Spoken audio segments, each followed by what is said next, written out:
Dreamscape presents Eggs Benedict Arnold by Laura Childs, narrated by Susan Boyce. Chapter 1. It might have been Kindred Spirit Days in Elmwood Park, but Suzanne Dietz wasn't exactly feeling the spirit. Shifting from one moccasined foot to the other, stuck behind a table selling slices of soggy pineapple cake, hard-as-a-rock fudge, and gooped-up cherry pies for the library committee's fundraiser, Suzanne would have much preferred to be back at her own place, the Cackleberry Club. Closing her eyes against the intrusion of laughing clowns, frenetic jugglers, and accordion music, she imagined herself bustling about in her own cozy café this Sunday afternoon. If brunch ran late, as it often did, she'd be juggling plates of eggs Florentine, huevos rancheros, slumbering volcanoes, and towering omelets stuffed with gooey, molten Gruyere cheese. Eggs, of course, were the morning specialty at the Cackleberry Club. But lunch was delectably creative, too, with menu items like drunken pecan chicken, brown sugar meatloaf, and frozen lemonade pie. And Suzanne also laid out a pretty snappy afternoon tea that could probably tempt even the most proper English lady. "We ought to be selling our own cakes and muffins and scones," Petra murmured, as if reading Suzanne's mind. Petra was the second partner and principal baker and chef at the Cackleberry Club. "I don't know how we got roped into this. Trying to be do-gooders, I suppose. I thought we'd be selling books." "Me too," said Suzanne, as she brushed back shoulder-length silver-blonde hair and gazed with keen blue eyes at the morose selection of baked goods. "Ours would certainly be better quality. Unfortunately, this stuff is—" She glanced around to make sure one of the pie-makers, a glum-looking little woman named Agnes, wasn't in earshot. "Beyond pathetic. I'm terrified folks will think these baked goods are from the Cackleberry Club," Petra murmured in hushed tones. Brown-eyed and square-jawed, Petra was big-boned and big-hearted. She was known to show up at the front door of a new neighbor with casserole in hand, owned an overweight Russian blue cat named Rasputin, and had mastered the art of trout fishing. "Heaven forbid," said Suzanne, pushing up the sleeves of her denim shirt and letting loose a slight shudder. The Cackleberry Club was her baby, and she considered herself a stickler for quality control. "Just look at us," said Petra with a giggle. "We're two volunteers who are really curmudgeons at heart." In fact, they weren't curmudgeons at all. Suzanne, Petra, and their friend Toni, the third partner in the troika that ran the Cackleberry Club, were just mature women who didn't give a rat's backside about what people thought or said about them. Now that they were on the high side of 40, careening toward 50, they spoke their minds and lived their lives with grace and fortitude, without dwelling on past actions or feelings of remorse. For some reason, this somewhat pragmatic midlife philosophy led to better mental health and left them all feeling strangely liberated. "We're on our own now," Suzanne had told Petra some 6 months ago. "Free to blaze our own trail, free to make our own mistakes." Suzanne's husband had just passed away, and a few months earlier, Petra's husband, Donnie, had gone into the Center City nursing home. But even as Alzheimer's had robbed Donnie's mind, it had ignited Petra's spunk and determination. As a final coup de grace, Tony's slightly younger juvenile delinquent husband, Junior, had up and left her for a bar waitress with a head full of hot pink extensions. That's when a merciful God had smiled down, taken pity, aligned the planets, and helped set gentle plans in motion for the Cackleberry Club to be, excuse the pun, hatched. The Cackleberry Club, a whitewashed, rehabbed spur station out on Highway 65, was a kitschy, quirky place. With a decent kitchen installed, battered wooden tables and chairs put in place, and legions of antique salt and pepper shakers and ceramic chickens arranged on shelves, A delightful little café with a tangle of wild roses out front had emerged. Because there were a couple of extra rooms for sprawling, it became readily apparent that a book nook might bring in extra business. So cases of books, mostly mysteries, romances, and children's books, had been ordered and neatly arranged on shelves. Petra, who was a knitting and quilting freak, decreed there was also room for a knitting nest in an adjacent room. Colorful skeins of yarn and hundreds of knitting needles were carefully displayed, along with towering stacks of quilt squares.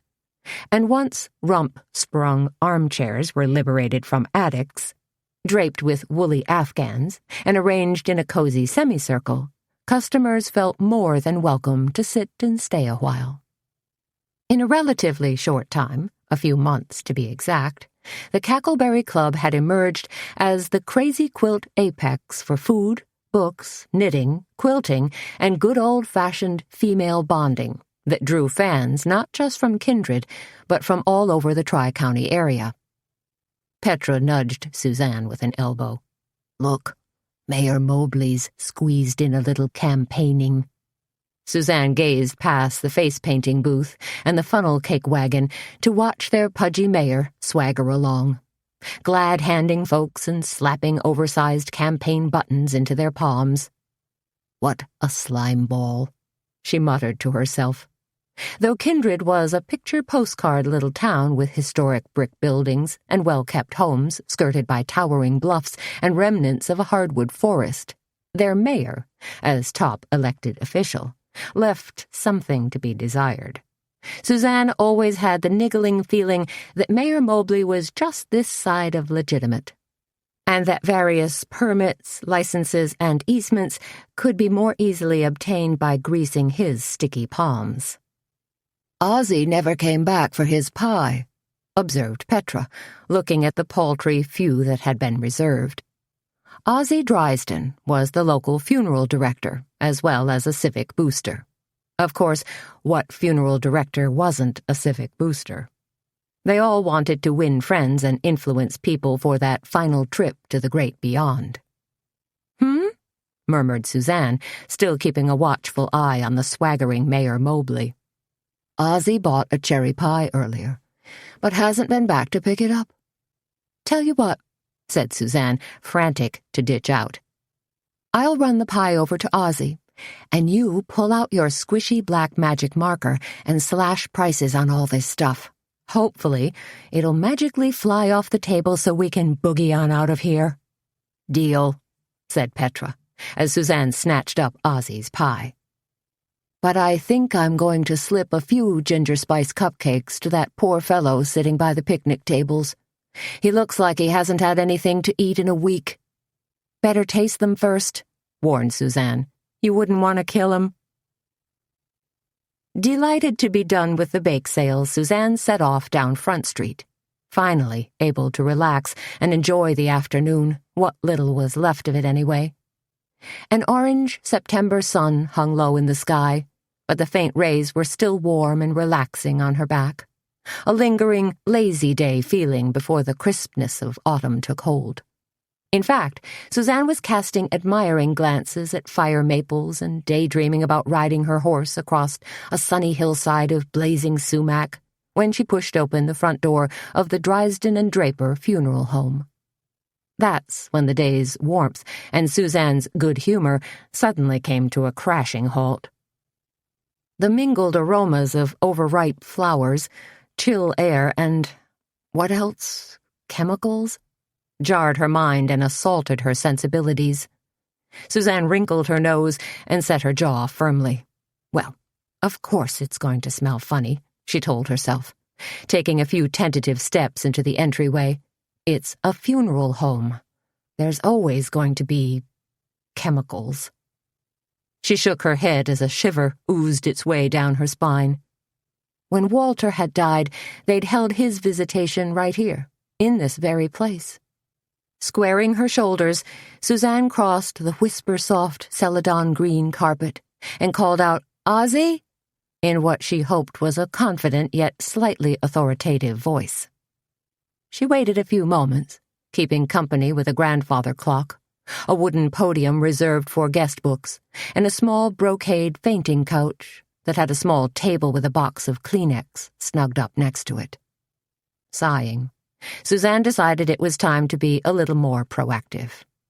Gripping the pie tighter, Suzanne struck off to her left and peered through the open doorway into the smaller of the two chapels. The room was tastefully furnished in shades of dove gray and mauve, and it was empty, except for a nondescript sofa and a semicircle of black metal folding chairs that looked like a cluster of skinny crows. "Ozzie?" Suzanne called out again. "I brought your pie." But there was no answer, save the ticking of the staid grandfather clock. Suzanne recrossed the entry hall. Maybe Ozzie was scurrying about in the other chapel. She touched fingertips to an ornate brass pull and slid open a heavy wooden pocket door. As she glanced in expectantly, a bronze coffin met her eyes. Lid propped up, resting on a wooden bier. The coffin was flanked by 2 pots of slightly drooping irises. Oops, this room is occupado.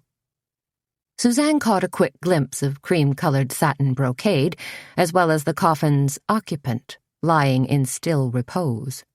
Letting out a quick breath, she quickly turned her gaze to a brass candle holder that held 6 white tapers, and couldn't shut the door fast enough. Shifting uncomfortably, a little unnerved, Suzanne stared at the double doors that led to the back of the funeral home, the room where Ozzie did his sad business. "Hey, Ozzie?"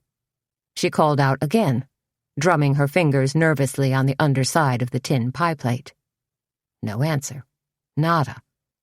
And the insistent ticking of the grandfather clock was beginning to seriously grate on Suzanne's nerves. Glancing at the offending antique clock, she suddenly recalled fragments of a long-ago childhood story, whispered at night around a flickering campfire. Something about a grandfather clock that stopped dead the exact moment its creaky old owner drew his final rattly breath. Silly, Suzanne murmured to herself. She wasn't a big believer in legends or signs or portents. Suzanne was a woman who believed in living fully and wholly in the present, and not fretting unduly about what might be coming down the road. That didn't mean Suzanne hadn't noodled a 5-year plan, or even a 10-year plan, because she had. But that was for business. Mostly, in her personal life, she just tried to keep things on an even keel and obsess as little as possible. She found this approach helpful in retaining positive mental energy. It wasn't a bad way to keep crow's feet and wrinkles at bay, either. Shifting the pie to her left hand, Suzanne smoothed the front of her blouse, then placed her palm flat against one of the double doors. They were swinging doors, of course, similar in design to the service doors restaurants installed between dining room and kitchen. Except in this case, there was no eye-level window to peek through. Because who in their right mind wanted to see into the back of a funeral home anyway? Suzanne pushed lightly, felt the door move inward. So, not locked, she told herself, which meant Ozzie was probably puttering around in back. And since there was a body out here, there probably wouldn't be one in back. At least, she hoped there wasn't. Suzanne couldn't recall any recent obituaries in the Bugle, could only think of the one last Thursday for Julius Carr. And she'd just encountered him. So, okay. But as the door continued to swing inward, it clanked hard, hitting a rolling metal cart. Suzanne did a double-take. The cart lay wheels up, half blocking the door. To either side of her, stacks of blue and white pharmaceutical boxes, no longer lined up nice and neat on their grid of shiny metal shelving, were tumbled haphazardly on gray linoleum. Suzanne could read the labels on the upended boxes. Hyzone, Lynch, ESCO. What just happened here? She wondered, and suddenly heard a faint clink. What was that? The snick of a metal door. The click of an instrument being set down? Sure it was. So Ozzie was back here. Probably. Ozzie? Suzanne called, rounding a corner. What the heck Suzanne stopped dead in her tracks, her words segueing to a sputter, then a dying gasp. Her mouth opened reflexively, snapped shut, then opened again, but no sound issued forth. Because Ozzie was back here, all right, splayed out on an enormous metal table like some sort of medical experiment gone horribly wrong. Suzanne's eyelids fluttered uncontrollably as she took in the ghastly scene. Plastic hoses kinked around Ozzie. His right arm stuck rigidly out to one side, and there, sticking into that arm, his very white, waxy arm, was a large needle attached to a length of tubing. Suicide? The word exploded in Suzanne's brain like 1,000 points of light. Oh no, not Ozzie Driesden. He wouldn't do that, would he? Suzanne's stomach lurched unsteadily, and the beginnings of bitter, hot bile rose in the back of her throat. Struggling to force her mind to work, to reboot her brain's frozen hard drive, she thought to herself, got to get help. As that thought popped into her head, like a bubble above a cartoon drawing, there was a sudden, sharp snap, like a freshly laundered towel jerking on a clothesline. A soft shuffle sounded behind Suzanne, then a cold, wet, foul-smelling rag was clamped viciously across her nose and mouth. Throwing up her hands in protest, the pie flipped end over end and crashed to the floor.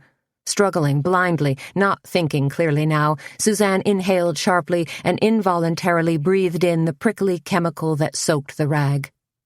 Her heart lurched painfully in her chest and her lungs burned like hot coals. Staggering, drunkenly, Suzanne's spinning mind spat out a single word. Camphor? Then her head was filled with the drone of 1,000 angry hornets, and her knees began to buckle like a cheap card table. No, chloroform, was Suzanne's last semi-lucid thought, as blackness descended and she crumpled atop the ruined cherry pie. Chapter 2. Breathe deeply, urged a voice from above her. Suzanne's eyes fluttered wildly for a few moments, then peeped open, and Suzanne found herself gazing up into the face of a kindly-looking EMT wearing a blue uniform with a red and white patch. He was young and good-looking, with an olive complexion and curly dark hair. When did EMTs get so young? Suzanne wondered to herself. And when did I start thinking guys in their early 30s were young? That brought a semblance of a giggle mixed with a few hiccups. She's coming around, said Petra. At hearing her friend's calming voice, Suzanne lifted her head. Not a great idea. Her brain was still spinning like a centrifuge, even though her body was laid out flat on the floor, right where she'd fallen. Cotton in my head, Suzanne thought crazily, and bright red cherry pie all over the floor. The EMT, whose name tag read J. Jellin, held a plastic mask to Suzanne's mouth and smiled encouragingly. Breathe, he instructed. Suzanne fought to bat the mask away. It's only oxygen, Jellin told her calmly. Help clear your head. Breathe the O's, honey, Petra pleaded, kneeling down next to her. Suzanne breathed in deeply, and, a few moments later, really did feel better. She relaxed, inhaled a few more O's, then raised a hand and pushed the mask aside. What happened? She asked Petra. How did you get here? When you didn't come back right away, I sent Sheriff Doogie over to check on you, explained Petra. He'd been hanging around in the park, snarfing down hot dogs and cookies. After he left, and when I saw the ambulance heading over there, Doogie must have found you and called for it right away. I came running, like the proverbial cavalry.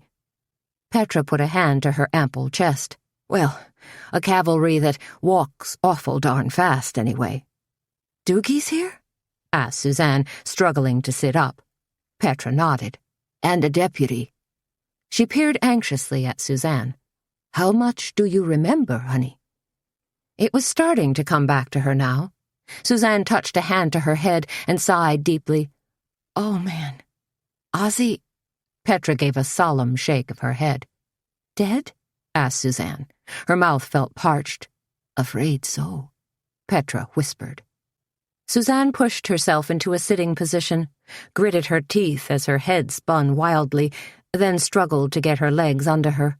The paramedic, Jellin, curved an arm around her waist and asked, "You sure you want to do this?" Suzanne nodded and suddenly found herself being lifted with ease by the helpful paramedic. She continued to stare down at the floor for a long moment, noting the sticky smear of cherry pie and a flattened hunk of golden crust that seemed to carry the partial imprint of a shoe. Then she raised her eyes.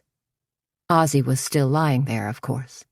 That harsh reality hadn't changed one iota. But now, Sheriff Roy Doogie and his deputy Wilbur Halpern were circling the metal table like coyotes surveying roadkill. Another fellow, George Draper, the Draper of Driesden and Draper, was standing there with them, making nervous, futile hand gestures. Obviously, Draper had been summoned post-haste. "Killed himself," said the deputy. He shook his head even as he hooked both fingers in his belt in a kind of post-mortem show of disapproval. Sheriff Doogie, a big bear of a man in rumpled khaki, turned toward George Draper, Ozzie's partner, now the sole owner of Driesden and Draper. "Had he been depressed?" Draper, who was tall, gangly, slightly stooped, and looked like he might be suffering a mild bout of depression, gave a slightly furtive shrug. "Maybe. A little bit." "What are you talking about?" Suzanne suddenly croaked as she staggered toward them. She was fighting mightily to get her feet and legs to coordinate with her brain, but walking a straight line wasn't easy. Sheriff Roy Doogie shifted his bulk and bobbed his head at Suzanne. He was the duly elected sheriff of Logan County, and had been in office for more than a dozen years. With his meaty face, cap of gray hair, and rattlesnake eyes, Doogie only looked slow-moving. Truth was, not much got past him. "You feeling better now, Suzanne?" Doogie asked as she continued to wobble toward him. "You must have had quite a start, seeing poor Ozzie like this. No wonder you fainted dead away." "I didn't faint," Suzanne protested. "I've never fainted in my life." The young deputy let loose a slightly derisive snort. "Then how come you was sprawled on the floor?" "If you give me a minute, instead of jumping to conclusions," snapped Suzanne, "I'll tell you." "Tell us what?" asked Doogie. A frown and something else, curiosity, had insinuated itself on his lined face. "Someone attacked me," Suzanne told him in a rush. "From behind. Clamped some kind of damp cloth over my mouth and drugged me." She touched the back of her hand to her head, trying to recall the exact sequence of events. But everything was still fuzzy, like a long-ago dream that could only be remembered in disjointed fragments. "Huh?" said the deputy. "What are you saying?" asked Doogie. His jowls sloshed vigorously as he stared at Suzanne, his eyes suddenly wide with surprise. "I came back here to deliver Ozzie's pie," explained Suzanne. "And that's when I saw him. Suzanne grimaced as she glanced past Doogie. "Just lying there." "Was he dead?" Sheriff Doogie asked. "I don't know," said Suzanne. "Well, I suppose he was. I mean, he must have been. He was all white and waxy looking, just like he is now." She felt hot tears prickle her eyes, but fought to keep them back. Men were funny about tears. Disdainful, really. If she could keep the waterworks under control for the time being, her story would carry far more credibility. Suzanne tried to emphasize the chain of events with another hopefully cohesive statement. "Before I had time to react and really get a decent look, someone grabbed me from behind and slapped a rag across my face, drugged me," she added again for emphasis. Sheriff Doogie seemed to be having trouble comprehending all this. "You mean they chloroformed you?" "I don't know if that's the technical term," said Suzanne, starting to feel a little frustrated. "But yes, someone chloroformed me, like a friggin' bug dropped inside a mason jar for biology class. Doogie snatched his modified Smokey Bear hat from his head and slapped it against his knee. "Heck you say!" Doogie still seemed reluctant to buy into Suzanne's story. "Sheriff Roy Doogie," said Petra, in her sternest, steeliest voice. "You listen to Suzanne. She doesn't make up stories." Sheriff Doogie ushered them all into the small parlor, the unoccupied parlor, where they sat on lumpy couches and love seats, and Suzanne told her story again, slowly, filling in the details. Doogie went over a few parts with her. "So when you came in carrying the pie, the boxes were spilled all over?" It was a statement, not a question. "Yes," said Suzanne. "Like maybe there'd been a struggle?" "And then you saw Ozzie, with the—" Sheriff Doogie pointed an index finger at his own forearm.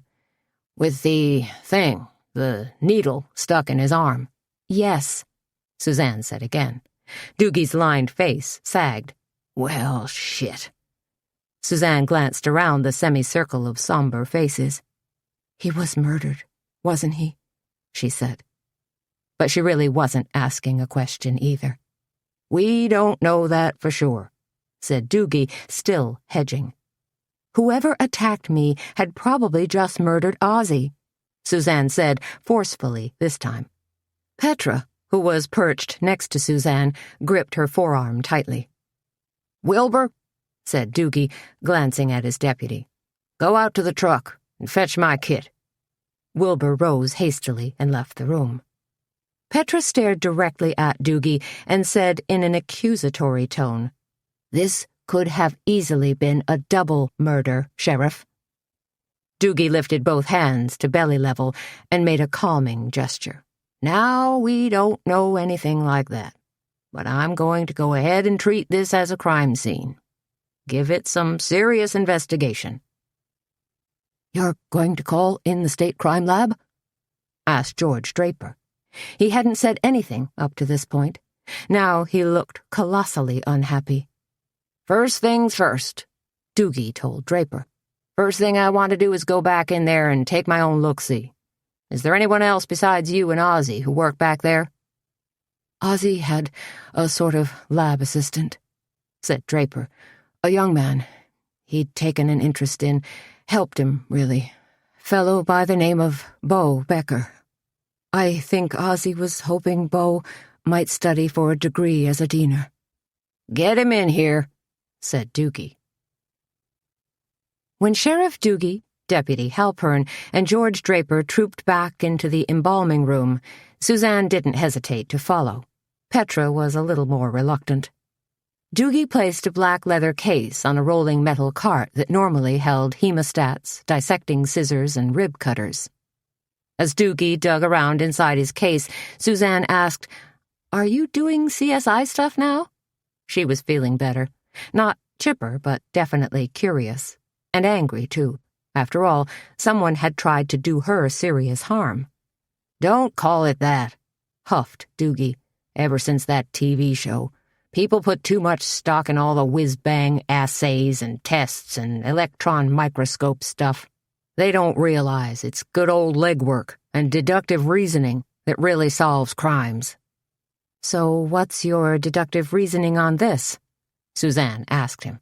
"Just hold on," grunted Doogie. "First thing I want to do is take a careful look. You can learn a lot just through simple observation." He pulled a light from his case and untangled a long black cord. "What's that?" asked Suzanne. "UV blacklight," said Doogie. "These days a county sheriff's got to be prepared for anything." Suzanne had to agree. Kindred had been a sleepy, small town for more years than she could remember. Now, like a bolt from the blue, they had a ripped-from-the-headlines type of murder on their hands. "Kill the lights, will you?" Doogie instructed his deputy. The deputy, stumbling over his size 14 feet, hurried to comply. Doogie flicked the switch on his Specs Mini Crime Scope 400, shone it on Ozzie's knees, then slowly ran it up the length of Ozzie's body. Everyone clustered behind Doogie, holding their breath. They weren't sure what Doogie was going to find, but they were watching his every motion with rapt attention. "Anything?" asked the deputy. He sounded wistful, like he'd been purposely left out of the action. Doogie continued to run the light across Ozzie's neck and up onto his face. Hesitating for a split second, Doogie ran the light in a circle. Then his eyes widened, and his jaw dropped onto his second chin. "Oh, horsepucky," he exclaimed. Chapter 3. "What?" demanded Suzanne. She'd been standing behind Doogie at a somewhat respectable distance. Now she elbowed forward. One side of Doogie's mouth was pulled up in a petulant snarl. "You see this?" he muttered to his deputy. But Suzanne and Petra had already moved in, essentially crowding out the deputy. Doogie switched the black light to his left hand and pointed a pudgy index finger at Ozzie's mouth. Suzanne, Petra, and the deputy all peered forward and gave slow nods. Doogie's light had revealed a few tiny white specks. Suzanne wondered if they were faint remnants of food or toothpaste, or some kind of drug Ozzie might have ingested or been force-fed. But Doogie quickly answered her question. "Somebody put sticky tape over Ozzie's mouth," Doogie said slowly. It seemed to be dawning on him that this was the pivotal point where taking a look-see had suddenly turned into a full-fledged murder investigation. Now Doogie was more aggressive with his study. He shone the light slowly across every part of Ozzie's body, returning again and again to certain areas. "Doggone," muttered Doogie. "Stuff's on his wrists, and ankles, too." Deputy Halpern's face had blanched white, and he looked a little shaky. "So, what exactly are you saying?" pressed Suzanne. There was a nasty churn in the pit of her stomach. She wasn't sure if it was the residual effects of the chloroform or just the psychic shock of gazing at Ozzie's dead body and knowing he was for sure murdered. But Suzanne mustered her inner grit and forced herself to focus. She wanted to hear an explanation directly from the sheriff's own mouth. Doogie snapped off the black light and gazed directly at Suzanne with tired, hooded eyes. "Some maniac tied Ozzie down before draining his blood." You could have heard a pin drop. "So, murder, not suicide," murmured Suzanne. She glanced at Deputy Halpern and took a certain amount of grim satisfaction in the fact that he looked awfully green around the gills. "Gotta call the state crime lab in on this," said Sheriff Doogie. "This is a bad situation. We're gonna need technical assistance." He clumped across the room, hit the light switch. Everyone blinked when the overhead fluorescents buzzed on. Under the suddenly glaring lights, the stainless steel looked much harsher, and Ozzie's body looked even more pathetic. "I'm going to wait outside with Mr. Draper," Petra told Suzanne, slipping away. Suzanne nodded, but resolutely remained in the embalming room. She watched as Halpern packed up Doogie's case, listened half-heartedly as Doogie made his phone call to alert the guys at the state crime lab. But curiosity had also sunk its talons into Suzanne. It was the first time she'd ever been in an embalming room, and she was finding it fascinating, if not a little grim and unnerving. Wandering about the room, she glanced at head blocks and bottles of arterial fluid, winced at the overhead striker saw. Doogie hung up the phone, sneezed, pulled a hanky from his back pocket, and let loose a loud honk. "They'll be here in an hour." "What's that?" asked Suzanne. "State crime lab," said Doogie, sniffling slightly. "No, I mean in the sink," said Suzanne. She pointed toward one of a pair of deep stainless steel sinks. There appeared to be a soggy mess of ashes in the bottom of one. Doogie shook his head, muttered the words, "Doggone hay fever," then peered into the sink and grimaced. "What is that crap?" He sounded surprised. "That's what I just asked you," said Suzanne. "Something was burned in there, then got doused with water," Doogie mused. Deputy Halpern looked over, eager to be more involved. "You want me to clean it up?" "No," snapped Doogie. "We gotta bag it." He sneezed and glanced around the room. "In fact, we better start bagging everything." "Even what's left of the cherry pie?" asked Halpern. "Wilbur," said Doogie, and this time he sounded both cranky and tired. "Just use a little common sense, will you?" A few minutes later, George Draper appeared with the hastily summoned Bo Becker. Becker was young, maybe 20 or 21, and good-looking in a blonde surfer boy kind of way. He wore pegged jeans, a black T-shirt, and motorcycle boots. Suzanne almost expected to see a cigarette pack, maybe Lucky Strikes, rolled up in his shirt sleeve. "Somebody killed Ozzie?" Becker sounded suitably shocked, and his expression was wary. "You know anything about that?" asked Sheriff Doogie. Bo Becker glared in Doogie's direction. "You accusing me of something, Sheriff?" "We have a wrongful death on our hands," said Doogie in a somewhat matter-of-fact tone, "and quite possibly a number of suspects. If someone in this room is privy to information concerning Ozzie Driesden's death, it might be best to get it out on the table now, since it's only a matter of time before we start handing down indictments and making arrests." He stared forcefully at Becker. "So, young man, we can do this the easy way, or we can do this the hard way. It's entirely up to you." "Don't try to intimidate me," snorted Becker, "because I don't know squat about this." He shook his head like a swarm of gnats was attacking him. "Heck, I liked Ozzie. He gave me a job, where not many folks around here would even talk to me. So why would I want to go and kill him? Spoil a good thing. What's my motive, smart guy?" "You don't need a motive," said George Draper, finally speaking up. "You've been in trouble before. You have a record." Doogie scratched the side of his face and cocked a keen eye toward Becker. "That's so?" "Give me a break," said Becker. "That was penny ante shit. Reform school stuff." "Statistics prove that petty criminals almost always graduate to committing felonies," said Doogie. He sounded like he was reading from a Criminal Justice 101 textbook. "Shove your statistics where the sun don't shine," snarled Becker, radiating hostility. Doogie responded with a thin reptilian smile, then said, "I think we ought to finish our conversation in a more conducive environment. Say down at the Law Enforcement Center?" He glanced at Suzanne. "I'll be in touch with you later." "Sure," said Suzanne, still feeling a little dazed. She walked past the tumbled boxes, the smeared cherry pie, through the door, and out into the entry hall. Petra, who was sitting primly on the fainting couch, gave Suzanne a baleful look. "Somebody's going to have to tell Missy," she said in a quiet, gentle voice. Missy, Melissa Langston, was Ozzie Driesden's girlfriend. Although things seemed to have cooled between the two of them in the past few weeks, Missy would certainly have to be informed, had the right to be informed. "Oh, man," said Suzanne, making a slight grimace. She knew Ozzie's death was going to come as a terrible blow to Missy.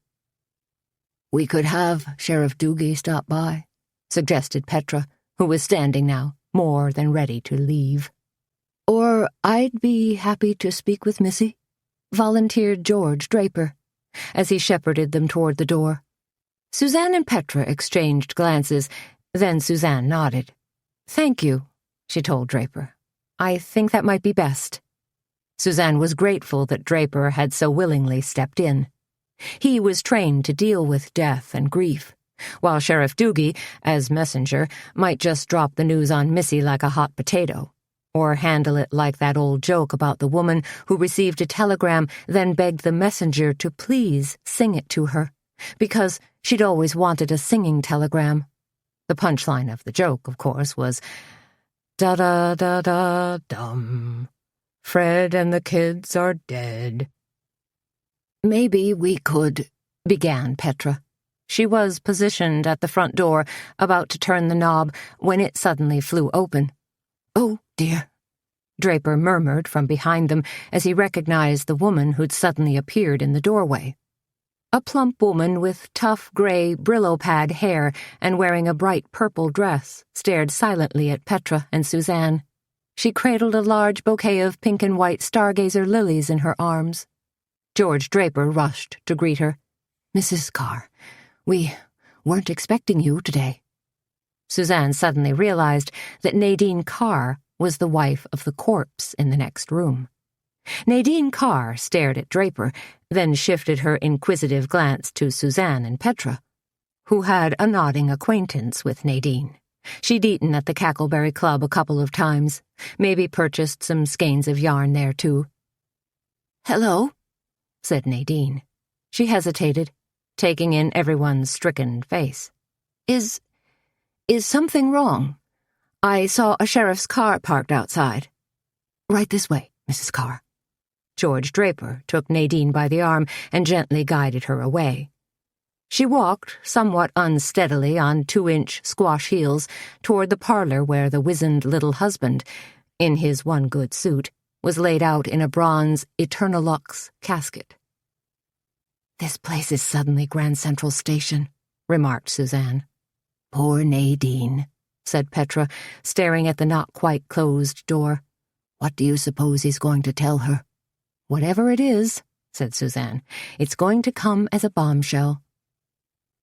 Suzanne and Petra fell silent and focused their attention on the mumbled conversation that was taking place in that little parlor. Most of the mumbling was being done by Draper, and they caught a few words such as "frightful" and "shocking." There were a few moments of silence, then a hoarse outburst of, "Oh, no," as Nadine's sad words floated back to them. "Dead, Ozzie? I can hardly believe it."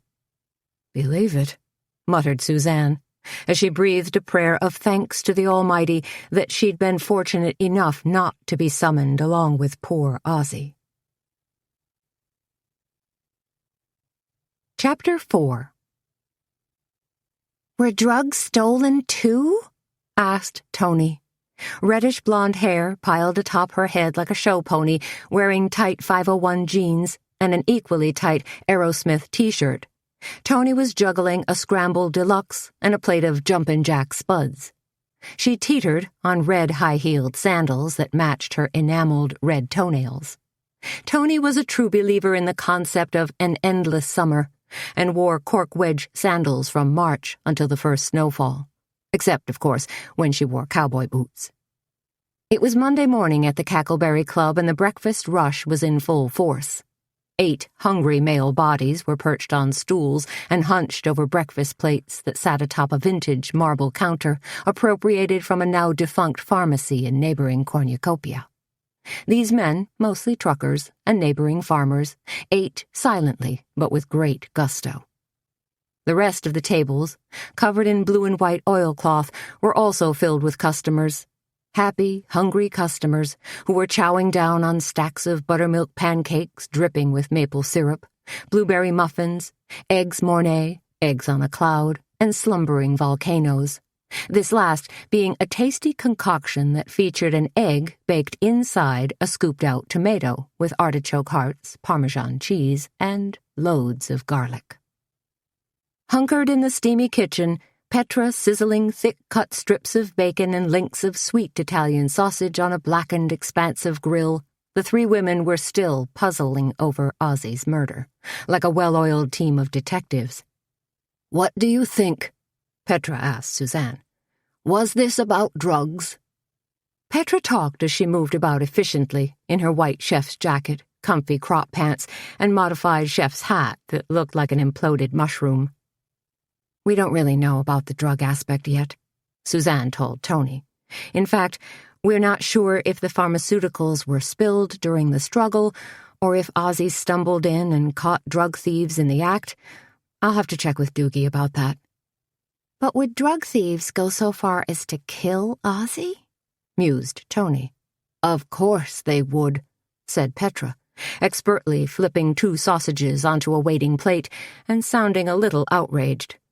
"Druggies hold up 7-Elevens, break into clinics, and even mug old ladies for chump change. "It's the duct tape part that weirds me out," continued Toni. "Taping Ozzie's mouth, hands, and feet is totally grisly," agreed Suzanne.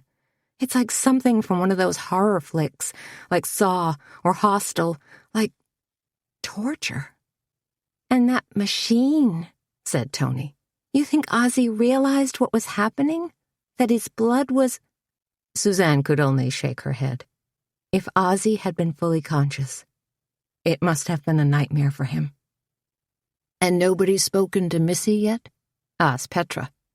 She spun around like a ballet dancer, dipped her ladle into a bowl of pancake mix, then dropped 3 little puddles of batter on the grill where they made a satisfying sizzle. "It's not that I haven't tried," Suzanne told her. "Call her again," urged Toni. "We've got to make sure she's okay. Do it now while I cover the café out front." Grabbing a large silver tray, Toni artfully arranged 5 plated breakfasts onto it, as though she were fitting together pieces of a Chinese puzzle. Suzanne snatched the phone off the wall and punched in Missy's number. Because she'd tried calling so many times, she had it memorized. And since Missy was a good friend and constant customer at the Cackleberry Club, Suzanne was growing more and more concerned that she couldn't get a hold of her. Missy had experienced her own share of bad luck over the past few months. She'd been the office manager for Bobby Waite, Suzanne's former lawyer, who'd suffered a very untimely death. Bobby's passing had pretty much rocked everyone's world. When the law office closed, Missy had accepted a job as general manager of Alchemy, a new fashion boutique that was slated to open this Friday in Kindred's picturesque downtown. "Doggone," exclaimed Suzanne, frowning. "Number's still busy. And when I called last night, there was no answer at all." "She's probably just too upset to talk to anyone," said Petra. "Just letting her phone ring into oblivion." "I suppose," said Suzanne. She glanced out the back window and saw her dog, Baxter, lying in the sun. Most days she brought Baxter to work with her, and he enjoyed his day, alternately snoozing and terrorizing gophers that popped their ratty little heads up from the neighboring soybean field. He was getting older, his muzzle going white, but he hadn't lost his spunk for shagging rodents. "Cheddar cheese strata's up," said Petra, quickly plating 2 more breakfasts. She blew a wisp of hair from her face, then muttered, "Now I gotta get my cookies in the oven." "Chocolate chip?" asked Suzanne.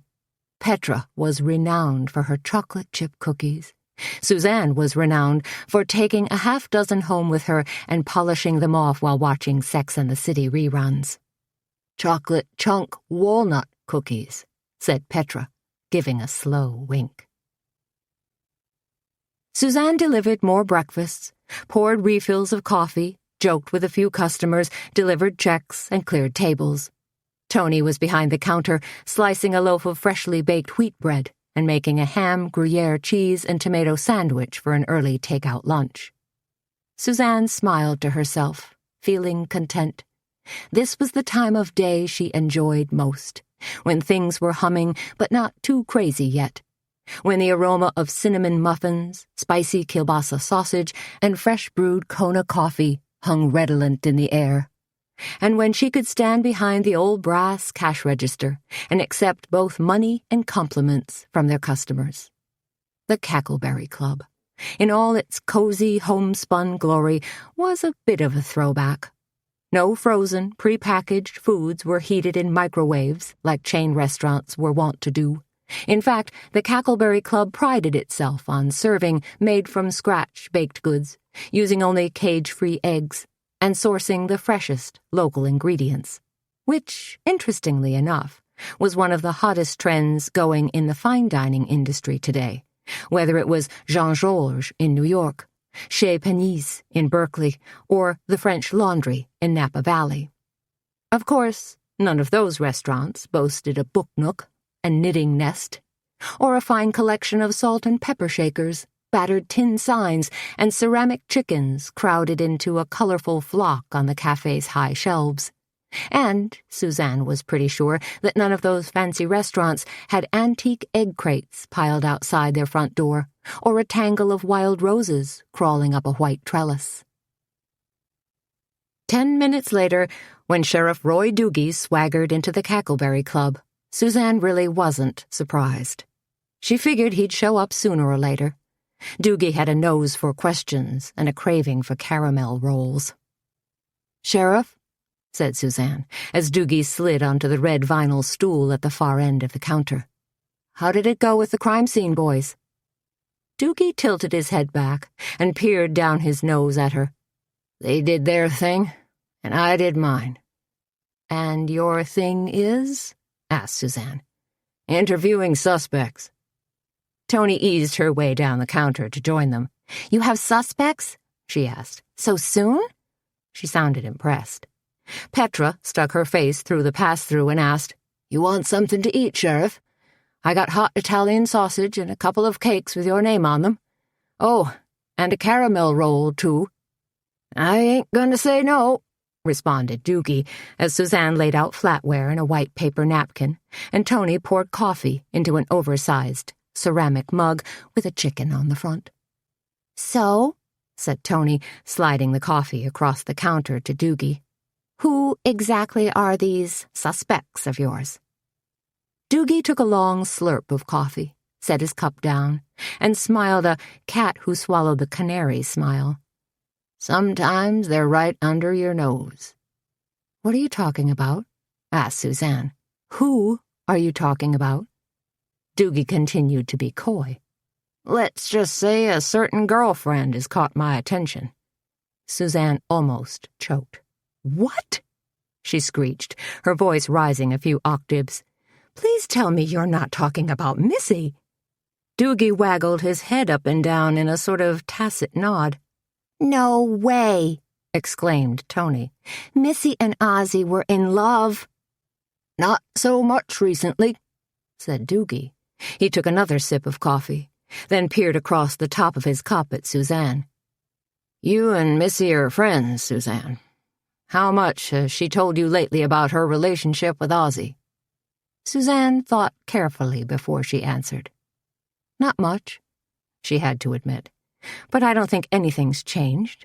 Of course, Missy's been up to her eyeballs with preparations for the launch of Alchemy Boutique." "Huh?" said Doogie. "Alchemy," said Suzanne. "I'm sure you read about it in the Bugle. It's the new boutique in the Chandler Building, next to Route 66 Hair Salon." When Doogie still looked puzzled, Suzanne added, "The shop that Carmen Copeland is opening." Carmen Copeland was a rather flamboyant romance author who lived in neighboring Jessup. Suzanne figured that by launching Alchemy, Carmen, in her somewhat snooty, superior manner, was attempting to instill a new level of style among the women of Kindred. Suzanne felt pretty darn comfortable in her faded denim jeans, soft white cotton shirt tied at the waist, and turquoise jewelry. But she wasn't totally adverse to casually perusing Alchemy's offerings. But no way was she slipping on platform shoes, or any kind of top or tunic that sported oversized shoulder pads. Been there, done that. "I'm going to ask you a question, and however you answer it," said Doogie, "I want to make sure I have your complete confidence." He made a zipping motion across his mouth. "Okay?" Toni nodded, while Suzanne gave a reluctant, "Okay." Doogie leaned forward across the counter. "How much do you know about Earl Stensrud?" Now Suzanne was really confused. "Earl? You mean Missy's ex-husband? Why would you bring him up? That guy's ancient history." Toni bobbed her head.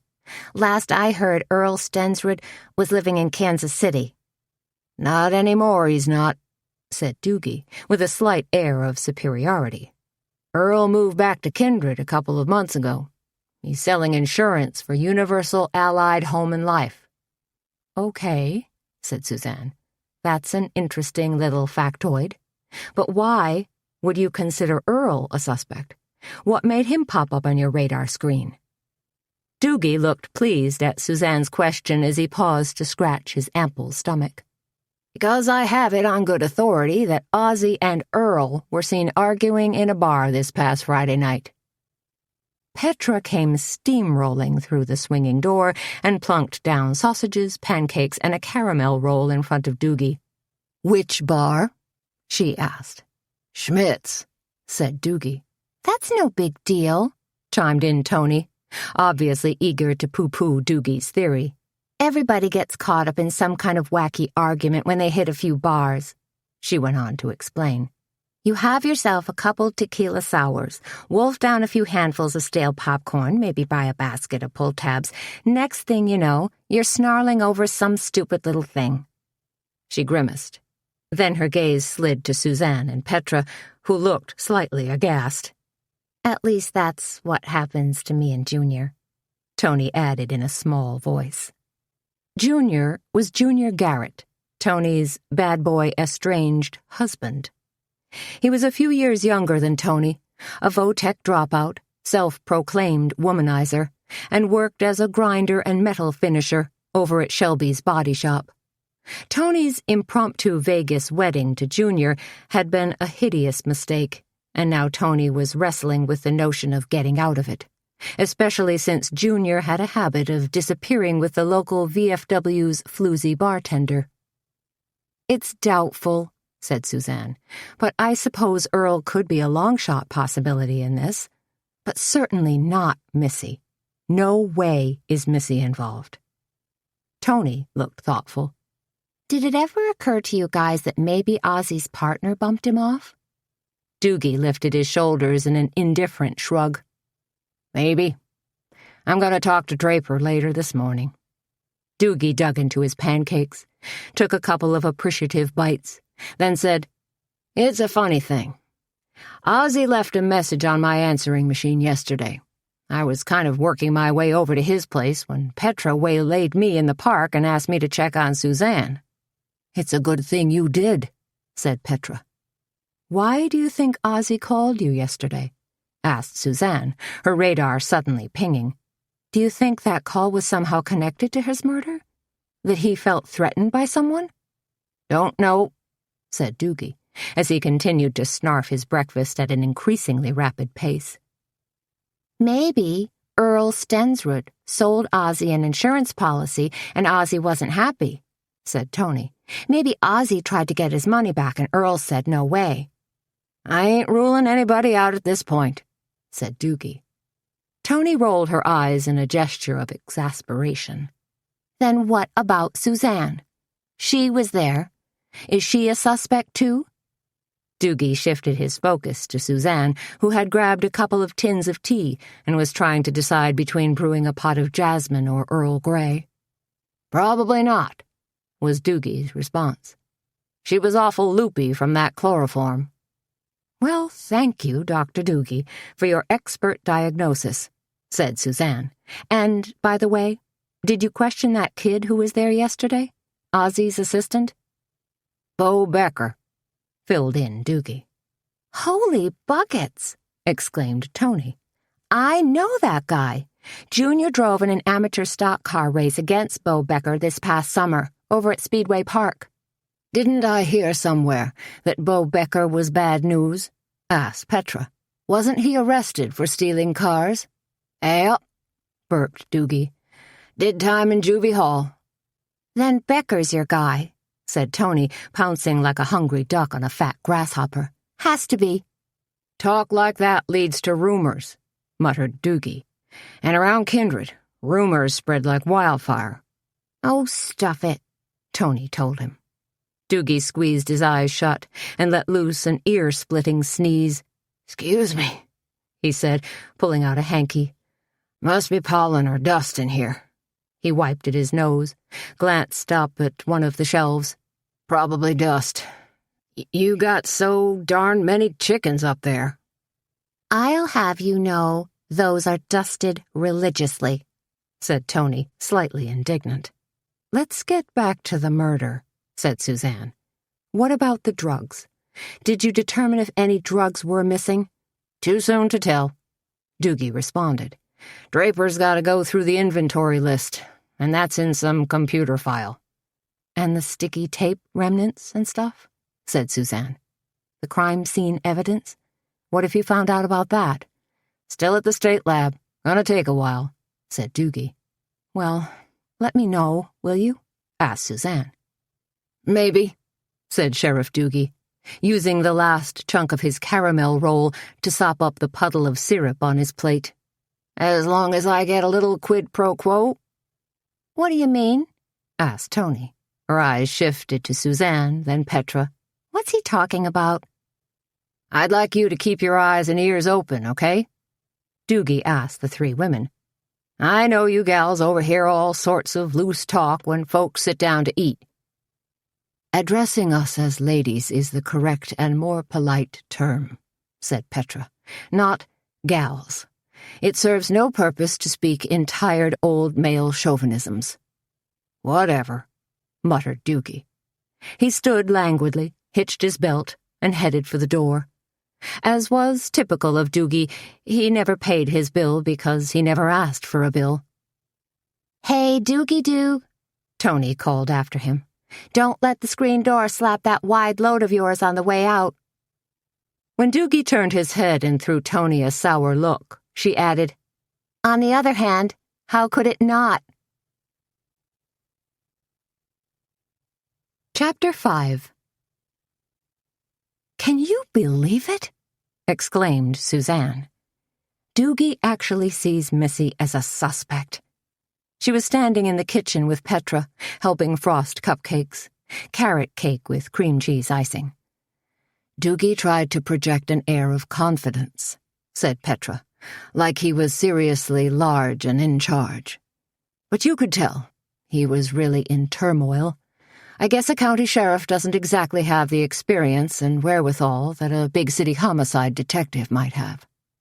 You have to admit, said Suzanne, that Doogie does a dang fine job of rousting young lovers from Bluff Creek Park and shagging the occasional coyote that wanders into town. But for him to think Missy was involved, that's a horrible accusation. I can't quite get past such idiotic thinking. Try to, advised Petra. Otherwise it will just drive you nuts. Who's nuts? Asked Toni, pushing her way through the swinging door, cradling a plastic tub of dirty dishes on her hip. Suzanne's obsessing because Doogie said he was looking hard at Missy, explained Petra. But, in the end, any suspicion he has won't amount to a hill of beans.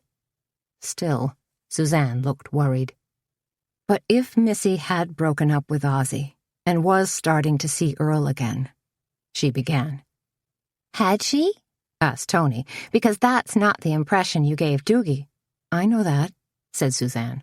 I laughed at his suggestion of Missy being a suspect because... She stopped, suddenly. Because of what?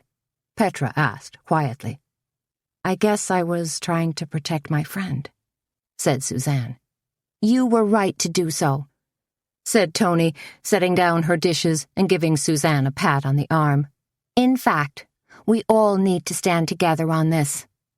Uh-oh, said Petra, licking a smear of frosting from the back of her hand. Time for an affirmation? Couldn't hurt, said Suzanne. Whenever the ladies of the Cackleberry Club came across a quote, a saying, or a Bible verse they liked, they scribbled it on a piece of paper and tossed it into a red wing crock. Now they were in the habit of drawing a slip each day from their so-called affirmation jar and sharing it with each other. Petra held out the crock to Toni. You first. Toni reached in, grabbed a pink post-it note, and read, Life's problems wouldn't be called hurdles if there wasn't a way to get over them. See? Said Petra, smiling at Suzanne. Good one, huh? Suzanne smiled back. You're right. Now you choose. Petra grabbed a slip of paper, studied it, then read. The future belongs to those who live intensely in the present.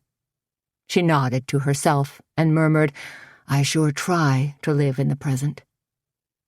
Toni gripped Petra's arm, knowing she was thinking of Donnie. You do, dear, said Toni. Petra blinked rapidly, then smiled at Suzanne. Now you. Suzanne grabbed a piece of paper and read it aloud. Do or do not. There is no try. Sounds familiar, said Toni. Is that attributed to anyone in particular? Maybe one of those really smart guys like Kierkegaard or Shakespeare? Suzanne held up the slip for Toni to see. Yoda. From Star Wars, shrieked Petra. I love it. And then she was bustling about the kitchen, washing her hands, ready to whip up a batch of corn muffins. We better hustle our buns and get today's luncheon offerings up on the blackboard, said Toni. Let's do it, said Suzanne, leading the way out to the café. But there were more customers to be seated, coffee cups to be filled, and dishes to be cleared, so Suzanne ended up tackling the chalkboard herself. Using pink and orange chalk, she listed the 4 luncheon specials the Cackleberry Club was offering today. Grilled chicken with avocado on sprouted wheat bread, Asian chicken wrap, pita bread vegetarian pizza, and chicken citrus salad. Then Suzanne used a piece of yellow chalk to make a cartoon drawing of a wedge of pie and printed under it, Frozen Lemonade Pie, $2.95 a slice. Suzanne didn't need to list the rest of their goodies, because most customers knew there was always a fresh assortment of cookies, bars, muffins, and scones. In fact, most were on display in the circular glass pastry case that sat atop the counter. Because there was still a good 30 minutes before the luncheon crowd began easing their way in, Suzanne went over to the sputtering old cooler in the corner and checked the shelves. On display were homemade banana and cranberry breads, jars of fat dill pickles, canned jellies and jams, cheeses, and boxes of string beans. These were items that local producers brought in to the Cackleberry Club to sell. It was really a win-win situation for everyone. Suzanne took a small percentage of retail sales, and the growers and producers got the lion's share. She knew one woman who had helped finance her daughter's junior college education on what she'd made from selling her potato rolls and banana bread. But as Suzanne's eyes scanned the shelves, she noticed they were very low on cheese. Ordinarily, they stocked several dozen wheels of organic blue cheese and cheddar cheese from Mike Mullen's Cloverdale farm. He had a herd of doe-eyed Guernseys that were the sweetest, friendliest cows Suzanne had ever encountered.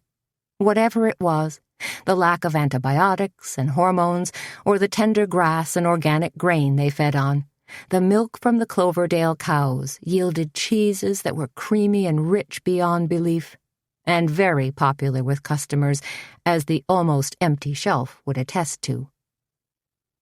Suzanne made a mental note to call Mike and tell him they were perilously low on cheese, then she peeked into the book nook to check on things. This was book club night, and Toni was leading a discussion on so-called chick-lit books. For some reason Suzanne had yet to fathom, every one of those books seemed to have a hot pink cover with bouncy, funky type.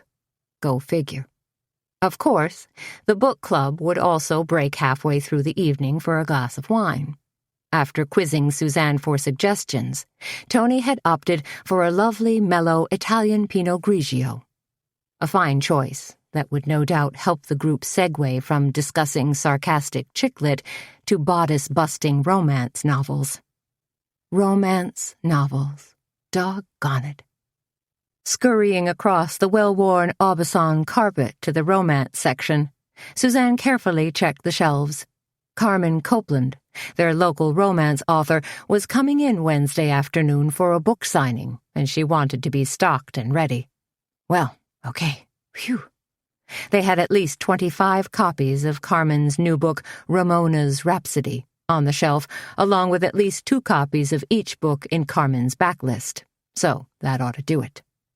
Carmen was one of a handful of authors who had jumped from mid-list mediocrity to the top of her genre. In leapfrogging thousands of other authors, Carmen had become rich, haughty, and imperious, not necessarily in that order. But Carmen's snippy attitude wasn't Suzanne's problem at the moment. Right now she was concerned about Missy Langston and was wondering how in heck she could get in touch with her. Maybe drive over to her house after lunch? Stop by the boutique? Missy was probably there, unpacking boxes, frantically steaming garments, and arranging them on racks. Grabbing a couple of empty coffee mugs that had been left on the book nook's small counter, Suzanne scooted through the café and headed into the kitchen. When Petra saw Suzanne burst through the door, she said, "Do you realize what a ferociously busy week this is going to be?" Suzanne gave a knowing nod. She knew exactly what they had on the docket. "We've got the Silverleaf Tea Club coming in tomorrow afternoon," said Petra, ticking off the events on her fingers. "Then the knit-in for charity on Thursday, and our Take the Cake show on Saturday." "I know," said Suzanne. "It's a lot." "More than a full week," muttered Petra, as she dipped her frosting knife into a bowl of creamy vanilla frosting. "That cake's for Saturday?" asked Suzanne. Petra was frosting a 3-layer chocolate cake and had sketched out a Take the Cake logo and design. Her plan was to add mini fondant cakes and blue ribbons as decoration. "It is, in a way," said Petra.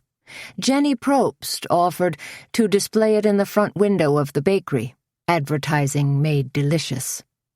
Toni came slaloming in with a stack of clean dessert plates and slammed them down on the wooden butcher block table. "What's wrong?"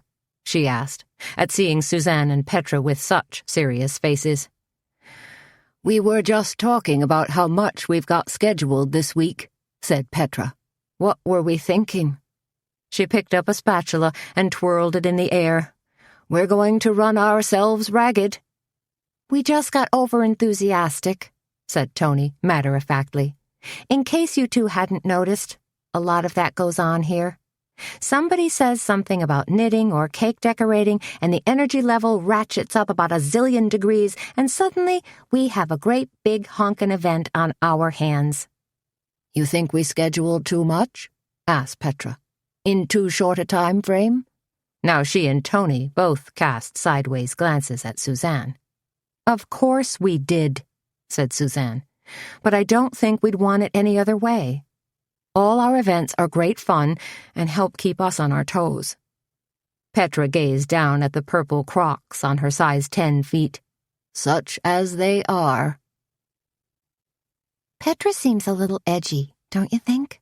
asked Toni, as they laid flatware and set water glasses on the tables. "Mostly because of Saturday's Take the Cake event," said Suzanne. "She sort of spearheaded that whole idea, so I think she's feeling responsible." "But we'll all pitch in," said Toni. "We always do. And we've got volunteers lined up like crazy." "Thank goodness," said Suzanne, "because I'm pretty sure we're going to have tons of entries in the cake decorating contest, and a whole lot of folks coming in for the cake social." "The cake judging is going to be my favorite part," said Toni. "I love watching Ace of Cakes on TV.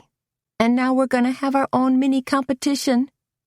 Suzanne put the last water glass in place and surveyed the café. "We all set?"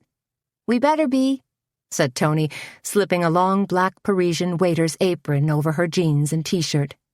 "Because here comes our first customer." Both women stood there with smiles on their faces as the door slowly swung open. Only it wasn't a customer at all. Standing in the doorway, staring at them with a stricken look on her face, was Missy Langston. Suzanne took in Missy's sad expression, haggard look, and slumped shoulders, and murmured, "Oh, no." Chapter 6. Missy Langston wasn't just upset. She was practically hysterical. "My poor Ozzie is dead, and now Sheriff Doogie says I'm at the top of his suspect list," she wailed. Suzanne led Missy to a table and got her seated. Toni quickly brought a glass of ice water. "Take a sip," urged Toni. "Why do people always bring you water when you're upset?" asked Missy, taking a tentative gulp. In her mid-30s, Missy possessed fair, almost porcelain skin, hair the color of fine corn silk, and a full, ripe figure. She'd caught the eye of more than a few men in Kindred, but Ozzie Driesden had been her sweetie for more than 2 years, except for lately. Suzanne wanted to get right to the heart of Doogie's accusations. "Where were you yesterday afternoon?" Suzanne asked Missy. "Do you have an alibi?" She hadn't watched Law and Order all these years for nothing. "I was at home," sniffed Missy. "I was planning to go to Kindred Spirit Days, maybe hang out a little, but I was just so tired from working 12-hour days, trying to get Carmen's boutique ready. So I gave myself a break and took a nap." "Poor dear," said Toni. "Next thing I know," said Missy, "Sheriff Doogie is pounding on my door, telling me Ozzie is dead." Suzanne wrinkled her nose. George Draper had offered to break the news to Missy. Obviously, Doogie had engineered a serious change in plans. "So Doogie just barged in?" asked Toni. "Just dropped the terrible news on you?" Now Missy pulled a white hanky from her bag and dabbed at her eyes. "Yes." Her voice dropped to a hoarse whisper. "And it was shocking, just shocking. The news hit me like a ton of bricks." Missy took another sip of water. "What did Sheriff Doogie say after he broke the bad news?" asked Suzanne. Missy sniffled again. "Just rattled off a string of questions. Didn't display a speck of sympathy or decency," she added. "And the questions were all concerning you and Ozzie?" asked Suzanne. Missy bobbed her head. "Exactly. Sheriff Doogie asked me how long we'd been dating, how close we were." She blushed slightly, then added, "Really personal questions. Then he asked if Ozzie and I had cooled it over the past couple of months." "What did you tell him?" asked Suzanne. "I told him we'd cooled it a little bit," said Missy. "That I'd been so busy with the new boutique that I hadn't had a lot of free time." "But your relationship had cooled off, hadn't it?" asked Suzanne. She felt so sad asking about Ozzie in the past tense. "Yes." Missy's voice was a soft whisper again. "It had." "What was the real reason?" Suzanne asked, although she wasn't sure she'd get a straight answer. But Missy surprised her. Biting her lip, twisting her hanky around her thumb, Missy said, "A couple of months ago, I kind of pressured Ozzie for a commitment." "Okay," said Suzanne. "I can certainly understand that." Missy let loose a deep sigh. "But Ozzie said he wasn't ready for marriage, that he preferred the status quo, as he so inelegantly phrased it, and told me that maybe he wasn't even the marrying kind." Tears trickled down Missy's face. "Why do men do that?" she wailed. "Why do they get all cozy and buy you little gifts and lead you on like that? Then when you dare to broach the subject of marriage, they turn completely squirrely. What is it with this fear of commitment?" "It's part of the male genetic code," said Toni. "Like being unable to put the toilet seat back down." "Not all men are like that," said Suzanne. "But let me guess. Sheriff Doogie asked if you were hurt and angry about Ozzie being so non-committal." "He did," said Missy. "In fact, he broached the subject a couple of different ways. Just kept coming at me." "Were you angry?" asked Toni. Missy frowned and studied her French manicure. "Yes." Seconds ticked by. "Maybe a lot angry. Furious, I suppose." Suzanne pressed on. "And Doogie thought that Ozzie's cool-down might have put you over the edge, might have served as an impetus to kill him." Missy's face turned harsh. "I think Sheriff Doogie's convinced I'm one of those scorned, revengeful, stalker-type women." "You mean like in Fatal Attraction?" asked Suzanne. "Except you'd never boil a rabbit in a pot," pointed out Toni. Missy shivered. "No, of course not." "And what exactly did Doogie ask you about Earl?" said Suzanne. Said Missy. "Earl?"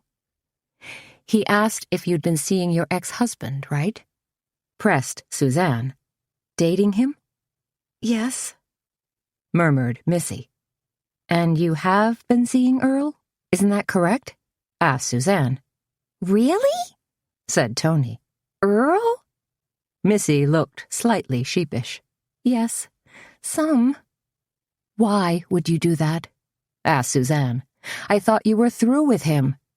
After Missy's divorce was final, she referred to Earl Stensrud as a cretin, not fit to sell watermelons by the side of the road.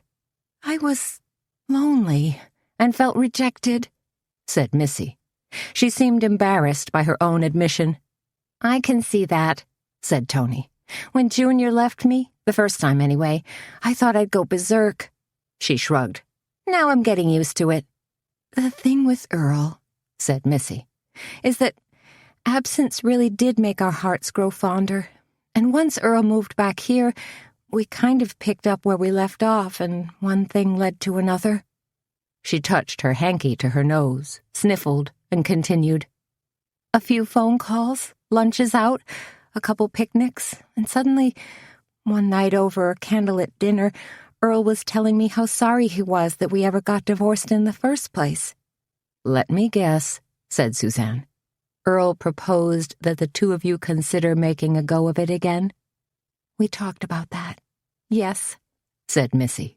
But please understand, after Ozzie sort of backed away from me, I was utterly devastated, very vulnerable, and Earl can be quite charming. Suzanne remembered Earl Stensrud as a man who picked his teeth with a matchbook cover, but made no comment.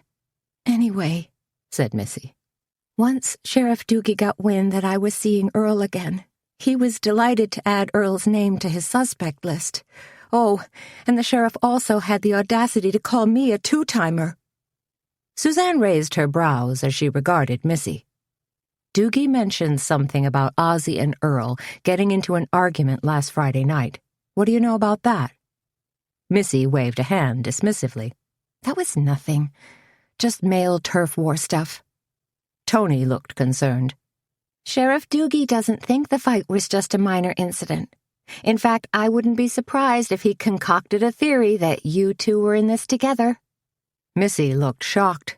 Earl and I would never, she sputtered. I wonder what Earl's alibi is, Suzanne wondered out loud. Hope he has a dandy one, said Toni, because Doogie's on the warpath. Sighing deeply, Missy said, I'm just so heartsick and nervous over this entire situation. And of course it couldn't come at a worse time.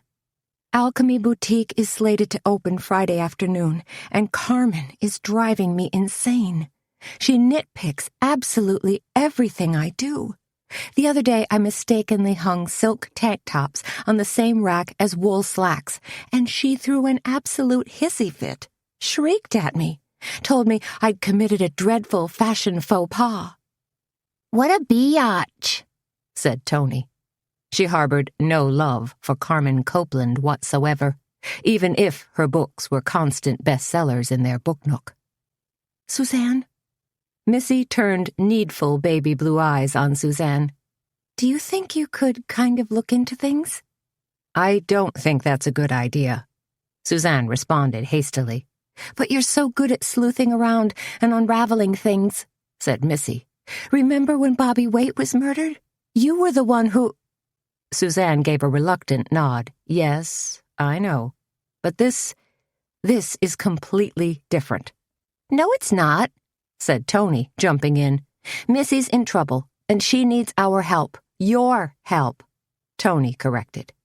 Moments passed as both women stared at her. Then Suzanne finally said, Maybe I could just, I don't know, ask around. Leaning forward, Missy threw her arms around Suzanne and gave her a big squeeze. Thank you, very much. I'm not promising anything, Suzanne cautioned. But you're tight with Sheriff Doogie, said Toni. So maybe you'll have an inside track. I don't think Doogie ever gives anyone an inside track, replied Suzanne. But I'll see what I can pry out of him. Still looking shaky, Missy said, I'd better get going before your luncheon crowd comes swarming in and sees me looking all red-eyed and awful. Here, honey, said Toni, handing Missy her handbag. I'll walk you out to your car. Thank you, said Missy, and thanks for being such good listeners. She started to stand, then sat down again. a look of pain on her face. "Oh, I almost forgot to tell you. There's going to be a visitation for Ozzie tomorrow night at Driesden and Draper, and then the funeral will be Wednesday morning at Hope Church." "So soon," murmured Suzanne. "Isn't it?" said Missy. "But Ozzie only had the one brother, and I guess he just wants to move things along." Now if only I could do that too, thought Suzanne. Lunch was packed today, and ran for a good 2 hours. At one point, Suzanne had to run in and help Petra make a dozen more chicken wraps. Then Suzanne and Toni had to clean up quickly so they could set up for afternoon tea. While Petra assembled small tea sandwiches of curried chicken salad and carrot pecan and cream cheese, Toni brewed pots of Yunnan black tea and rose hips tea. That gave Suzanne a little free time to putter around in the book nook again. While customers came, browsed, and bought books, Suzanne worked at unpacking several new boxes of books that had arrived via FedEx that morning. By looking back at the last 6 months of sales, Suzanne had determined the reading trends of the local populace, and so had ordered mysteries as well as books about the stock market, quilting, knitting, and Mediterranean-style cooking. Just as she was ringing up a children's book for a young mom and her 5-year-old daughter, Suzanne caught a flash of jet-black hair and the unmistakable sparkle of diamonds. She glanced up to see Carmen Copeland, romance author and owner of Alchemy Boutique, gazing at her intently from across the room. That was the wacko thing about Carmen. She never smiled, never displayed any interest in anyone but herself. Carmen just appeared and projected the air of an entitled, wealthy duchess waiting for court buglers to announce her arrival and the red carpet to be rolled out. "Carmen," said Suzanne, determined to be friendly even if it killed her. "Wonderful to see you." Carmen crossed the carpet and dumped her handbag, a gorgeous mahogany-colored alligator bag with a dangling charm, D for Dior, on the counter. "Did you hear about the murder?" she asked, a trifle breathless. With her dark hair, heart-shaped face, and drop-dead figure, Carmen was a truly gorgeous woman. Of course, the slinky emerald-green dress, strappy Gucci heels, diamond necklace, diamond ring, and twin diamond bracelets didn't hurt either. Projected a certain air of luxe living. Suzanne decided not to tell Carmen that she'd actually been at the scene of the crime. "I heard all about it," she told Carmen. "And then Missy dropped by a couple of hours ago, right before lunch. As you can imagine, she was extremely upset over Ozzie's death. Heartbroken, really." Peering closely at Carmen, Suzanne noticed that the tiny lines around her eyes seemed to have disappeared. Her lips were also much plumper, almost a trout pout, as one Hollywood gossip rag referred to collagen-enhanced lips. Yes, Carmen must have made a trip to a skillful cosmetic surgeon who specialized in injectables. "Don't you find it weird, Ozzie being murdered on his own table like that?" Carmen's eyes sparkled, as though she was thinking about switching from writing romance novels to true crime. "It's bizarre," agreed Suzanne, wondering just how much Carmen knew about the murder, how she'd picked up her facts. Carmen gave a slight frown. "I just hope Missy is able to pull herself together. We've got our grand opening Friday, and there are still a trillion details to take care of." Sighing, she said, "It's just so hard to find people you can count on." Suzanne decided Carmen must have been born without a heart, or else it had been surgically removed and replaced with a mechanism of stainless steel or some other hard metallic substance. And Carmen was a romance writer at that, made her millions penning love stories. "Missy's got a good head on her shoulders," said Suzanne. "But she's going to need time to grieve. It's only natural." "As her employer, I'd prefer she do it on her own time," responded Carmen. Suzanne wondered what would happen if she reached across the counter and gave Carmen a good smack upside the head. Probably, she decided, Carmen would just smack her back. Carmen was like that. Mean, fearless, aggressive. Not unlike the timber rattlers that lived in the towering bluffs above Kindred. Even though the Midwest wasn't their natural environment, the rattlers were there, and they were dug in. It was as simple as that. Something clunked against the counter, and then Carmen held up a large 2-by-3-foot laminated poster that featured the colorful cover of her new book. I always have my publisher make posters and ship them to the more prestigious bookstores, said Carmen, but we had one left over, so I thought I'd give it to you. See? She pointed to a strip of paper that was striped across one corner. It's even got the date and time of my book signing. Wonderful, said Suzanne. We'll place it right by the romance section. Don't you think it would look better in the window? Asked Carmen. Suzanne wanted to tell her it would be better still shoved down her gullet, but she didn't. Just held her tongue and accepted the poster. Once Carmen had left, once Suzanne had dug out a copy of Tragic Magic for a customer, she poked her head into the café. 3 tables, each held groups of 4 women, all enjoying tea, triangle-shaped tea sandwiches, and gingerbread scones. So, good. I can kick back in my office and place a few orders. Because Petra was such a prolific baker, and business had been awfully good, knock on wood, they were forever ordering flour, sugar, butter, and spices from their local restaurant supply house. But the minute Suzanne sat down in her chair and snugged it up to the antique oak library table that served as a desk, the phone jangled. "Suzanne!" came a cheery voice when she picked it up. "How do?" She knew instantly it was Jean Gandil from the Bugle. "It's Jean, from the Bugle." "I know that, Jean. I'm just putting the finishing touches on a story here," said Jean brightly. "And I wanted to make sure I included your perspective." "Oh, crap. He's doing a story on Ozzie." "Not sure what you're talking about, Jean," Suzanne told him. There was a forced chuckle, and then Jean said, "You're doing it again, Suzanne." "What's that, Jean?" "Playing dumb." Suzanne snorted. "Thanks for your kind and generous observation. You know darn well I'm writing a story about Ozzie's murder," said Jean. "Gonna be front page, above the fold," he bragged. "And the headline will be 48-point type?" "I'm just trying to put together a credible story," Jean whined, "before I have to turn it into my editor. I'm sure Sheriff Doogie told you everything that he's able to release to the press," said Suzanne. "Or to the public, for that matter. And his information was pathetically scant," complained Jean. "Lacked detail. Come on, Suzanne, you were there. You saw poor old Ozzie dead on the table."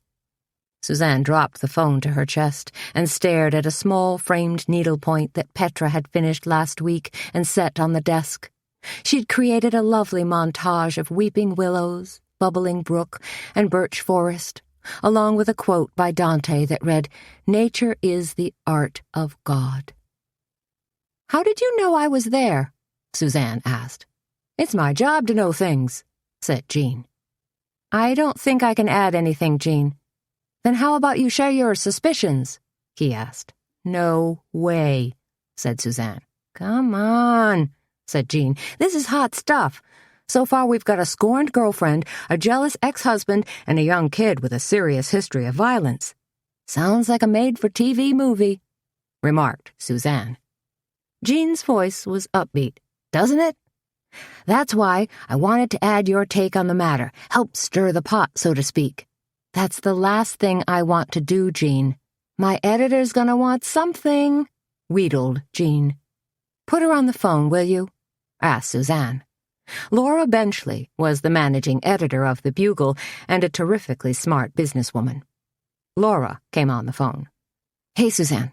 Things still humming along at the Cackleberry Club?" "Can't complain," said Suzanne. "Any chance I could get that recipe for oatmeal scones you guys served last week?" asked Laura. "They were fantastic."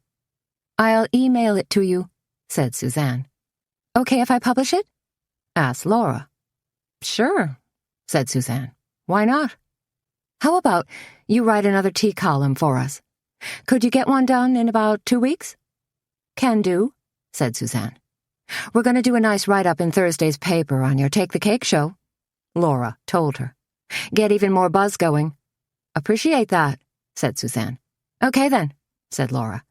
I'll put Jean back on. Oh, but you're so much nicer than Jean, Suzanne said with a laugh. Don't pay any attention to him, said Laura. He thinks he's Dan Rather. She laughed wickedly. Or Dan Rather not, added Suzanne.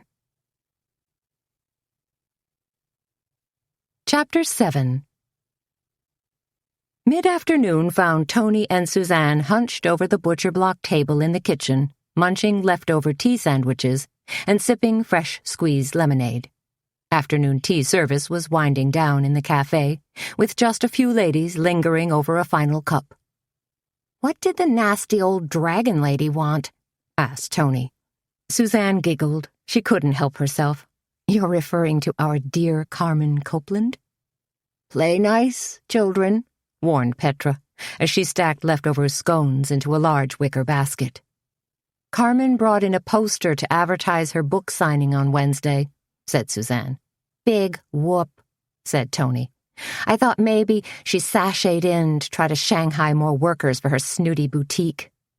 "She already did that to Missy," Petra interjected. Then she gazed worriedly at Suzanne. "You think Missy will be okay?" "Okay about Ozzie's death, or okay working for Carmen?" asked Suzanne. "Both, I suppose," said Petra. "Missy will be fine," Suzanne assured her. "She's a survivor." "Like us," said Toni. "Or more to the point, like you and Petra." "Aren't you sweet?" said Petra. She put her hands on her ample hips and smiled at them. "Now that things have settled down to a dull roar, I'm going to take a batch of scones, a jar of fig jam, and a big thermos of lemonade over to the fellows who are working on the Journey's End church." Last month, the church, which was just down the frontage road from the Cackleberry Club, had been tragically torched by an arsonist. Now the site had been cleared, a foundation poured, and the church was slowly being rebuilt. "Need any help?" asked Toni. They all felt terrible about what had happened to the church. "I'm fine," said Petra, gathering everything up. "But my heart just goes out to Reverend Yoder. Do you know, he's been over there every day, wandering around nervously, trying to pitch in." "Traded in his Reverend's collar for a chambray work shirt," said Suzanne. "Reverend Yoder's just hoping the job will get done faster, I suppose," said Toni. "Wouldn't it be great if they could finish the church in time for Christmas? I just hate to think of those poor folks not being able to sing Christmas hymns in their own church." "I know," said Petra. "But the unfortunate thing is, Reverend Yoder doesn't know the difference between a Phillips head screwdriver and a flathead screwdriver." Toni popped a last bit of sandwich into her mouth and declared, "Neither do I." "I suppose it's the thought that counts," continued Petra. "I love that he cares so passionately about getting his church rebuilt and bringing his congregation back together." On Suzanne's invitation, the congregation had met a few times at the Cackleberry Club. Now they were using St. Sebastian's Church at off hours, a nice ecumenical arrangement between two different religions. Petra hadn't been gone more than 2 minutes when there was a loud, erratic banging on the swinging door that separated the kitchen from the café. "Uh-oh," thought Suzanne. "An unhappy customer?" She walked over, gave a tentative push on the door, and was startled to find a somber-looking Junior Garrett staring back at her. "Junior?" she exclaimed. "Ah, crap," muttered Toni. Only last week, her estranged husband had displayed a wandering eye for curvy, bordering on chubby women who favored tight Angora sweaters. In other words, not Toni. "Toni back here?" Junior asked, shrugging back his dangling forelock, not even bothering with a polite, "Hi, how are you?" "Sure she is," he scowled, answering his own question. "She's always hanging out at your little sorority house.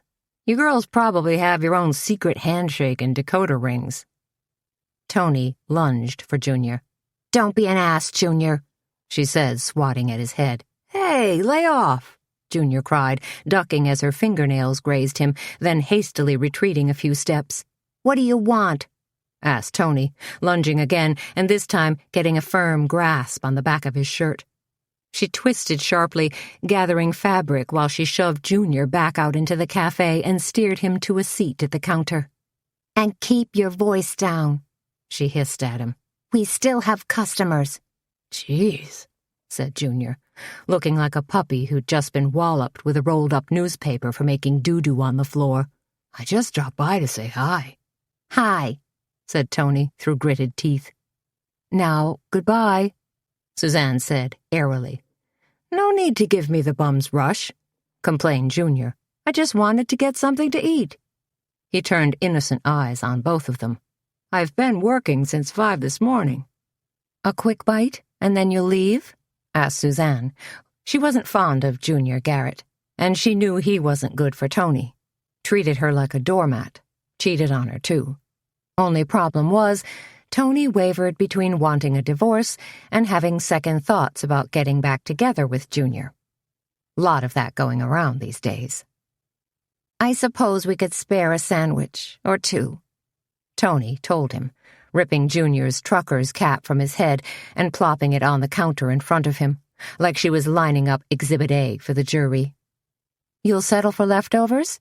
Asked Suzanne, relenting some. Sure, said Junior. Whatever. You'll get whatever, breathed Toni. But when they brought Junior a plate of tea sandwiches and a scone, he peeled the top slice off his sandwich and stared suspiciously at the chicken salad. What's this? He demanded. Don't you girls got anything fresher? When you're getting something for free, said Toni, you take what's set in front of you and don't make a fuss. Hey, protested Junior. I can pay for this. I just got myself a brand new job. What do you mean, a new job? Asked Toni. I thought you were still working at Shelby's body shop. Please don't tell me you got fired. Again. No, nothing like that, said Junior, suddenly looking a little smug. I should have been more specific. What I meant to say was, I've taken on another job. You girls think I want to fix fenders and do paint touch-ups all my life? No way. Not this paisano. You have a second job? Asked Suzanne. That Junior was able to hold down one job was remarkable. That he'd taken on a second job was an alert the media event.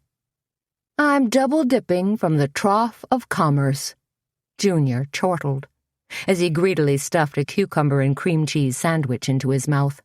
He seemed delighted with his mini bombshell.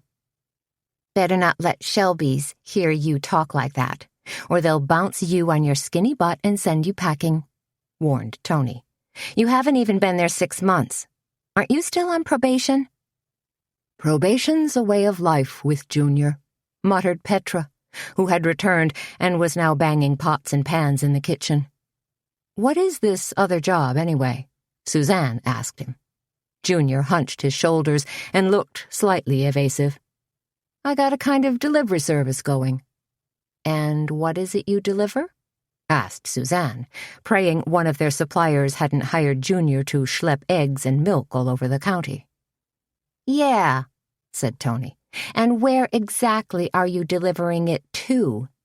She'd noticed Suzanne's suspicion toward Junior. Now she was feeling that way, too. Junior puffed out his chest, trying to look important. Are you kidding? They got me running all over the doggone place. Supposed to drive up to Minneapolis tonight, and then to Des Moines next Wednesday. And just what is it you're delivering? Suzanne asked again. Auto parts, snapped Junior. The fact that he said it a little too quickly and the answer sounded a little too rehearsed made Suzanne doubly suspicious. That's interesting, said Suzanne, because I thought most parts supply places had their own fleet of delivery trucks and drivers. Yeah, said Toni. You see those panel trucks with the little orange caps on top driving around all the time. Junior's scowl was almost menacing. Why can't you girls ever be happy for me? Why do you have to put me down all the time? Bash me like all I am is some stupid piñata. Maybe because you always seem to be just this side of the law?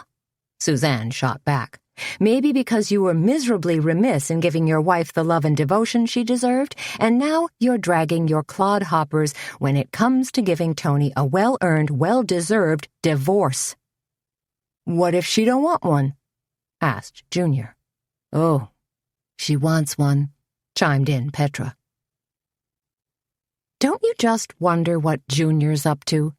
Suzanne asked Toni as they set the tables for tomorrow's breakfast. Huh? Asked Toni, as she piled sugar cubes into antique china sugar bowls they'd picked up at area tag sales. What I'm saying, said Suzanne, is I hope Junior's not involved in anything illegal. Toni looked thoughtful. Like what? Oh, said Suzanne, maybe like drugs? Toni looked startled. He wouldn't do that. Junior's not that idiotic. Suzanne gazed at Toni and lifted an eyebrow. Okay, hedged Toni. Junior may be one taco short of a combo plate, but I doubt he's involved in drugs.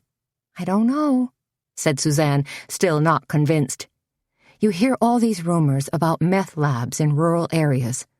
Just like in big cities, a lot of small towns have terrible problems with stuff like crystal meth and methamphetamines. Holy buckets, said Toni. Sheriff Burney over in Deer County busted a meth lab just last month. Suzanne finished folding a linen napkin into a tricky bishop's hat, then suddenly frowned and looked up, a question clouding her face. What? Asked Toni. What if Ozzie's murder was related to drugs? Said Suzanne.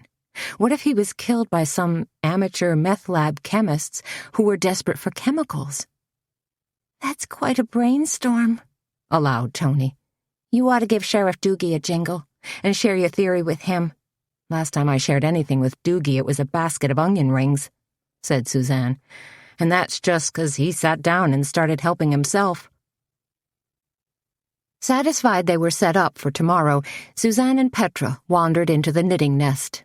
This was clearly Petra's domain, she being a confirmed knitter and quilter. Now she was fussing about happily, arranging skeins of mohair yarn, alpaca, and even a few skeins of cashmere. She'd stocked up like mad and was obviously ecstatic about the big knit-in this Thursday. At last count, she had almost 30 women coming. So how does this knit-in work? Asked Toni. Is everyone going to start a new project, or will they bring stuff they've been working on? A little of both, said Petra, dumping an assortment of knitting needles into a large flat basket. The important thing is, all our knitters have gotten pledges from friends and family, and all the finished garments will be put on sale and the money given to charity. You are such a sweetheart, said Suzanne. She fingered a cowl-collared shawl that was hanging on the wall. It was knitted with Noro yarn from Japan and done in subtle colors of rust, orange, blue, and yellow. Did you knit this? Petra nodded. And it's for sale? Asked Suzanne. Oh, sure, said Petra. Then put a red dot on it for me, will you? Said Suzanne. Like those fancy art galleries do to mark a piece sold. La-dee-da, sang Toni. Suzanne's been to an art gallery. It was more of a framing store, said Suzanne, over in Cornucopia. Plopping down in one of their squishy chairs, Toni wiggled her butt and unfurled her latest issue of the National Inquisitor.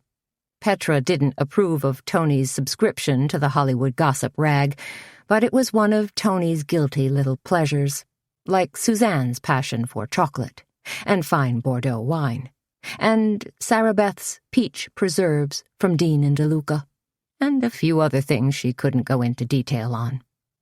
Looky this, said Toni, holding up a page. Here's a photo of Jessica Simpson wearing a checked shirt a lot like mine. She squinted at the grainy color photo, except she's got more in the cha-cha department. Give her another 15 years, said Petra. Then she'll be well acquainted with the indisputable laws of gravity. Toni grabbed a copy of the Kindred Bugle, turned to the back page and said, "Time to check out the personals column." "Pass," replied Suzanne. "No, really," said Toni. "There are some good guys here. Listen to this one. Outdoorsy guy. That means he shoots baby animals and chews tobacco," said Suzanne. Toni snorted, but continued. "Who's low-key, but fun-loving, and seeks a possible long-term relationship." "Low-key probably means he's a slug," pointed out Petra. "And fun-loving is code for likes to get drunk," said Suzanne. "What about the part where he's seeking a long-term relationship?" asked Toni. "Just means he wants somebody to cook for him, do laundry, and sandblast the scum off his bathroom walls," laughed Suzanne. "You guys are so cynical," said Toni. "I think he sounds like a heck of a prospect." "You mean better than Junior?" said Petra. "Anybody's better than Junior," agreed Toni. Suzanne wandered over to Petra's newly done display of knitting needles. "Tell me about these bamboo needles." Petra's face took on an almost beatific look. "Oh, they're simply wonderful," she cooed. "Bamboo knitting needles are exceedingly smooth and have a very soothing feel. The amazing thing is, the yarn won't slip off, but it will slide exactly the way you want it to, and the bamboo makes a soft clicking sound. It's almost spiritual, zen-like," she added. "We could all use a little zen in our lives," Suzanne sighed. "Thinking about Saturday," said Toni. "I'm wishing I knew a little bit about Zen, or yoga, to help me chill out." "Gonna be crazy," agreed Suzanne. Toni put her feet up on a leather footstool. "It'll be a miracle if we get through it." Petra glanced up from arranging her yarns and smiled serenely. "I don't believe in miracles. These days, I rely on them." Chapter 8. The sun was just beginning to dip below the horizon when Suzanne stepped outside the back door of the Cackleberry Club. Everything, as far as she could see, fields, woods, faraway farmhouses, was bathed in a golden reddish light. It reminded her of a line from Shelley's poem To a Skylark. "In the golden lightning of the sunken sun, o'er which clouds are brightening, though dost float and run." The broad leafy field of soybeans rippled like waves as the breeze washed over it, across Suzanne's field. She and Walter had bought the land adjacent to the Cackleberry Club some 5 years ago as a kind of investment.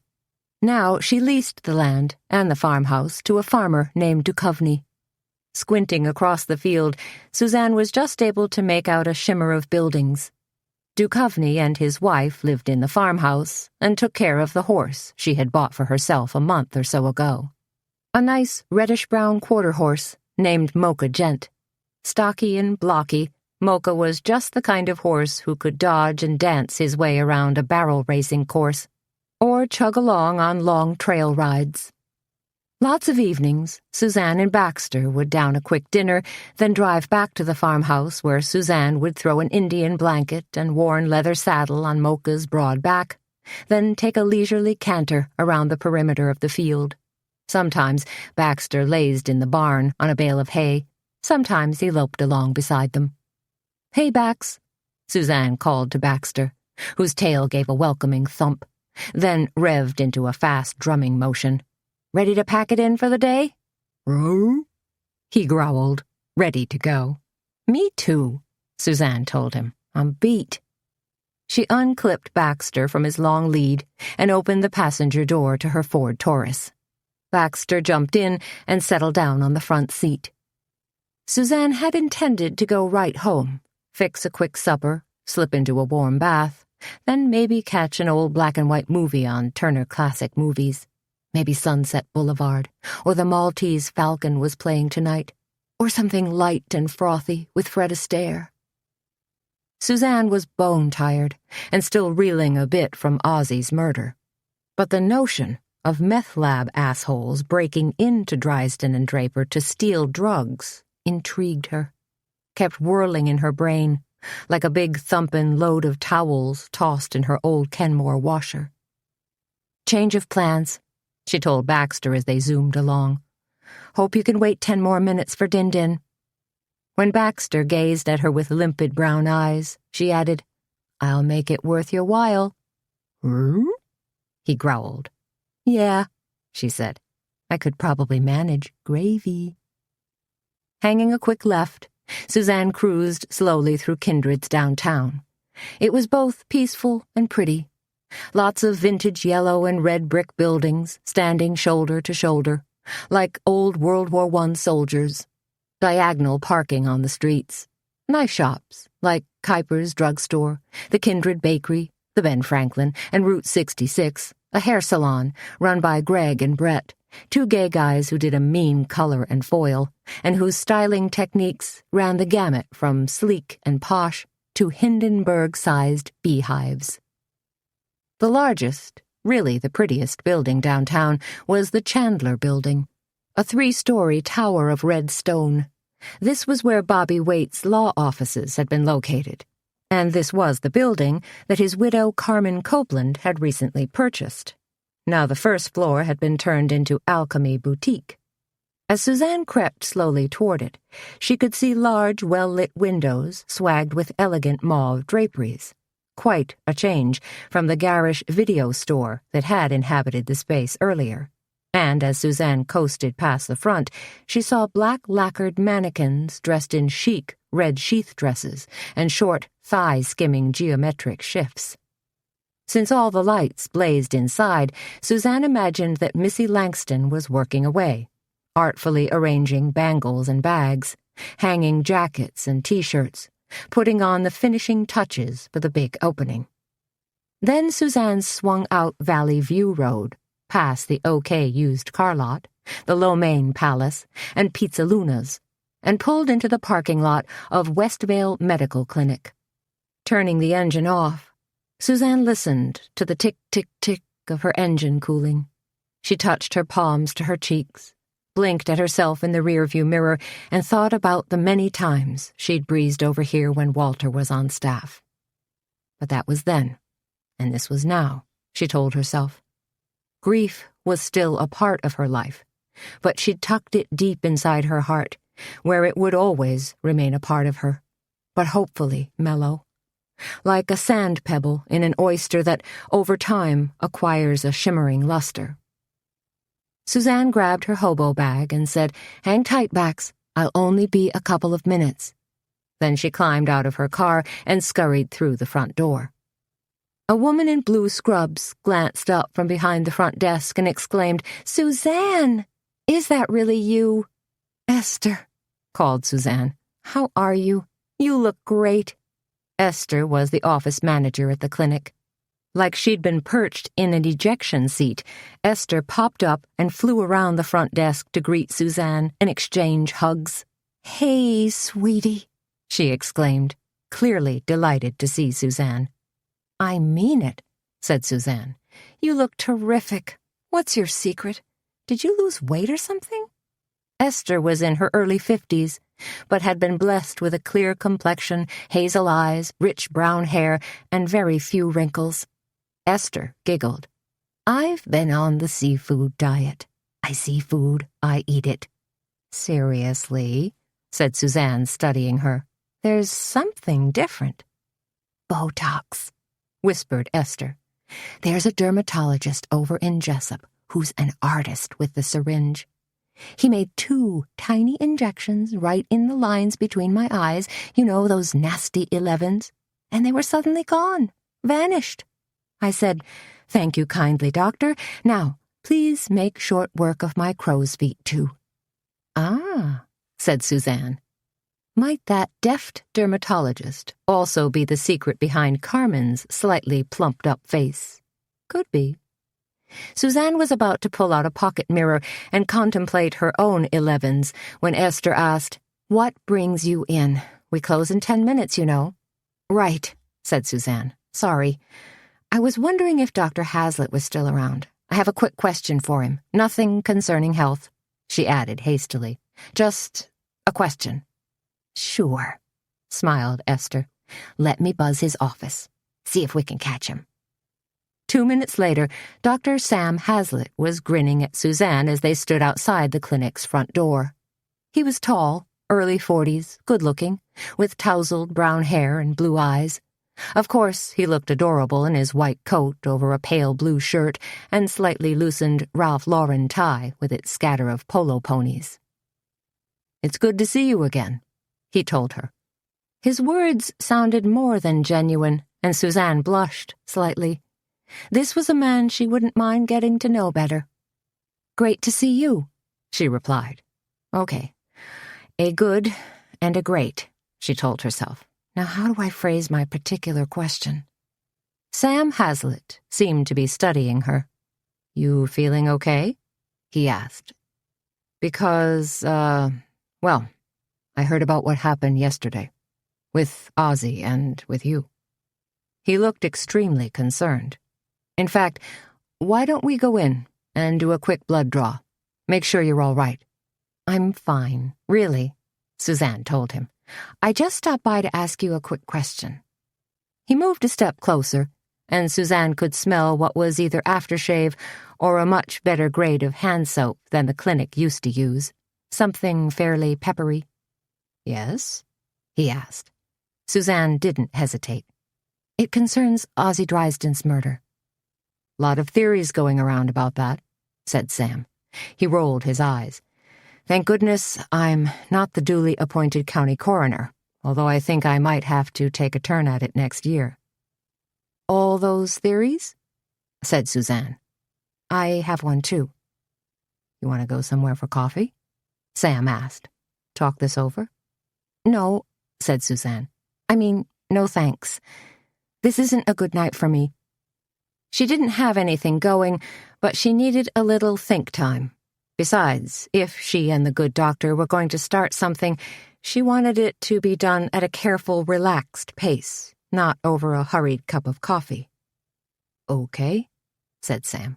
"So, give me the elevator test." "Pardon?" said Suzanne. "We're riding from the 10th floor down to the 1st floor. You've got approximately 12 seconds to make your pitch." "Oh," said Suzanne. "Okay.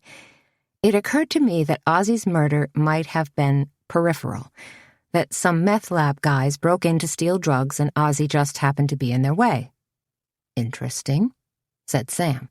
"So, what I wanted to know from you," said Suzanne, "was if drugs that are commonly used in funeral homes for, embalming purposes might also be used to cook up a batch of crystal meth." Sam stared at her, his eyes crinkling slightly at the corners. "And you came up with this on your own?" "I think so," said Suzanne. "Although I could have seen a similar plot on TV, maybe CSI Miami." She thought for a few moments, and then asked, "Or did Sheriff Doogie already talk to you about this?" "Haven't seen the good sheriff lately," said Sam. He crossed his arms and seemed to regard her with curiosity. Then he launched into a quick lesson on illegal drugs. "Meth and ecstasy are the most common drugs produced in what's commonly referred to as mom-and-pop labs," he told her. "On the street, meth is often referred to as crank, zip, or Christie. The pure smokable form, methamphetamine hydrochloride, which is the really bad stuff, also goes by a batch of names: ice, quartz, blizzard, glass, sparkle, and white lady." "Wow," said Suzanne. "You really know this stuff." "I served on a community action board once," said Sam, "during my residency. Anyway, to answer your question, yes. Embalming fluid generally contains formaldehyde, methanol, ethanol, ether, and other solvents. The basic formula depends, of course, on which manufacturer you buy your embalming fluid from. They're all slightly different." "But not by much," said Suzanne. "That's right," said Sam. "So, a crew of crankhead meth lab freaks would probably jump at the chance to get their hands on any kind of embalming fluid." Said Suzanne. Sam Hazlitt glanced over at her car. It was the only one left in the lot. "You've got a dog." "Baxter," said Suzanne. "Looks like a nice enough guy." Suzanne smiled. I could introduce you sometime. Sam smiled back. Soon, I think. Chapter 9. On the way to her house on Laurel Lane, on the north side, the oldest part of Kindred, Suzanne took a slightly circuitous route and cruised past the Driesden and Draper funeral home. It was a big old rambling place, American Gothic, with a few touches of Victorian thrown in for good measure. Set back from the street, the wooden clapboard building had been painted a somber gray with white trim, like a modestly dressed Quaker. On a whim, Suzanne pulled over to the curb and gazed up at the roof line with its fanciful array of turrets, finials, and balustrades, and wondered why so many funeral homes had a certain creep factor about them.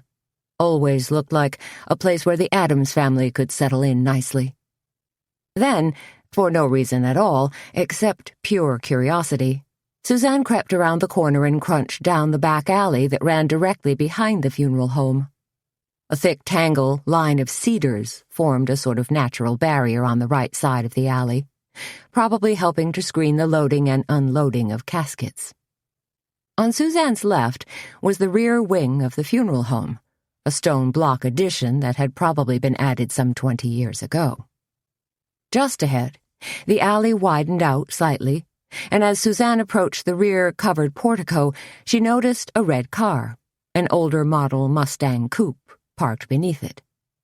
As she rolled to a stop, the assistant, Bo Becker, came bounding out the back door, his arms stretched wide around a half-dozen containers of white lilies and one huge bouquet of purple and gold chrysanthemums. Hastily unrolling her window, Suzanne called, "Bo? Hello there. I'm Suzanne Dietz, the lady who found Ozzie yesterday. Could I talk to you for a second?" Bo never bothered to look up. He dumped the flowers onto the pavement, jerked open his car door, spread out a black plastic tarp on his back seat, then began piling in containers. "Excuse me?" Suzanne called again. How rude was this? Bo slammed the door shut, grabbed the big pot of mums, and flipped open his trunk. Dressed in jeans, a khaki green t-shirt, he looked just as casual as he had yesterday, except that his hair was combed back flatter and probably held in place with a gob of gel. "Please don't be rude," said Suzanne. Bo loaded the final pot, then glanced over at her. "You here to jump on the bandwagon, too?" he asked. "Accuse me of murdering Ozzie?" His handsome face twisted with anger. His voice dripped poison. "Because that fat old sheriff sure got it in his head that I'm involved." "I wasn't going to accuse you of anything," said Suzanne. "I just wanted to ask you a couple of questions." "I'm busy," snarled Bo. He stared at a smudge on his car's rear fender, then used the bottom edge of his t-shirt to wipe it away. "That's a pretty neat car you've got," said Suzanne. "I love that candy apple red color." Maybe she could flatter him a little, pretend to be a motorhead. Although if he said anything about rims or carburetors, she'd be outed immediately. "This here's a '94 Mustang, with a custom Borla exhaust," Bo announced, a smidgen of pride in his voice. "Can't nobody touch her." "I believe it," said Suzanne. She let a few moments slide by. "I was a friend of Ozzie's, too. I'm just as upset about his death." Bo slammed the trunk. "Tough shit." Suzanne gazed into her refrigerator, then grabbed a plastic container of leftover chicken chili and a carton of sour cream. While she heated her chili on the stove, she measured out a cup of kibbles into Baxter's bowl. Then she opened a can of Newman's Own chicken and brown rice formula, scooped a third of the can into a small bowl, added a small amount of water, and warmed it in the microwave. When it was a nice, smushy gravy consistency, Suzanne poured it over Baxter's food, added a Rimadyl tablet, and set the dish on a raised metal feeding stand, a new addition in her kitchen. "There you go, pal. Kibbles avec poulet." While her chili steamed and bubbled, Suzanne pulled a piece of cornbread from the freezer, popped it into the microwave. Then she gazed around her kitchen. It was a cook's toy store, really. Renovated 3 years ago, so she and Walter could indulge their secret little foodie passions. They'd installed a Wolf gas range, with charbroiler, sub-zero refrigerator, and granite countertops. It was all quite gorgeous and very Food Network, but not terribly practical now that she was alone. Now it felt a little like a restaurant kitchen, superbly equipped, but a trifle impersonal, too. Maybe, once she started entertaining again, her kitchen would magically transform into a warm, welcoming space, where everyone would want to congregate. On the other hand, that might depend on who she entertained. Her chili heated, Suzanne poured it into a handmade ceramic bowl that was one of a set she'd purchased at the Darlington College Art Fair, and added a dollop of sour cream. She set it on a wicker tray along with the cornbread, paper napkin, and spoon, and carried the whole shebang into the living room. As she ate and half-heartedly watched the nightly news, Suzanne's thoughts wandered back to the murder.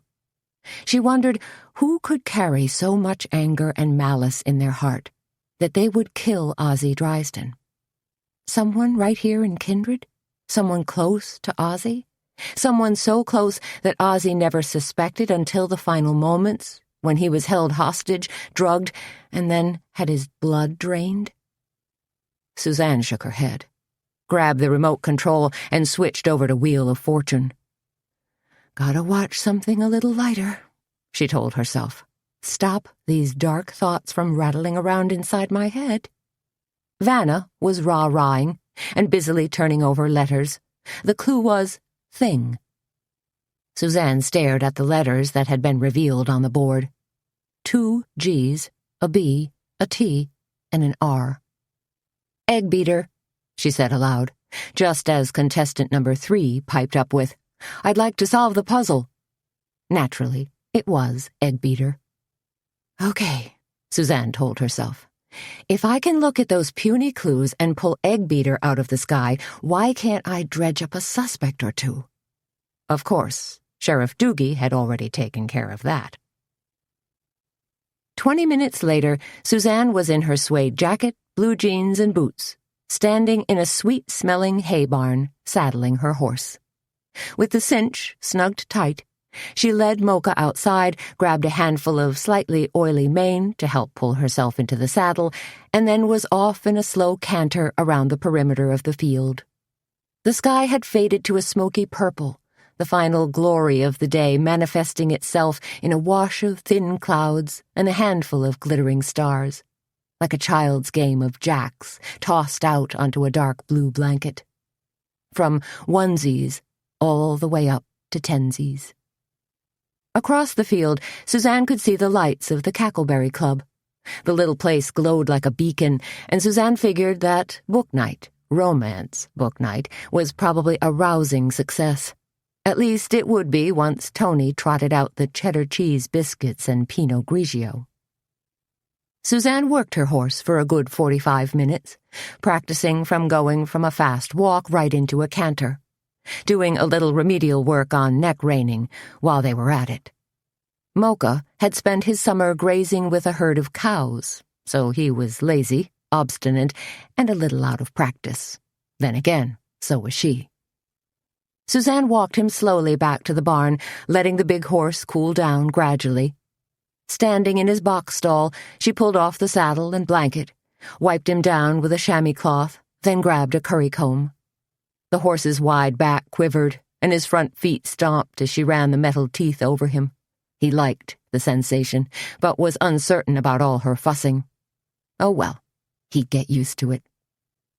Dust motes twirled in the low light as Suzanne groomed her horse, and her thoughts drifted back to Sam Hazlitt. Their earlier exchange bothered her a little. She liked him, could probably seriously like him. But she was a little nervous now that she'd maybe sent the wrong signals. Had she been too cool, too indifferent, or too pushy? What should she do? She wondered. Hang a sign over her heart that said, "Open for business"? Or just bag those worries and let things take a natural course. Yeah, probably that would be best. Suzanne hung Mocha's bridle on a peg, then poured out a couple cups of oats into his feed box. As she turned to leave, Mocha lifted his large head and stared at her with luminous brown eyes, as if to say, "Leaving so soon?" "You need a buddy, don't you?" she said. "It's probably lonely out here when nobody's around. Tell you what, I'll try to find you some kind of buddy." At 9 o'clock, when Suzanne came barreling through the front door of her home, feeling relaxed, at peace, and a little wobbly in her knees and thighs, the phone was jangling. She snatched up the receiver on what was probably the final ring before it switched over to the answering machine. "Hello?" "Hello again. This is Sam." "Oh, hi." Balancing on one foot, she tried to slide off her left cowboy boot by scraping it against the right one. Her technique wasn't working very well. "You sound out of breath," said Sam. "I was just outside," she told him, "goofing around. Listen, when we spoke earlier, I forgot to ask you something." "Shoot," said Suzanne, staring down at the inlaid turquoise leather on her half-off boot, fully expecting Sam's question to be either murder or drug-related. "Would you have dinner with me Friday night?" Suzanne's grin, as she accepted, was a mile wide. Chapter 10. Tuesday was eggs-in-a-basket day at the Cackleberry Club. Suzanne and Toni crowded around the butcher block table with Petra, arranging thin slices of ham in muffin tins, then watching as she poured a thick, foamy egg mixture on top. Once each basket was filled and topped with a generous spoonful of shredded cheddar cheese, they were slid into a hot oven. "Look who's queen of the rodeo this morning," exclaimed Petra as she cracked more eggs, single-handed, into an antique speckled ceramic bowl. Toni was all duded up in a new hot pink western shirt with silver embroidery and matching silver buttons. On her feet were a brand-new pair of buckskin-colored Toni Llama boots. "Gifts from Junior," she told them, trying to sound offhanded. "He says he's been inspired to share the wealth." "You saw Junior last night?" asked Petra, slightly aghast. She paused, eggs in hand. "I thought you declared a moratorium on seeing Junior," said Suzanne, jumping in. "I thought you'd pretty much decided you were going for the big D." "Divorce," said Petra, enunciating the word in an exaggerated manner. Toni looked pained. "But Junior brought gifts. What was I supposed to do? Act like an ingrate?" "You could try saying no," said Petra. She turned toward her grill, grabbed a spatula, and flipped a half-dozen blueberry pancakes. "You could have told him not to darken your doorway," said Suzanne. "Junior's TV was on the blink, and he wanted to watch reruns of American Gladiators," Toni explained, a little defensively. "I think there's more to Junior's visit than meets the eye," said Petra. "Trust me, he's after something. The new duds were just to butter you up." She glanced at her pancakes. "These are ready." "You think?" Toni's face fell. "I guess I hadn't considered that particular angle." Suzanne held out 2 plates for Petra's pancakes. "I think you better sniff out some details on Junior's so-called delivery job," she told Toni. Then she bumped the swinging door with her hip and sailed out into the café. The place was only half full, but it was still early. Pretty soon they'd have a packed house, folks coming from all over the county to enjoy their food, and Suzanne liked to believe the homey ambiance of the Cackleberry Club. Suzanne delivered her plates of cakes, brought pitchers of maple, blueberry, and boysenberry syrup, poured refills of coffee and English breakfast tea, then finally looked up and drew a deep breath, and noticed Earl Stensrud, Missy's ex, and now, she supposed, Missy's boyfriend for a second term, occupied the far table near the window. Earl was digging into a fluffy omelet that Toni must have delivered. Funny she hadn't mentioned Earl being here. Sidling over to his table, carrying a pot of coffee, Suzanne said, "Morning, Earl. How's breakfast?" Earl grinned up at her with his narrow face, receding hairline, and a speck of spinach caught between his front teeth. "Tasty," he told her. "Best spinach and feta cheese omelet in town." "Well, I could have told you that," said Suzanne, pouring out a slow stream of coffee into his cup. She added, "I understand you moved back here to sell insurance." Earl's head bobbed like it was spring-loaded. "For Universal Allied Home and Life. Most people are unawares, but insurance is the most important financial instrument a person can have." He paused, then gave a questioning squint. "You got enough insurance, Suzanne? Business insurance, I mean, for the Cackleberry Club?" "We're pretty well set," she told him, hoping to avoid the inevitable sales pitch. "I could offer a free analysis," said Earl. "You might find a need to up your coverage." He glanced around.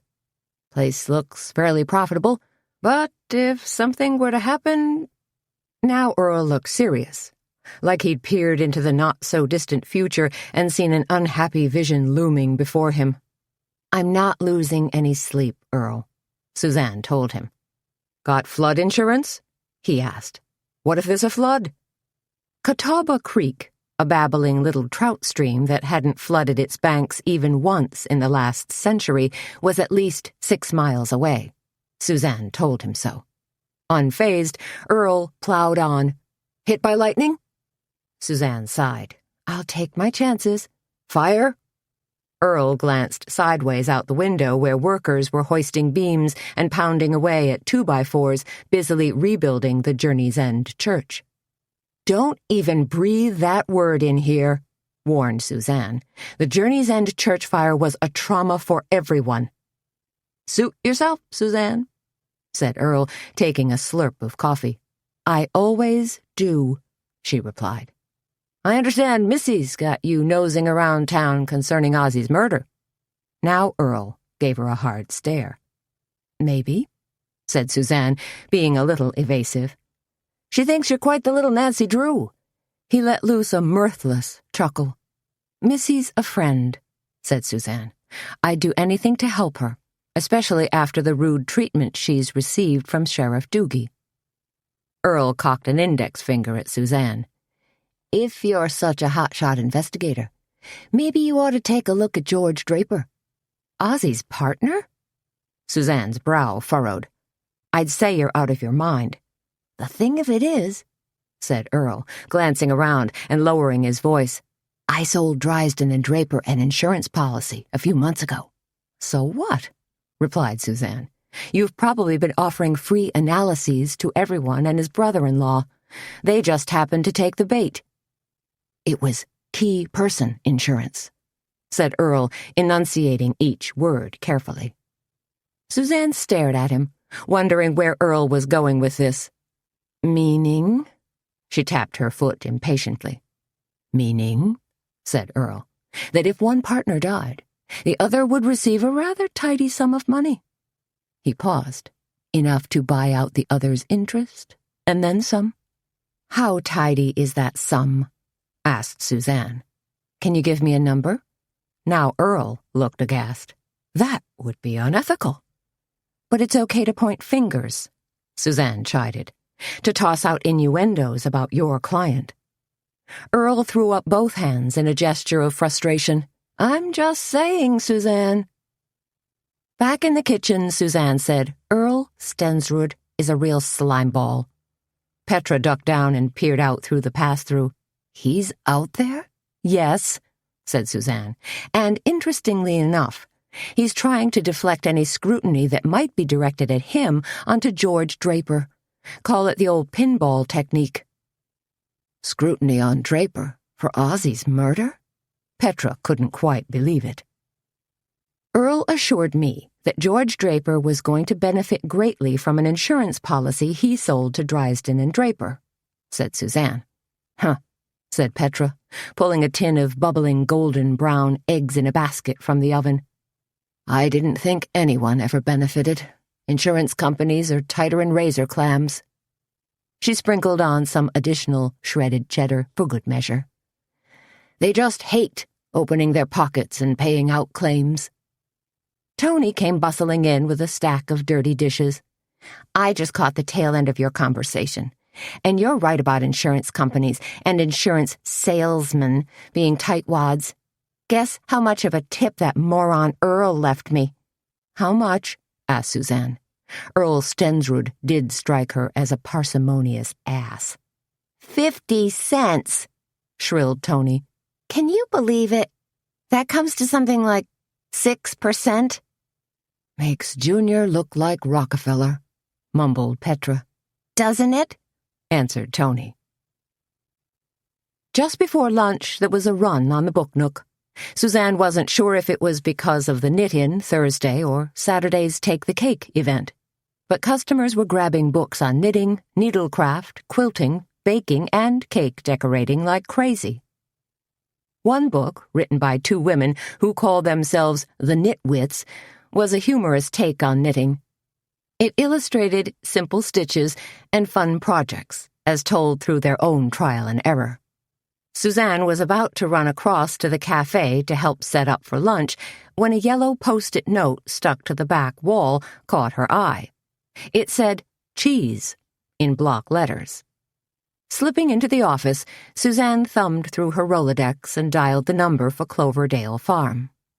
"Mike," she said, when she finally got him on the line, "we're down to our last 2 wheels of cheese.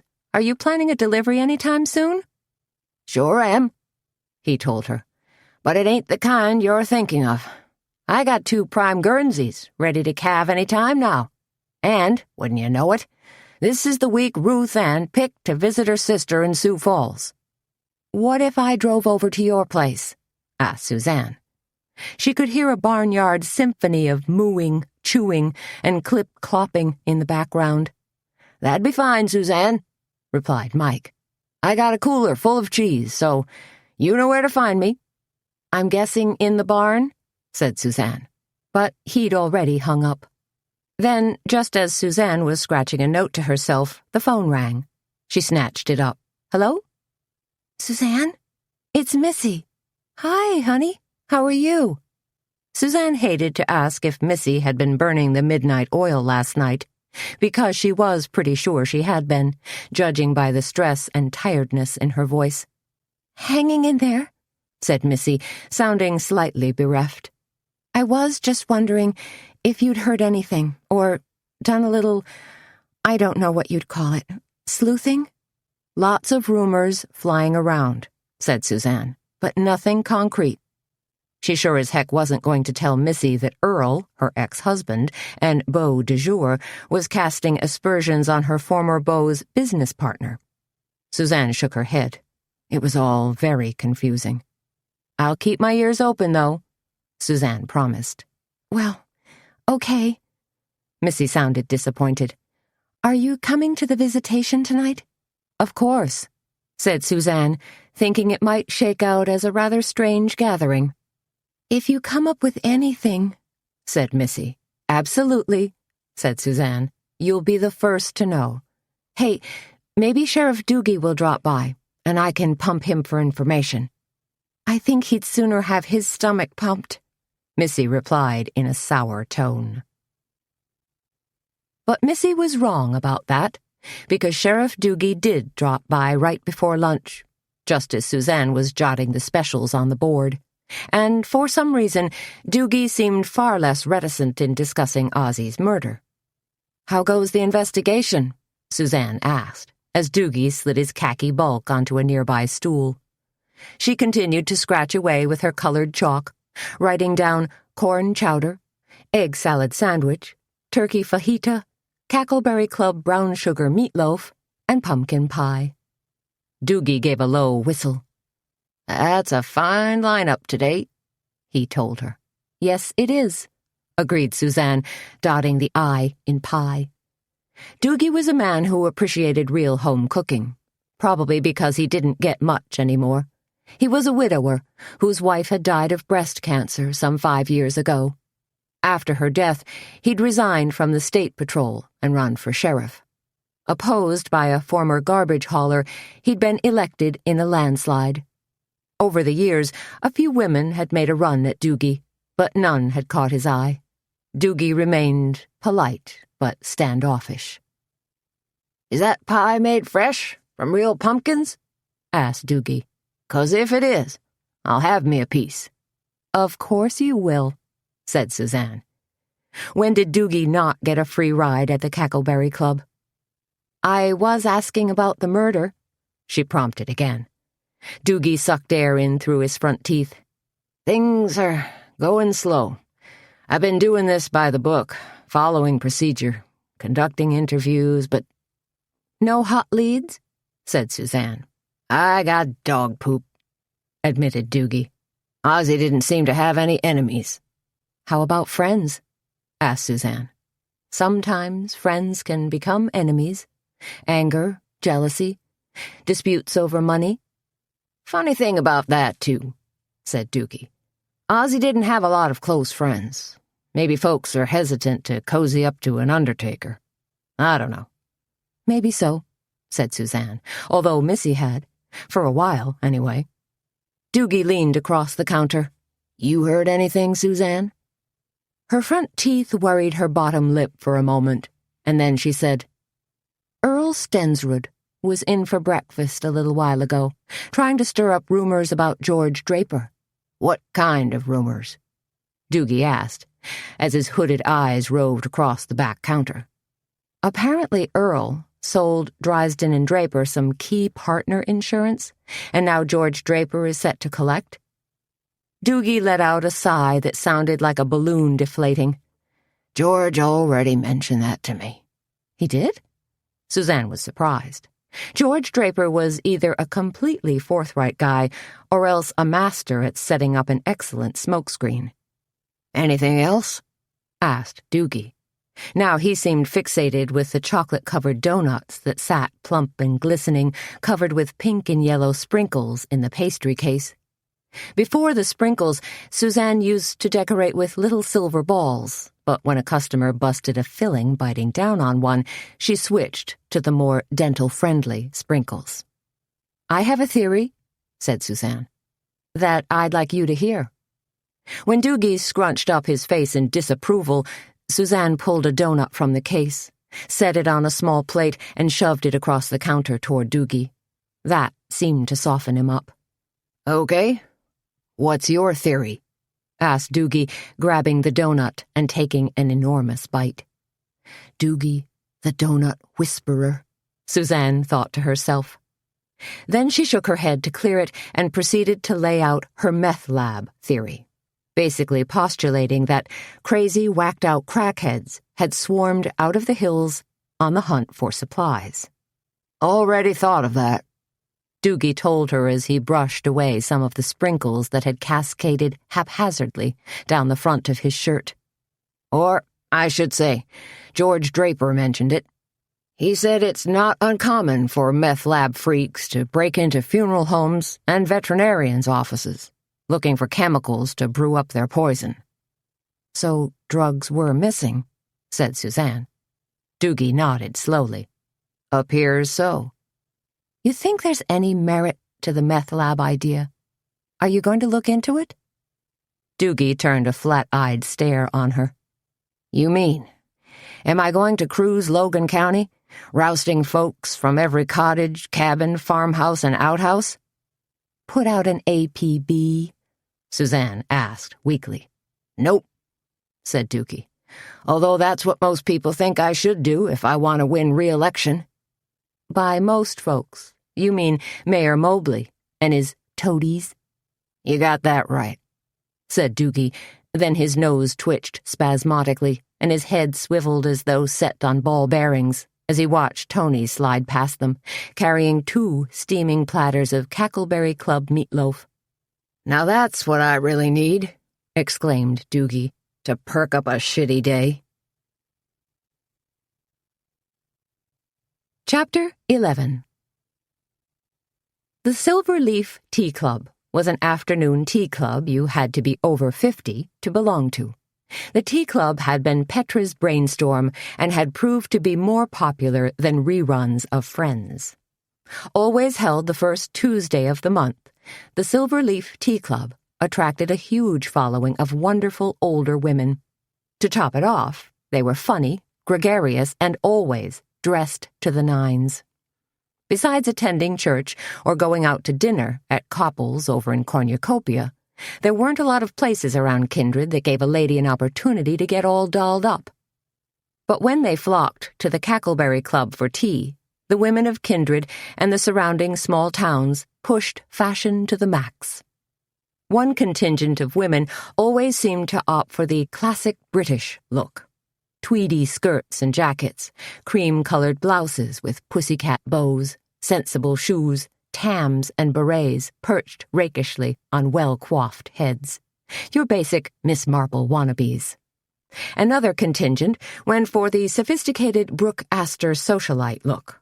Tailored suits, sheath dresses, strings of opera pearls, vintage crystal pins on their lapels, 50s-style felt hats, and antique mink stoles draped around their shoulders, the pelts clamped nose to tail with tiny mink paws dangling.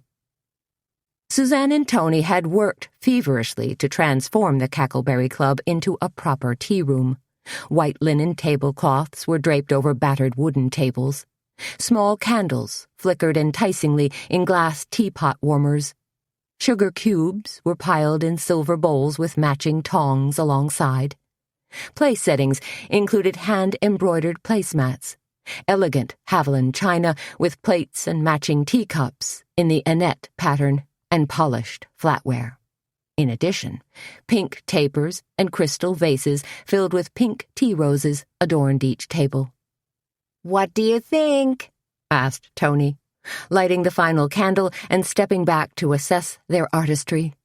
"Very posh," said Suzanne. "That's the exact word I was thinking of," said Toni with a grin. At 10 to 2, the Silverleaf Tea Club ladies bunched excitedly outside the door. At 2 o'clock promptly, they entered the Cackleberry Club, oohing and eyeing at the table settings that seemed so elegant and magical. Then Suzanne and Toni were off and running yet again, taking orders for pots of tea. Today's offerings included Formosan oolong, Assam, Chinese Haoya black tea, and Egyptian chamomile. Of course, once a table had finished their pot of tea, they were free to select another variety. As Toni raced out with pots of tea, Suzanne worked beside Petra in the kitchen. They were serving all the food at once today, using 3-tiered curate stands.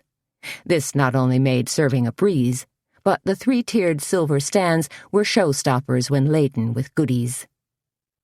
Scones graced the top tier, of course, which today consisted of Petra's special cinnamon date scones, served with mounds of Devonshire cream.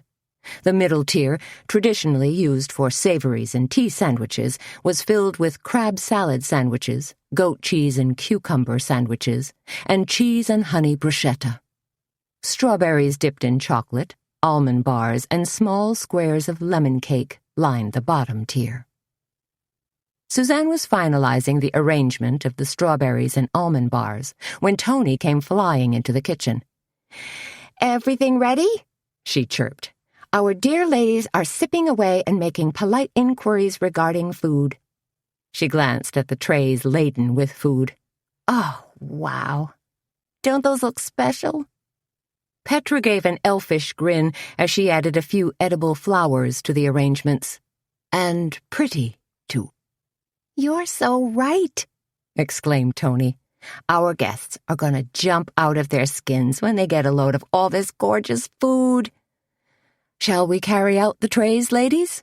asked Suzanne, "and make our presentation?" With great care, each partner picked up 2 of the food-laden trays, then carefully eased through the doorway and into the café. And their guests did not jump out of their skins at all, but instead gave their hostesses an enthusiastic and well-deserved round of applause. Halfway through the tea, Suzanne introduced herself, though they all knew who she was, and did a light-hearted presentation on tea etiquette.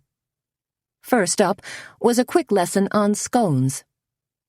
"The proper way to eat a scone," Suzanne explained, "is to split it in half horizontally with your knife, then spread a little butter on the scone's crumbly side, and top it with jam." "What about adding Devonshire cream?" asked a lady in a plum-colored suit. "Put a judicious dollop right on top of your jam," said Suzanne. "Enough for a bite. Then use your small spoon to keep adding more dollops if you want." "What about lemon in tea?" asked a woman in tweeds. "Personal preference," said Suzanne. "But the accepted method is to put a thin, almost translucent slice of lemon in your teacup, then add your tea." There was a soft murmur. Then Suzanne added, "But never add lemon and milk to your tea. The citric acid in the lemon will surely make your milk curdle." A woman way in back raised her hand tentatively. "Yes," said Suzanne. "How long do you boil your water for tea?" "Ah," said Suzanne, "you really don't. The trick is to pull your kettle off the stove just as it begins to boil." "Interesting," said another woman. "Then how long should you allow your tea to steep?" "The rule of thumb," said Suzanne, "is 2 to 5 minutes for green tea, 4 to 7 minutes for black tea. But of course, timing is always dependent on personal taste and the variety of tea." The woman in the plum suit raised her hand again. "How did you learn all this?" Suzanne gave a slightly embarrassed shrug. "Trial and error. And some really good books." While Petra poured refills and chatted with friends on the cafe floor, Suzanne and Toni gobbled up the leftover tea sandwiches that had been sliced crookedly or, for some reason, weren't up to Petra's exacting standards. "They still taste good," mumbled Toni. "And this cucumber and goat cheese is to die for," said Suzanne, "even if it's not everyone's taste." "Cheese," said Toni. "I wanted to tell you we're down to our last wheel of cheddar. I hope you were able to get Mike Mullen on the horn." "I did. And he says he's busier than a one-armed paper hanger," Suzanne told her. "So I'm going to have to rattle on out there myself." "I got an idea," said Toni. "Are you still going to Ozzie's visitation tonight?" Suzanne nodded. "Sure, though I can't honestly say I'm looking forward to it." "What if I picked you up?" said Toni. "And then, afterward, we drove out to Cloverdale Farm together." "Sounds like a plan," said Suzanne. "Is Petra coming too?" "No," said Toni, licking her fingers. "She's going to visit Donnie, but she'll be at Ozzie's funeral tomorrow." Petra came flying through the swinging door. "My ears are burning. Someone's been talking about me." "Are you psychic?" asked Toni. "No, just psychotic," said Petra with a laugh. "Suzanne, there are ladies drifting toward the book nook. You want to do the honors?" As a lucky strike extra for the Cackleberry Club, book sales were suddenly as brisk as the tea, and Suzanne found herself riffling through cardboard boxes in her office, pulling out extra copies of books that prominently featured tea and baking. "Remember me?" asked a short, pleasant-faced woman who hoisted a stack of books onto the counter. Suzanne gazed at her, then snapped her fingers. "You live out on Highway 22, the Miss Marple fan, or, I should say, Agatha Christie fan." "Lolly Heron," said the woman, offering her hand to Suzanne. "I'm so glad I finally got it together and came to one of your marvelous teas. What great fun, and marvelous food." She patted her tummy and rolled her eyes. "Please do come again," Suzanne urged her, as she rang up the books, then gave her a 10% discount. "I will," Lolly promised. "And don't forget," Suzanne told another group of ladies, "tomorrow our own Carmen Copeland will be right here signing her newest book, Ramona's Rhapsody." "We'll be back," promised Minerva Bishop, a tiny little octogenarian whom everyone simply addressed as Mrs. Min. Once the ladies of the Silver Leaf Tea Club had taken their leave, once Joey Ewald, their slacker busboy, came in to clear tables and load up the dishwasher, Suzanne ducked into her office to make a few calls. She had a to-do list that was a mile long, and most of it had to do with their Take the Cake show. Suzanne checked in with Sharon Roper at Sugar Baker's in Jessup to make sure she was still willing to serve as one of the judges for the cake decorating contest, then called Claudia Dean over at Darlington College to make sure she was still on for the fondant and frosting demos. Jotting notes, double-checking, and going over her final plans, Suzanne felt fairly confident they'd be able to pull off the event. What she didn't feel confident about was helping Missy. She'd noodled the various suspects around in her mind. Earl Stensrud, Bo Becker, George Draper, and even Missy herself. And nothing seemed to add up. No one seemed to have held that much of a grudge against Ozzie Driesden. Of course, you never knew what anger or despair a person could hold or hide deep within their heart. But a significant piece of the puzzle still seemed to be missing. Even Sheriff Doogie had pretty much said the same thing, in his own inimitable, shit-kicking way. Wandering back into the kitchen, Suzanne was suddenly struck by a weird sensation, a memory thing, synapse or flashback, that felt very unsettling, though she couldn't quite put her finger on it.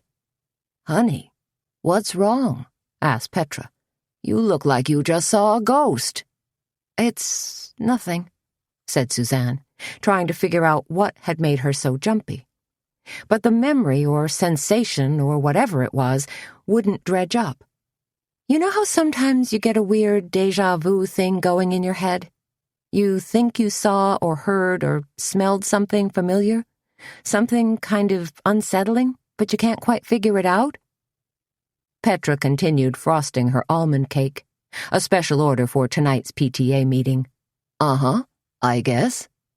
"That's what Oh, never mind," said Suzanne. "It's probably just some crazy synapse thing." "Or hormones," said Petra. When Suzanne jogged down her sidewalk that evening and climbed into the passenger seat of Tony's car, the first thing she said was, "You got a new car." Tony generally drove an old navy blue Honda, infamous for belching black clouds of oil until Junior hauled it into the garage and installed a new exhaust system. This car was a Ford Custom 500, not so new, but not so dotted with rust either. "Nah," said Tony. "This is Junior's car. He wanted mine for his deliveries, so he traded with me. I guess my Honda has newer tires or something." "But this one's got a bigger engine," said Suzanne, fastening her seatbelt as Tony rumbled away from the curb. "It does have that touch of muscle car," said Tony, sounding pleased. "And a CB radio." Suzanne pointed at a box with dials and a backlit digital tuner display that had been haphazardly bolted to the dashboard. "Police scanner," corrected Tony. Suzanne frowned. "Seriously?" "Monitors police, fire, and EMS channels," said Tony. "You're telling me that Junior monitors police channels?" said Suzanne.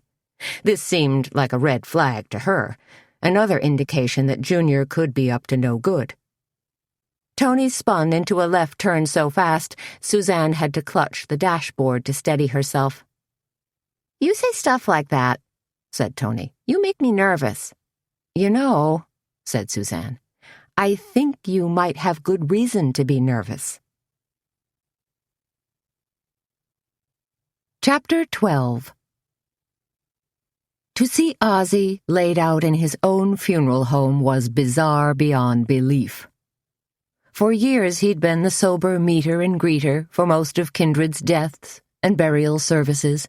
Now here he was, lying in a gunmetal gray casket, wearing his black three-piece funeral director's suit. Or at least Suzanne hoped it was his funeral director's suit, and not one of those awful cheesy suits that were slit up the back. "Creepy, isn't it?" murmured Toni, standing at Suzanne's elbow and peering at Ozzie. "It's like watching a bad movie," said Suzanne. "Only this is really happening." She took a step backward, took in the arrangements of peace lilies, listened as Amy Grant's "Say Once More" played discreetly from the hidden sound system in this, the largest of the 2 visitation parlors, and wondered who had made all these decisions. Who had selected the casket, the flowers, the music? Ozzie's brother, she supposed. Although glancing around at the crowd, which was already quite sizable, Suzanne didn't see anyone that particularly resembled an Ozzie-type relative. "This is totally freaking me out," whispered Toni. "Maybe we should go out into the lobby and sign the guest book or something. Besides, it's freezing in here." Shivering, Suzanne nodded. "Good idea. Sign the guest book. Take a good hard look at the guests. Because, well, you never know." They grabbed each other and scurried out into the entry hall. "Sad, isn't it?" said a tall, white-haired man as Suzanne finished writing her name. "Ozzie was such a wonderful man." Suzanne set the pen down and favored the white-haired man with a sympathetic smile, then did a sort of double-take. "Oh," she said, "you're—" She couldn't quite dredge up his name. "Ted Foxworthy," said the man. "I used to own the funeral home over in Jessup, Foxworthy and Sons." "Used to?" Suzanne asked. "Did you retire? Are your sons running the place now?" She'd been there a year or so ago for a visitation and funeral. Foxworthy glanced at his feet for a moment, then said, "No, nothing like that." "Business couldn't have been that bad," offered Toni. Foxworthy gave a rueful smile. "The whole funeral industry has changed," he told them. "In a bad way?" asked Suzanne.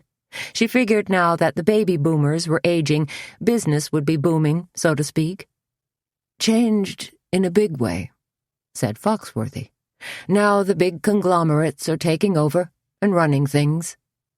"Isn't that always the case?" sighed Toni. "So what exactly happened?" asked Suzanne, curious now. "I did what most independents are doing today," said Foxworthy. "I sold out." "To what company?" "Roth Funeral Home Consortium," Foxworthy told her. "The funeral home over in Cornucopia has been sold to them, too." He sighed. "I guess it's the way of the future." Something didn't sound right to Suzanne. "Sounds like you didn't want to sell," Suzanne said to him. Foxworthy kept a stoic look on his face. "Did this Roth consortium pressure you?" asked Suzanne. Now Foxworthy scrunched up his face. "Not direct pressure. In fact, they were always extremely polite and businesslike with their propositions, but after we declined their offer a few times, our suppliers started demanding payment up front, and a lot of the medical sales reps seemed less anxious to call on us." "So there was pressure," said Suzanne. "I suppose you could call it that," said Foxworthy, picking up a black pen and turning to sign the guest book. "Just nothing illegal." "But you made money?" said Toni, trying to find some solace in the situation. "Oh, yes," said Foxworthy, but he didn't look happy. As Suzanne stepped aside, she noticed a small camera hung overhead. It seemed to be focused directly on the front door, probably installed up there so whoever was working in back could keep a watchful eye on whoever came in, or at least that was the probable intent. Suzanne wondered if Doogie had checked out this camera and vowed to mention it to him. "Oh, no," Toni hissed. "Missy's here." Suzanne turned toward the front door and saw that Missy, accompanied by Earl Stensrud, had just entered the funeral home. Dressed in a somber black suit, Missy looked tired, drawn, and sad. Earl just looked bored. When Missy saw Suzanne and Toni huddled together, she sped over to greet them. "Thanks for coming," she said in a breathless voice, administering hugs and air kisses to each of them. "How are you doing, honey?" asked Toni. "Okay," said Missy, trying to keep a game face. A tremendously big turnout, said Suzanne. Probably tomorrow for the funeral, said Missy. The place will be even more jam-packed. Interesting, thought Suzanne. Hadn't Doogie mentioned that Ozzie didn't seem to have a lot of friends? So this big turnout signified what? Professional interest? Or just a macabre fascination with Ozzie's death? Probably so, since word had traveled like wildfire, just as Doogie had predicted, that Ozzie had indeed been murdered. Missy put a hand on Suzanne's forearm. I have a favor to ask of you, she said. Of course, said Suzanne. Anything. I was wondering, said Missy, if you'd be one of the models in our informal fashion show this Friday. Oh, no, I couldn't, said Suzanne. You just said you'd do anything, Toni pointed out, giving Suzanne a sharp poke in the ribs. Anything, reasonable, said Suzanne, feeling a little embarrassed. You'd be a wonderful model, said Missy. You're, what, about a size 10? Suzanne nodded. About. On a good day, if I've sworn off carbs for 2 entire months. And still great-looking for your age, said Missy. Thank you, said Suzanne. I think. You should do it, urged Toni. You'd be great. Plus you're well-liked around town as a businesswoman, added Missy, which would certainly lend credibility to the new boutique. Suzanne's got street cred, chirped Toni. After a few more encouraging words from both Toni and Missy, Suzanne finally relented. After all, Missy just looked so sad. When Suzanne finally spotted Sheriff Doogie's Smokey Bear hat bobbling above the crowd, she sidled back into the parlor to talk to him. Suzanne, he said, staring at her with eyes that were red-rimmed and tired, as though he'd stayed up late for too many nights. There's a camera out in the foyer, she told him. I was wondering if you looked at the tape. Yep, Doogie told her. Nothing. So the killer came in the back door? Asked Suzanne, hypothesizing. Maybe he had a key? Or Ozzie knew him and let him in, said Doogie.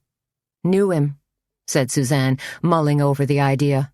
If Ozzie knew him, that could be significant.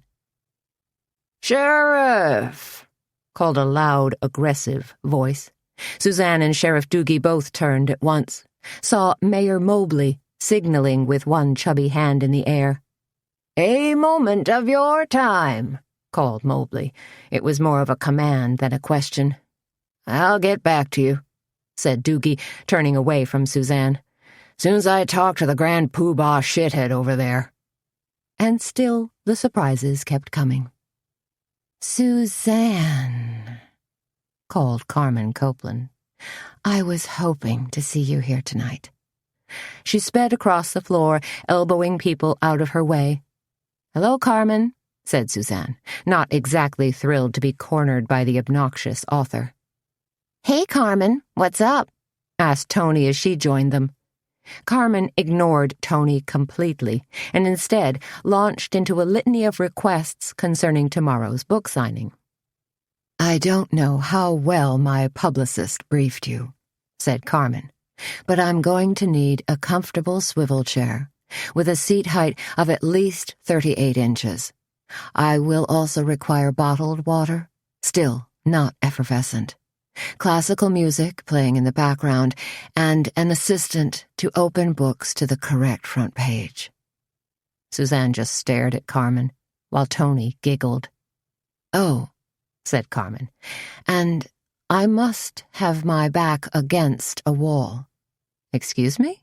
Said Suzanne. Had she heard Carmen correctly? I detest people moving around behind me, said Carmen. Makes me uneasy. Gives me the creeps, in fact. Carmen, said Suzanne, fighting now to keep a straight face. I'd be delighted to back you into a corner. Good evening, ladies. They all three turned to find Dr. Sam Hazlitt smiling at them. Sam, said Suzanne, you know Toni, and this is Carmen Copeland. Carmen thrust a gloved hand at Sam. Delighted to meet you. These are sad circumstances, of course, but the pleasure is all mine. She batted her eyes at him, and Suzanne wondered about the feasibility of simply reaching out and pulling off Carmen's false eyelashes. Too radical? Or not rad enough? I've just come from the most wonderful art dealer over in Cornucopia, Carmen said, moving in on Sam Hazlitt. He has a tiny little gallery, but access to the most amazing outsider artists. She paused. That's what I'm collecting now. Outsider art. No, thought Suzanne. You're trying to collect compliments. And my date for Friday night.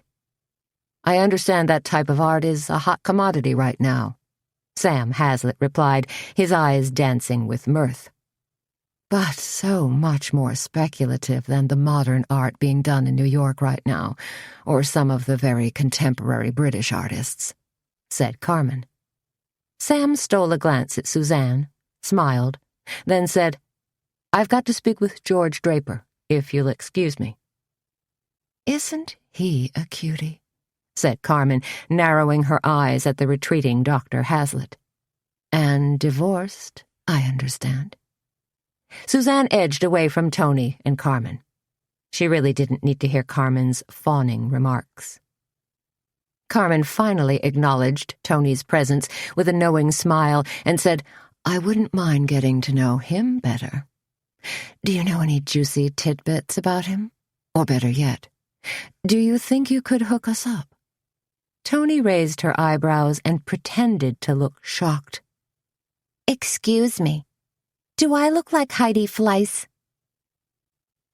Suzanne caught up with Sheriff Roy Doogie just as he was storming out of the funeral home.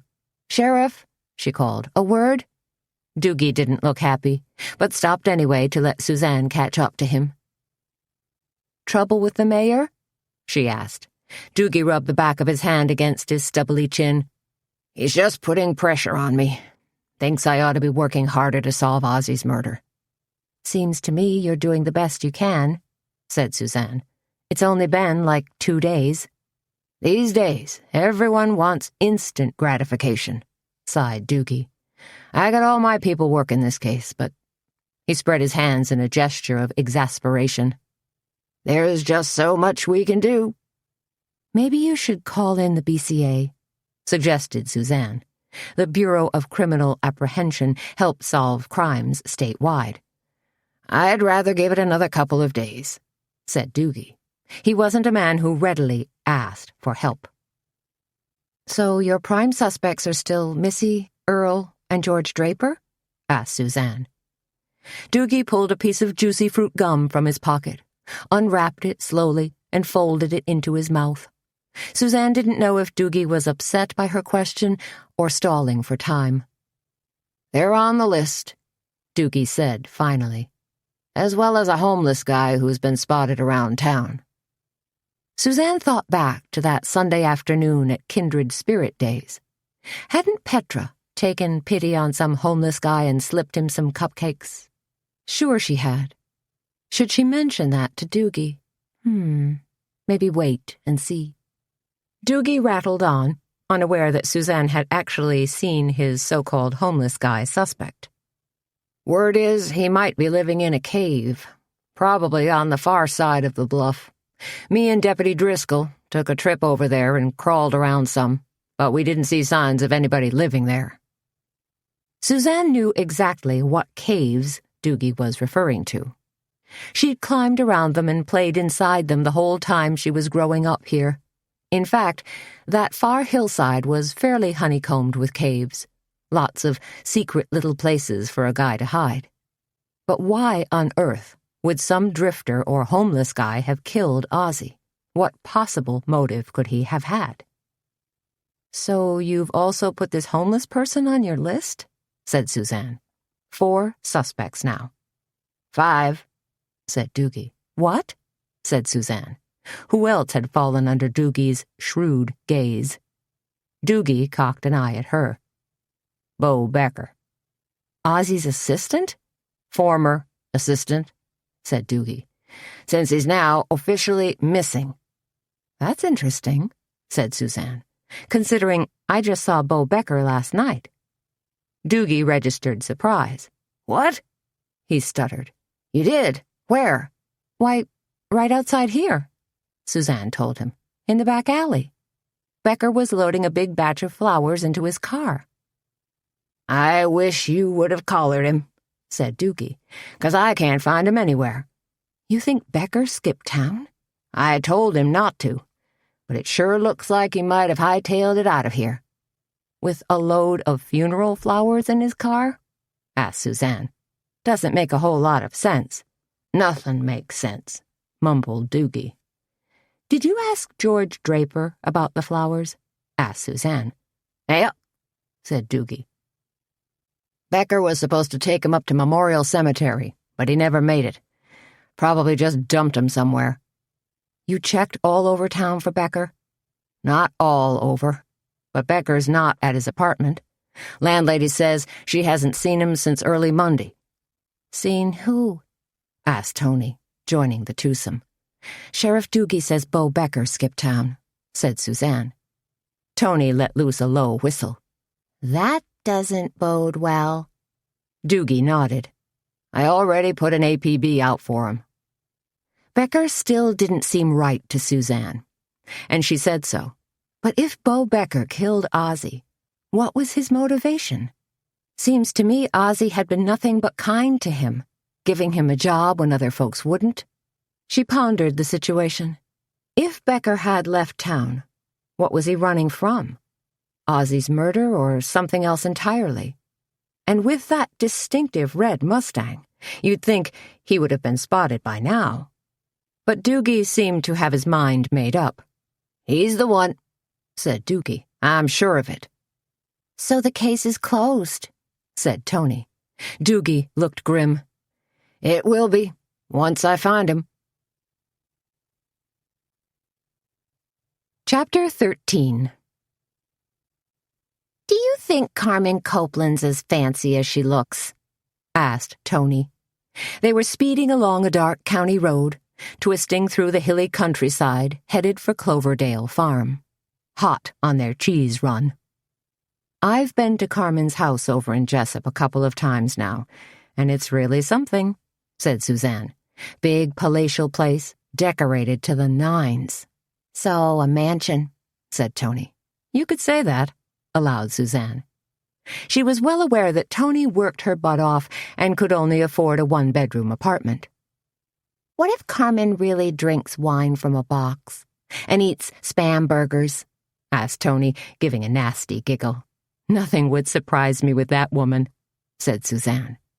She gazed out the side window, saw trunks of trees and lights from farmhouses flicker by. "So pretty out here," she murmured. "Better without lights," said Toni. Without warning, she flipped off her headlights, and suddenly they were hurtling through the darkness at 60 miles an hour. "What are you doing?" Suzanne demanded, frightened out of her wits. "It's like flying, isn't it?" said Toni, focusing intently on the straightaway ahead. "Like we're in some kind of rocket ship, piercing a black membrane." "You're crazy, you know that," replied Suzanne. Her eyes had adjusted to the darkness, and now she was nervously but secretly enjoying this strange adventure. A stand of pine trees and a small pond slipped by, blue and black, like wispy images from an art film. "Oh, yeah," said Toni happily. "I know I'm a little loco." "Good thing you've got excellent night vision," said Suzanne. Toni nodded as she flipped her headlights back on. "Thank you," said Suzanne, her respiration and heartbeat slowly returning to normal. "Oh, we could have gone a lot farther," said Toni. "But we passed the marker for Deer County a little while back. So I think Mike's place is coming up." "And there it is," said Suzanne. A sign advertising Cloverdale Farm. Farm fresh milk and cheese flashed by. Then Toni swerved into the driveway and bumped down the dusty drive that led to the farmhouse and barns. Mike Mullen watched them arrive, silhouetted in the yellow light of a doorway. Tall and beefy, He was dressed in striped denim overalls and green rubber boots. "How are the deliveries going?" asked Suzanne, peering past him into the dairy barn. "A huge success," grinned Mike. 2 new calves. "Can we see 'em?" asked Toni, ever the animal lover. "Sure," said Mike, beckoning for them to follow. They trod down a narrow cement walkway between 2 rows of stanchions where dairy cows contentedly munched organic alfalfa. At the end of the barn was a row of box stalls. "In there," said Mike. Suzanne and Toni peered through wooden slats into a dimly lit stall. A lovely brown Guernsey lay placidly with her hours-old calf nestled beside her. "Ain't she a beauty?" asked Mike. He was acting like a proud papa. "Adorable," purred Toni. "You said there's 2? "Over here," said Mike, leading them to the next box stall. "This one was born just an hour ago." "Oh, my gosh," exclaimed Suzanne, gazing at the calf that was all legs and enormous, soft doe eyes. "What a beautiful baby." With wheels of Gouda, cheddar, and Swiss cheese packed in cardboard boxes in their back seat, Suzanne and Toni headed back toward Kindred. "Do you know Earl is in the $1 Million Club?" asked Toni. "You mean Mrs. Earl?" said Suzanne. Toni nodded. "She told me he's already sold $1 million worth of insurance." "The thing is," said Suzanne, "if an average life insurance policy is, say, $100,000, then you really only need 10 sales to hit that number." "When you put it that way, the number's not so impressive," said Toni. "I guess $1 million isn't what it used to be." "Only if you have it, cash money in the bank," replied Suzanne. Toni reached over and flipped a dial on the scanner. "For a lark," she said. "Let's just listen in." "Sure," said Suzanne, gazing out the window, pressing her forehead against the cool of the glass. Sniffed Toni. "Nothing but static." She batted at the dial, trying to give it another twirl. "Want me to do that?" Between Toni's so-called flying and her fussing with the scanner dial, she wasn't exactly the most conscientious driver on the road. "Have at it," replied Toni. Suzanne bent forward and slowly turned the dial. It blipped and beeped, and a few crackly noises faded in and out. "Not much," she said. "Keep trying," said Toni. "If you get, like, the highway patrol or something, it's really cool. They're always 10-4ing or 10-20ing about something." Suzanne worked the dial some more, picking up some hollow-sounding chatter, but nothing all that discernible or even particularly interesting. "No luck," she told Toni. "Wait," said Toni. "You just went by something." Suzanne turned it back, and the tuner burped a few words that sounded like dispatch ambulance. "Hear that?" said Toni. "I think you got the EMT guys. Maybe a car accident somewhere." "Now it's faded," said Suzanne, frowning. "I don't think it's the best," she began, then hesitated as the scanner suddenly let loose a high-pitched beep, and a man's voice, crackly but understandable, uttered the words, "Red Mustang." "Say what?" said Toni, perking up. Suzanne's nimble fingers were already working the tuner, trying to pull in a stronger signal. "Reported on County Road 47, came the gruff voice again. "Eastbound." Toni cocked her head. "Sounds like that old coot, Sheriff Burney." Sheriff Bill Burney was the sheriff in Deer County.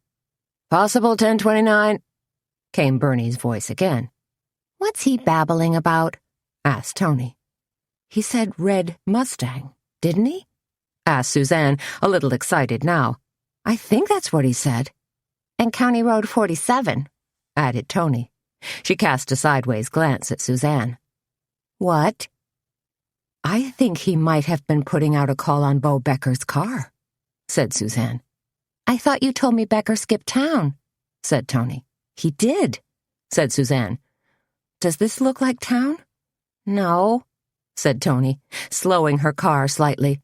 "In fact, If we backtracked a mile and cut over that twisty old sawmill road, we'd intersect with 47.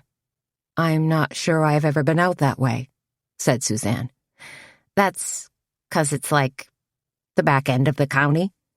I'm sure all the local residents would be thrilled to hear you talk that way. Are you kidding? Hardly anybody lives out that way, said Toni. There's just an abandoned church that's half falling down. Huh, said Suzanne, thinking. You want to check it out? Toni asked. Because we could, be over there in 10 minutes. No way, said Suzanne. We should stay out of this. Yeah, said Toni, speeding up again. You're probably right. On the other hand, said Suzanne, I did kind of promise Missy. You sure did, said Toni, whipping her car into a quick U-turn before Suzanne could finish her sentence. But we gotta be careful, cautioned Suzanne. If Bo Becker's driving around out here or for some reason parked his car out this way, we gotta make sure law enforcement moves in first. Then maybe we can cruise in, real casual-like. How are we going to explain our showing up? Asked Toni. If anybody asks, we'll tell them the truth, said Suzanne. That we were out this way and heard the broadcast on Junior's police scanner. Scanners aren't illegal, are they? Asked Toni. Not that I know of, said Suzanne. I think you can pick one up at any Radio Shack. Okay, then, that's our plan, said Toni, putting the pedal to the metal and barreling down the road full bore. They found the turnoff for the sawmill road and turned onto it, a narrow blacktop road filled with twists and turns and dipsy-doodles. This is like a roller coaster, said Suzanne. But kind of fun, added Toni. Suzanne peered out at scraggly pines and what looked like soggy fields and wetlands. You're right, not a lot of homes out this way. Bad farmland, I guess, said Toni. She came up a narrow draw, then hit the brakes when her headlights caught the marker for County Road 47. Now what? Asked Suzanne, as Toni's car rumbled beneath them. We went through so many twists and turns it's hard to tell which way's east. Hang on a minute, said Toni, while I consult my onboard navigation system. Wow, said Suzanne, impressed. Where did you pick up one of those gizmos? Toni reached down into a pile of empty Lay's potato chips bags and Zagnut wrappers and pulled out a tattered map. At the Sunoco station, said Toni with a laugh. She turned on the overhead light, wrinkled her brow as she studied the map, then said, Left.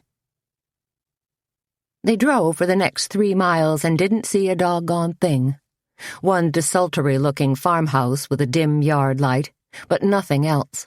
No red Mustang, no Bo Becker hunkered down with an accomplice, nothing. Disappointing, muttered Toni. Suzanne leaned forward, concentrating on the road. I think that might be the turnoff for that old church you mentioned, just up ahead. There was a broken wooden cross on a hill of weeds. Take a look, said Toni, pumping the brakes and cranking the steering wheel. And then they were creeping down a road where patches of dead yellow grass far outnumbered the hunks of broken blacktop. What's that up ahead? Asked Suzanne. It was swampy out here, and a faint ground mist permeated the atmosphere, making everything slightly dreamlike and out of focus. The old church, said Toni. Guess when everybody moved to town, the parishioners just let it go to rack and ruin. Or else they all died off. She crept ahead slowly, then rolled to a stop in the patchy weeds that flourished directly in front of the church. Nobody here, she said. Not even the sheriff or highway patrol. She sounded even more disappointed. Must have missed them, said Suzanne. Just a wild goose chase, agreed Toni. Well, it would have been interesting. They sat in the dark for a few moments, each lost in her own thoughts. Finally, Toni turned her gaze on Suzanne. Maybe we should take a quick look-see? You think? Said Suzanne. In answer, Toni leaned over, popped open the glove box, pulled out a flashlight. Flashlight, said Suzanne. Good. Ah, said Toni, grinning. This isn't just an ordinary garden variety flashlight. It's a combination flashlight and stun gun. You're not serious, said Suzanne. Sure, Junior got it for me. He's nuts for any kind of crazy gadget. You know, said Suzanne, maybe Junior really is delivering auto parts after all. Except you better watch out which end of that thing you turn on. You got that right, Toni said with a laugh as they both climbed from the car. We probably shouldn't be doing this, said Suzanne, glancing about nervously. Toni nodded. I know.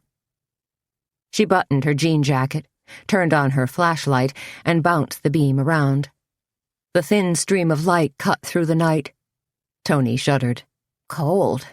And spooky, added Suzanne. For some reason, most of the nearby trees appeared half dead. Maybe they'd drowned from encroaching swamp water, or maybe they'd just succumbed to Dutch elm disease or some other tree malady. It also didn't help that a sharp wind had sprung up. Sweeping through bare, dead branches, it made them click and clack like rattling bones. Look at the church, Toni pointed out. Completely falling apart. They moved toward the dilapidated structure, saw that years of hard weather had stripped every speck of paint from the wood, giving the old building a sodden gray color. Roof's caved in, too, added Suzanne, noting that the few curved beams that had once formed the roof now looked decidedly like ribs. Sad that an old church ends up abandoned and broken down like this. There's nothing going on here, said Toni. If Bo Becker was seen out this way, this sure wasn't one of his stops. Maybe checking back? Asked Suzanne. They stumbled around the side of the church, through the weeds, but there was nothing out back but an old cemetery. Now this is certifiably creepy, said Suzanne as they stepped tentatively between a row of gravestones. These graves are really old, said Suzanne, flashing her light on a row of stone tablets pitted with age. Canted in all different directions, they looked like broken teeth. This one dates to the 1800s. I wonder if the descendants still come out here, mused Suzanne. To, visit the graves? Doubtful, said Toni. This whole place looks abandoned. No perpetual care here, or sign of any relative who's come to visit. The grass hasn't even been mowed, said Suzanne. Kind of sad, really. Toni flashed her light around again. Nada, she said. Time to go? Wait a minute, said Suzanne. Either her eyes were playing tricks on her, or she'd picked up a flash of something. Shine your light over that way again. She pointed toward a distant outcropping of trees. Toni ran her beam across a round-topped crypt that stood maybe 6 feet high, then across the statue of an angel whose head had long ago been lopped off. Nope, she said. Nothing here. She kicked at something with her toe, frowned, then aimed her light downward. Weird, she muttered. Said Suzanne. She'd already turned to leave. It's like dead flowers, said Toni. Everything's dead out here, said Suzanne. She looked back. Are you coming? No, said Toni. I mean, like, recently dead. What are you talking about? Toni took a step back and moved her light across the ground.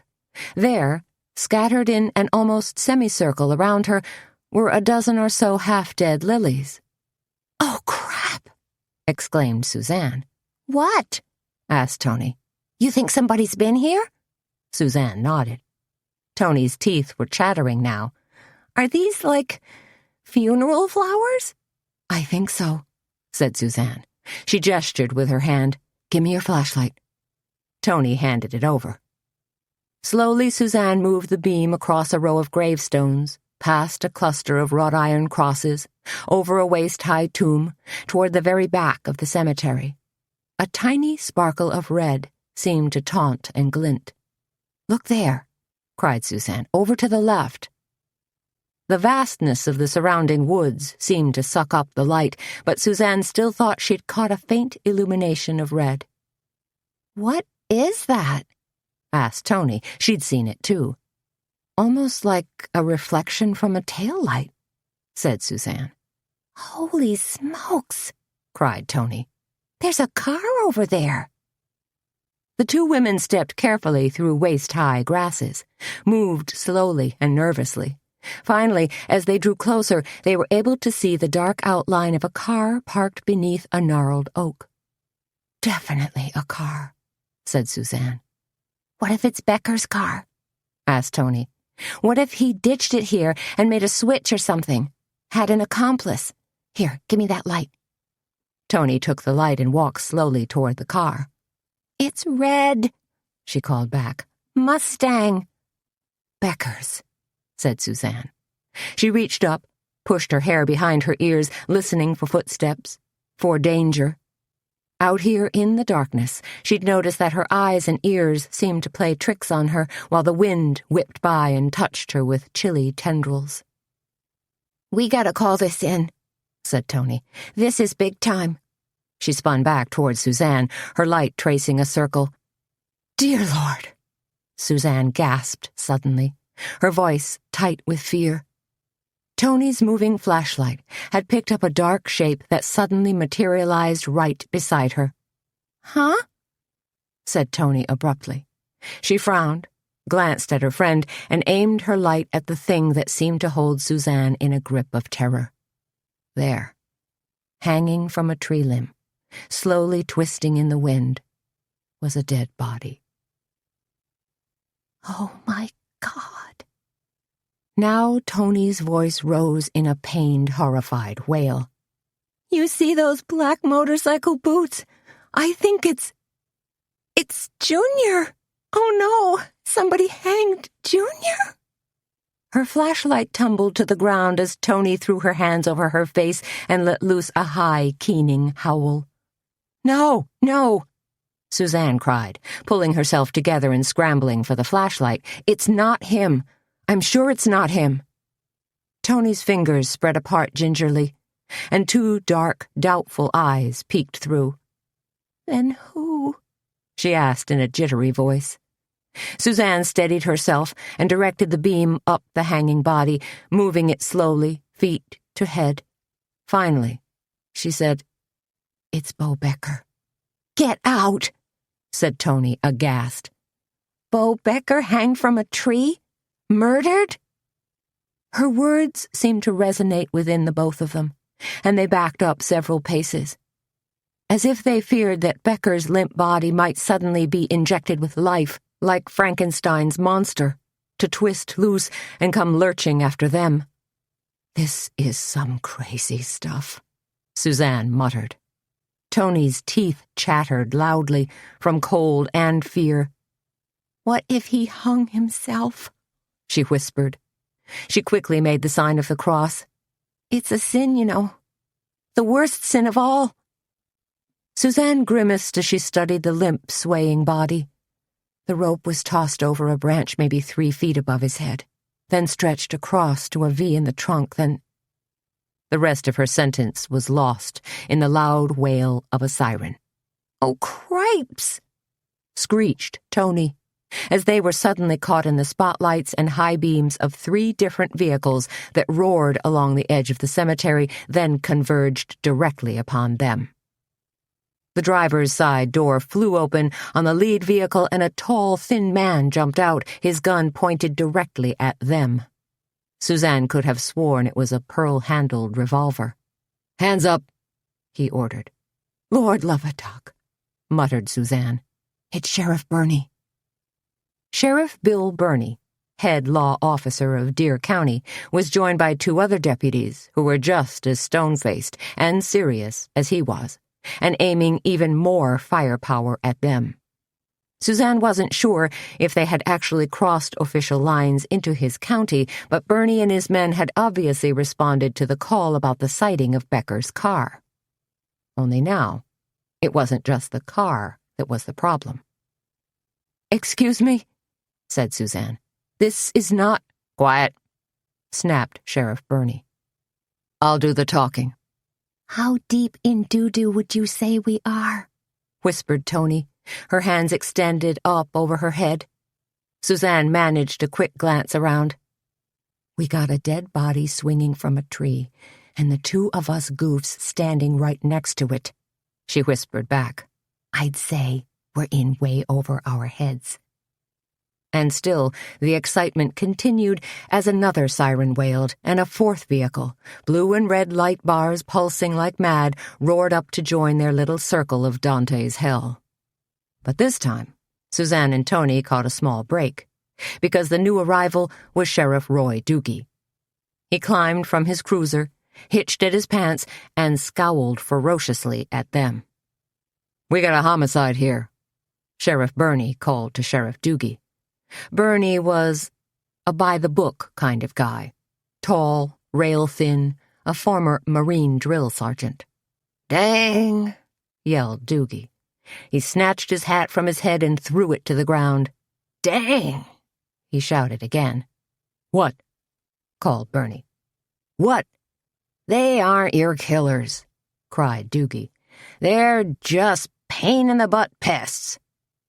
Suzanne and Toni were given a chance to explain themselves, of course, and then they were given a lecture that fairly scalded their ears. They knew all the fiery words, of course.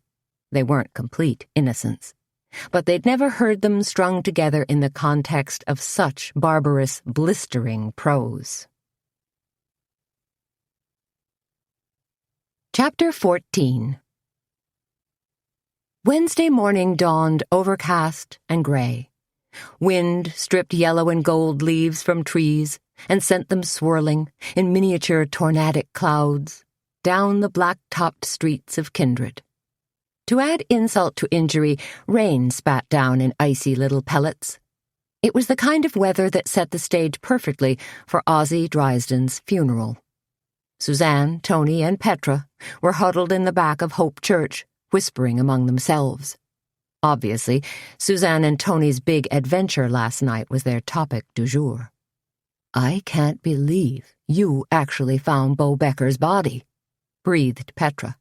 She was stunned and a little taken aback by their crazy confession. "I mean, what were you two doing out there? What on earth were you thinking?" "Geez," said Toni, glancing at the conservatively attired mourners, then buttoning the top button of her black cowboy shirt. "We were just on a cheese run." "That escalated into a harebrained plan," admitted Suzanne, "and ended in a complete debacle," scolded Petra, gazing from one to the other. "You know, it was really Junior's fault," said Toni, looking studiously innocent. "How do you figure that?" asked Suzanne. They'd both been complicit in their urge to snoop, hadn't they? "If Junior hadn't traded cars with me," said Toni, "we'd never have had access to that police scanner."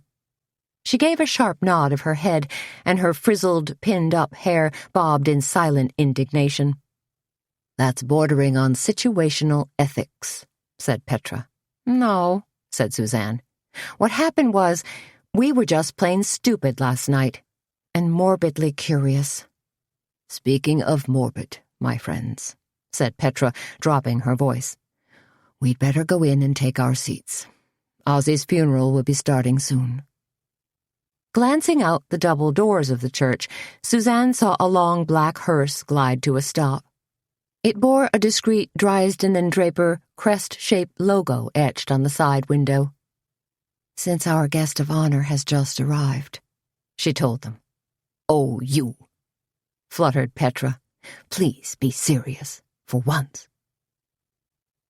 Suzanne decided that Ozzie's funeral ranked about a 7 out of 10 possible points as funerals go. There was a full house, of course, with a few curiosity seekers shuffling around in the back of the church, so all the mourners from last night and then some. The flowers and decor were quite lovely. A large cross made out of white mums and red roses with a lemon-leaf border stood behind Ozzie's gunmetal gray coffin. A casket spray of gladiolas and carnations sat on top. Black velvet bunting was draped across the front pews. Eulogies were delivered by several of Kindred's more prominent citizens, including Mayor Mobley. Mobley, dressed in a black suit that wouldn't quite button, came across as upbeat mixed with his own brand of greasy charm. He spoke about Ozzie's many contributions to the community, then went on to talk about vigilant law enforcement and seeking final justice in what was certainly a wrongful death. Suzanne knew Sheriff Doogie was in the audience. Was he squirming at Mobley's pointed words? Had to be. But the best eulogy of all was rendered by Reverend Straight. He spoke gently of Ozzie's kindness in shepherding so many people through their hour of grief, of his dedication to the community, then finished with what Suzanne decided was the perfect line pulled from Emily Dickinson. Because I could not stop for death, he kindly stopped for me. The carriage held but just ourselves and immortality. These final words elicited great gasping sobs from Missy, who was seated in the third row from the front. Her ex, Earl Stensrud, sat beside her, comforting her. But his comfort seemed to extend to a few genial pats on her shoulder. Then George Draper and two assistants in somber black suits seesawed Ozzie's coffin and pointed it, feet first, down the center aisle. There was a subdued rumble as everyone rose to their feet. Then the organist chimed in with a slightly off-key version of Eric Clapton's Tears in Heaven. Suzanne brushed tears from her eyes as Ozzie's coffin rolled past her on squeaky wheels. Then came a stolid-looking man who had to be Ozzie's brother, a small entourage of hastily summoned relatives, and Missy and Earl. Glancing at Toni and Petra, Suzanne noticed that Petra was wiping her eyes with a white hanky, while Toni picked a bit of lint from her shirt. Then again, Suzanne reminded herself, Toni had yet to experience the death of someone close to her, hadn't felt that iron band of grief close around her heart in a way that felt like it would never loosen, hadn't experienced the dreams that haunted and taunted. Then Toni surprised her by sniffling loudly. "That was so sad," she said. The three of them sat there, numbly, watching the rest of the mourners file past. Petra nodded. "I feel just awful for Ozzie's brother. What must he think of our town? That something this horrible could happen to his only brother." "You can bet he's heard about last night, too," said Toni. She gave a quizzical look. "Don't you guys find it awfully strange that two people from the same funeral home were murdered?" "I hadn't thought of it that way," said Petra, "but you're right. It is an odd coincidence." "Maybe not a coincidence at all," said Suzanne. Once everyone was milling about outside the church, Suzanne looked around for Sheriff Doogie and saw him clumping toward his cruiser. "I'll be right back," she told Toni and Petra, then scurried after him. "Now what do you want?" asked Doogie when he caught sight of her. He had his hand on his car door, looking like he'd been hoping for a clean getaway. "About last night," began Suzanne. "You and your friend are in serious trouble concerning that," came Doogie's stern warning. "Charges could be filed." "We didn't do anything wrong," said Suzanne. "Interfering with the law?" "Stumbling across a dead body is hardly interfering," said Suzanne. "It's just bad luck." "Bad luck and trouble seem to follow you around," snarled Doogie. Suzanne backed off then, hoping to deflect some of Doogie's anger and get to the point where she could ask him some serious questions. "I'm sorry about that," she said. "We really didn't mean to get in the way." "You should be sorry," sniffed Doogie. He was still nursing hard feelings, or maybe he just felt embarrassed in front of Sheriff Burney. "What I wanted to ask you," said Suzanne, "since law enforcement packed us on our merry way rather hastily last night was, did Bo Becker hang himself?" "What?" said Doogie. "Because if Becker did kill Ozzie, maybe he was overcome with remorse." Doogie folded his arms across his broad chest and stared at Suzanne with flat eyes. No remorse, he finally said. You don't think Becker murdered Ozzie, do you? Said Suzanne. You've changed your mind, shifted your paradigm. Sheriff Roy Doogie continued to stare at her. Sometimes no answer was an answer. And Becker didn't hang himself either, did he? Said Suzanne, a little excited now. Let's just say we now have parallel investigations, said Doogie. Suzanne knew she shouldn't, knew it was probably in horrible taste, but she just had to talk to George Draper. She caught him just as he and his assistants slid the casket into the hearse and slammed the back hatch. "George, Mr. Draper," she called. George Draper stood by the side of his hearse, looking even more gaunt and haggard than usual. "Hello, Suzanne," he said. Suzanne didn't waste any words. "I'm assuming you heard about Bo Becker." Draper's face sagged. "Of course. Sheriff Doogie phoned me last night. Roused me out of bed, in fact. I drove out there immediately. Had to see for myself." He shook his head. "Shocking. Absolutely shocking." "So you think Becker was murdered too?" said Suzanne. "Not a suicide?" That seemed to stun Draper. "Well, yes, I suppose so," he finally stammered. That was all Suzanne needed to hear. "Do you have any idea what Bo Becker might have been involved in? I mean, outside of the funeral home?" "Not really," said Draper. "Of course, he was mostly Ozzie's assistant. I think Ozzie had been trying to get him into a program, to be a morgue assistant." "When was the last time you saw Becker?" asked Suzanne. Draper scratched his head. "He helped with the car funeral Monday morning, then took off immediately afterward. I never saw him again. Must have, I don't know, run into some kind of trouble." He sighed. "Obviously, he did." "But Becker was loading flowers into his car Monday night," said Suzanne. "I saw him."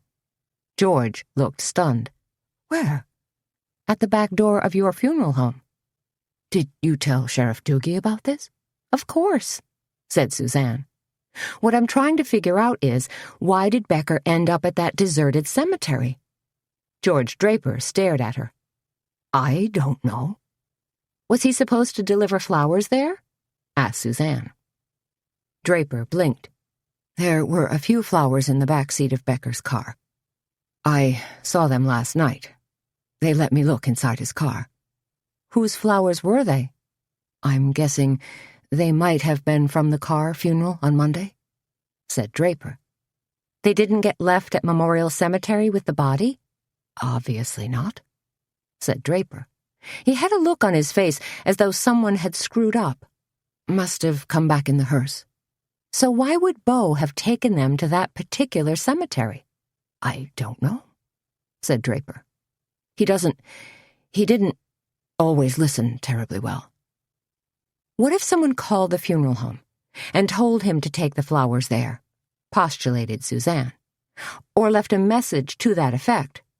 "Then he might have done it," said Draper, jingling his keys nervously. "I mean, it's possible." "And someone could have followed him," said Suzanne, "or been waiting for him." George made a motion to open the driver's side door. He was anxious to get going. "And drugs were missing from the funeral home," pressed Suzanne. "Well, yes," said Draper, making a sour face. "We don't make a big deal of it. The families prefer to think of their loved ones as looking quite natural, but to accomplish that kind of miracle, we do employ a rather large arsenal of chemicals." Just as Suzanne was about to climb into her car, Doogie pulled up alongside her. Suzanne pocketed her keys and hurried over to Doogie's driver's side window. "I had a feeling you weren't finished with your questions," said Doogie. "You're right," Suzanne told him. "And I've got a whopper of a question for you." "Shoot," said Doogie. "Do you think maybe Bo's killer wasn't after Bo at all? That he was really after George Draper?" "First Driesden, then Draper," mused Doogie. "The thought had crossed my mind." "Missy's not looking much like a suspect anymore, is she?" said Suzanne. "Nobody is," grumped Doogie. "Maybe," said Suzanne, "we should be looking at George Draper, what he might be involved in, if he has any prior—" "Nope," interrupted Doogie. "I need to do all that. You need to keep your flat little nose out of my investigation." "What about that funeral home consortium?" began Suzanne. "What's their name again?" "Roth Funeral Consortium," supplied Doogie. "Could they be involved in something like this?" "No idea." "Could you contact other law enforcement agencies in the states Roth Consortium is in?" "Why?" asked Doogie. "See if there have been any similar murders of funeral home directors." "That ain't a bad idea," allowed Doogie. On her way back to the Cackleberry Club, Suzanne had another small brainstorm. Who owns the deserted church and graveyard, anyway? If the property was in Deer County, she'd have to run all the way over to Cornucopia to dig through records. But if the church was situated in Logan County, well, then she might be able to pull up that information at the county courthouse. 5 minutes later, Suzanne parked in front of the red brick building, sped up the sidewalk, then hurried down a linoleum-tiled hallway that smelled faintly of disinfectant. At the battered wooden desk that stretched 10 feet across, a barrier that separated the record keepers from the record seekers, Suzanne ran into Nadine Carr. Nadine seemed to be in the middle of filing papers related to her husband's death. Suzanne's heart went out to the poor woman. It wasn't so long ago that she'd had to deal with the same heartbreaking tasks. "I'm so sorry about your husband," Suzanne told her. "My sincere condolences." Nadine's husband, Julian, had been a soft-spoken man who'd eaten at the Cackleberry Club a couple of times, purchased books at the Book Nook, too, on World War II and the Korean War. "Thank you, dear," said Nadine. "But Julian had been sick for a very long time. We all were, prepared, as they say." "Still," said Suzanne, "these things are never easy." "I saw a poster down at Kuiper's drugstore about the knit-in at the Cackleberry Club," said Nadine. "I thought I might drop by. Give me something to focus on." "You'd be more than welcome," said Suzanne, wishing now that she'd gone to Julian Carr's funeral the other morning. It probably would have really meant something to Nadine. Now Nadine's lower lip trembled slightly, as if the harsh realization of her husband's death had struck her yet again. Suzanne put her arms around Nadine and embraced the woman who was at least a head shorter than she was. "I know how you feel," she commiserated. "I know you do, honey," said Nadine. "I know you had a tough time yourself a while back." They held each other for a few more moments, sniffling, tears hot on their cheeks. Then Suzanne said, "I have kind of a strange question for you." Wiping away tears, Nadine looked up at her. "Yes?" "The flowers for your husband's funeral. Do you know, were they left at the cemetery or brought back to the funeral home?" Nadine gazed at her. "That's a strange question." "It has to do with Ozzie's murder," said Suzanne, "and another strange development." She didn't know if Nadine had heard about Bo Becker yet. Turns out she hadn't, so Suzanne hastily filled her in. Nadine's eyes widened in horror as Suzanne's story unfolded. She put a chubby hand to her chest as if her heart could barely withstand this terrible news. "Awful. Just awful," she murmured. "It sounds like someone's targeting people at the funeral home." Needless to say, Nadine was more than a little stunned. Suzanne nodded. "It sounds strange, but that's what I was thinking too." "Why would someone do that?" asked Nadine. "No idea," said Suzanne. Nadine peered at Suzanne with a questioning, half-fearful look. "And you're involved in this?" Her voice trailed off. A reasonable question, for sure. "Because I found Ozzie," said Suzanne. "And because my friend, Missy Langston, has come under suspicion." Nadine's mouth opened and closed in surprise. "Ah," she finally said. "She dated Ozzie." "That's right," replied Suzanne. "And I've been sort of investigating a couple of different angles." "Missy? As a suspect?" said Nadine in a weary tone of voice. "I simply don't see it." Then her expression morphed from sadness to approval. "But aren't you a dear?" she told Suzanne, "standing up for one of your friends." "So, about the flowers?" asked Suzanne. Nadine shook her head. "There were so many details that, well, I have no idea where they ended up." Once Nadine had finished her business, Suzanne filled out a request form for a title search. The young woman at the counter, clad in black t-shirt and leggings, her eyebrow pierced with a skinny silver bolt, gazed at Suzanne's request and looked blank. "Oh," she said, "I don't know if we can do this." "It's a fairly straight-ahead record search," Suzanne pointed out. The young woman, who couldn't have been more than 20, reached up and twirled a tendril of long, dark hair. "Yeah, but I'm not sure how to do this. See, I'm only temporary. The regular lady's on vacation, so it's gonna be a couple days." "There's nothing you could do to expedite things?" asked Suzanne. The young woman shook her head. "No, sorry." Chapter 15.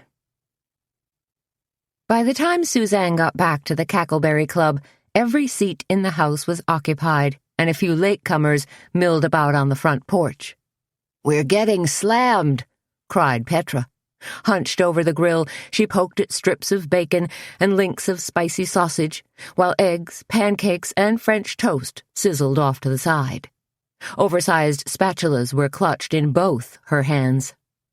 "Slammed means making money," quipped Toni, as she arranged little garnishes of fresh mint and sliced strawberries.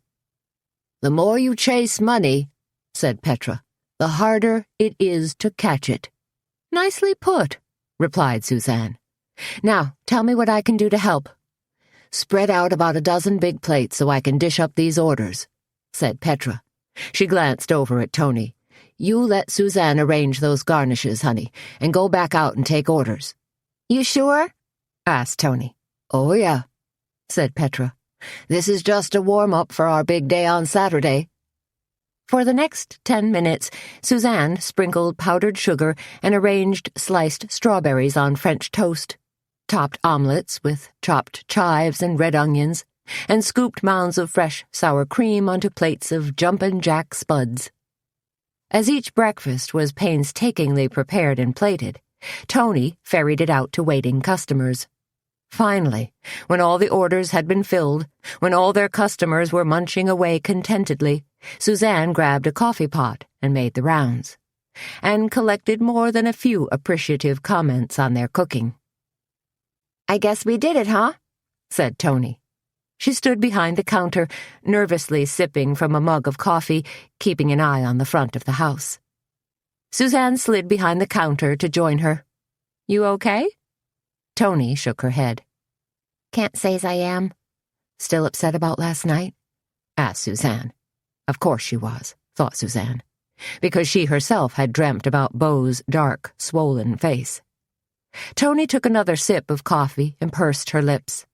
"To tell you the truth, I'm scared to death about Junior." "How so?" asked Suzanne. "Maybe I'm just picking up your vibes," said Toni. "But I've got the worst feeling he might be involved in this mess." She seemed afraid to meet Suzanne's eyes. "You know, the drugs, maybe even the murders. Not that he'd actually kill somebody, but he could be, involved, peripherally."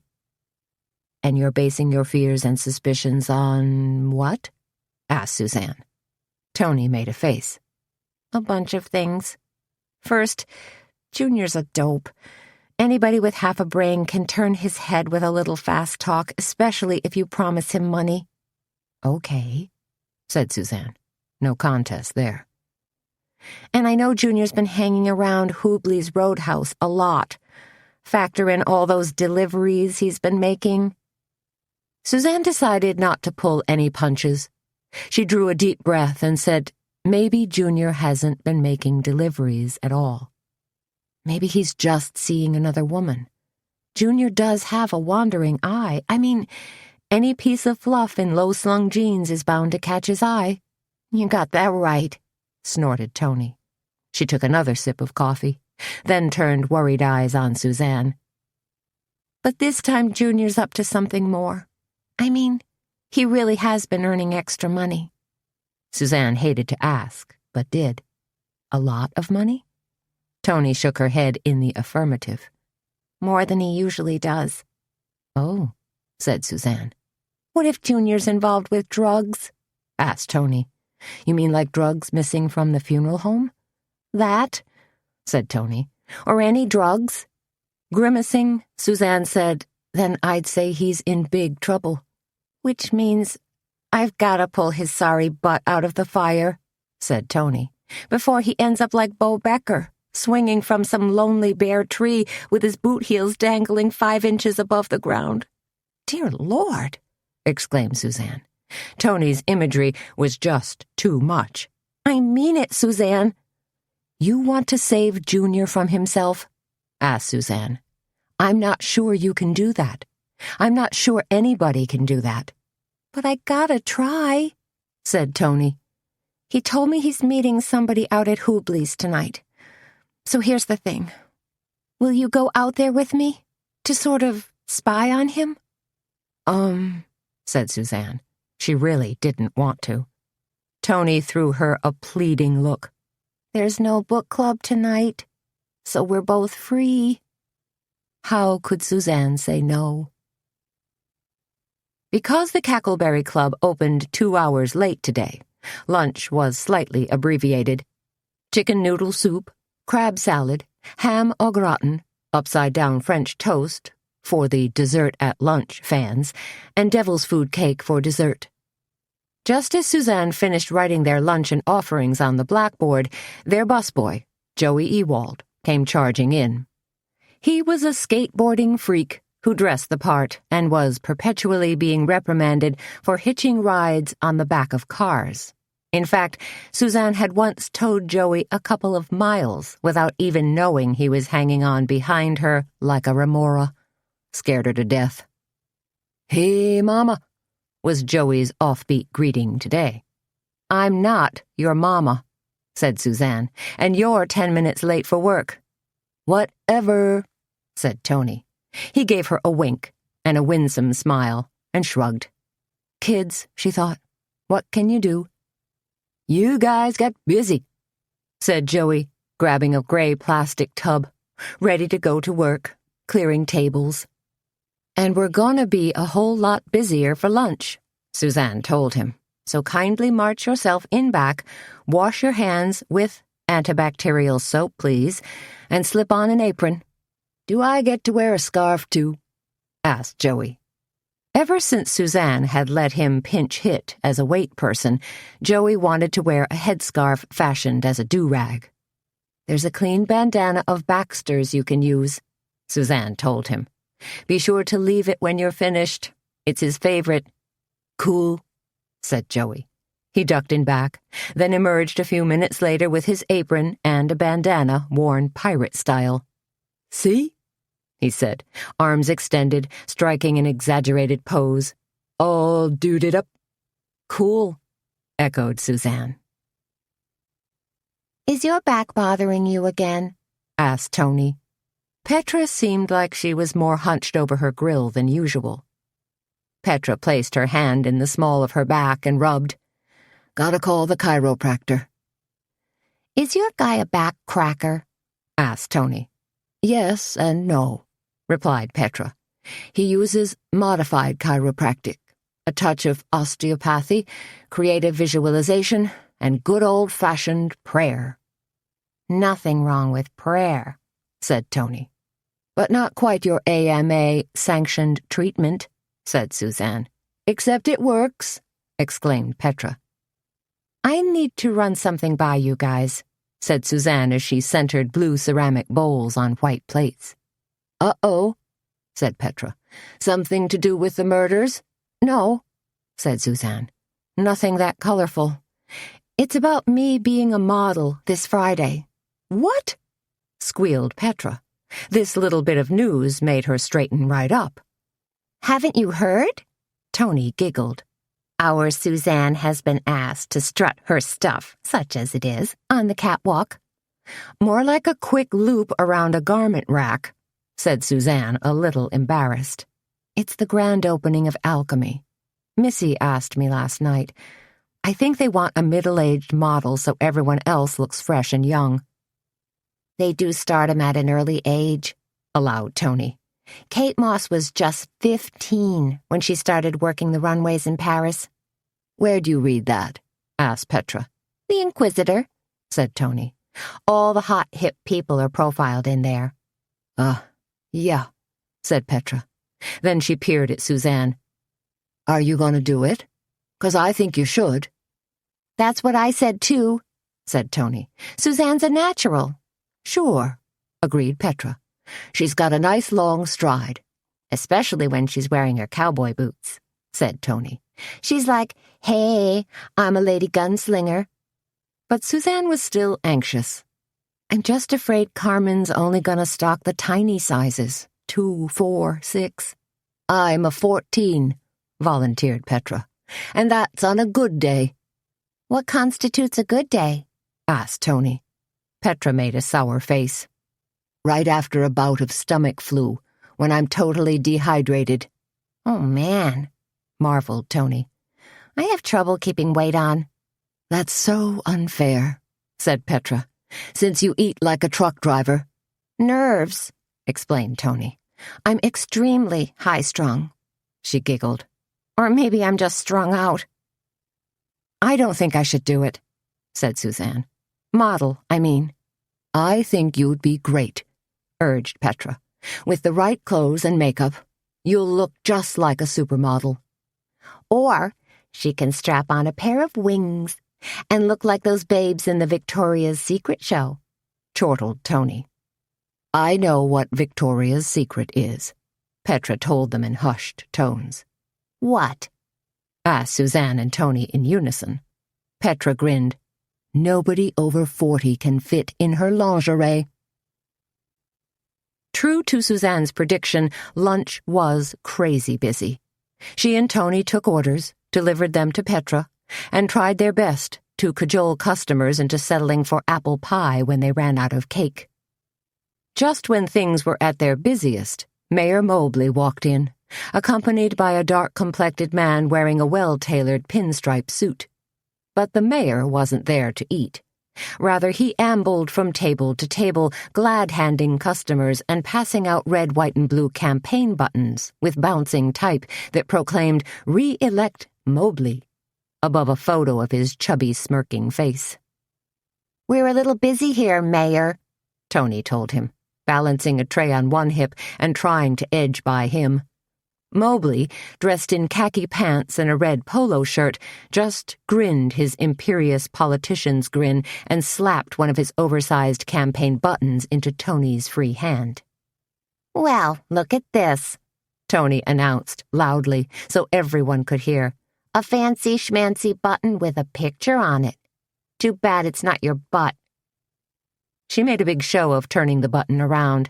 Oh, wait. I had it upside down. It is your butt. The crowd roared as Mobley glared at her. You got a smart mouth for such a little gal, he told her. Toni glowered back, assuming the attack pose of a rabid Doberman pinscher, which was when Suzanne stepped in. Can I get you a table, Mayor? Suzanne was polite but decidedly firm. When you came to the Cackleberry Club, you were here to eat, buy books, or learn how to knit. No way was this turning into a political rally. Just passing through, said Mobley, doing a little last-minute election work. He gave a self-important, throat-clearing harumph, then added, Not that I need to. Unlike some law officers I know." Suzanne knew Mayor Mobley was making a heavy-handed dig at Doogie not being re-elected. "Got somebody you should meet," said the mayor, suddenly beaming at her. "This here's Ray Lynch. Ray represents the Acquisitions Department of the Roth Funeral Home Consortium."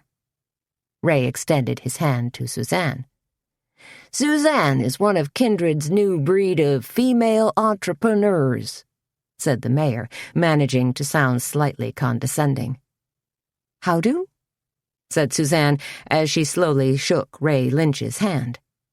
She stared at him as he fixed her with unblinking steel-gray eyes. A tough guy, she decided, with a bottom-line bean-counter mentality. Mobley slapped Ray Lynch on the back and said, "Ray is a real blue-chip business guy." "And you think blue chip means buying up local businesses and replacing them with faceless, out-of-town corporate owners?" asked Suzanne. Mobley's face turned red as a cooked lobster. His eyes became piggy little slits. "You sound like a doggone socialist, Suzanne. Next thing you know, you'll be parading around town spouting the Communist Manifesto." "It's a free country, Mayor," said Suzanne. "Get used to it." As Suzanne delivered pumpkin bars and slices of apple crumb pie, she couldn't help but wonder about Ray Lynch. If Ozzie had turned down an offer from the consortium, could Ray Lynch have taken matters into his own hands? What if he wasn't just the acquisitions guy, but also the company muscle? Suzanne knew it was a stretch, a huge supposition on her part, but if Ray Lynch had killed Ozzie, could he have gone back after Bo Becker, too? Suzanne stepped behind the counter, rang up 2 checks, hit the keys on the old brass cash register, and returned a few dollars in change to a couple of customers. Maybe, she thought, Ray Lynch had also gone after Bo Becker because he thought Bo viewed him as a suspect, as Ozzie's killer. Then Lynch would have just been tying up loose ends. Suzanne stared across the café, her eyes landing on the high shelf that held their collection of ceramic chickens. A little white hen squatted next to a reddish-brown rooster. A flock of yellow chicks was scattered nearby. She shook her head. No answers there. So where am I going to find the answers? Even though Missy was now a long shot as a suspect, Suzanne had to admit she was clearly fascinated with this case. Or cases, really. And Doogie didn't seem to be making much forward progress, even as the mayor seemed to relish Doogie's tenuous situation. Could Mayor Mobley be in bed with the Roth Funeral Home Consortium? It was possible, she supposed. Anything was possible. Suzanne wove her way through the tables, letting random ideas tumble through her brain. Pushing open the door to the kitchen, she turned in the direction of their big industrial stove and yelled, "Petra, how much do you know about Mayor Mobley?" But Petra wasn't in her usual position. Suzanne's gaze switched to the back door. Petra was just closing it, turning toward her with a smile, dusting her hands together and asking, "What?" "You should let Joey haul out the garbage," Suzanne suggested, "since your back is bugging you." "Oh," said Petra, looking slightly embarrassed. "I wasn't carrying out garbage. I was—" She colored slightly. "This fellow came to the back door and I—" "One of our suppliers?" asked Suzanne. "Because you know I'm happy to handle that stuff." "No," said Petra. "Actually, there was this raggedy-looking man asking for a handout." Her cheeks flared pink, and I felt sorry for him. He looked so tattered and tired that I gave him a couple of sandwiches. "A homeless guy?" asked Suzanne. Could it be the same homeless man Sheriff Doogie had mentioned? "You know," said Petra, thinking. "I think it might have even been the same guy we saw in the park Sunday. Kind of a strange coincidence, huh?" Suzanne was out the back door in a flash, searching right, then left, wondering why Baxter, who was tied out here, hadn't sounded any kind of alarm. But Baxter was reclining on the grass, looking like the canine Grand Duke of the universe, giving her a look of supreme curiosity. And there wasn't a soul in sight. Chapter 16. Things went from barely normal to strangely bizarre when Carmen Copeland came sweeping in for her book signing. "Good Lord," muttered Toni, as Carmen posed in the front hallway, then strode forcefully toward them. "Batman just dropped in from Gotham City." Carmen was, indeed, wearing some kind of black cape. Suzanne figured it had to be cashmere from the genteel way it fluttered, over a black form-fitting dress that featured a very plunging V neckline. At least a dozen chains of twisted, intermeshed gold nestled in that deep V. "Oh, good," said Carmen, dropping a bright blue bag on the signing table and whipping off her cape in one carefully calculated motion. "You've stocked plenty of books." She waggled a finger at Suzanne and Toni, who gazed placidly at her. "I have a tingly feeling about today. I think we're going to sell beaucoup books." "I sure hope so," thought Suzanne. "I hope having Carmen here is worth all the drama." "Dear," said Carmen, plopping down in the author's chair and addressing Toni, "I'd like a bottle of water. Still, not carbonated." Toni rolled her eyes and sauntered off. Suzanne figured Toni would probably just bring her a glass of tap water. Warm tap water at that, filched from Baxter's dog dish. Digging in her blue bag, Carmen pulled out a stack of bookmarks and arranged them on the table.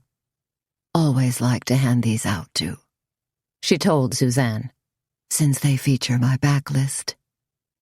Staring at Carmen's blue bag, Suzanne experienced a slight ping. She'd seen that bag before, only in a different color. "Your bag is—" began Suzanne. Carmen reached a hand out and caressed her bag gently. "A Birkin bag," she said, with just a hint of a satisfied smile. "From Hermes." "Like Samantha's bag on Sex and the City," said Suzanne. She really was a hardcore viewer. "Yes, I believe they did feature a similar bag." A bag that cost $7,000, thought Suzanne. Holy cow, how many books does this lady sell in a year? Suzanne forced herself to stop thinking about Carmen, her money, and the intimidation factor that went along with it. Instead, she said, "You might be interested to know that the Cackleberry Club is offering a special purchase with a purchase today." "Oh?" said Carmen. Her dark eyes, lined top and bottom with black coal, burned into Suzanne. "Customers who buy your new hardcover book can also get a special tea plate for $6.95, Suzanne explained. Carmen wasn't impressed. "And what exactly does a tea plate consist of?" "A bottomless cup of jasmine tea and a plate with 2 tea sandwiches, small slice of quiche, brownie bite, and miniature scone." "All that for $6.95? asked Carmen. Suddenly, she seemed impressed. "Only if you buy the book. Otherwise, the price is $9.95, Suzanne pointed out. "I wouldn't mind having one of those tea plates myself," said Carmen. She batted her eyelashes. "Is it too early?" "Not really," said Suzanne. "But your fans are starting to line up, so you might want to hold off." 2 women had already sidled up to the table, wanting an autographed book, and Suzanne could see a couple more fans heading toward the book nook. Carmen waved a manicured hand. "No problem. I'll just make it all work. I'm an expert at multitasking. You'll see." "Okay," said Suzanne. "Sure." Turns out Carmen was worth the trouble. A long line snaked from the book nook out into the café. Dozens of romance fans showed up to meet Carmen in person, as well as other book lovers who were naturally curious and wanted the chance to rub shoulders with a top-selling local author. Surprisingly, to Suzanne anyway, Carmen conducted herself like a total pro. She signed books, chatted with her fans, and even posed for pictures. And, of course, there was a huge spillover into the café, which kept everyone hopping. When there was a slight break in the action, Carmen murmured to Suzanne out of the corner of her mouth, "I understand. You were first on the scene last night. How did you hear about that?" asked Suzanne.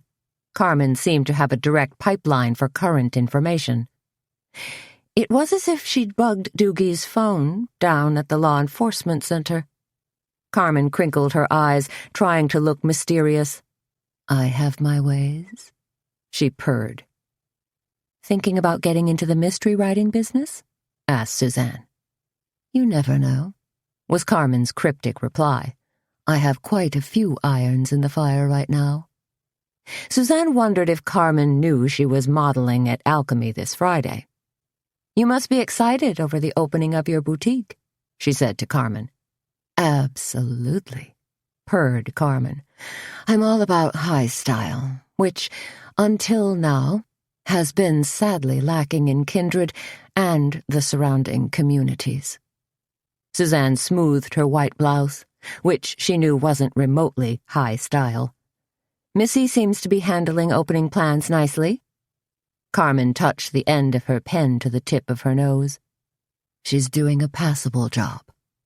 "Like I mentioned last night," said Suzanne, perturbed. "Missy's still pretty upset about Ozzie." Carmen waved a hand in an imperious Grand Duchess gesture. "And like I said, she'll get over it soon enough." "Carmen Copeland," called an energetic male voice. Suzanne and Carmen both looked up to find Gene Gandil of the Bugle loping toward them. Tall and gangly, his squarish head seemed to bob on his thin stalk of a neck. Gene didn't wait for an introduction, just grabbed Carmen's hand in a gesture of sheer delight. "I'm so glad to finally meet you," he simpered. Carmen narrowed her eyes. "And you are?" "Of course, introductions," murmured Gene. He flashed her a large, hopeful smile. "I'm Gene Gandil, from the Bugle." "Charmed," said Carmen. "Come to do a little write-up, if you don't mind, Miss Copeland," said Gene. "Publicity," cooed Carmen. "Another one of the necessary evils of my profession." "The oldest?" murmured Suzanne. "I promise, Miss Copeland, this little interview will be a breeze," said Gene as he pulled out pad and pencil and juggled his camera. Suzanne could only watch in amusement. She'd never seen Gene simper over anyone quite so much. In between signing books, nibbling scones, and sipping tea, Carmen managed to give Gene the semblance of an interview. She yapped on about herself, her writing style, her rule of thumb for plotting, and her meteoric rise to fame. "According to the information on your website," said Gene, "you've inked yet another book contract with Pennington Publishing." Carmen dimpled prettily. "A 3-book contract." "For 6 figures?" asked Gene, his pencil poised eagerly above his notepad. 7, corrected Carmen. Gene made a few quick scratches, then looked up and said, "A little bird told me you've got a few other projects going as well." "Whatever are you referring to?" asked Carmen. "I hear you might be opening a fine dining establishment," said Gene. At this, Suzanne almost choked. A fine dining establishment? That was her dream. How could Carmen Copeland just waltz in and usurp her special dream? "That's still in the early planning stage," said Carmen, trying to sound mysterious. "Very sketchy." "My understanding," said Gene, "was that you made an offer to George Draper on his funeral home." "What?" exclaimed Suzanne. "At this point, it's a competing offer," said Carmen, "since Mr. Draper's already entertaining another possibility." "Are you serious?" shrilled Suzanne. Information seemed to be flying at her left and right. "You mean from the Roth Funeral Home Consortium?" Both Carmen and Gene glanced at her with curiosity. "Yes," said Carmen. "I believe it was from that particular company." Jean bent closer to Carmen. "You're a woman who deals in rather sensational storylines and plot twists. What do you make of all that's going on in Kindred right now?" "Strange times," murmured Carmen. "And you?" said Jean, suddenly focusing on Suzanne for the first time. "Discovering a second murder victim?" He seemed to relish his words. "How do you feel about that? Better yet, what quirk of fate made you the harbinger of all this bad news?" Suzanne sighed heavily. Jean may as well have dubbed her the Angel of Death. "I take it you're writing a story on Bo Becker's murder?" she asked in a dry tone. "How could the double murder of Ozzie Driesden and Bo Becker be anything but front-page news?" exclaimed Jean. "It wasn't technically a double murder," Suzanne pointed out. "Whatever," said Jean. "2 homicides in Kindred, all within a matter of days? That constitutes high drama." "And you're just the one to write the story, aren't you?" said Suzanne. She was suddenly disliking Jean Gandil more and more. As a late influx of fans suddenly pushed their way in to meet Carmen, Suzanne grabbed Jean's arm and pulled him away from Carmen's table. "Do you have to put such a grisly perspective on things?" Suzanne asked. "Have a heart and consider the victims' families, will you?" "You must know something," pushed Jean. "Nada," said Suzanne. "You know anything about this mysterious homeless guy?" he asked. "No," said Suzanne, "and if I did, I wouldn't tell you." "Notice anything unusual last night, when you found the body?" "Nope," said Suzanne. That was her story, and she was sticking to it. "What about Toni?" asked Jean. "I know she was out there with you." "We took a wrong turn," said Suzanne. "Ended up in the thick of things by mistake." Gandil smirked. "You're thick as thieves, if you ask me." "And what's this crap about Carmen opening a fine dining establishment?" asked Suzanne. She was more upset over that little tidbit of information than she was about Jean's probing questions on the murders. "Carmen's a pistol," said Jean, glancing over at her with admiration. Then he gave Suzanne a sly look. "What's wrong? Afraid of a little not-so-friendly competition?" "Absolutely not, Jean," said Suzanne. "It's a big free market economy."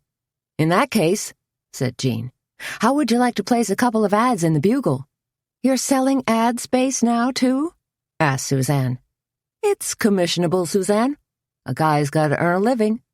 "I think I'll pass for the time being." "You should support your local paper, Suzanne," glowered Jean.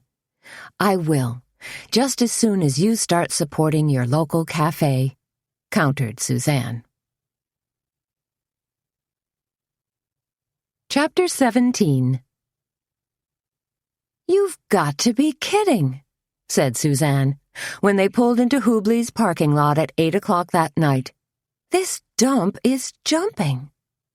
The oversized Quonset hut, out on County Road 18, had desultory strings of Christmas lights dangling from its rooftop, flashing yellow lights on the giant Hubley's sign over the front door, and a parking lot jammed with pickup trucks, SUVs, and older model cars.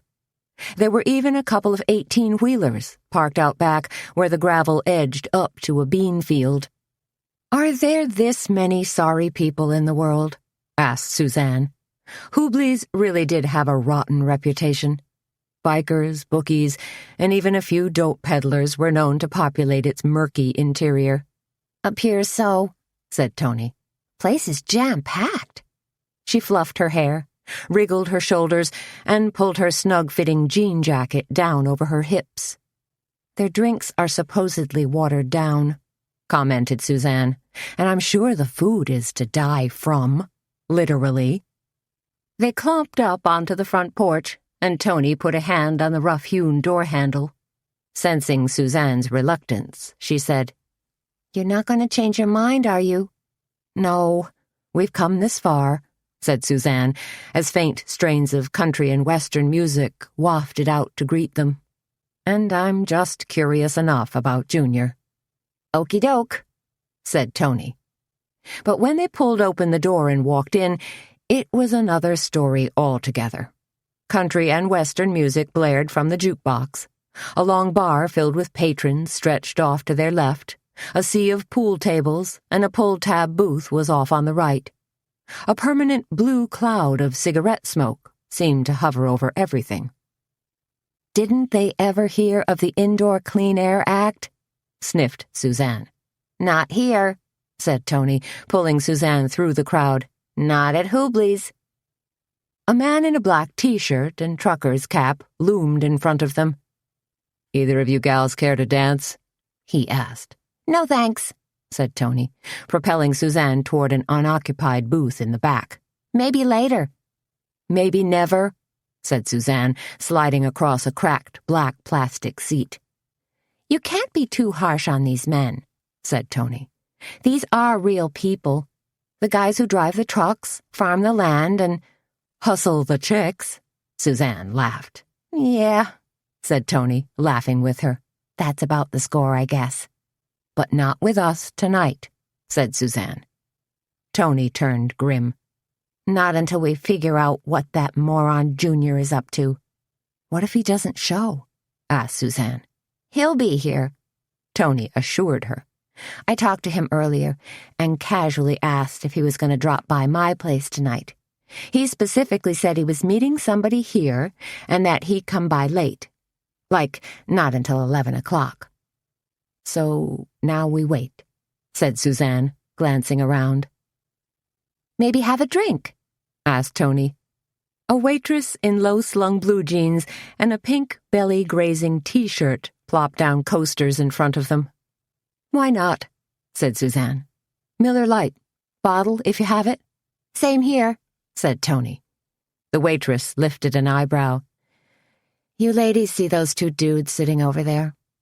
All three of them peered up the line of booths at two guys in Western shirts and hats. "Uh-huh," said Toni.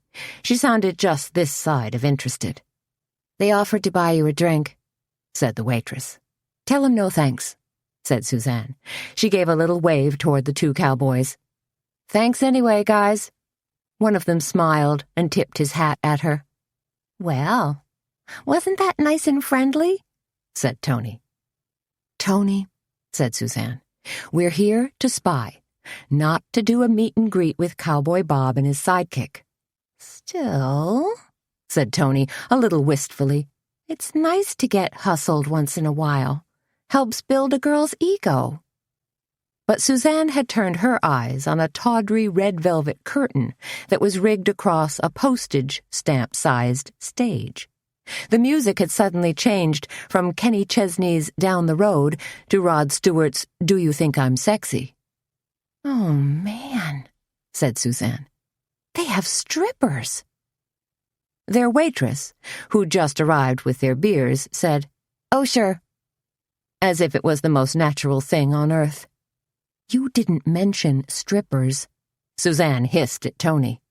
"I thought you knew that," said Toni. "Heck, I thought everybody knew that." The red velvet curtain suddenly parted to reveal a shiny brass pole. "And not just regular strippers," said Toni. "Pole dancers." She sounded impressed.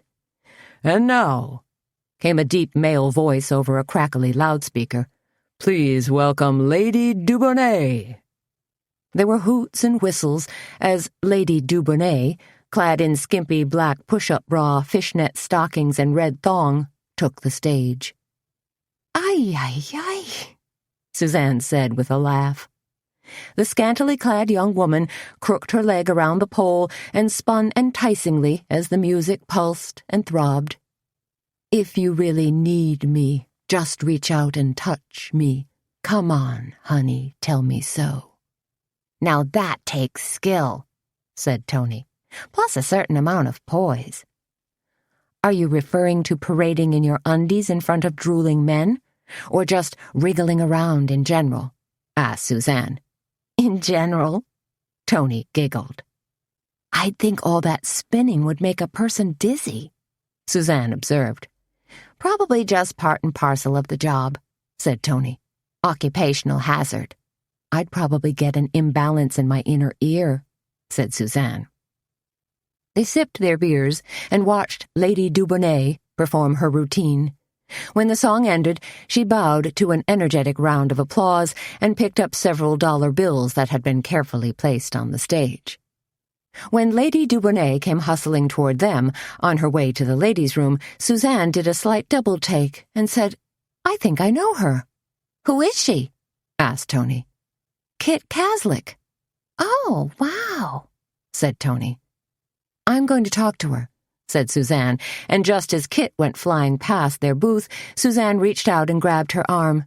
"Watch it," snarled Kit, jerking away fast, her dark eyes snapping with anger. "You can't treat a girl like—" Then she saw Suzanne and Toni and paused mid-sentence. "Who are you two?" she asked, thrusting out a hip and placing a hand on it in a confrontational gesture. "The local Salvation Army do-gooders? Come to save my sorry soul?" "It's me, Kit," said Suzanne. "Suzanne Dietz. You remember? I used to teach at your high school." "Oh, yeah." A faint smile flickered across Kit's face, and she seemed to relax a bit. "And this is Toni Garrett," said Suzanne. "Hey," said Kit, nodding slightly. "How do?" said Toni. "I really like the way you wiggled your way through that song." "She didn't really," said Suzanne hastily. "Fact is, you shouldn't be working here at all." "I guess it's not exactly a high-test career path," added Toni. "Tips are good," said Kit. She projected a wry smile, but there was sadness in her eyes. "Honey," said Suzanne, sliding over and pulling Kit into the booth with her. "You are so much better than this. So much better." That was all it took. Kit shook her head and sighed deeply. "It's hard to find a really good job around here." "It sure is," agreed Toni. "Don't tell me you enjoy this," said Suzanne in a soft voice. "Not really," said Kit, sniffling now. "Frankie, the manager, is always pushing us to fraternize with the customers. That's what he calls it, fraternizing. But he really means hitting on them, hard. Get the guys to offer to buy a drink, then order something fancy and expensive, like a pink squirrel or a golden Cadillac, or a bottle of $5 champagne that Frankie marks up to $30. "Whatever happened to a plain old brewski?" muttered Toni. But Suzanne was focused on the bigger picture. "This is not a job with a good future," she told Kit. "From here, it's a slippery slope to gosh knows what." "Or a slippery pole," added Toni. "Tell you what," continued Suzanne. "The Cackleberry Club. You've heard of the Cackleberry Club?" Kit nodded.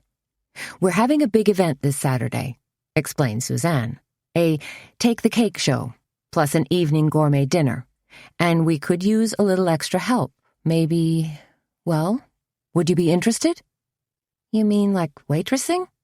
Kit wasn't particularly thrilled. "More of an assistant for the cake event," said Suzanne. "And, yes, a waitress in the evening.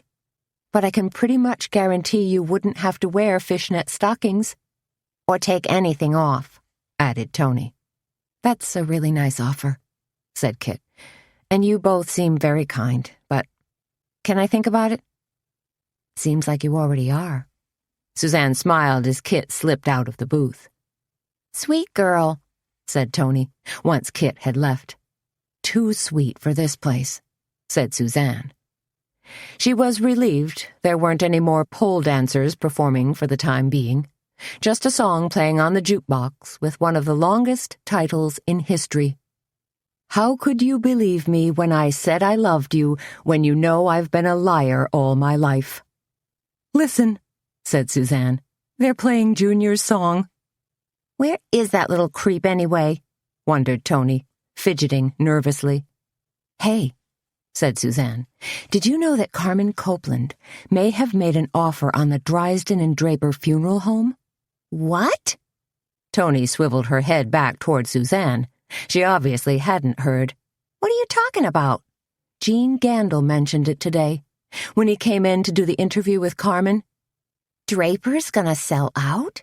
asked Toni. "Maybe," said Suzanne, "although the whole thing sounds fishy to me." "What's Carmen gonna do with an old funeral home?" asked Toni. "Fill it with bats and broomsticks and move in?" The words fine dining were mentioned. "No way!" screeched Toni. She stared at Suzanne, her mouth agape. "That's what you've been talking about." "Yes, it is," said Suzanne, a little glumly. "In fact, I already checked out a little house over on Arbor Street, an adorable bungalow-style place that has a dining room with French doors that would convert perfectly into a wine bar, and room for about 7 or 8 tables in the rest of the downstairs." "Cackleberry Club West?" asked Toni. "I was thinking more of Crepe Suzanne's." A grin lit Toni's face. "Perfect! Oh, Suzanne, you're such a smarty, a real entrepreneur." "Still," said Suzanne, "all that's a pipe dream. Gotta make the Cackleberry Club profitable first." "I thought we were making a profit." "Making a living," said Suzanne. "Big difference." "See?" said Toni. "That's why you're CEO. You're plugged into all this tricky business stuff. Unless Carmen aces me out." "She's one mean malefactor," said Toni. 20 minutes later, they'd nursed their beers about as much as they could and fended off several unwanted advances. "Where is Junior anyway?" worried Toni. She alternated between nervousness and full-blown hostility. "Maybe he came and left," suggested Suzanne. She was ready to call it quits herself. "No," said Toni. "I've kept an eye out. He'll show up. He has to." Those seemed to be the magic words, for suddenly Junior Garrett swaggered in through the front door. "There's the little runt now," Toni hissed, as she watched Junior walk halfway down the bar, then swing up easily onto a bar stool. "Gonna have himself a drink?" mused Suzanne, sliding down in her seat but still keeping an eye on him. But Junior didn't seem to be placing any kind of drink order. Instead, he reached inside his leather jacket, pulled out an envelope, and slid it across the top of the bar. A youthful-looking bartender quickly put his hand on the envelope and made it magically disappear. "Whoa," said Suzanne. Junior lit a cigarette and looked around nonchalantly for a couple of minutes, seemingly studying the crowd of bikers and truckers that stood arguing by the pool table. Then he stood up and casually sauntered back outside. "Did you see that exchange with the bartender?" asked Toni, looking morose. "Junior is up to something." Was Suzanne's measured response. "I don't suppose those were auto parts." "You ever see a crankshaft fit inside a business-size envelope?" Toni snapped. "Can't say as I have," said Suzanne. "Now I gotta follow him," said Toni. "See what the deal is.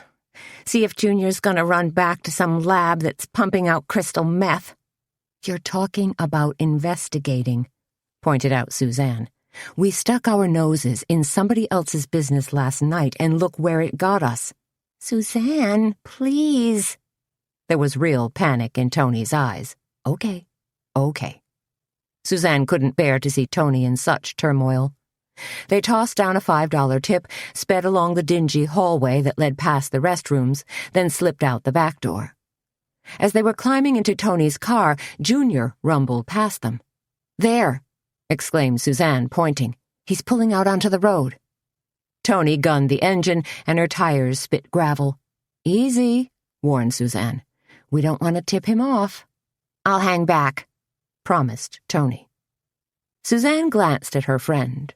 Toni looked determined but sad, as though Junior, who'd betrayed her time and again, had finally managed to drive a stake through her heart.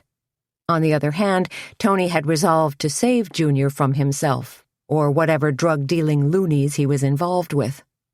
So she must still have feelings for him. Suzanne shook her head. Toni was between a rock and a hard place, without a cushion to sit on. They spun down County Road 18, hanging back but always keeping Junior's taillights in view. When they came to a series of S-curves, Suzanne said, "Now draw back a little more. We don't want Junior to catch us in his rearview mirror." I will," said Toni, following him through the turns. Then they were on the straightaway again. "I wonder where he's going?" asked Suzanne. This part of the county was hilly and slightly woodsy, populated mostly by cattle ranches and dairy farms. Then again, most drug operations weren't set up in the heart of town, right next to the post office for ease of shipping. "He's turning," said Toni in a tight voice. She slowed way down, and they both watched the sweep of headlights and flash of taillights as Junior hung a left turn. "If we follow him through that turn," said Toni, "he's gonna catch on sooner or later that he's being tailed. He's not blind." "Then do your flying thing," prompted Suzanne. "Are you serious?" asked Toni as they turned onto the gravel road behind him. "Really?" "Do it carefully," said Suzanne. Toni punched out the lights. "Just pray we don't hit a deer or skid on a loose patch of gravel." They didn't. In fact, the road was fairly straight, and Junior's taillights, a quarter-mile ahead, served as a solid beacon to guide their way. Then the road twisted through a grove of trees and dipped across a narrow single-lane bridge, the boards echoing loosely as they crossed. "Lost him," said Toni, wrinkling her nose. "Where'd he go?" wondered Suzanne, peering into the night. Toni suddenly hit her brakes, snapping their heads and causing Suzanne to flail out and grab hold of the dashboard. "There he is," she whispered. Suzanne followed Toni's gaze out the driver's side window. It took a few moments, but finally her eyes grew accustomed to the darkness, and she could see a glint of something, Junior's car, half hidden behind a small ramshackle building. To the left of Junior's car stood an old farmhouse, where a few lights glowed. Behind it was a large, hip-roofed barn. "Now what?" asked Suzanne. "Now we sit and wait," said Toni. Slowly, quietly, she backed her car down a small incline and into a grove of poplars.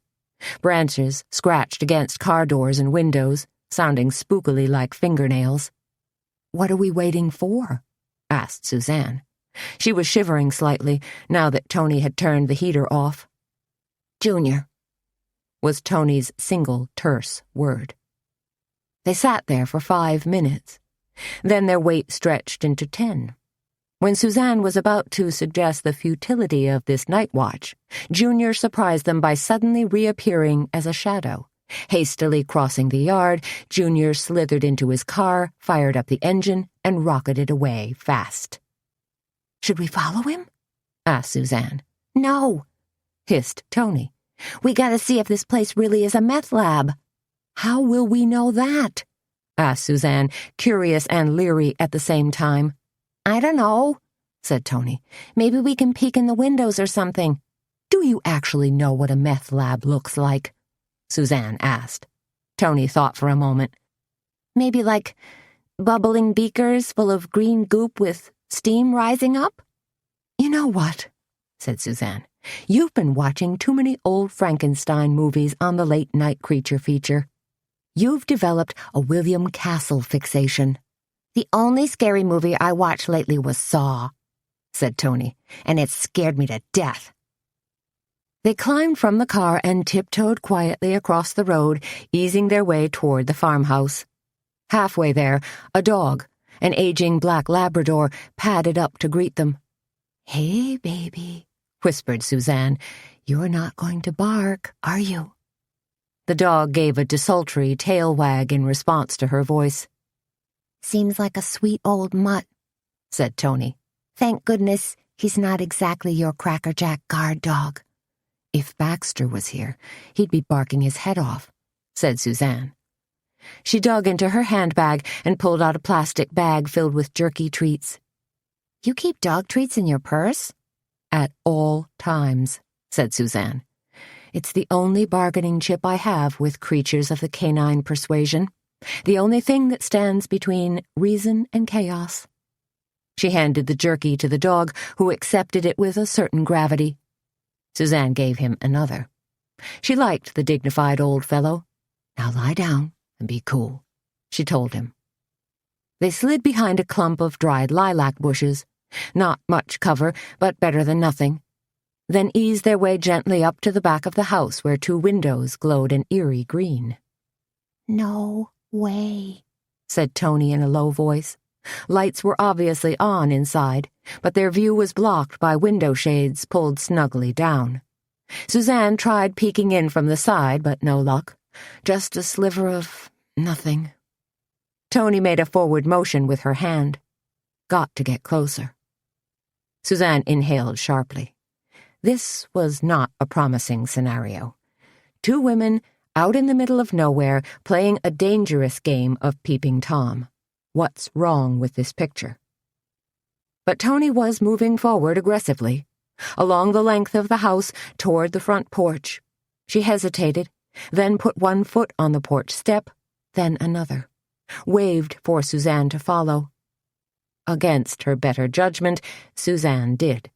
Climbed up 3 steps, crossed a broad porch badly in need of paint, and joined Toni at a window that was pushed up a few inches. A tattered window shade, the color of old parchment, fluttered in the breeze.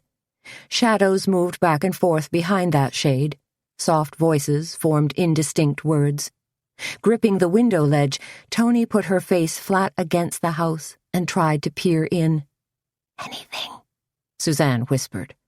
Toni put a hand up to silence her, twisted her body slightly, moved her feet to get a slightly better angle, and creak. The offending board underfoot sounded like a rifle shot in the still of the night. One of Toni's hands flew to her mouth. Then she gazed at Suzanne with wild eyes. "Oh, shiznit," she cried.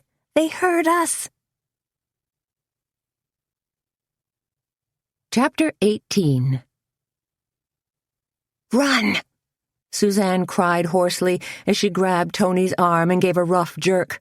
They pounded down the 3 steps onto a brown lawn that was more hardpan than grass. But they weren't fast enough. 1 man came thundering out the front door, another man barreled out a side door they hadn't noticed before. Not only were they trapped like rats, but front door guy carried a gun. "Who are you?" demanded the guy with the gun. He was in his late 20s, wearing jeans and a dirty Pantera t-shirt. Suzanne slid to a stop. Toni bumped hard against her. Is this where the party is?" asked Suzanne. She tried to still her wildly beating heart and sound upbeat and a little coy, too, slightly flirtatious. That stopped the 2 guys dead. "Party?" said the one in the dirty t-shirt. He lowered his gun slightly. "You know anything about that, Eel?" Eel, who wasn't much of a prize in his rumpled blue shirt and gray sweatpants, leered at Toni. "Can't say as I do, Lenny." "Sure," said Toni, grinning like a maniac, picking up on Suzanne's ruse immediately. "We were just tipping back a few beers at Hoobley's and heard a rumor about a party out here." "No party," said Eel. He sounded a little wistful. "Okay, then," said Suzanne, backing away. "Wrong house. Sorry about this, guys. We sure didn't mean to barge in on you, uninvited." "Maybe some other time," added Toni. "Not so fast, Snoopy lady," said Lenny. He waggled his gun, a gray snub-nosed revolver, directly in Suzanne's face. "Hey," said Suzanne, "do you guys know a fellow named Beau, by any chance?" She sounded far bolder than she felt. If she could put together a connection here. Eel gaped at her. "Who?" There wasn't the slightest bit of recognition in his voice. "Don't know who you're talking about, lady." "Man," said Toni, giving a goofy smile and smacking her palm against her forehead. "we really got our signals crossed. Crazy us, huh?" Again she and Suzanne tried to pull away. Lenny moved to block them again. "No," he said. This time he sounded decidedly thoughtful. "Something's going on here." Eel frowned. "You think they, like DEA?" DEA, thought Suzanne. That's Drug Enforcement Administration. These guys do have something to do with drugs. "Nothing like that," Lenny said slowly. But we gotta think this through. We can't just let him waltz out of here scot-free. What do you want to do with them? Asked Eel, as Toni threw him a hopeful smile. Lock him in the barn for now, said Lenny, till I make a couple of phone calls and figure this out. I'm going to kill Junior when I get my hands on him, snarled Suzanne. She was perched on a hay bale in the dusty, dimly lit barn. I don't know what Junior's up to with those two assholes, but something illegal's going on. Stand in line, said Toni, pacing back and forth, because I guarantee there won't be anything left of Junior except scraps when I get through with him. Gonna run him through the meat grinder, growled Suzanne, then fry his skinny butt. Toni let loose a deep sigh. Look, she said, I'm really sorry about this. Since I was the bird brain who got us into this. Why did we leave our cell phones in the car? Seethed Suzanne. 'Cause we didn't count on getting caught, said Toni. That stupid Junior. She scuffed at the dirt with the toe of her boot. If it wasn't for his crappy, shady dealings, we wouldn't have followed him out here, grumped Suzanne. Wouldn't be locked inside this stupid barn. She stood up, walked a few paces, then kicked the barn door for good measure. Ouch. The thing is, said Toni, as Suzanne hopped around on one foot, what are we gonna do now? Suzanne limped back to her hay bale, plopped herself down and studied their surroundings. Well, she said finally, it's a frigging barn, not a cement block prison with razor wires strung around it. There's a hayloft upstairs, so maybe we can climb that stupid ladder over there and jump out a window or something. And break a hip? Said Toni. We're not getting any younger. Bone loss starts as early as your 40s, you know. Please, said Suzanne. Don't remind me. Toni plunked her bottom down on a hay bale as well, put her chin in her hand, thinking. Minutes passed. Then Toni said, Was that guy's name really Eel? Did I hear that correctly? Eel and Lenny, said Suzanne. Some tag team, huh? Yeah, muttered Toni. She turned up the collar on her jacket. Cold in here. Gonna get colder, said Suzanne, and more dangerous once those guys come back for us. Then we gotta figure a way out, said Toni. She stretched her legs out, staring morosely at her cowboy boots. You hear something? Suzanne asked. She cocked her head, frowned. No, because I'd swear there was a distinct rustling coming from that far corner. Maybe mice? Proposed Toni. Pretty big mice, said Suzanne. She got to her feet, brushed off her bottom, then crept over to the corner of the barn. Oh, man, she said. Toni came over, curious now. What? Animals, said Suzanne, pointing at 2 stalls. 2 goats and a mule. Say now, said Toni. We could always get some goat's milk if we're thirsty. That could help with our bone loss, too. As long as one of them is female, said Suzanne. Oh, said Toni, peering speculatively at the underside of one of the goats. Good point. So how can we put these critters to good use? Wondered Suzanne. What if we got the goats to headbutt the door? Asked Toni. It's a pretty big door, mused Suzanne, and awfully small goats. Okay, then, said Toni determinedly. What if we use the mule to kick down the door?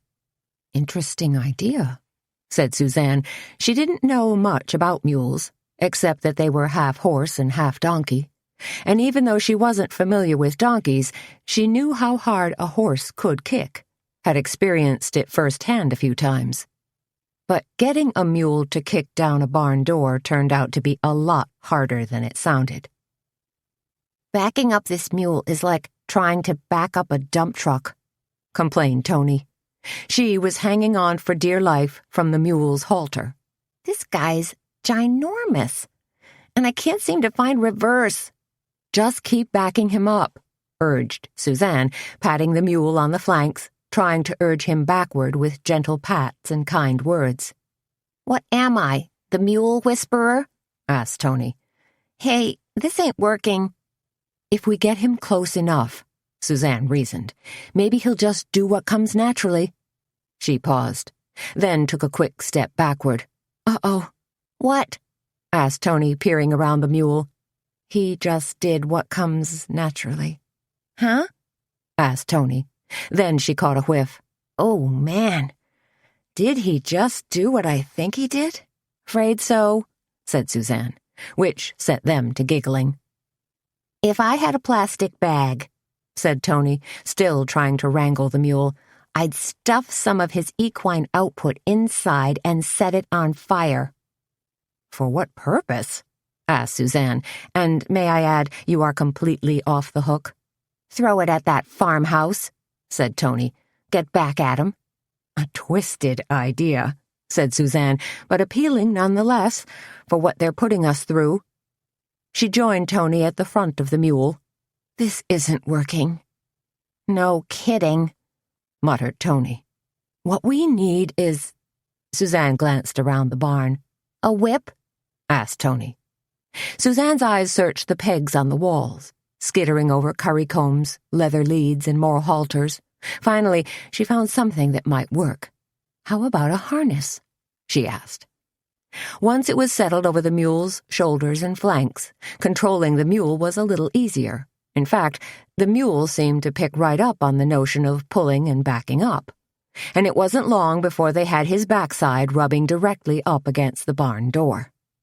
Now kick, Toni implored the mule. Come on, gonzo guy, give it a real whack. We gotta back him up even more, said Suzanne. His tail's already flat against the door, sputtered Toni, but he's not doing anything. Then we have to frustrate him, said Suzanne. Goad him into kicking.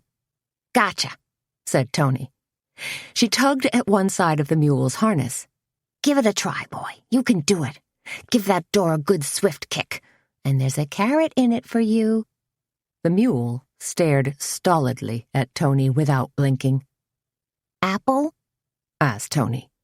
Suzanne stepped in front of the mule and threw up both arms. Yeah!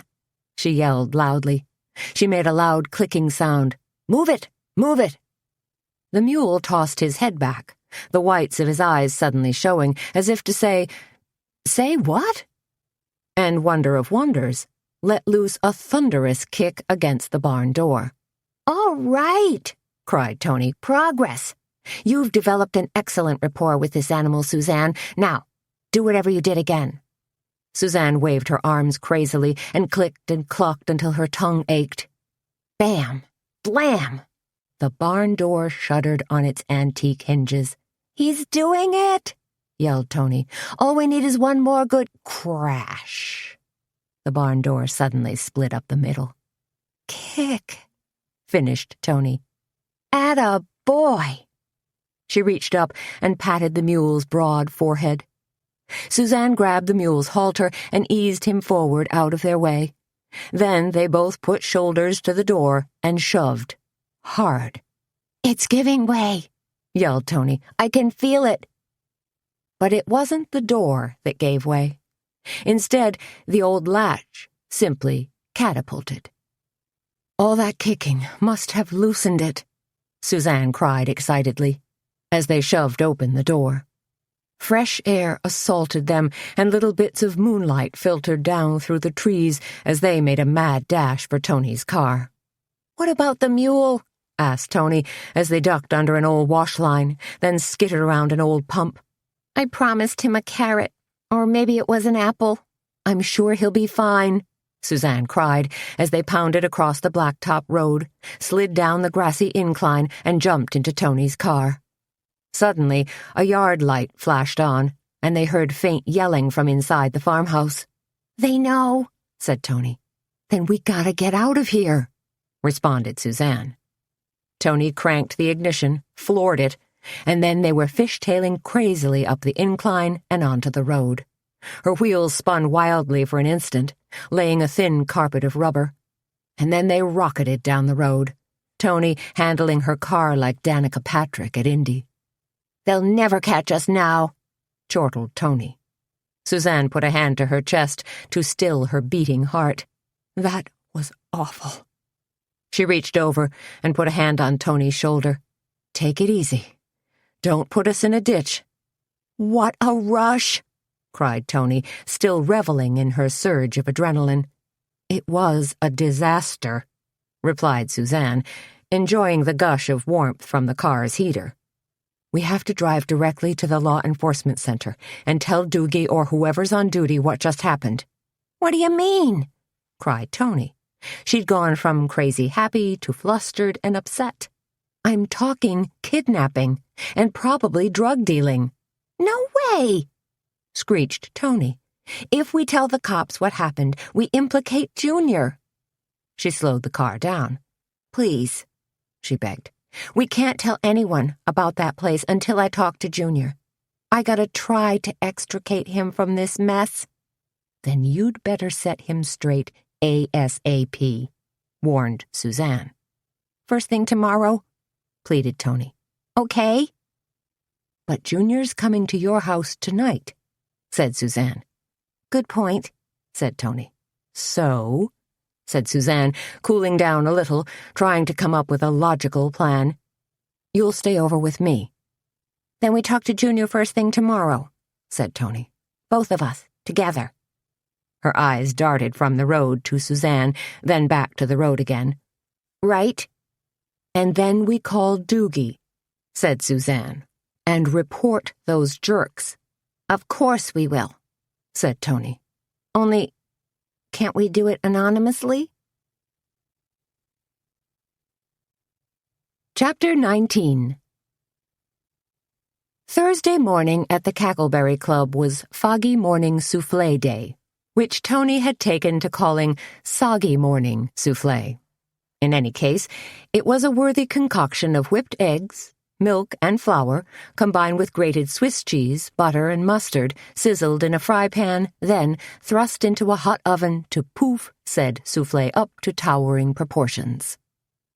Petra hummed in the kitchen, prepping her soufflés, while Junior Garrett slumped at the counter of the Cackleberry Club, looking all the world like a beaten-down prisoner of war.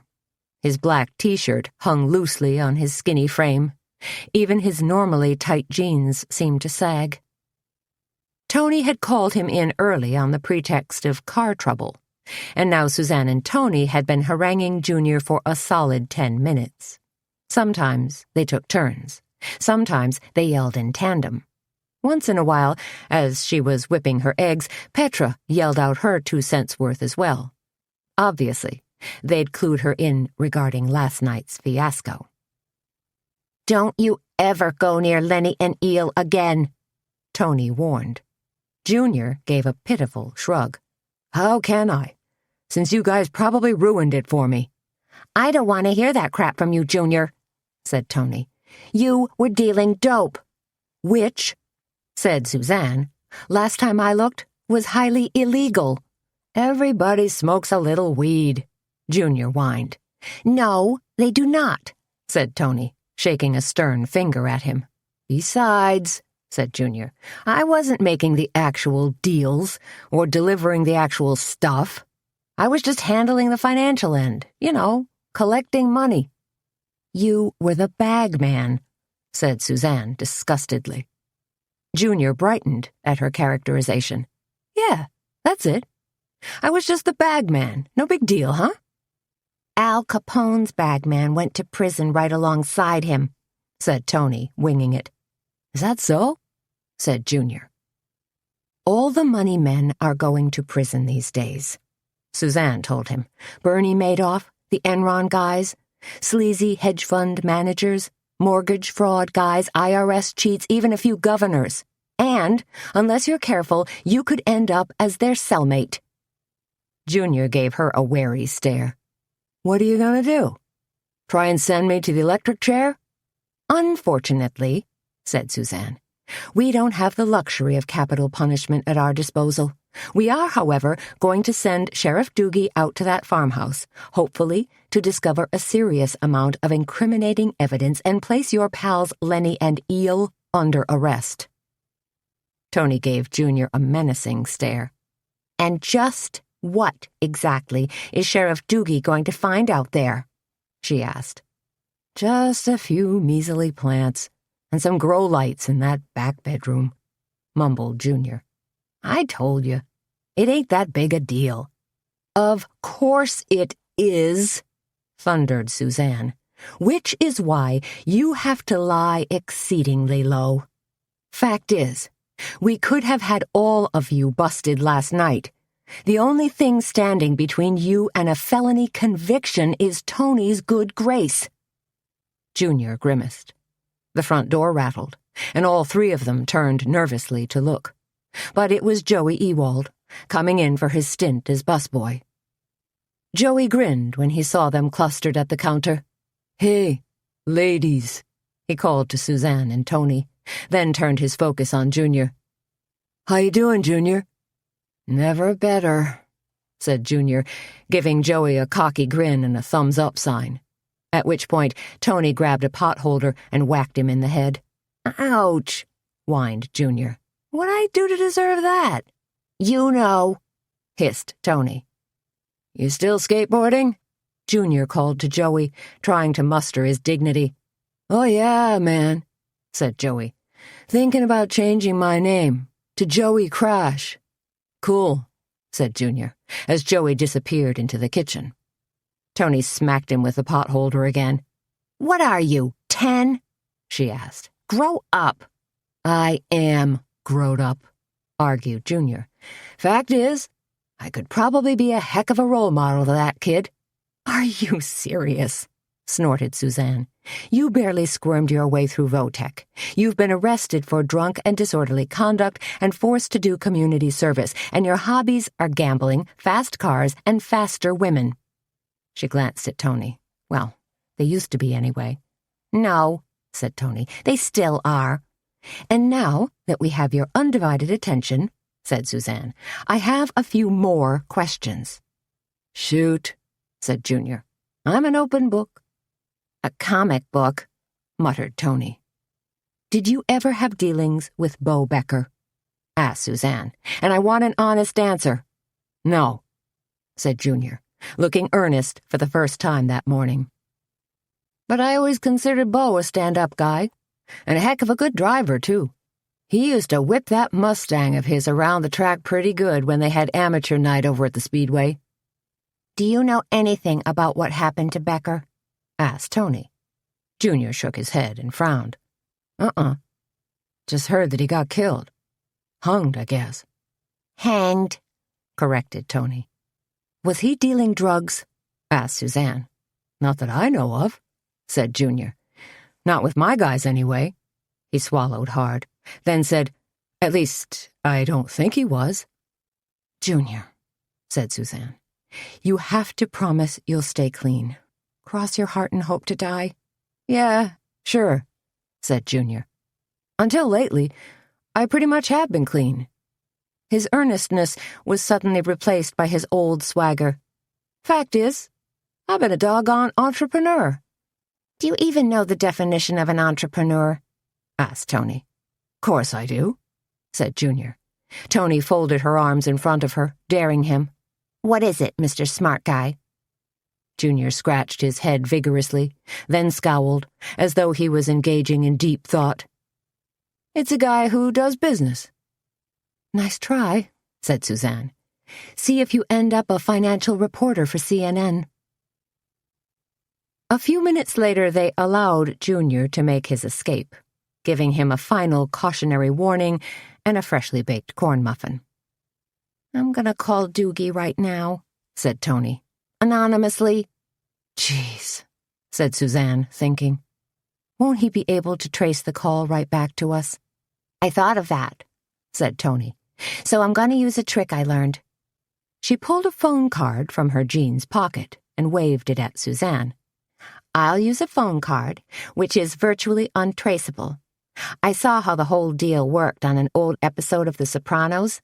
This mob guy used a phone card, so there was no way the cops could trace his call. Good to know, said Suzanne, spinning on her heels and heading into the kitchen. She really didn't want to know too much about Toni's phone call. She was way too involved already. Petra was in the kitchen, humming to herself and whipping up a batch of pancake batter. "How's your back?" asked Suzanne, draping an arm lightly around Petra's shoulders. "I saw my chiropractor last night, who helped enormously," said Petra.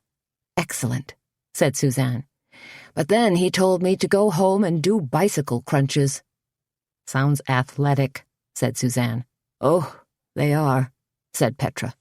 "They're nasty semi-sit-up things where you lie on the floor and touch your elbow to your opposite knee, alternating sides." "Ouch," said Toni, pushing her way through the swinging door. "I heard that." "But I have a confession to make," continued Petra. "All I did was curl up on the couch, watch old movies, and polish off a giant Toblerone candy bar." "Ah," said Toni, grinning. "Le chocolat therapy. Always a tried-and-true treatment." "Swiss, I think," said Suzanne with a laugh.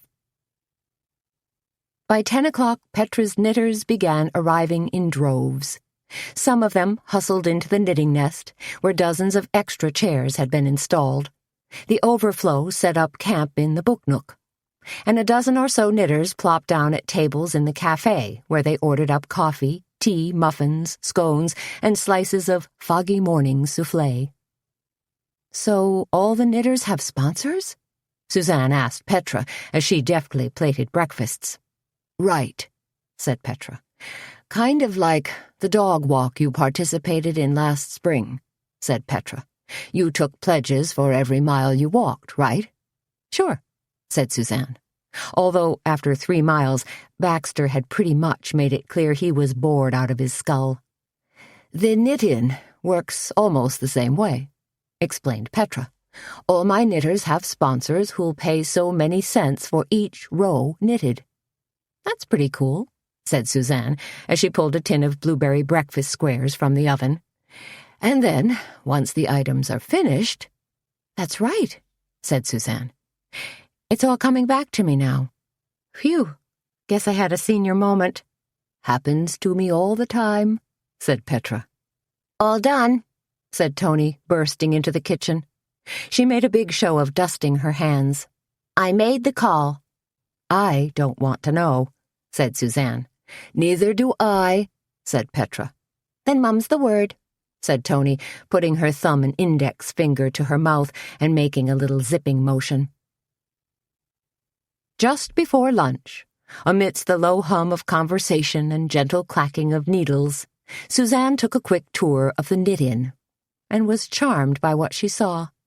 One knitter, who was curled up in a cozy armchair in the knitting nest, was working away on a cranberry red cardigan with cable accents down the front. Delicious. Another knitter was using an almost iridescent green and gold-flecked mohair yarn to knit a shawl collar sweater. In the book nook, Suzanne fell in love with an indigo blue sweater vest with a generous flounce of ruffles down the front. She wondered if she could ever learn that type of stitch, then quickly relegated it to that part of her brain where she secretly nursed a desire to parlez-vous français, take classes in ballroom dancing, and learn how to snowshoe, none of which had come to pass yet. Petra had tried to teach her to knit, but she hadn't been the most gifted student. "Hey, Suzanne," one knitter greeted her. "Grab a pair of needles and join us." Suzanne glanced over and recognized Toby Baines, who worked part-time at the phone company and wrote a fun advice column for the Bugle. She was in her mid-50s with smiling brown eyes and shoulder-length brown hair pulled back into a loose, low ponytail. Though she didn't wear a speck of makeup, her complexion was smooth, clear, and practically unlined. "Hey, Toby," Suzanne said as she eased over to see what she was working on. "Hasn't Petra taught you how to knit yet?" Toby asked, with a mischievous smile. "She tried, but I'm a poor student," confessed Suzanne. "I tried a couple of times, then flunked out." "You didn't flunk knitting class. You just flunked attendance," Toby told her. "You didn't put in enough time. There is a bit of practice involved, you know." "Probably right," agreed Suzanne. I heard about the other night, said Toby, lowering her voice. About, said Suzanne. You finding that young man swinging from a tree. And, of course, helping out the sheriff and all. Who said I was helping Doogie? Asked Suzanne, her curiosity roused. Did everyone in Kindred know she was looking into things? Toby gave a benign smile. Oh, that's just the talk around town. You know how folks gossip. Yes, she did. And such an awful thing about Ozzie, whispered Toby. It's very strange. 2 murders. 2 people who work together. Her voice trailed off as she seemed to gather her thoughts as well as her stitches. People are locking their doors at night, giving strangers an extra wide berth. What else are people saying? Asked Suzanne. Lots of speculation, said Toby, as she continued to work on what was taking shape as a beret. Of course, there's always the chance the deaths aren't connected. Maybe not, said Suzanne, though I'm still wondering why Bo Becker ended up at that abandoned church. You're a smart lady, said Toby. I bet you'll figure it out. Chapter 20. Because of the knit-in, the luncheon menu at the Cackleberry Club was fairly simple. Cackling chicken salad, corn and red pepper pancakes, and green eggs and ham. Nothing put a damper on customers, though. In addition to the 25 knitters who'd poured in earlier, the ladies of the Cackleberry Club also found themselves with a full seating by the time 11:30 rolled around. And wouldn't you know it, Ozzie's partner, George Draper, was one of them. George, said Suzanne, as she hastened to his table to take his order. She hadn't known him all that well, had always referred to him as Mr. Draper. But since their terse conversation following Ozzie's funeral, it just seemed easier to call him George. Suzanne, he said back to her.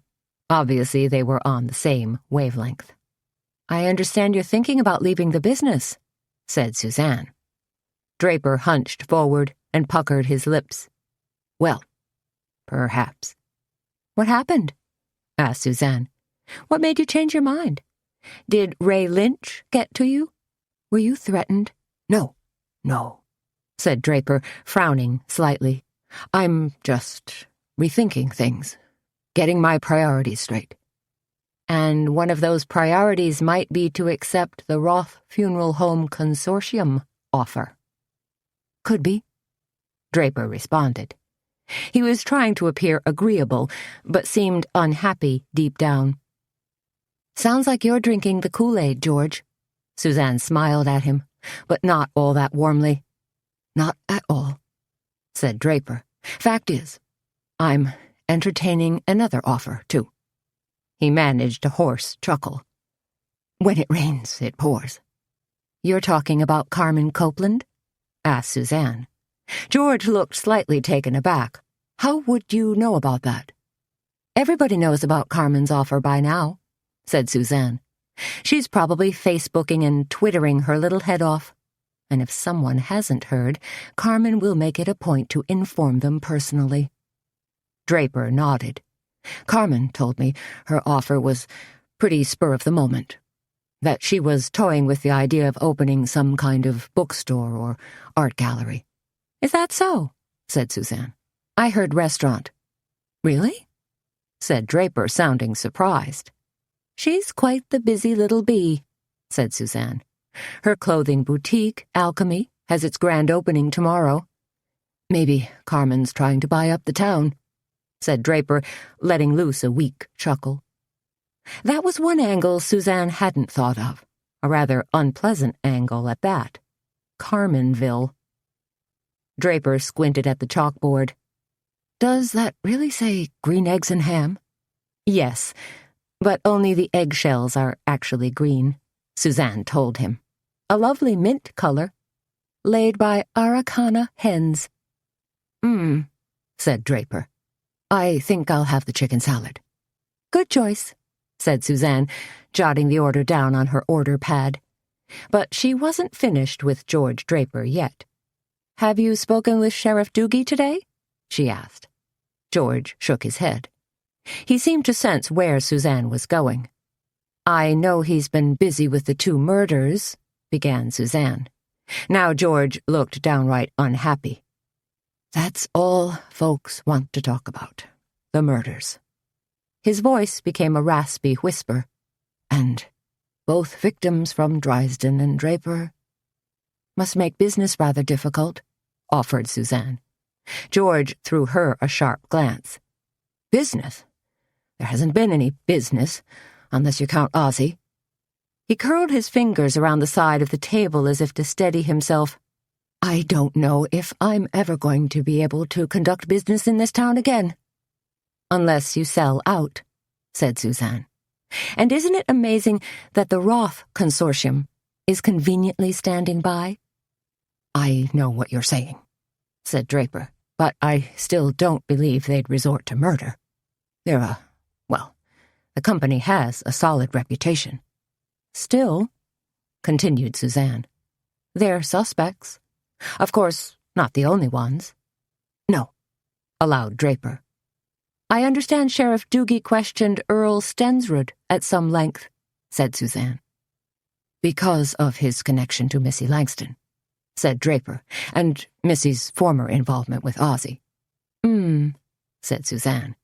"But Earl's involvement still feels like a long shot to me," said Draper. "In fact, the only thing I've heard about Earl is that he's contributing heavily to Mayor Mobley's re-election campaign." Suzanne nodded, thinking that a hefty campaign donation might buy a guilty man a good deal of protection. "The last thing I heard from Sheriff Doogie," said Draper, "was that he was looking for some homeless guy who was spotted in the park last Sunday." "I heard that too," said Suzanne, thinking about the guy Petra had given a handout to. "So you see," said Draper, "the wheels of justice turn slowly, but they do turn." "Let's hope so," said Suzanne, flipping her order book closed and edging away from Draper.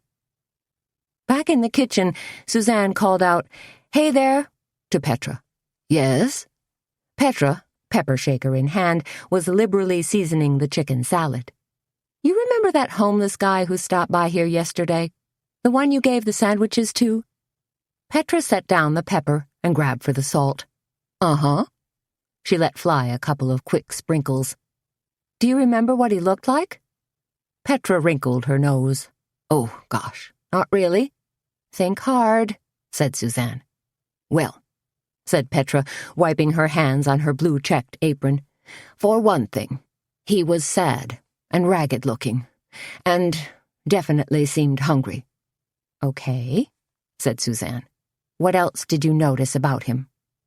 Petra thought for a couple of moments, then gave a sad smile. "His skin looked awfully weathered and worn, and he wore a faded green jacket, kind of like an army jacket." She paused.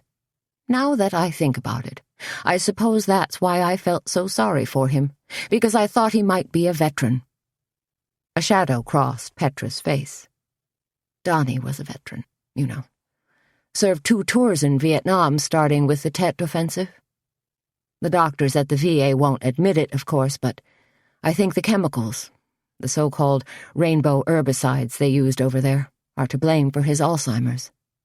"I know you do, honey," said Suzanne, "and I don't think you're far from wrong." She paused. "Anything else come to mind about this guy you saw?" Petra shook her head. "Nope." She slid her hand into an oven mitt, pulled open the oven door, grabbed a pan of oatmeal muffins. "Okay," said Suzanne. "You've been a big help." "Is that homeless guy a suspect in the murders?" Petra asked.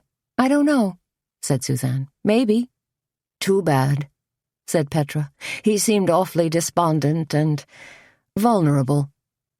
She tumbled the steaming muffins onto a bright orange Fiesta platter, righted them, then arranged them in a tight cluster. "He could still be a killer," said Suzanne. "I suppose," said Petra. She balanced the plate in one hand then handed it to Suzanne. "You want to put these in the case out front?" "Sure," said Suzanne.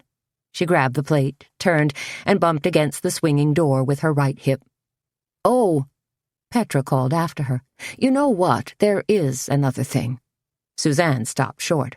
"What's that?" Petra touched a tentative hand to her blouse, as if that small act helped her to remember. "I think there was a name stenciled on his jacket. You remember what it was? Maybe something like Dilly or Dylan?" The Nidian was still going strong. Letitia Sprague, who lived just outside Jessup and raised her own sheep and alpacas, showed up with a basket full of her wonderful, lustrous yarns. A throwback to a simpler, more hands-on era, Letitia sheared her animals herself, spun her own yarn, then hand-dyed the fibers. When she announced that some of her precious yarns were for sale, a joyful hubbub ensued, and they were gone in about half a minute.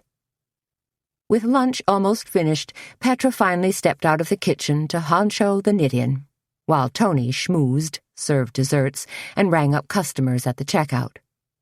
Feeling guilty, Suzanne ducked out the back door, heading for her fitting at Alchemy.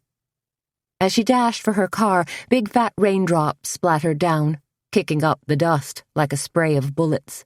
She prayed the bad weather would blow over for the weekend. Chapter 21. Just as Suzanne scrambled from her car, obsessing about how she was going to squeeze her bod into a tiny camisole or super-tight miniskirt, Mayor Mobley waylaid her. He planted his stocky body on the pitted sidewalk outside Alchemy and grinned crookedly like some weird Easter Island statue. "I hope I can count on your vote this election, Suzanne," he said in a flinty voice. Suzanne fixed him with a cool smile. "Voting's a private matter, Mayor, and none of your frickin' business." "I understand that," said Mobley, "but I also believe in asking people for their support." "I can see that," said Suzanne. "No harm in campaigning," said Mobley. Now his voice was raised in a false, hearty bray. Responded Suzanne. Mobley curled a lip and nattered on. "Doogie's up for re-election too, you know, but I'm fairly certain that if he drops the ball on these 2 murder investigations, it'll be the end of him." "I have faith in Sheriff Doogie," said Suzanne. "You, and about 2 other people in Kindred?" came Mobley's hard laugh. "The guy that's running against you," said Suzanne. "Your opponent?" Mobley nodded vigorously. Yeah. You mean Charlie Peebler?" "I think I'm going to vote for him." "Suzanne!" Missy threw her arms into the air and came running to greet her. Suzanne returned Missy's ebullient hug, even as she gazed about the brand-spanking new boutique and let out a low whistle of approval. Alchemy was, to put it mildly, utterly breathtaking. The walls were a rich plum hue. Plush, silver-gray carpeting spread out underfoot like velvet fog, and an enormous crystal chandelier dangled overhead, casting a jewel-like glow on everything. And the clothes and handbags and jewelry, oh my. There were denim jackets trimmed with velvet and jeweled buttons, J-brand jeans and love quotes scarves, black lacquered mannequins modeled long filmy skirts paired with black leather motorcycle jackets, as well as black cocktail dresses, some with only one shoulder. And there were cheetah print t-shirts, colorful lucite bangles, leather slacks, silk blouses, multicolored graphic hoodies, strands of pearls, giant statement rings, reptile handbags, and cashmere scarves. Everything was arranged impeccably on circular racks and pedestals, or tucked enticingly in glass towers and shiny white cubes that hung on a side wall. "You like?" asked Missy. She looked exhausted but pleased. "This place is like Fantasyland for fashionistas," exclaimed Suzanne, who was already eyeing a burnished green leather belt. She also decided this beautifully edited boutique was a far cry from Hawley's Dry Goods down the street, where you could buy serviceable checkered blouses and generic blue jeans.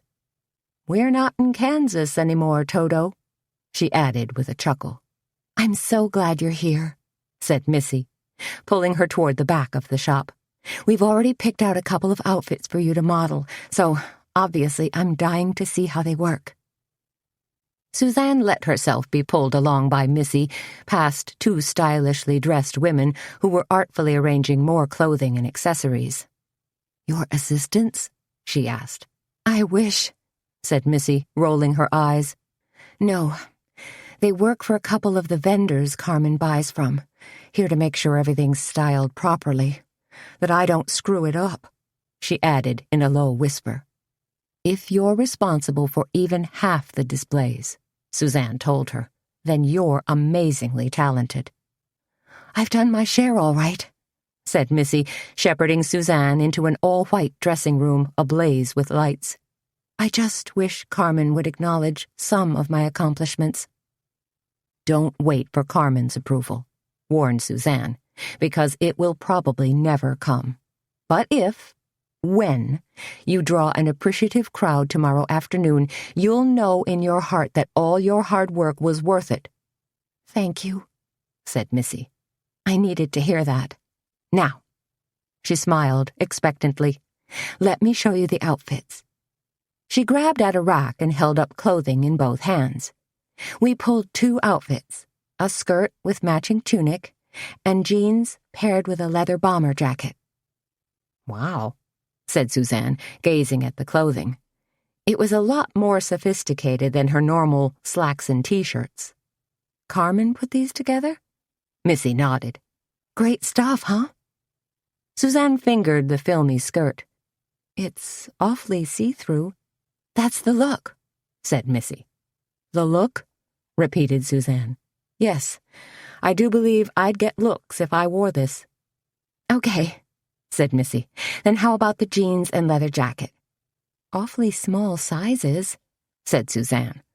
"Carmen assured me the sizes are correct," Missy told her. "It's called the shrunken look." "Last time I wore the shrunken look, it stemmed from a mistake," said Suzanne. "I threw my crop pants into the dryer with a load of towels, and 20 minutes later they came out as Bermudas." "This is a slightly different concept," said Missy. "I realize that," said Suzanne. "Still—" But when Missy suddenly looked defeated, she said, "Tell you what, why don't I slip into these things and see how they work?" "Thank you," breathed Missy. Alone in the dressing room, Suzanne slipped out of her khaki slacks and pulled on the jeans. Or, at least, tried to pull them on. Turns out, they weren't just shrunken. They were skin-tight. How can eating a 1-pound box of chocolate truffles add up to an extra 5 pounds around my hips? She wondered. It isn't mathematically possible. Or maybe it all has to do with quantum physics, or some sort of black hole theory. I mean, the calories have to go somewhere. "How are we doing in there?" called Missy. "We're having a little trouble with our thighs," Suzanne called back. "And our hips." "Keep tugging," said Missy. "I told you, they were tight." Suzanne wiggled and squirmed and wormed the jeans up. Then she slipped into the leather jacket. It was black leather, smooth and buttery soft, lambskin, with a shiny brass diagonal zipper. "Oh, wow," said Missy when Suzanne stepped out of the dressing room. "Sexy," called one of the stylists. "I don't know," hedged Suzanne. "I do," said Missy. "It's perfect." She spun Suzanne around and aimed her at the 3-way mirror. "A little tough-looking, don't you think?" asked Suzanne. She decided she looked like a motorcycle thug from the Wild Bunch, or maybe the Fonz. "The outfit's edgy," said Missy, touching both shoulders. "Just like you." "In my dreams," said Suzanne. "Oh, did I tell you?" cooed Missy. "Brett and Greg from Route 66 will be here tomorrow doing hair and makeup. Oh, dear. One of Suzanne's hands flew up to her hair. She was slightly overdue for a cut and touch-up on her roots. Not to worry, chuckled Missy.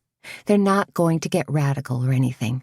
No purple extensions or whacked-out Amy Winehouse streaky eye makeup. Thank goodness, said Suzanne, wondering which one Amy Winehouse was. The singer with the smeared lipstick and ripped fishnets? Or was that Courtney Love? But all the models will definitely be made up, said Missy. Carmen was very specific about that. She reached forward and pulled up the collar of Suzanne's jacket. There, even better. Missy, said Suzanne. Missy smiled. Has Sheriff Doogie been asking you about Earl? Missy took a step backward. What are you talking about? Suzanne tried to phrase her next words delicately. I get the feeling Doogie still considers Earl a suspect. Missy shook her head. From the way Doogie treats me, I think I'm still his #1 suspect. Her eyes clouded over slightly. You don't think I had anything to do with Ozzie's death, do you, Suzanne? Suzanne shook her head. No, I don't. At least I hope not. And you don't think Earl's a killer, do you? Suzanne managed another small shake. I don't know what to think. Missy surprised her with a quick hug. You're a dear to model this outfit, she told Suzanne, and an absolute angel for looking into things. I know you've been trying to deflect Doogie's scrutiny off me, and for that I'm eternally grateful. Not a problem, said Suzanne, although it really kind of was. When Suzanne emerged from the dressing room, happily back in civilian clothes, she saw that a white satin curtain had been draped across the entire back of the store. Groups of white folding chairs were being arranged out front. Wow, said Suzanne. There's going to be a runway? Of sorts, said Missy. We'll lay down white vinyl runners and weave them through the shop. That way everyone will be able to get a good look at the clothing. Gulp, said Suzanne. Then she and Missy both turned as a little bell tinkled and the front door swung open. It was Earl Stensrud. Hiya, sweetheart, he called to Missy, a big smile on his face. You paced up that program I'm supposed to take to copy shop? I'll grab it, said Missy, hustling toward the back counter. Earl finally noticed Suzanne.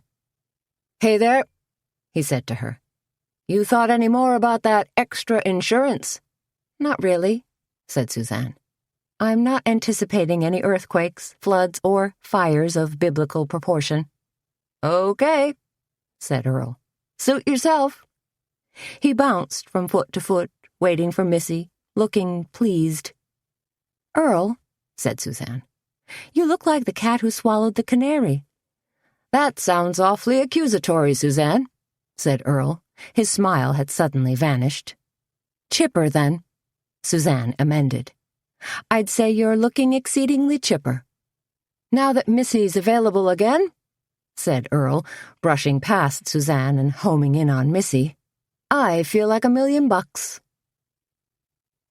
Back at the Cackleberry Club, the knit-in was still chugging along. A few finished pieces were already up for sale, and the café had drawn a large crowd of women for afternoon tea. Petra had gone back into the kitchen to whip up crab salad and ham and Swiss cheese tea sandwiches and bake a few pans of blueberry scones. Toni had just finished brewing pots of lemon verbena and orchid tea, so those lovely aromas wafted languidly across the café, turning the Cackleberry Club into an aromatherapy bazaar. I have to have that ruffled shawl, Suzanne said as Petra positioned the second tier on a newly baked cake. Then you better hustle into the knitting nest and claim it, Petra advised. Everything's flying out of here like crazy. So a big success, said Suzanne. Totally, agreed Petra. In fact, some of us gals who are also quilters have been so inspired we're going to do a quilt trail next month. Never heard of that, said Suzanne. Oh, said Petra. It'll be really neat. We're going to display large wooden quilt squares as well as some actual quilts on the sides of historic barns, churches, and homes. Then, there'll be an accompanying quilt trail map that will lead tourists along the most scenic back roads and also indicate fun stops, like antique shops, farmers' markets, restaurants, and orchards. Wow, said Suzanne. Talk about weaving history into the mix and helping boost business. I bet you can even partner with the County Historical Society and get lots of sponsors, too. I think so, Petra smiled. In fact, I'll do anything I can to help, said Suzanne. She nodded toward a couple of cakes that were cooling on the window ledge. What's the deal with those cakes? For us? Petra shook her head. Nope. Special order for Carmen Copeland. Gonna make her a cake in the shape of a handbag. You're kidding, said Suzanne. Really? Petra nodded. Carmen ordered it when she was here yesterday. Even gave me a magazine photo to work from. See? Petra reached in her apron pocket and pulled out a Vogue ad that featured a fancy pastel blue quilted leather bag with a chain strap. For her grand opening tomorrow. Gats, said Suzanne. Carmen really was going overboard to woo the local ladies. Hey, take a plate of those scones into the knitting nest, will you? Those ladies have been holed up in there all day. Gotcha, said Suzanne. But just as she grabbed the scones from the display case, just as she was about to swerve into the knitting nest, Suzanne spotted Sheriff Doogie edging his way through the front door. So she changed direction and headed him off. "Suzanne," said Doogie, sweeping his hat from his head, running a hand through his thinning gray hair, all in one motion. "What's going on?" He seemed surprised and curious to see so many women sitting around with knitting needles clacking and balls of yarn unrolling. "A knit-in," she told him. "It's a kind of charity event." "Ah," was his response. "I don't mean to criticize, Sheriff, but you're looking a little discombobulated." "Heck of a thing," said Doogie. "We got an anonymous tip this morning on a couple of guys who are growing marijuana." "No kidding." Suzanne let her uneasiness come across as surprise. "Wow." "And then we got a call about those wild boar running around the county, tromping through yards and digging up gardens." "Hard to catch," said Suzanne. Doogie glanced toward the counter where his eyes wandered to the pastry case. The action was not lost on Suzanne. "You got time for a cup of coffee?" Suzanne offered. "And maybe a scone?" "Don't mind if I do," said Doogie. Suzanne delivered her scones, then scampered back and poured coffee into an oversized white ceramic mug for Doogie. She placed a scone on a plate, tapped on a dollop of Devonshire cream, then slid the whole shebang across the counter to him. While Doogie munched and slurped, she quizzed him gently. "So what's the deal with the marijuana guys?" Suzanne asked. "You think they were running a meth lab, too?" "Not that I could see." Doogie took another bite, half-closed his eyes, and chewed appreciatively. "Dang, these are good." "Petra whips up a tasty scone," agreed Suzanne. She waited a couple more beats. "Do you suppose those guys are somehow connected to the murders?" Doogie stopped chewing for a moment and stared at her. "Why would you say that?" "Oh, I don't know. Maybe because people will chit-chat and try to draw a connection." "The nice thing about living in a small town," muttered Doogie, "is that when you don't know what you're doing, somebody else does." "Good one," said Suzanne. Doogie finished his scone, then turned an eye on the pastry case once again. "Another one?" she asked. "To keep up your strength?" Doogie nodded. "I need to stay at the top of my game." "Because you're up for re-election, too," said Suzanne. "Yep, and I intend to get it," said Doogie, though his eyes suddenly seemed troubled. "You know Mayor Mobley will badmouth you like crazy if you don't solve these murders," Suzanne told him. "The old fart already is. Plus he's standing squarely behind Bob Senander. So much for loyalty." Does Senander have any real experience? He's been highway patrol for 11 years. So, a serious contender, said Suzanne. Yep, was Doogie's tight reply. A few minutes later, Doogie slid off his stool, hitched at his belt, and said, "Gotta get back out to that farm. Walk the scene again." Sounds exciting, said Suzanne. "It ain't," Doogie assured her. "Law enforcement ain't nearly as glamorous as they make it look on TV." Nothing really is it? "To top things off," said Doogie, "we found a darn mule wandering around. Now we're gonna have to find a home for him." I could take him, offered Suzanne. Doogie planted himself squarely and squinted at her. "What on earth for?" To keep my horse company. You know, like a stablemate. "Cost you $50. The Deer County Humane Society's gonna have to trailer him over." "Bill me." As Doogie slid out the door, Toni magically appeared at Suzanne's elbow like some sort of friendly ghost. "You think he suspects it was our tip?" she whispered. Suzanne grimaced. "I sincerely hope not." Chapter 22. Humming Billy Joel's Uptown Girl, Suzanne puttered around in her kitchen. It was almost 7 by the time she got home, but since she'd snarfed a few tea sandwiches earlier, she wasn't all that hungry. So after feeding Baxter, praising him to high heaven for eating and giving him a milk bone for good measure, Suzanne bent down and searched her refrigerator. Locating a thawed chicken breast, she decided on a quick version of chicken Normandy. Butter, little bit of flour, touch of brown sugar, then a dash of cream, a few apple slices, and the chicken. She whipped it up fast in an 8-inch sauté pan, dreaming about the restaurant she'd always wanted to open, planning the pluperfect menu in her head. Locally produced trout, of course, from Asbury Trout Farm over by Jackson. The tender pink meat grilled over apple wood and drizzled with a light sauce of white wine, butter, lemon, and capers. Got to have roast pork on the menu, too, she decided, accompanied by a squash puree, baked figs, and maybe a medley of root vegetables. And a nice duck breast, maybe served with cranberry compote, potato gratin, and grilled chanterelle mushrooms.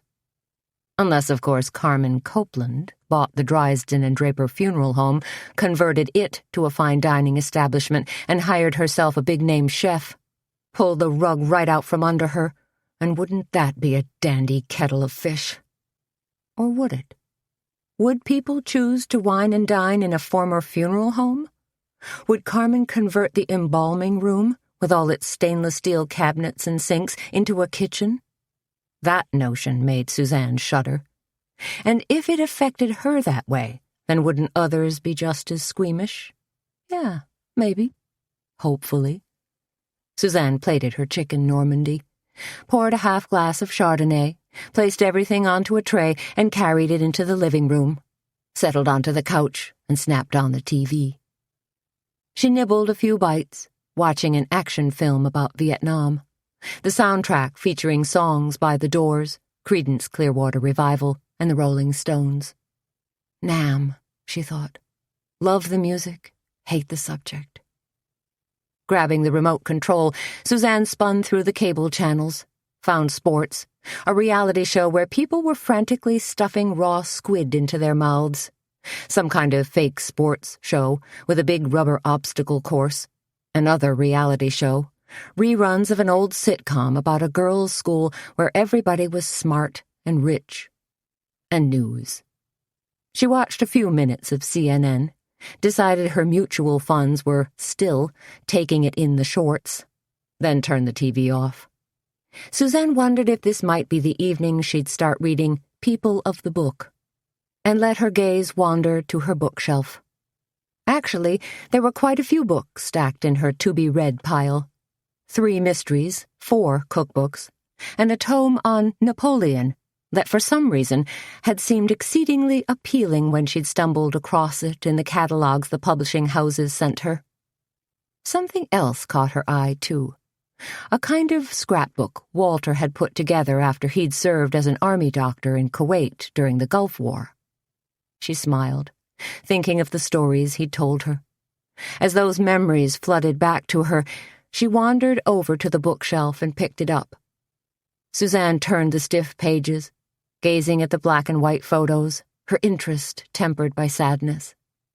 Walter had been proud of his service in the Gulf War, and he'd toted his little Nikon along to chronicle his experiences, which, all in all, had turned out to be pretty amazing. There was the helicopter flight into Iraq to airlift out some severely wounded Marines. In the process, they'd picked up a wounded Iraqi boy whose leg had been partially crushed. They weren't supposed to fly the boy back to Kuwait, of course. It was against regulations, but Walter had done it anyway, saving lives and limbs in the process. Turning another page, Suzanne smiled proudly.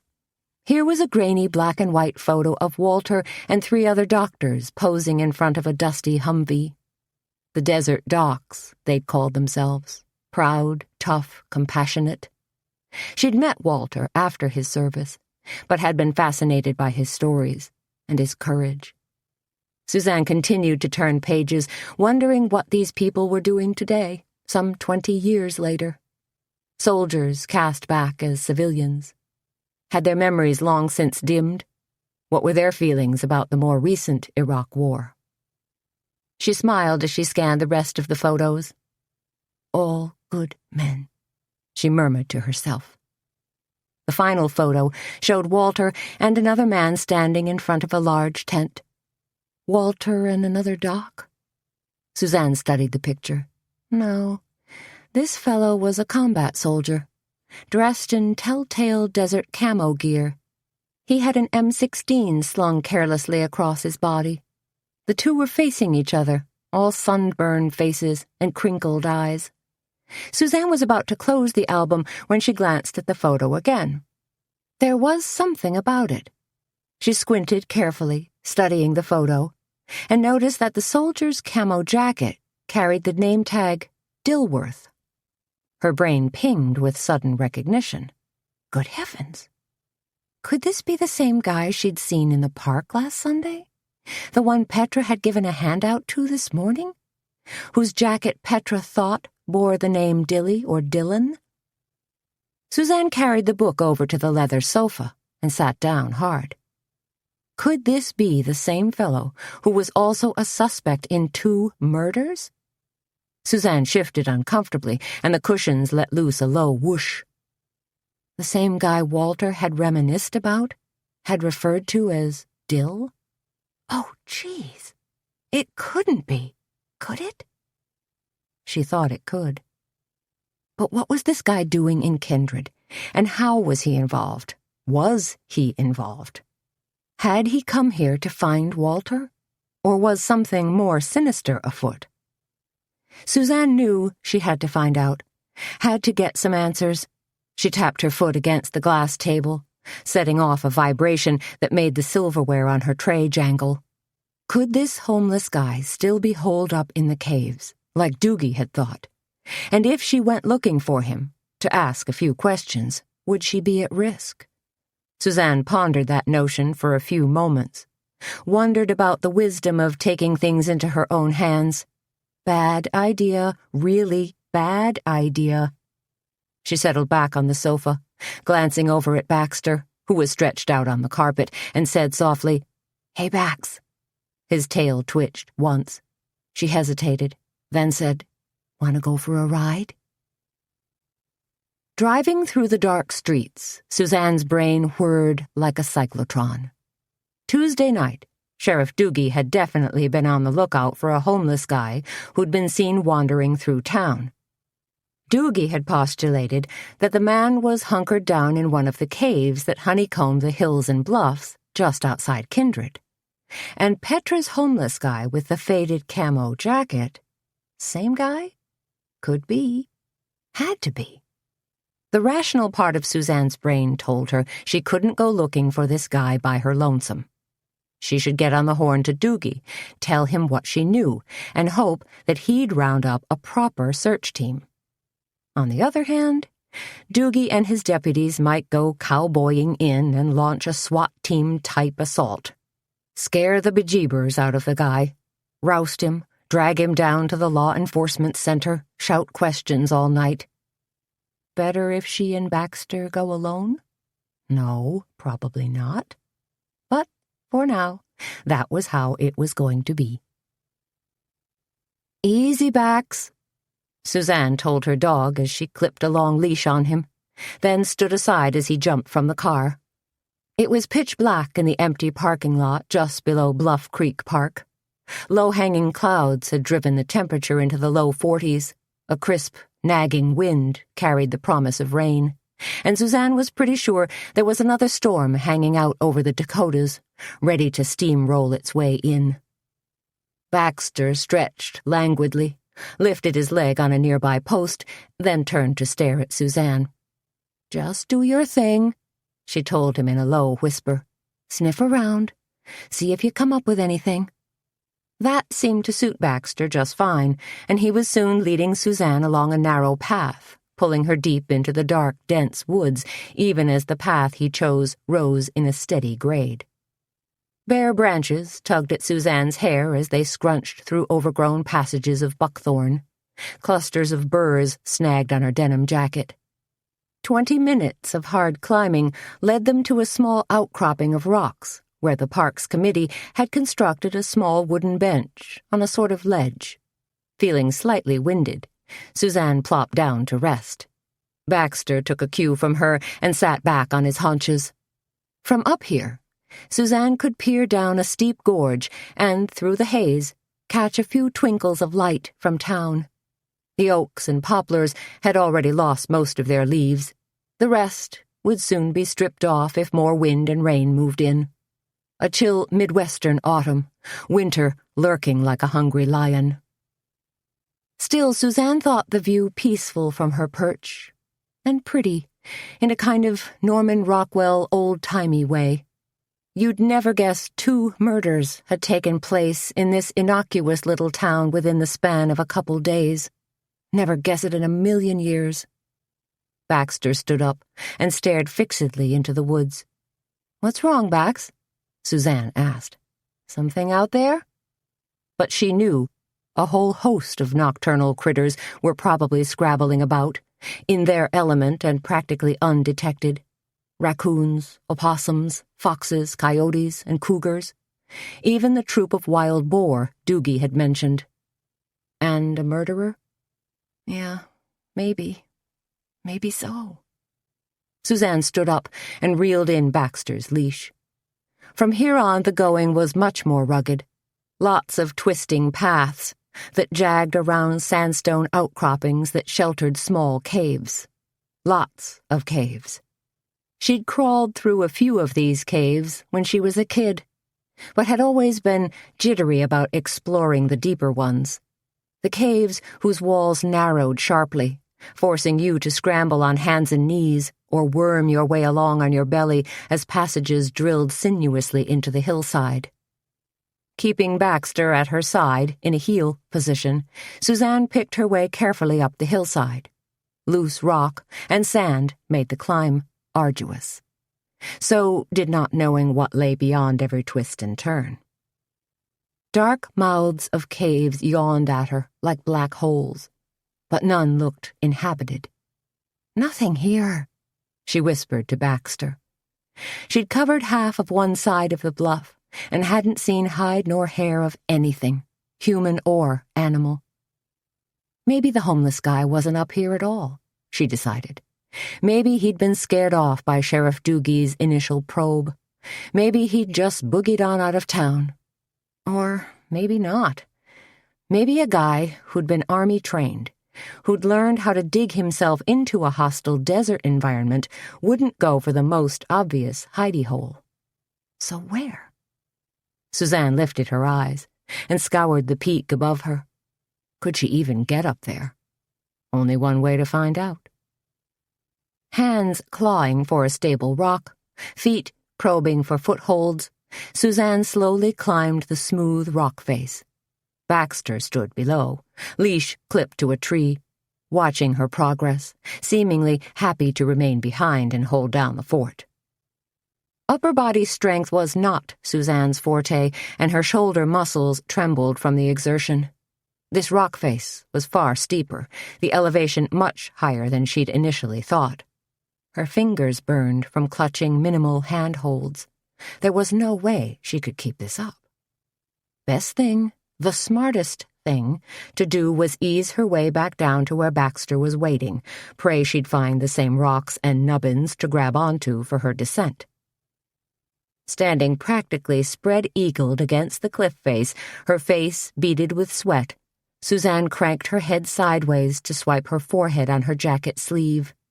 And there, off to her left, she caught the faint orange glow of a campfire. Easing herself across the cliff, grasping for foot and finger holds, Suzanne moved with renewed energy. Boldly, yet quietly. She strained to keep her breathing under control, though her curiosity was revved to warp speed. Just one quick look, she promised herself. I'll see what I can see, and then I'm out of here. Her left foot searched for a solid perch, finally found it. She shifted her weight onto the rock, testing for stability. It felt good. Suzanne paused, trying to gather her energy and her wits, then tilted her head back ever so slightly. He stood, silhouetted in the mouth of the cave, a foot or so above her. With the glow of the fire behind him, he looked like a dark, almost primordial figure, close enough to casually lift a boot and step on her fingers if he felt like it. Crush them like a pack of saltines. Chapter 23. But he didn't. Instead, the man reached down and extended a hand, and Suzanne made a split-second decision she hoped she wouldn't regret for the rest of her life. She reached up and grabbed his hand. Like a dream sequence that unfolded in slow motion, Suzanne felt herself being hoisted higher and higher. Dangling precipitously, her legs paddling in thin air, Suzanne scrambled for purchase until, finally, she connected with solid rock and found herself standing on a narrow ledge. Heart hammering in her chest, Suzanne said, "Who are you?" The man turned his back on her and retreated into a shallow cave. Crouching down, he stuck another branch into the fire. It crackled, popped, and released a burst of sparks that reminded Suzanne of fireflies. "Excuse me?" she said, taking a step forward. The man bowed his head and seemed to fold in on himself, pulling himself into a cross-legged position, his back against the wall of the cave. "Doesn't matter," he said in a low, papery voice. "Do I know you?" she asked. He shook his head, no. "But I think I know who you are," Suzanne told him. Again, a shake of his head. "You knew Walter," said Suzanne. There was no response. "Is that why you came here?" she asked. "To see Walter?" Silence for a few moments. Then the man said, "What?" "You knew Walter Dietz?" asked Suzanne. The man seemed to fade away for a while, then said in a low voice, "Walter died." "How do you know that?" Suzanne asked, edging closer. More silence. Then, "Went to the hospital. They told me." "Is your name Dilworth?" asked Suzanne. "Did you serve in the army with Walter?" Time spun out again. Then the man said, "Doesn't matter now. It's all in the dim." "The dim?" said Suzanne. "You mean the past?" The man stared into the fire. "What's your name?" asked Suzanne. Dark eyes stared at her. "Anson." "Anson Dilworth?" she asked. A slight nod. "Just Dill." "What are you doing here?" Suzanne asked. He fed a few more sticks into the fire, then said, "Nothing. Just passing through." "You can't stay here," Suzanne pointed out. "It's going to turn cold pretty soon, and eventually snow." This isn't a very good place to hole up. No place is, Dill replied. Where did you come from? Asked Suzanne. Where were you living before? Home. Your home? Asked Suzanne. Maybe Dill had a family who was frantic with worry. Maybe he'd wandered off because of drugs or alcohol or... A home, said the man. Oh, man, said Suzanne. She put a hand to her head, scrubbed at her hair. This was a guy who needed serious help. She wanted to give it to him, but how? And she had questions to ask. Suzanne edged closer to the fire. Did you know Ozzie? She asked him. Dill shook his head. How about Bo? Again a shake of the head. But you knew about the Cackleberry Club, prompted Suzanne. You went there the other day, yesterday. A ghost of a smile played at Dill's lips. Sandwiches. Good one. Dill, can I call you Dill? The man nodded. How did you know about the Cackleberry Club? He lifted his head and stared at her then. They told me. Who told you? Lady at the hospital. What did she tell you? Said Walter's wife ran it. That's right, said Suzanne. I'm Walter's wife. Dill stared at her, licked his lips, stared some more. Finally said, in an incredulous tone, You're Walter's wife? Yes. I'm Suzanne. Suzanne Dietz. The man slowly reached out his hand. Nice to meet you. Suzanne accepted his hand. Nice to meet you, Dill. Dill picked up a long stick and poked at the fire while Suzanne tried to figure out what to ask next. She didn't want to go there, but she knew she had to at least broach the subject. You were in the park last Sunday, she said. Park, he repeated.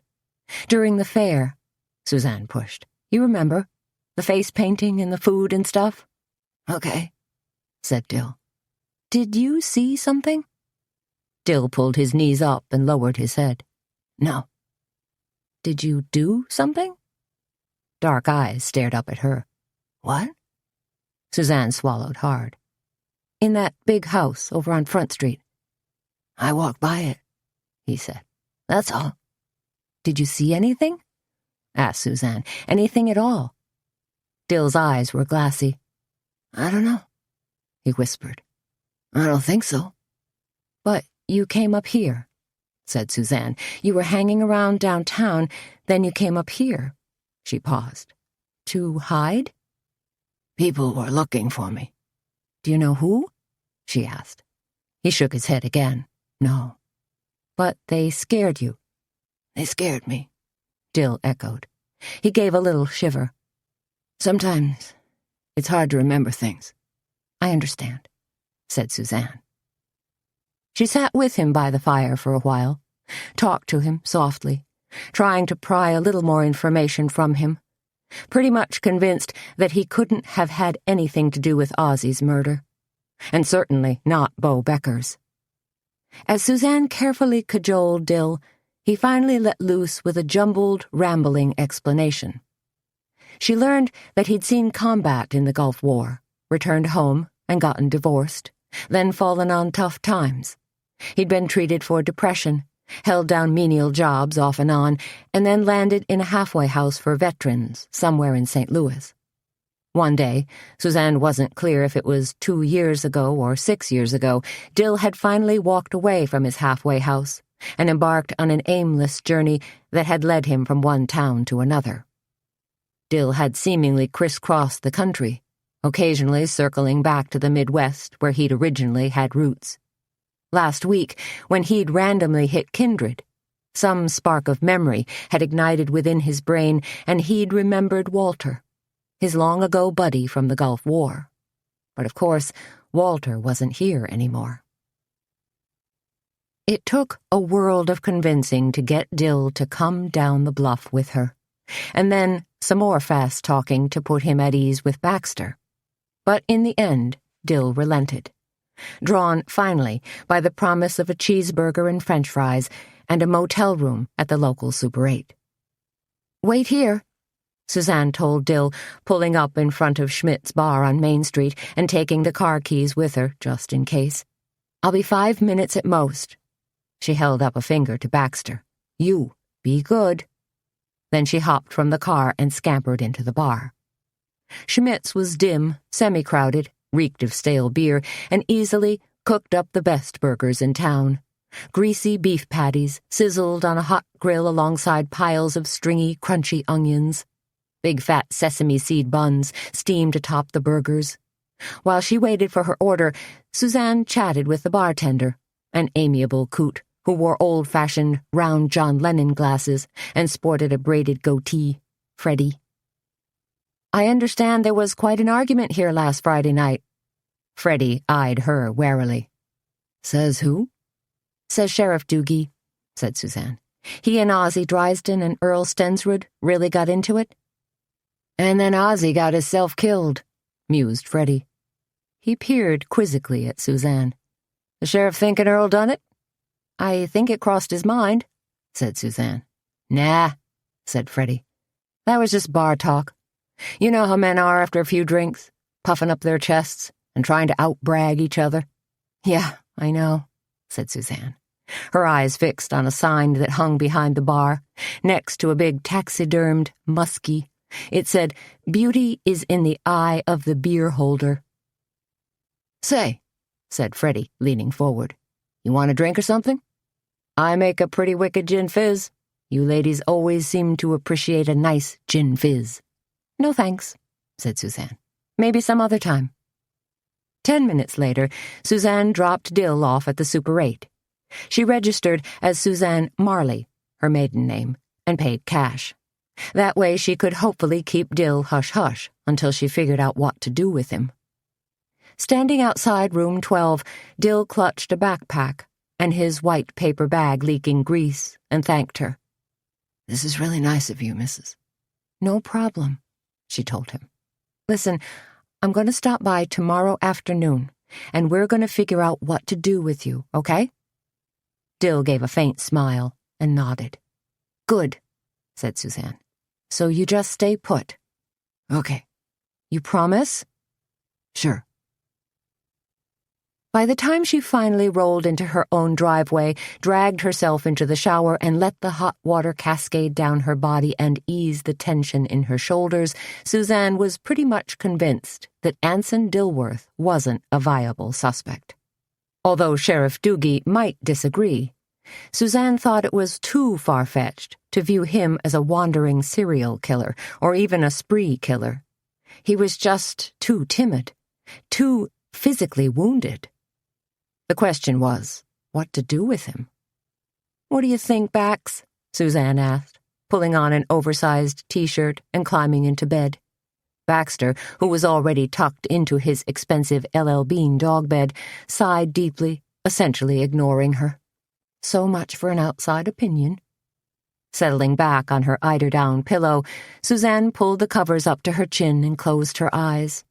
But sleep was slow in coming tonight, so she forced herself to make her mind go blank and slowly chanted a sleepy-time mantra that she'd adopted as her very own. Chamomile, chamomile. And it worked, for a few hours. 3 o'clock brought Suzanne wide awake from a fragmented dream. She sat straight up in bed with a sharp gasp, not knowing why, then thinking in her still sleep-fogged brain that she'd heard something. Had she? She shook her head as if to clear her thoughts and listened. For some bizarre reason, the word ghost popped into her brain. What? The ghost of Ozzie Driesden come to call on me? Or the equally unhappy ghost of Bo Becker? No way, silly girl. Suzanne woke up a little more, remembering there weren't such things as ghosts roaming around, just dangerous people. Climbing out of bed, Suzanne tiptoed to the window, the Chinese carpet feeling warm and smooth underfoot. She pressed her face to the cool glass and looked down into the backyard. Nothing. She sighed, turned, and eyed the bed. Overwhelmed by fatigue, she desperately wanted to slide back under that mound of feathery covers. But She'd heard something. Padding silently downstairs, Suzanne paused on the landing to try to get a sense of things, to figure out what person or thing had disrupted her sleep, had pierced the membrane of calm in her house. The antique clock in the hallway ticked steadfastly away. The faint, mechanical hum of the refrigerator reassured her. Still. Suzanne came all the way downstairs, turned, wandered through the living room. A faint blue light from a button on the TV cast an eerie glow as harmless shadows loomed up at her. When she got to the kitchen, Suzanne paused and looked around. Nobody in the house, but like an animal whose guard hairs have been riffled, she had the sensation that something had gone on. Moving to the back door, she peered out into the backyard again. Dark, quiet, nary a thing moving. Maybe she'd heard a raccoon tippy-tapping at a garbage can lid. One of the neighbors' masked bandits on a nighttime errand. Suzanne gave a low snort, was about to turn when, out of the corner of her eye, she caught a flutter of something. What? Her hand crept up to the Super Duty Schlage lock she'd installed on the back door, hesitated for just a moment, then turned the latch. Pulling open the door, Suzanne stared at a piece of paper that had been taped to the outside storm door. She drew a quick breath, opened that door, snatched the paper, slammed both doors, and clicked the lock. All in the space of about 2 seconds. Carrying the piece of paper with both hands, Suzanne walked over to the stove, punched on the nightlight, laid the paper down, smoothed it out. It was a typed note, probably composed on an old-fashioned typewriter. All it said was, "Back off." Chapter 24. "Who do you think left the note?" asked Toni. It was Flapjack Friday at the Cackleberry Club, and they were all in the kitchen, shredding potatoes, pulling tins of muffins from the oven, stirring pancake batter, pondering Suzanne's rather amazing account of her encounter with the mysterious Dill last night and her subsequent discovery of the note taped to her door. "I've no clue about the note," Suzanne told them. She'd moved on from shredding potatoes to frosting cinnamon rolls. Could have been anybody, between George Draper, Earl Stensrud, Ray Lynch, and those 2 drug dealers. Seems like we've got a whole cast of suspects. "Don't forget Missy," said Petra. "Missy?" said Suzanne. "I thought the drug guys were in custody," said Toni. "They probably still are," said Suzanne, licking a bit of frosting from her thumb. "So, okay, that narrows the list somewhat."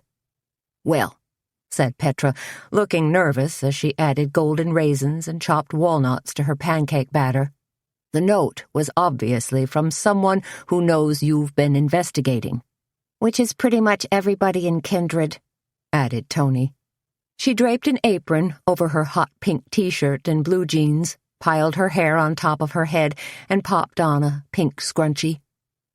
"You haven't been all that subtle," she told Suzanne as she washed her hands at the sink. "Asking questions and all." "I thought I was the height of discretion," said Suzanne, rolling her eyes.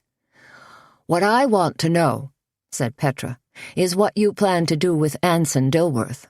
"Talk to him, for one thing," said Suzanne. "I get the feeling that he saw something or knows more than he's letting on." "Maybe you should turn him over to Doogie," said Petra. "In this particular case," said Suzanne, "I'm not sure I trust Doogie's interviewing skills." "More like interrogating skills," said Toni. "If you turn him in and say nothing comes of it, Doogie might still lock your guy up as a vagrant." "Now that I think about it," said Petra, "there's another scenario. A bad one." "What?" asked Toni. Petra wiped her hands on her apron. "If Doogie's desperate to find a fall guy, he could browbeat this Dill fellow into confessing to Ozzie's and Beau's murders." "I wouldn't put it past Doogie," said Toni, "since the entire town is breathing down his neck, hoping for a break in the 2 cases." I just don't believe Dill was involved, said Suzanne. And there's no evidence, even circumstantial, that would link him. Ha! said Toni. When did Doogie ever need evidence? Tony's right, said Petra. You need a plan. An escape plan, said Toni. Get your poor soldier boy out of town, fast. What I'd like to do, said Suzanne, is hook him up with some sort of veterans group. She glanced at Petra. You know any groups that might lend a hand? Not personally, said Petra. But Donnie's caseworker at the VA might be able to put us in touch with one. I could give her a call. Would you? Asked Suzanne. I'd really appreciate it. What a crazy week, lamented Petra. Murders, book signings, the knit-in, and now we've got Take the Cake happening tomorrow. Along with our gourmet dinner, Toni pointed out. And Suzanne's got to go strut her stuff this afternoon. Wish I didn't, muttered Suzanne. There was way too much going on in her head as well as her life. We're never going to get all this done, exclaimed Petra, suddenly looking frustrated. You know what they say, joked Toni. If life hands you lemons, get a receipt. One good thing, said Suzanne, pulling back a chintz curtain and gazing out the window, is that the sun is starting to come out. And, oh, hey, here's the truck with the tents and chairs, I think. Excellent, said Toni. I'll run out and show them where to set up. Hang on a minute, exclaimed Petra. Group hug and a prayer, okay? I think we could all use it. The three of them linked hands and bowed their heads. Dear Lord, began Petra, be with us today, and bestow upon us your gifts of peace, serenity, and wisdom. And dear Lord, added Toni, please, especially, give me patience. And if I could get it right now, it sure would help. Amen, said Petra, shaking her head as Toni dashed out the door. Suzanne was busy then, as customers began piling into the Cackleberry Club. She took orders, hustled them back to Petra, delivered breakfasts, poured refills on coffee and tea. When things finally settled down, Suzanne brewed herself a quick cup of Earl Grey tea and hovered in the kitchen near Petra, who was pouring batter into various-sized cake pans, getting ready for a marathon bake. "How much money did you raise yesterday?" Suzanne asked her, from the knit-in. "Almost $2,000, said Petra, pouring batter into 3 5-inch round pans. "What you gonna use the money for?" "We all voted to donate it to the Baby Lamb Club," said Petra. "Lovely," whispered Suzanne. The Baby Lamb Club was a small band of dedicated women who knitted tiny hats, booties, and blankets for premature babies, as well as critically ill infants. These tiny knitted treasures were distributed in the neonatal and PICU units at nearby hospitals. Once in a while, the Baby Lamb Club was even asked by one of the nurses to knit a small burial gown, since the last thing on the minds of bereaved parents was finding suitable clothing for their infant. "The club will use it to buy the very best yarns," said Petra. "Alpaca, Angora, cashmere, lamb's wool." "You and your Baby Lamb Club friends are so kind and unselfish," said Suzanne. A tear oozed from the corner of her eye as she put an arm around her friend and gave a quick squeeze. Petra smiled back, looking both sad and hopeful. "I can't stand the thought of a sick or dying infant not having one item that's been crafted with love." "Ye cats!" exclaimed Toni as she banged through the swinging door into the kitchen. "The tent's up and billowing, and the tables and chairs are being unloaded." "How's it all look?" asked Suzanne. "Like the Ringling Brothers Barnum and Bailey circus just lurched into town," said Toni with a laugh. "That's because it is a circus here," added Petra. "All we need is a dancing bear." She barked a sharp laugh. "Maybe we could get Doogie to step in." "I prefer to take the high road and think of our situation as organized chaos," said Toni. "But, please, will you two stop worrying? After lunch, I'm going to check in with all our volunteers and cake decorating people to make sure they're locked and loaded for tomorrow." "Maybe I should stay and help?" said Suzanne hopefully. "Not on your life," shouted Toni. "No way you're chickening out of modeling today. And you better believe we're going to demand a full report on your runway activities." "Toni's right," said Petra. "The opening of Alchemy is a milestone for Kindred. It's a big deal." "Our Take the Cake show is a big deal, too," said Suzanne. "I know," said Petra, "but the boutique is different. Kind of a watershed moment for our little town to be suddenly thrust into the mainstream of fashion."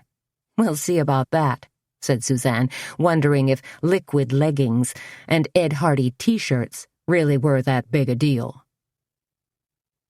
Suzanne was still worrying about Anson Dilworth, as well as her modeling gig, when she printed the luncheon offerings on the board: lentil soup, coconut shrimp, lemon dill egg salad, chicken croquettes, and chocolate flapjacks.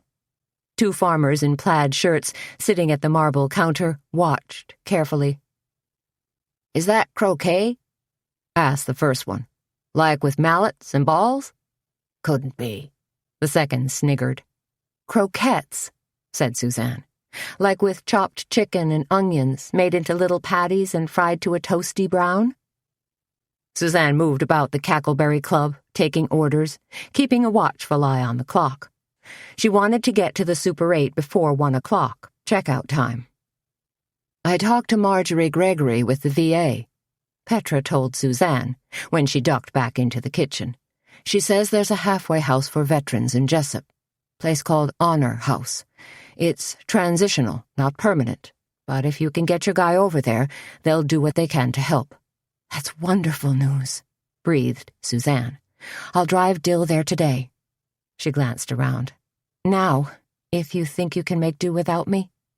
"Go right ahead," murmured Toni, who was standing at the grill, humming and gently turning chicken croquettes. "Man, I've got a bad case of stuck song syndrome. You know, when you get a song whirling around in your brain and it just keeps playing over and over." "I hate when that happens," said Petra. "Once I had the Gilligan's Island theme song in my head for 2 days. I thought I'd have to get electroshock therapy just to get rid of it." "Delete the old hard drive," said Suzanne with a laugh. "Remember how simple TV was back in the 60s? Petra asked.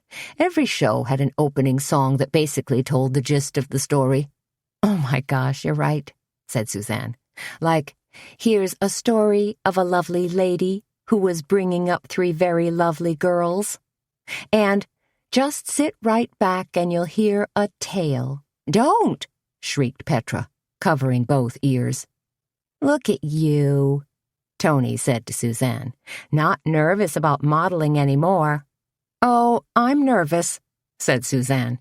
"You don't see it, but I'm schwitzing like crazy." "Hey," said Toni. "you know who else is modeling?" Suzanne shook her head. "Who?" "Barbara Welch from the feed store." Toni flashed a slightly wicked grin. "Seriously?" Suzanne recalled Barbara as being rather short and beamy. "See?" said Toni. "You don't have a thing to worry about. You'll look like Heidi Klum next to her." "No," said Suzanne. "I'm just afraid I'll look like Heidi Clodhopper." 20 minutes later, Suzanne pulled her car into a parking spot outside room 12 at the Super 8 motel. She knocked on the door, got no answer, knocked again. After 10 minutes of banging, she went to the office and asked the young girl at the front desk if she knew what was up with the guest in room 12. "Oh, he checked out," said the girl. She sat on a high stool, her knees tucked up, chewing gum and watching a grainy black-and-white TV. "Checked out?" repeated Suzanne. The girl nodded. "Guy walked in, laid the key on the counter, and walked out again." "Just like that?" said Suzanne. She could see the key for room 12 hanging on the board in back of the girl. The girl snapped her gum viciously and nodded. "Yup." "When did this happen?" The girl switched her gaze from the TV to a large black-and-white clock that was protected by a silver grate. Maybe, 45 minutes ago? You know where he went? No. Okay. Thanks, said Suzanne. She walked out of the office, stood in the gravel parking lot, and looked around speculatively. Out on the road, a thin stream of cars crawled by, but she could see no one walking away from the Super 8. Rats. Chapter 25. Carmen Copeland's fashion show was Suzanne's worst nightmare realized in the flesh. First, there was the scene in the changing room. At least 24 waifs, in various stages of undress, wiggled and giggled and squirmed their youthful bodies into cute little outfits, the operative word being little. Suzanne decided that Carmen hadn't heard the news, heralded on CNN and Fox, and even trumpeted by Oprah, that the average U.S. woman now wore a size 14. No, she decided. Stealing glances at all the skinny midget waif girls, Carmen didn't have a semblance of a clue. Who were all these little women? Suzanne wondered. What planet did they come from? Did they disembark from a spaceship? Or the Death Star anorexia? "Suzanne!" squealed Missy. "You're finally here!" Dressed in a long, black, skinny dress, her hair pulled back in a severe bun, Missy was barely recognizable to Suzanne. Her peaches and cream complexion had been replaced with streaks of wine-colored blusher. Sooty eyeshadow circled her eyes, and a gash of dark lipstick delineated her mouth. Her lush figure seemed to be reined in by a torturous body shaper. "You hired real models?" sputtered Suzanne. The subtext being, "What am I, the silly little hometown ringer?" Missy administered air kisses to Suzanne, a la Carmen Copeland, and said, "Carmen hired them from the fashion merchandising program over at Darlington College. Don't they look fabulous?" No," said Suzanne. "They look like models. So, where's Barbara Welch from the feed store?" "Carmen dismissed her," said Missy. She shook her head, and her long dangly earrings lashed about her cheeks and neck. "Then why do you need me?" asked Suzanne, hoping she might also be dismissed, as ignominious as that word sounded. "Because you're my friend," said Missy, grasping Suzanne's hand. "And you're here to help us keep it real." Carmen Copeland's tight, hard face suddenly loomed in front of them like a mask that had been flung across the store. "This one hasn't been to hair and makeup yet," she rasped, pointing a finger at Suzanne. "I just got here," explained Suzanne. "I was working." Carmen dug her manicured talons into Suzanne's shoulder and propelled her toward the back of the store. Shoving her down into a plastic-covered chair, Carmen shrieked, "Greg!" at the top of her lungs. Greg Montag, one of the owners of Route 66, suddenly appeared. He was gay, tall, blonde, a trifle ethereal. "You've got your work cut out for you," snarled Carmen. Then, as if Suzanne were a waxworks figure. Incapable of seeing or hearing, Carmen rattled on about her deficits. "Eyebrows," said Carmen, studying Suzanne's face and looking unhappy. "For God's sake, try to give her some kind of arch." Carmen's eyes narrowed. "Smoky eyeliner and eyeshadow as well, then highlighter for a semblance of cheekbone. As far as her lips are concerned, well, it's a good thing she's still got an upper lip at her age." "Thanks a million, Carmen," said Suzanne, getting up, "and lots of luck with your fashion show, because I have to—" Greg grabbed Suzanne's shoulder as Carmen flew off to accost her next victim. "Leave," finished Suzanne as Greg's grip intensified. "Relax," soothed Greg. "Carmen's been like that all day, acting like the Wicked Witch of the West to everyone who comes near her." "I don't really want to do this," said Suzanne. protesting, as Greg eased her back down in the chair and pinned a short black plastic cape around her shoulders. "I'll just do a light touch-up," promised Greg. "Sort of strengthen some of your best features." "According to Carmen, I don't have any," said Suzanne. "My arches have collapsed, and I've got the lips of a turtle." "Honey, you're gorgeous," Greg assured her. "A real woman. Beautiful and with true character in your face, not like all of these." He waved an arm theatrically. "Teenage waifs." So Suzanne calmed down and put her trust in Greg, telling herself that if she didn't like what she saw, she could still stomp out. After 10 minutes of brushing and blushing and lining and spackling, Greg held up a hand mirror so Suzanne could judge for herself. "What do you think?" Greg asked. Suzanne studied herself in the mirror. Her brows were arched and slightly filled in. Her eyes were suddenly lush pools of exotica. And her nose, well, Greg had worked some form of magic with 3 different shades of foundation that made her nose appear far straighter and narrower than the one she'd actually inherited from her forebears. Apologies to Aunt Lucille, of course. Suzanne was literally taken aback. "I think I like it," she told him. "Excellent," said Greg, whipping off her plastic cape. "Now, let's get you over to Brett's chair so he can work on your hair." That proved far less dramatic. 10 judiciously placed hot rollers, then a quick blowout, were followed by some fussing, teasing, and hairspraying.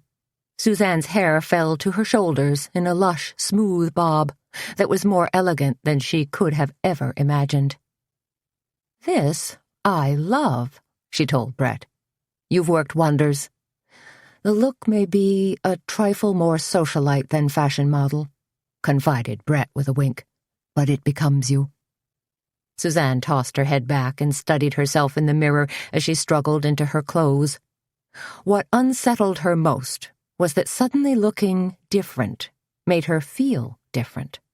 Was that a good thing? She asked herself. Yeah, maybe. For a while. For a let's pretend moment. But her own natural skin and looser-fitting clothes were still awfully comfortable. "Fabulous!" declared Missy, when Suzanne presented herself fully dressed. "You're an absolute vision." But Carmen was not quite so approving. "Oops," said Carmen, pointing a finger at Suzanne's backside. "She's got VPL." "Huh?" said Suzanne, whirling around, not sure what she was going to find. Had somebody planted a "kick me" sign on her backside? "Visible panty line," said Carmen, grimacing. "Suzanne, you'll have to wear a thong under your jeans." Missy grabbed a small box and pulled out the teeniest of undergarments. "This should work." She handed it to Suzanne. "Pull 'em down," commanded Carmen. Suzanne was slightly aghast. "No way I'm giving up my underpants," she told them. Her hand crept down to the waistline where her Hanes 3 for $9 undies lurked underneath. "The jeans will look terrible," Carmen moaned. "The entire effect will be ruined." "You're asking me to wear what amounts to a piece of dental floss," sputtered Suzanne. "A thong isn't as uncomfortable as you might think," said Carmen. "No," said Suzanne. "I imagine it's worse." "Suit yourself," sniffed Carmen. "Carmen," said Suzanne, "what's this I hear about you opening a fine dining restaurant?" "What are you talking about?" asked Carmen, slightly startled. "Don't play coy," said Suzanne. "Jean Gandil brought it up the other day, and rumors are running rampant." "I don't know what you've heard," huffed Carmen. "But whatever it is, I'm sure it doesn't involve me." She tottered off on super-high Manolo Blahnik heels, her tight black satin dress rustling loudly. "What a crank," Suzanne muttered to Missy. Missy nodded her head in agreement. "If Carmen's always this caustic and nasty," said Suzanne, "how can you stand working for her?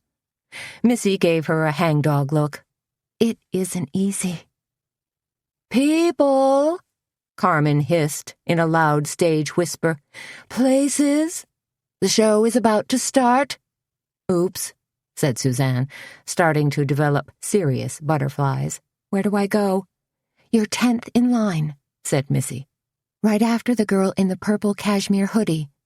"Excellent," said Suzanne, positioning herself next to the purple hoodie girl and telling herself this was all in fun. A jest, nothing to worry about, a quick strut around the showroom floor, and then it would be over. Her 15 seconds of fame.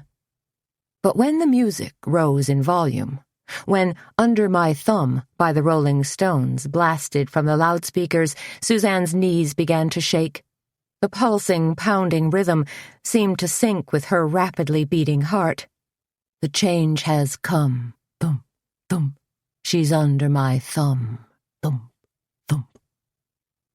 But there was something else going on out there, too. Applause. And cheers that greeted the models who were already out there walking the runway. Gotta try to have fun. Not look like I'm doing the chicken dance out there.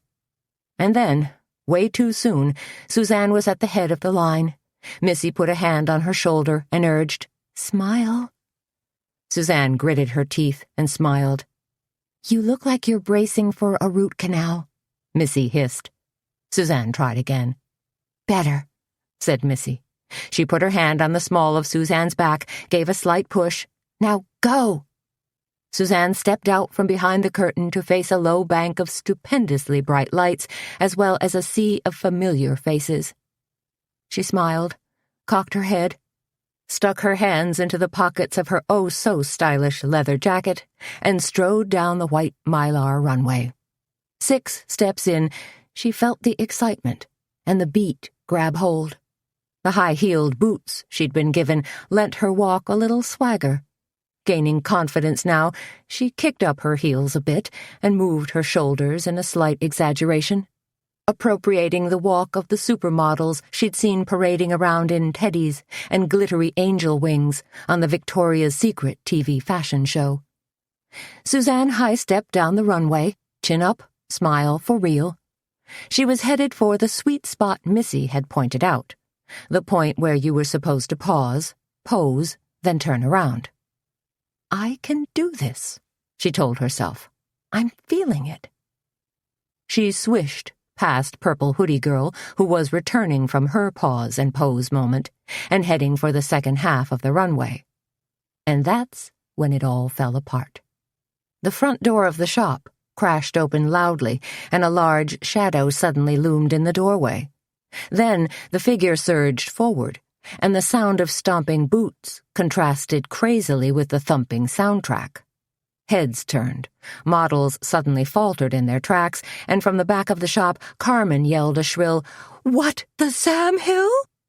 Sheriff Roy Doogie, dressed head to toe in unfashionable khaki, his chapeau a modified Smokey Bear style, had blundered in and brought the entire fashion show to a screeching halt. Caught like a deer in the Klieg lights, Doogie lurched to a stop and let his beady eyes roam the crowd. Finally, they landed on Suzanne. His face turned the color of a ripe persimmon and seemed to swell up. His mouth and jaw worked frantically. "Uh-oh," thought Suzanne. "Here it comes." "Suzanne!" Doogie shouted at the top of his lungs. "Doggone," she thought to herself. "He picked up Dill." Turns out, she was way wrong. "You were the one who called in that anonymous tip." Doogie thundered in front of everyone, his brow furrowed angrily as he shifted from one clodhopper to the other while a sea of startled faces stared at him. But, and here Suzanne had to give Doogie full credit, he didn't back down. Like a crazed wraith, Carmen Copeland suddenly flew out from behind the white curtain and hurled her fashionable self in Doogie's direction, which woke Suzanne from her semi-stupor and sent her catapulting toward Doogie as well. "Are you insane?" Carmen shrilled at Doogie. What do you think you're doing? Who do you think you are?" Her hands, clutched like claws, were poised to inflict bodily harm on the sheriff. "Carmen," pleaded Suzanne, as she threw herself between them like a human sacrifice, "let me take care of this." Grabbing Doogie's arm, Suzanne tried to pull Doogie away from the spotlight and toward the still-open front door. Excuse me," Doogie muttered to Carmen, but he still wouldn't budge as he cast furious glances at Suzanne. "Please," Suzanne begged, tugging Doogie again. But it was like trying to move a locomotive. "Let me explain." "You'd better," snarled Doogie. "Please," Suzanne repeated. "Outside?" Doogie finally relented and allowed Suzanne to lead him by the arm. "You better explain," he seethed as they trod past shocked and sniggering onlookers. "You just better have a doggone brilliant explanation." "I do," said Suzanne, when they were finally outside, away from prying eyes, away from the fashion show itself. "Because you and Toni were at that farm the other night," screeched Doogie. "How do I know?" he continued angrily. "Because those two potheads finally broke down and spilled their guts. They told me you two girls were out there Wednesday night snooping around." "Okay," said Suzanne, deciding the best thing to do was let Doogie carry on with his rant. Sooner or later, he'd wear out and wind down, wouldn't he? Then maybe she could talk some sense into him, or at least explain. "And I know for sure it was you two," Doogie rasped, "because those bad boys described you and Toni to a T." "Those guys pulled a gun on us," said Suzanne, trying to muster a serious amount of rage and indignation, "and locked us in a barn." Doogie was unimpressed. "I don't care if they locked you in the storm cellar, filled it full of water, and threw away the key. You gotta tell me about this stuff when it happens, the minute it goes down." "I know that," said Suzanne, sounding slightly contrite. "And I'm sorry." "You should be sorry," grumbled Doogie. He was beginning to lose his head of steam. "In case you haven't noticed, I've got my hands full right now." "Those dope guys didn't have anything to do with Ozzie and Beau's murder," said Suzanne. "You know that, don't you?" Doogie pulled off his hat, reached in his baggy trousers for a hanky, and mopped his forehead as well as the top of his head. "I've been figuring that out." More mopping. "It's not the point." "Okay," said Suzanne. She sincerely wished the people driving by would stop staring at them. Or maybe they were staring at her tight jeans and leather jacket. Or maybe they were utterly horrified by her visible panty line. Who knew? Who cared? "Just what in blue blazes were you two doing out there anyway?" demanded Doogie. Suzanne decided she'd better fess up. "Toni was all hot and bothered about Junior," she told Doogie. "She was afraid Junior was involved in some sort of meth lab deal." "Those two yahoos I got sitting in the can over at Law Enforcement Center say Junior was involved," said Doogie. "No," said Suzanne. "We found out he wasn't. Trust me." She cast a glance toward the sky, praying a bolt of lightning wouldn't descend from the low-hanging clouds and strike her dead. "Please, Lord, just forgive me this one little white lie, okay? I promise I'll make amends. I'll help out at the senior citizens' home, and with the next pancake supper at church, I'll even knit scarves for orphans just as soon as I learn how to knit." "Junior wasn't involved," said Doogie. He looked more than a little skeptical. "That's right," said Suzanne. "We thought he was, but he wasn't. We were just—" She took a gulp. "We were completely overreacting." "Huh," said Doogie, half buying her story. "I wonder what else those potheads are lying about." "I don't know," said Suzanne. "Probably a great many things. But I do know this. Toni is working extra hard to keep Junior Garrett on the straight and narrow."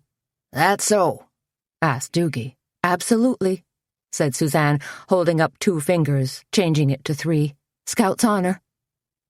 "You could have been hurt, you know," said Doogie, starting to edge toward his cruiser. But we weren't, said Suzanne. We used our wits to get away. Sheesh, snorted Doogie. No wonder you wanted that stupid old mule. You owe me big time, Suzanne told Toni when she stopped by the Cackleberry Club around 4 o'clock. Toni looked up from where she was sweeping the floor. Little bits of dust mingled with breadcrumbs and a hunk of donut. Huh? Remember our good pals Eel and Lenny? Said Suzanne. Turns out they ratted us out. Toni's broom clattered to the floor. Those dirt balls rattled us out. Oh, man. You mean they told Doogie we were out at their farm? You got it, sister, said Suzanne. Did they rat out Junior, too? Concern suddenly clouded Toni's eyes. They tried to, said Suzanne. But, BFF that I am, I lied like a rug about it. Swore up and down to Doogie that Junior wasn't involved. Told him we thought he was, but then we found out he was pure as the driven snow. Now you're making me feel bad, said Toni.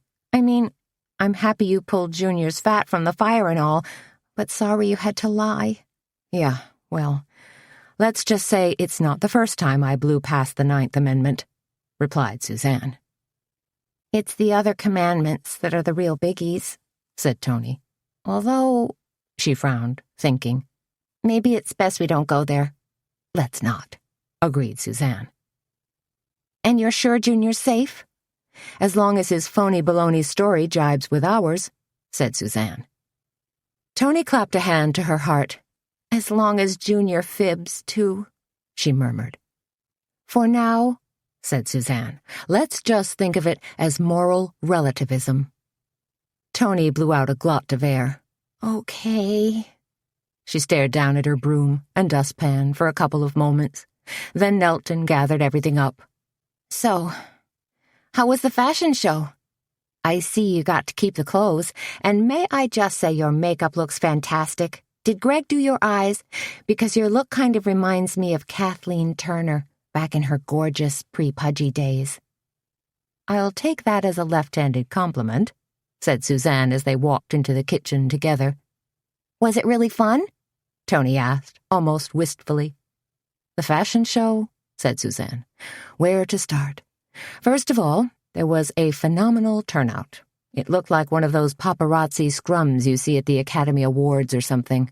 Wow, exclaimed Toni. I guess I should have come after all. Oh, I don't think so, sighed Suzanne. The program did get slightly derailed. Carmen did something stupid? That's a given, said Suzanne, but Sheriff Doogie was a big hit on the runway, too. Toni stared. That's where Doogie accosted you about Eel and Lenny? Oh, yeah, said Suzanne, right in the middle of Carmen's precious fashion show. It made for quite the dramatic moment. Toni suddenly grinned like a maniac. I can just see it, she chortled. And now the latest in wrinkled khaki, with a tarnished gold badge worn as a single bold statement piece. That's about the size of it, said Suzanne. Extra large if it was Doogie, said Toni with a giggle. She paused. But you had fun. Only if you consider removing my clothes in front of younger, skinnier women and having Doogie scream at me in front of everyone as the height of hilarity. But not a total loss, said Toni. You got your makeup and hair done professionally. Suzanne stabbed an index finger at Toni. Lady, you just found a ray of sunshine in the middle of a shitstorm. Ever the optimist, said Toni. Suzanne glanced into the cracked mirror that hung by the back door, said, You don't think the eye makeup's too garish, do you? She poked a finger at her newly enhanced eyelashes, testing them. They felt rubbery and a little spidery. You look gorgeous, Toni assured her. Perfect for your big date tonight. I just hope Sam doesn't think it's too over the top, said Suzanne. Honey, said Toni, take it from me. He's gonna love what he sees. She paused. You gonna wear the clothes, too? The jacket, yes, said Suzanne. The jeans, no.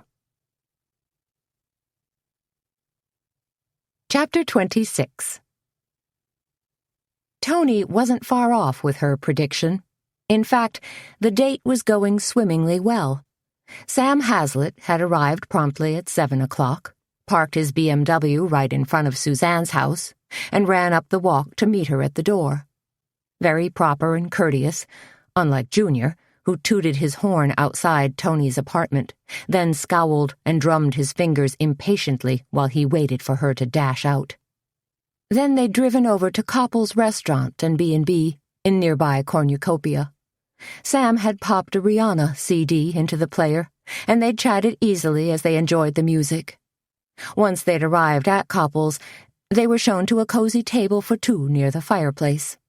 Sam perused the wine list, asked a couple of questions, then ordered a bottle of Rombauer Cabernet Sauvignon.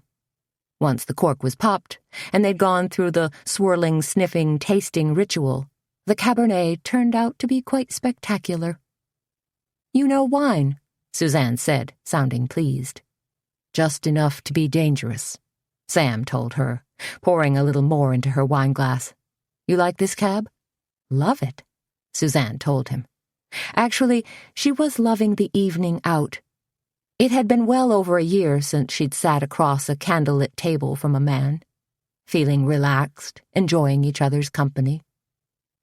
"May you live in interesting times," said Sam, raising his glass. "Cheers," said Suzanne, gently clinking her glass to his, then taking another sip. "So," said Sam, leaning forward slightly, "how was your day?"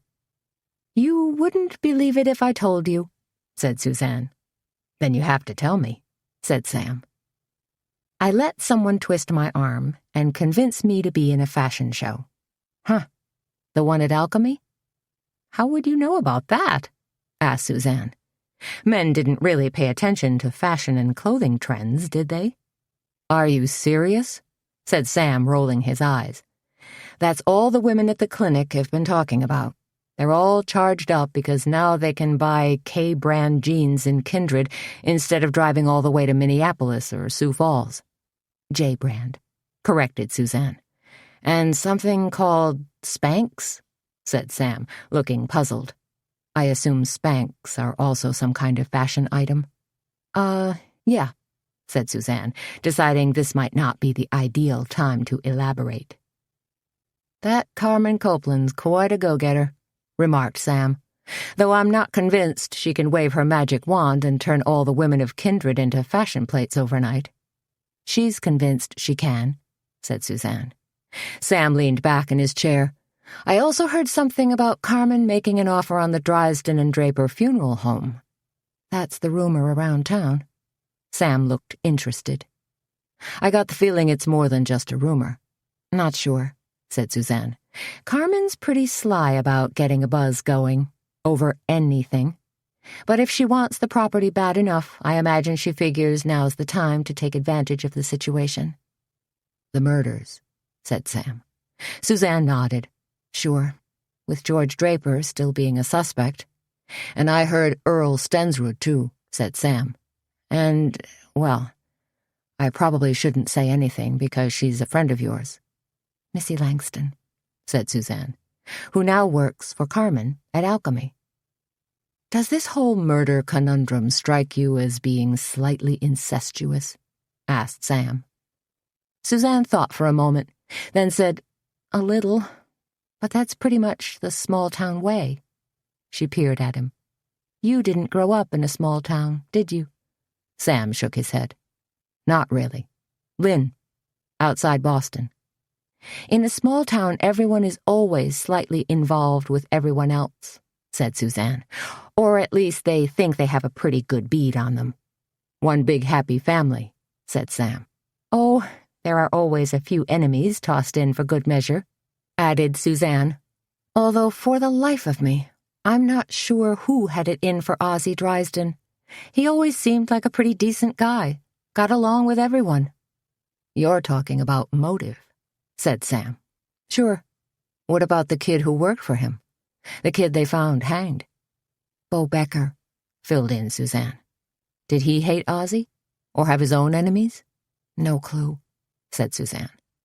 Sam stared at her. "That's what you've been looking for, isn't it?" Clues. Excuse me? The rumor mill's been churning overtime about you, too, said Sam with a laugh. I understand you're the odds-on favorite to solve the 2 murders.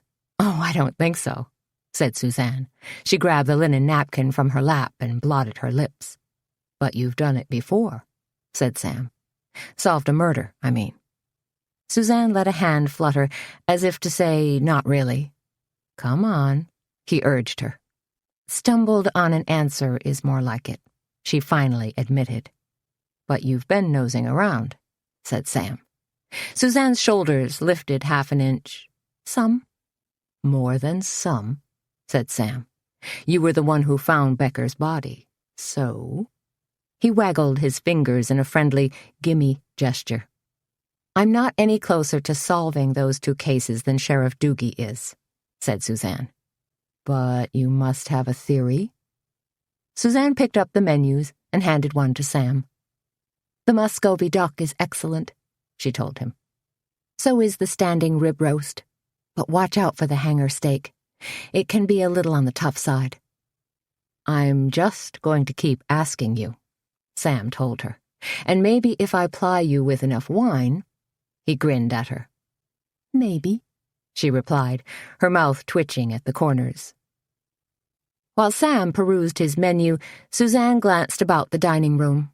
The wood-paneled walls with brass sconces lent a warm, cozy feeling. A fire crackled in the large stone fireplace that practically dominated an entire wall. Deer antlers and a shelf of antique ceramic beer steins contributed to a German Schloss-like atmosphere. She and Walter had enjoyed their share of dinners here, of course, and had once spent a night upstairs at the B&B. There'd been an antique sleigh bed with billowing feather beds, as well as a small gas fireplace in the corner of their room. Suzanne let loose a small sigh. Just one of 1,000 good times, relegated now to that quadrant of her brain reserved for special, cherished memories. Memories she could pull out and peruse at will. Of Walter. Her parents, long gone now.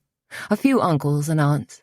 A dear friend, Gail, who had succumbed to breast cancer. Suzanne! A large man wearing a chef's jacket and towering white hat suddenly hovered at her elbow. She looked up, blinked once. Bernie! Hi! She exclaimed. How are you? Bernie Affolter, the head chef at Koppel's, leaned down and brushed his stubbly cheek against her smooth one. Great to see you here. It's been ages. He grinned again, this time in Sam's direction. Hello. Suzanne made hasty introductions. Sam Hazlitt, this is Bernie Affolter, head chef. Pleased to meet you, said Sam, extending a hand. We were just going over your menu. Everything looks terrific. Mind a few suggestions? He asked. That'd be great, said Sam. Direct from the man who knows. The Copper River salmon is fresh, never frozen, said Bernie, and the Muscovy duck is our specialty. I'll keep that in mind, said Sam. And tonight, we're doing grilled ribeye with caramelized onions and roast carrots, added Bernie. So, Suzanne, he continued, when are you going to open your own restaurant? I already did, said Suzanne with a laugh. I mean a fine dining place, said Bernie. That's always been her dream, he confided to Sam. Sam looked interested. Is that so? More of a pipe dream, I think, said Suzanne. Still going to be a couple years before the Cackleberry Club is humming along on its own. Hey, said Bernie, that recipe for crab chowder you gave me? Suzanne nodded. When I put it on the menu last month, said Bernie, we sold out every night. Wow, said Sam. I'm thinking now, said Bernie, that I might substitute lobster for the crab and add a little sherry. No reason why you couldn't, said Suzanne, thrilled her recipe had been so popular. When Bernie returned to the kitchen, Sam gave Suzanne a mischievous smile. I didn't know you were a foodie. I'm not, said Suzanne. Not really. Do you own a food processor? Asked Sam. Of course. Suzanne replied, reaching for a slice of molasses bread, the house specialty. How about a wire whisk? And mandolin for slicing paper-thin potatoes and veggies. Yes, she said, spreading a thin layer of unsalted butter on her bread. Subscription to food and wine? Suzanne nodded. Guilty as charged. Then there's no denying you're a foodie, said Sam. Maybe you're not a pilgrimage to Le Bernardin, Coiffe the Beaujolais Nouveau foodie, but you're right up there.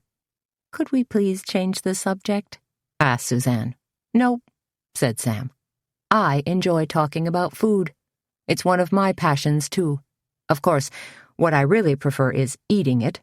Really good food, that is. Suzanne toyed with her salad fork, thinking about their gourmet dinner tomorrow night. Should she invite Sam? Would it be too soon to see him again? Would she appear too eager? Bag those thoughts, she told herself. Do whatever the heck you feel like doing. You know, she said to Sam, the Cackleberry Club is hosting a gourmet winners' dinner tomorrow night. Winners, said Sam. That's right, said Suzanne. The winners of our cake decorating contest will be there, along with a few other folks who bought tickets. She hesitated. I don't know if you already have plans, but I'd sure like it if you came.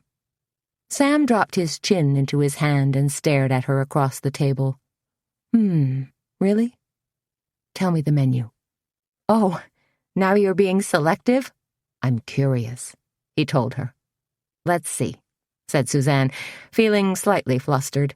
Well, our starter course is going to be salmon medallions with mustard sauce and dilled cucumber, then Boston bib lettuce with walnut dressing and Maytag blue cheese, squash soup with fennel and onion garnish, and filet of beef with potato gratin.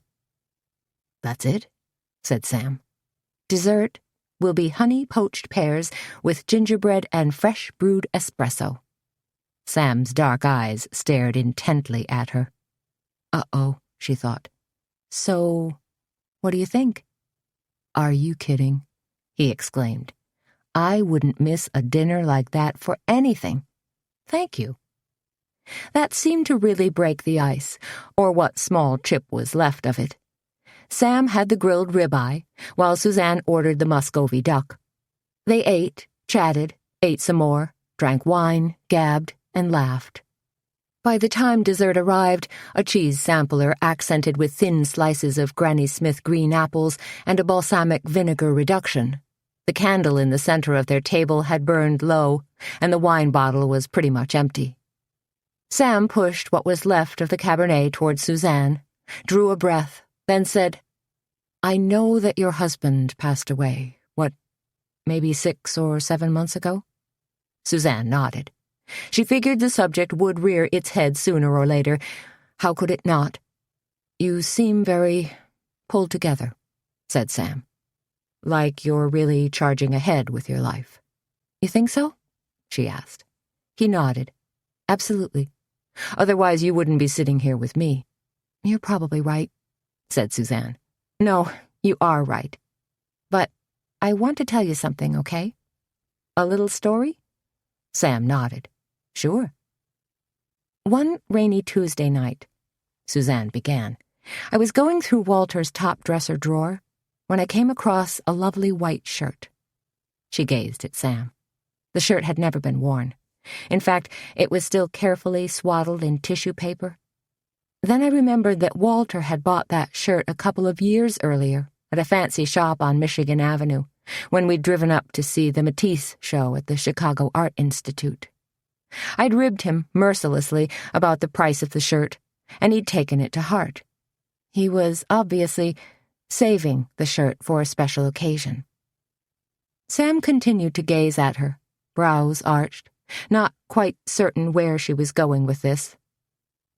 So, continued Suzanne, I took the shirt from the dresser drawer and laid it next to the suit I was planning to take to the funeral home the next morning. Silence hung between them. Now, I don't wait for anything, said Suzanne in a quiet voice. No more waiting for planets to align, the economy to rebound, or someone to hand me a blank check. And I particularly try not to worry about what others think. To be perfectly honest, I don't much care what they're thinking. Now I just try to push ahead and do my best to be optimistic, hopeful, and fearless. Does it work? Asked Sam, reaching for her hand. Suzanne smiled back at him. Sometimes. Chapter 27. By 10 o'clock Saturday morning, it really did look as though the circus had arrived, pitched tent, and was operating in full force. Like mainsails from gigantic ocean-going schooners, 2 shimmering white tents billowed heroically in the front parking lot of the Cackleberry Club.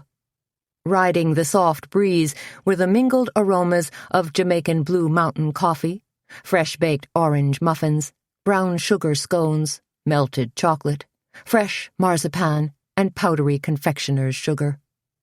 In the largest of the 2 tents, cake decorating demonstrations had just gotten underway. Cece Bishop, from the Culinary Arts program at Darlington College, and Jenny Probst, from the Kindred Bakery, had teamed up to demonstrate fondants and frostings. Cece had arrived with a 3-tiered cake that was covered in vanilla icing and just waiting to be turned into a majestic Art Deco-inspired work of art. Suzanne presided over the second tent, jammed with tables she'd positioned in a large U-shape arrangement. Gorgeous cake entries had been pouring in all morning. After wrestling with her choice of categories, Petra had finally settled upon 4 different cake decorating divisions: wedding cakes, tiered cakes, sheet cakes, and sugar arts. This last division being the most popular and encompassing all sorts of imaginative designs, from floral romps to swans and swags to pulled and blown sugar sculptures. Much to Toni's dismay, Petra had jettisoned her idea for a weird cake recipe contest. So no deep-fried tempura cakes, chocolate chili cakes, or potato pecan cakes. At least not this year. Suzanne sat at the registration table, checking in cake entries and handing out name tags and programs. About 15 cakes had come in so far, and she expected another 30 or so to arrive by their 2 p.m. cutoff time. She suspected that more than a few hopeful bakers were still struggling to perfect their fondant frills. "So, how was the big date?" Toni asked, sidling up next to her. "Really nice," said Suzanne, jotting a note to herself. "Nice?" said Toni, looking slightly askance. "Nice is when somebody knits you a pair of Argyle socks for your birthday." "Okay," said Suzanne. "If you must know, I had a pretty terrific evening. It was fun, challenging, and even a teensy bit romantic." She peered sideways at Toni. "There, I've spilled my guts. Happy?" Toni clasped her hands together in a grand theatrical gesture. "Ah, sweet romance. I so adore hearing the details. Hugs, kisses." "And that's all I'm going to reveal for now," cut in Suzanne. "This dating thing is brand new territory for me." Sounds like code for "you're planning to take it slow." "Absolutely I am," said Suzanne. "Think snail speed, or better yet, classier yet, escargot speed." "No, no, no," said Toni, dancing about and twirling a finger at her. "Bad idea. Romance is all about being wildly impetuous and crazy." "And spontaneous?" asked Suzanne, raising a single quivering eyebrow. "Like you were with Bad Boy Jr., running off to the Cupid's Kiss wedding chapel in Las Vegas and getting married by an Elvis impersonator?" Toni wrinkled her nose and made a face. "We did have Blue Hawaii playing in the background, but I see your point." She sounded deflated. "And thanks so much for dropping me back to terra firma with such a resounding thud." "Truth hurts," Suzanne laughed. "Hey," said Toni, perking up again. "some of the cakes that have come in so far are really fantastic." She pointed toward the table that held the sugar art cakes. Did you see the one with the Fabergé egg? And the one that looks like King Arthur's castle?" She eyed the castle cake thoughtfully, like she wanted to take a nibble. "What would you say that was? A toffee drawbridge with peanut brittle parapets?" "Looks like," said Suzanne, shifting her gaze to a smiling woman who just placed a pink and white 5-tiered wedding cake in front of her, replete with fondant hearts and flying doves. "Yum," joked Toni. "I'd like to storm that castle." Suzanne left Toni to handle cake entries, while she hurried into the other tent to check on demos. Jenny was hand-painting a fondant orchid, while Cece was piping silver icing. Excellent. So, now to check on Petra. "Sharon just called and cancelled," said Petra when Suzanne walked into the kitchen. "Oh, no," said Suzanne. "Sharon was one of their judges. Now we'll have to tap somebody else." "Well, think about it sooner than later," said Petra. "'Cause I'm going berserk here with everything else." Okay, said Suzanne, thinking she'd better get back outside. Petra poured olive oil into a mixing bowl that already held egg yolks and powdered mustard. "Any word on your buddy, Dill?" she asked. When she'd found out Dill had wandered away yesterday, she'd been particularly saddened. Suzanne shook her head. "No, and I don't expect there's going to be any. Dill's gone. Slipped down a couple of alleys and hightailed it out of town." "You never know," said Petra. "He could turn up again." "I don't think so," said Suzanne. "I have the feeling he's gone for good." "Pity," said Petra. "Maybe we could have helped him." "And I have this niggling feeling," said Suzanne, "that just maybe he saw something last Sunday that could have shed some light on 2 very gruesome murders." A wave of guilt surged through her.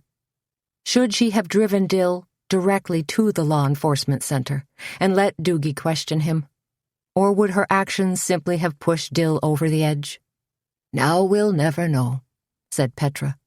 She wiped her hands on a towel, then paused for a few moments to consider her next words. "Unless, of course, you talk to Doogie and ask him to put out some sort of police bulletin. That way law enforcement could, I don't know, pick him up in the next county or something." "I hear you," Suzanne said glumly, "and I've been thinking that exact same thing." "What you have to balance," said Petra, "is whether finding your guy might help solve 2 murders or just screw him up even more." "I don't have the answer to that," said Suzanne. "Nobody does." "Just noodle the whole thing around," urged Petra. "You'll figure out what's right. You always do." "Then you have more faith in my judgment than I do," said Suzanne. "Look at it this way," said Petra. "Everything we grew up trusting, banks, our government, the financial market, big corporations, have let us down in recent months. So, do I believe in my heart of hearts that the 3 of us will always try to do what's right? You bet I do." "Thank you for reminding me to keep the faith," said Suzanne. She picked up 2 coffee pots, ready to bump through the swinging door into the café when a sharp rap sounded at the back door. She turned and saw a wavering shadow looming on the other side of the screen door. "Holy Toledo," muttered Petra. "That's probably Bill Crowley, with a couple crates of eggs." She shook her head and frowned at the crates of lettuce, boxes of tomatoes, and various and sundry ingredients that were already strewn everywhere. All stuff for tonight's gourmet dinner. "It's a mess back here, and the cooler's jammed. What are we going to do with the darn things?" Suzanne dropped her coffee pots onto the wooden counter and said, "I'll take care of this." She scurried to the back door, said, "Bill, is there any way you can—" Then stopped, because it wasn't Bill who was hovering on the other side of the door. "Hey," said Kit, squinting at Suzanne with a tentative smile. "Remember me?" She added a brief wave. "I do," said Suzanne. "Bet you didn't think I'd show up," said Kit. She stared through the screen, taking in Suzanne's startled expression, and added, "No, you really didn't think I'd accept your offer." Suzanne recovered quickly, smiled warmly as she pushed open the door. But here you are, so come on in. She was pleased Kit had elected to spend her Saturday at their Take the Cake show instead of jiggling at Hubley's Roadhouse. "Petra," said Suzanne, taking Kit's hand and gently pulling her toward the stove, where Petra was deeply involved in caramelizing large rings of Vidalia onions. "We have reinforcements. This is Kit." Petra glanced at the girl in the white t-shirt and denim skirt. "Kit?" She studied her for a moment, then said, "I remember you." Kit seemed to pull back slightly. "You worked at the dairy bar a couple of summers back," said Petra, "scooping ice cream and making milkshakes." She shot a glance at Suzanne, who'd clued her in yesterday about Kit. "That's right," said Kit. "Haven't seen you there lately," said Petra. "Been trying out some other stuff," said Kit, a little nervous now. "Well, plop one of those aprons around your neck, darling," said Petra. "And, say, how are you at frosting cake? We're serving mocha cakes for our cake and ice cream social this afternoon, which means each individual piece has to be frosted with coffee cream icing and then rolled in chopped walnuts." She paused. "Can you do that?" "I can do that," said Kit. "In fact, it sounds like fun." "Then you're heaven sent," replied Petra. "Well, not quite." Kit giggled as Suzanne gave her a reassuring pat on the shoulder. 10 seconds later, Toni came crashing through the swinging door. "It's crazy busy out there," she exclaimed. "Folks are pouring in from all over the county, and not just women. There's a fair share of guys, too. You wouldn't think fondant berries and flowers would be that popular with the fellas, would you?" "Calm down, Toni," instructed Petra. "Take a deep breath." "I would," responded Toni, "except Joey's out there ladling lemonade like a one-arm paper hanger, and I'm pretty sure we're going to run dry in about 2 minutes flat." She glanced around the kitchen. Finally, noticed Kit. A big smile creased Toni's face. "Hey, it's Lady Dubonnet. How you doing, girlfriend? Did you bring your dancing shoes?" Suzanne held an index finger to her lips. "Shh," was the mantra. Discretion, the watchword. "Oh-ho," said Toni. "No stage names today, huh? Okay, no problem." Petra rolled her eyes. "You're incorrigible, Toni." Toni gave a wicked grin. "Incorrigible. That's good, huh? That's a good thing, right?" Just as the pulled sugar demonstration was about to begin, Suzanne took a little break. Stepped around back to give Baxter a milk bone. She'd brought him along today, since chances were good she'd be at the Cackleberry Club until well past 10 tonight. And here he could be close to her and still enjoy the out-of-doors with minimum supervision. "Bax," she said, holding out the treat. Baxter's plumed tail thumped dry dirt as he pulled himself to his feet. "Got a goodie for you." "Really?" "You deserve it, because you're such a good guy," Suzanne told him. "Staying here, putting up with our silly cake party. All those cars rolling in and people out front." Baxter took the treat and gave it a good crunch. One half fell from his mouth while he happily tossed back the other half and chewed with relish. "Suzanne!" A low voice called to her from the back line of trees. "What?" Suzanne replied, startled, spinning around. But she didn't see anything. Had she really heard a voice? Or just a shout from out front? Narrowing her eyes, Suzanne took a single step and peered at the cedar trees and underbrush that stood in a jagged line behind her back shed. "Who's there?" she called. Baxter picked up the other half of his bone and held it in his mouth while he gazed silently. There was a flutter of green, and for a moment Suzanne thought it was just remnants of leaves or cedar branches moving in the breeze. Then a figure, dressed in camouflage colors of olive green and drab, seemed to unfold and rise up from the underbrush. It was Dill. "Good Lord!" exclaimed Suzanne. "I've been wondering where you disappeared to." Dill extended both arms out to his side in a gesture that seemed to say, "I'm here now." "Where have you been?" Suzanne asked, rushing toward him. "Where did you run off to?" "Back to the cave," said Dill. His voice was low and hesitant, like he was still getting used to conversing with people. "Safer there." "You went back to—" Suzanne stopped, stared at him, then grabbed the lapels of his tattered jacket with her fingertips. "Never mind. We've got to get you out of here." Dill glanced around, as though he was suddenly fearful of being discovered. "There are 100 people out front," began Suzanne, "any number of whom would like to see you questioned about a couple of murders." Dill's eyes grew large. "I didn't do no murders. I wouldn't." "I believe you," said Suzanne. "The thing is, what am I going to do with you?" "I could stay by your dog." Dill volunteered. Suzanne stared at him.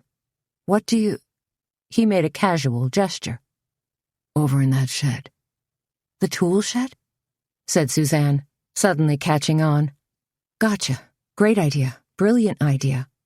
She knew she had to get Dill out of sight now.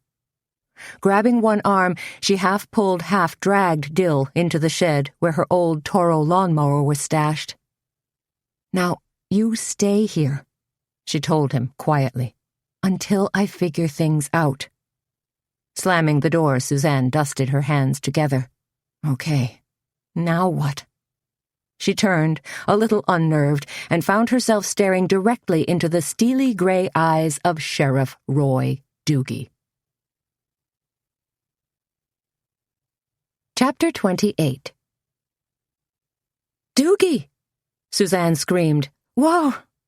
Doogie took a step backward and held his arms out toward her, palms facing up. "Easy, easy, Suzanne," he murmured. "I didn't mean to scare you." Suzanne clamped a hand to her chest, trying to still her timpani drum-beating heart. "Well, you did," she told him, fear and a little anger creeping into her voice. She drew a deep breath, hoping against hope that Doogie wouldn't notice how discombobulated she suddenly was. "Toni said you were out here," said Doogie. His eyes slid past Suzanne toward the old shed.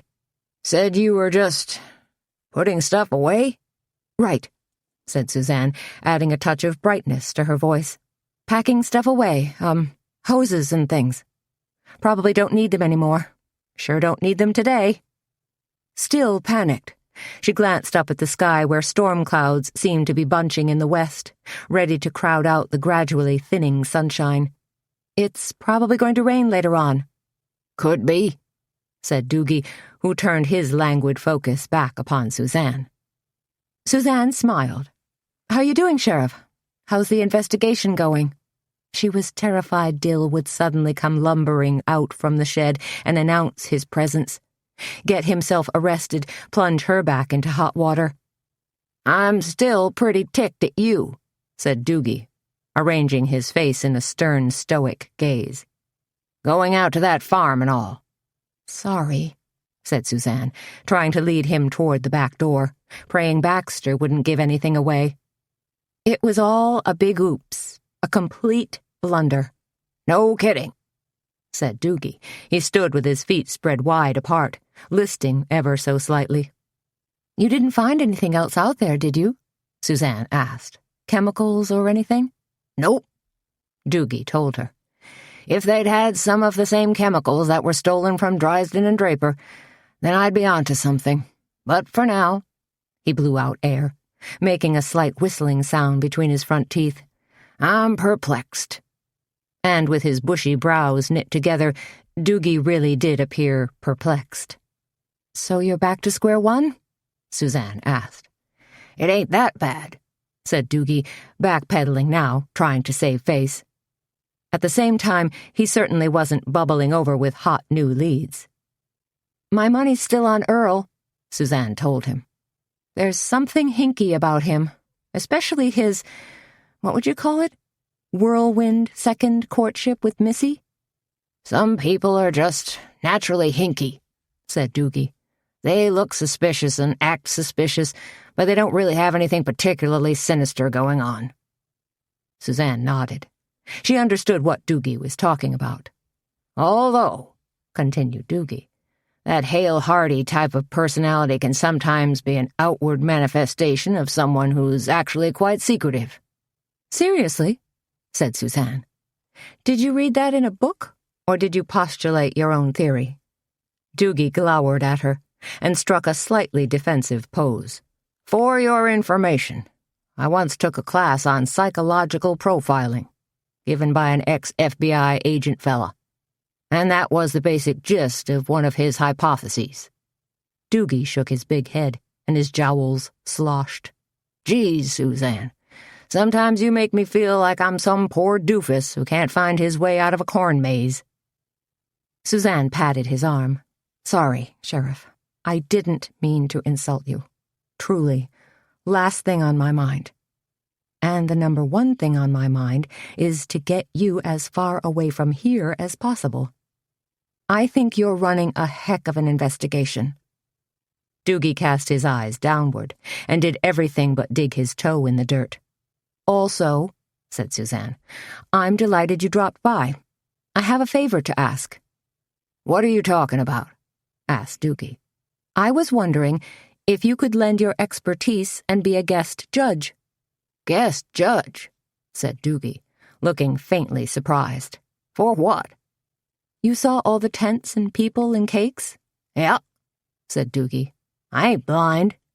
"Well, I was hoping maybe you could help Petra judge the cake decorating contest.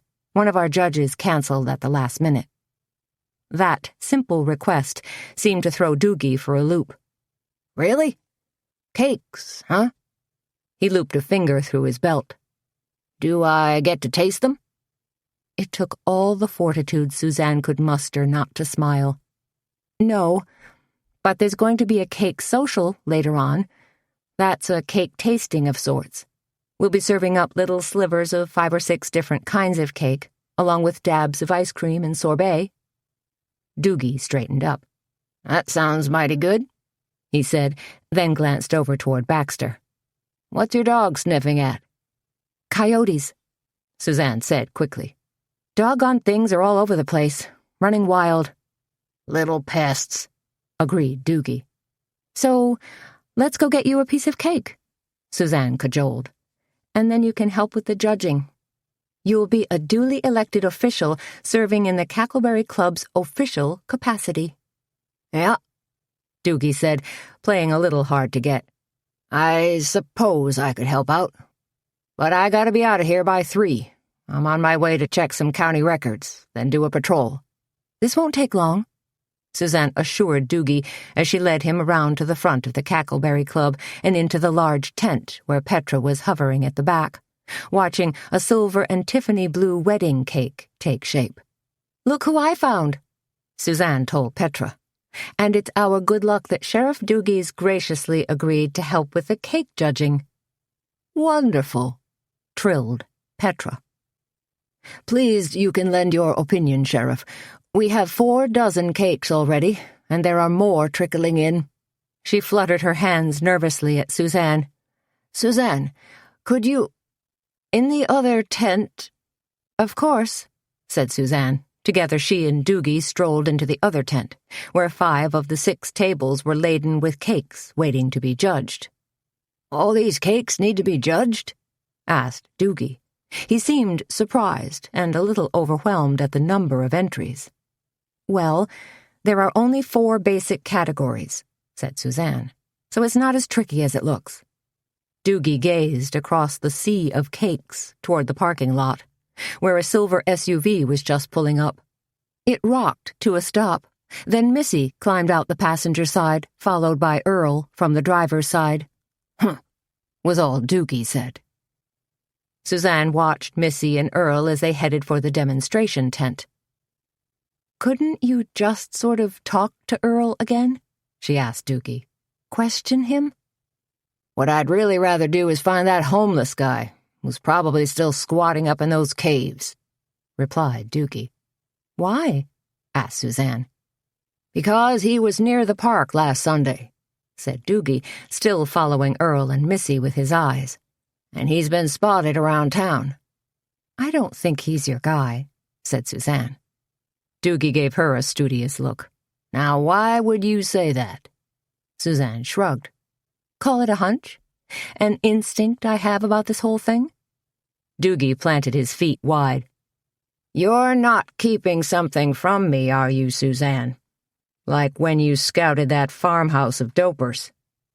She smiled at him, hoping her smile conveyed sweet innocence. "Nope."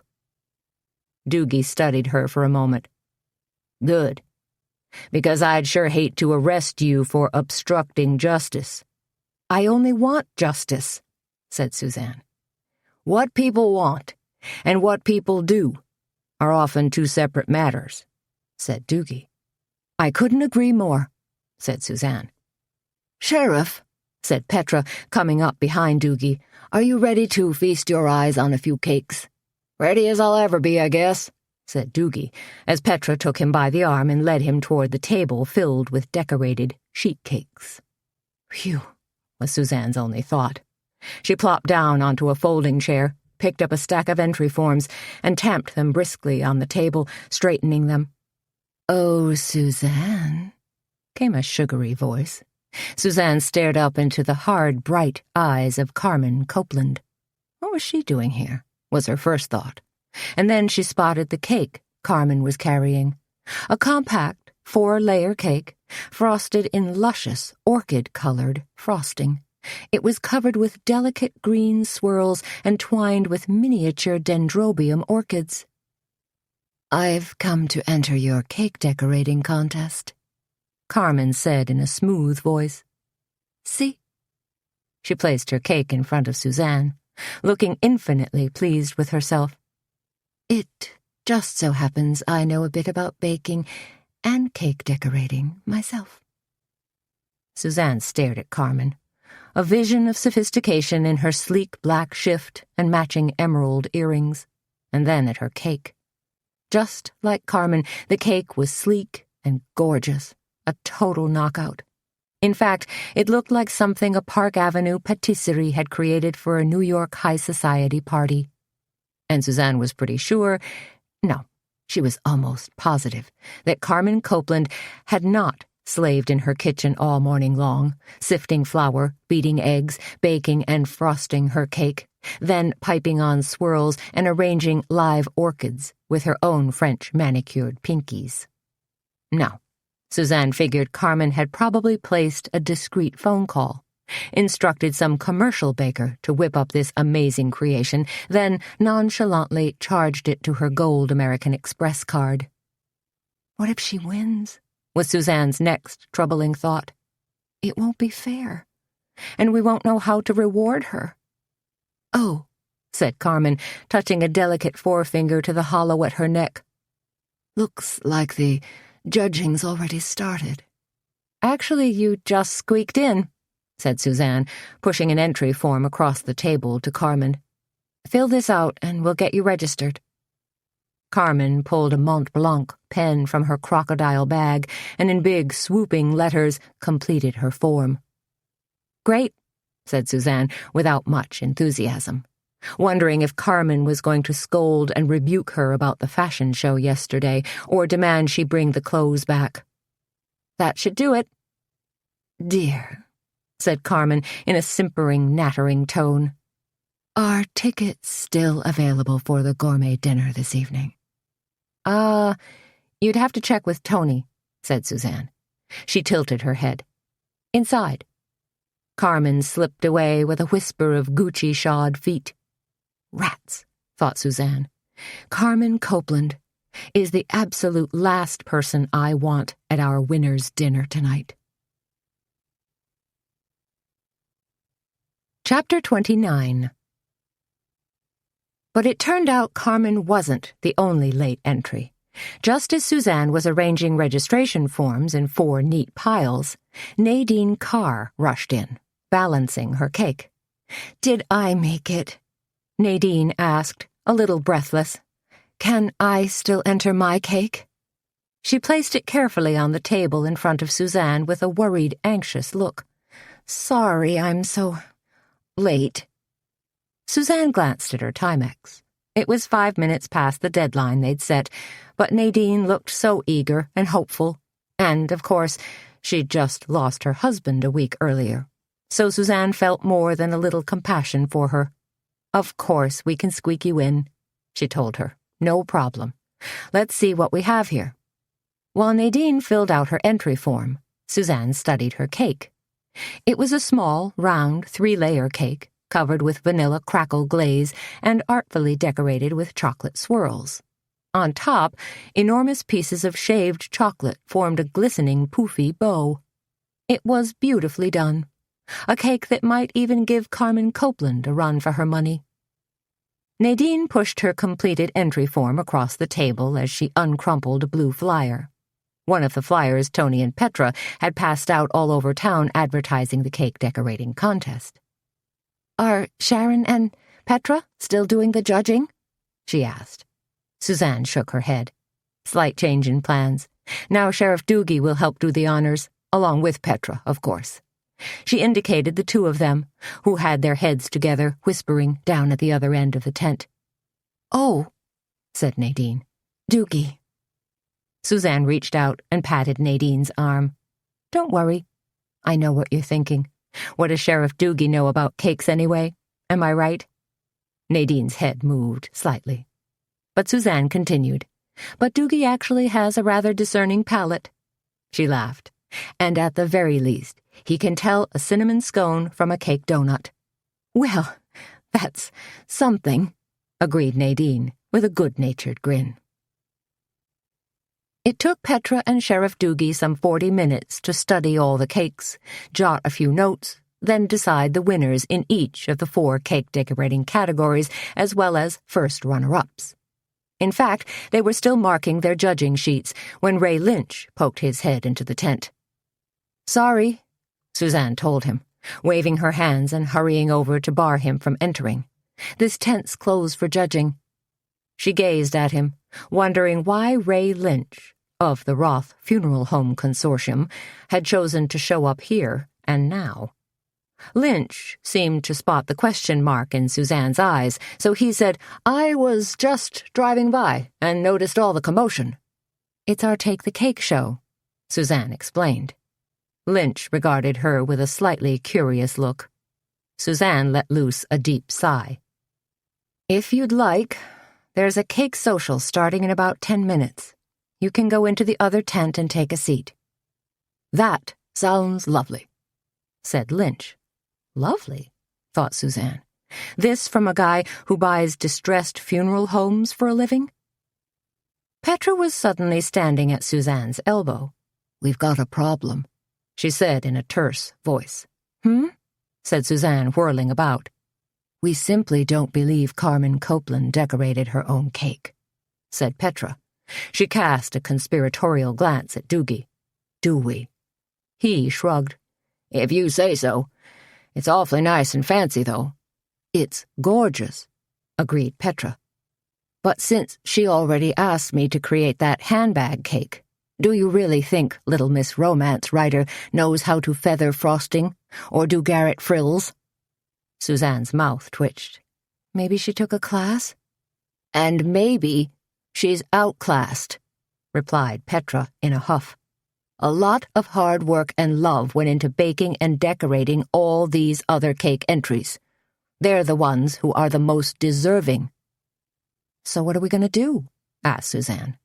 More and more she was becoming a bottom-line gal. Define the problem, figure out a solution. Don't agonize or burst a blood vessel in the process. Petra made an unhappy face. "Since I can't prove Carmen didn't decorate her own cake, we're probably going to have to award her a ribbon. Her cake is clearly the best in the sugar arts category." "What about the other categories?" asked Suzanne. Petra squinted at her judging sheet. "Nadine is the hands-down winner in tiered cakes, Linda Jenner in sheet cakes, and Kathy Cromley in wedding cakes. And, of course, we also have our first runner-ups."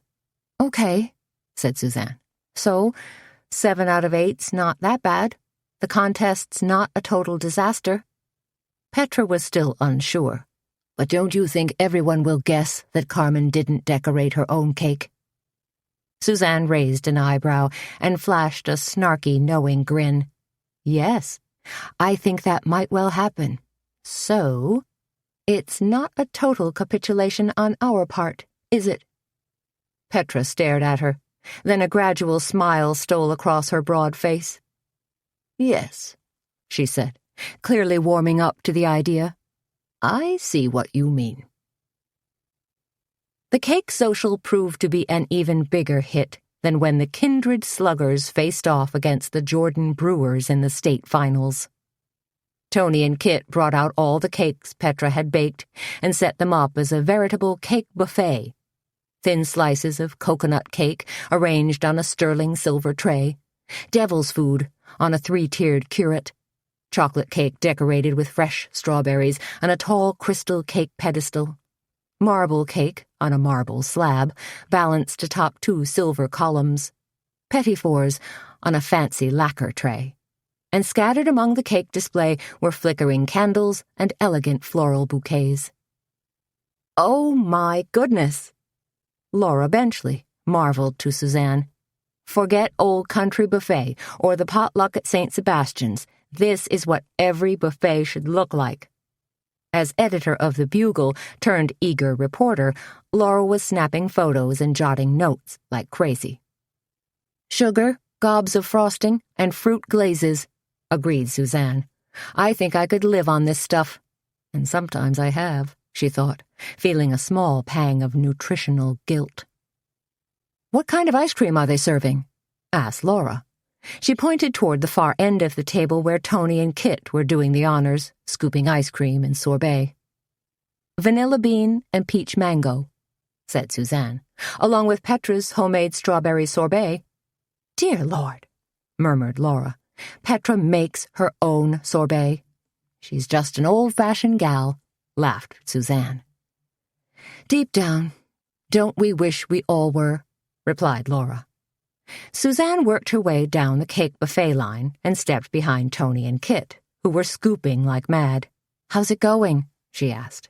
"Great," said Toni, "except for the fact we've got frostbite up to our elbows." Toni shook her right hand to warm it up. "This is even worse than going ice fishing."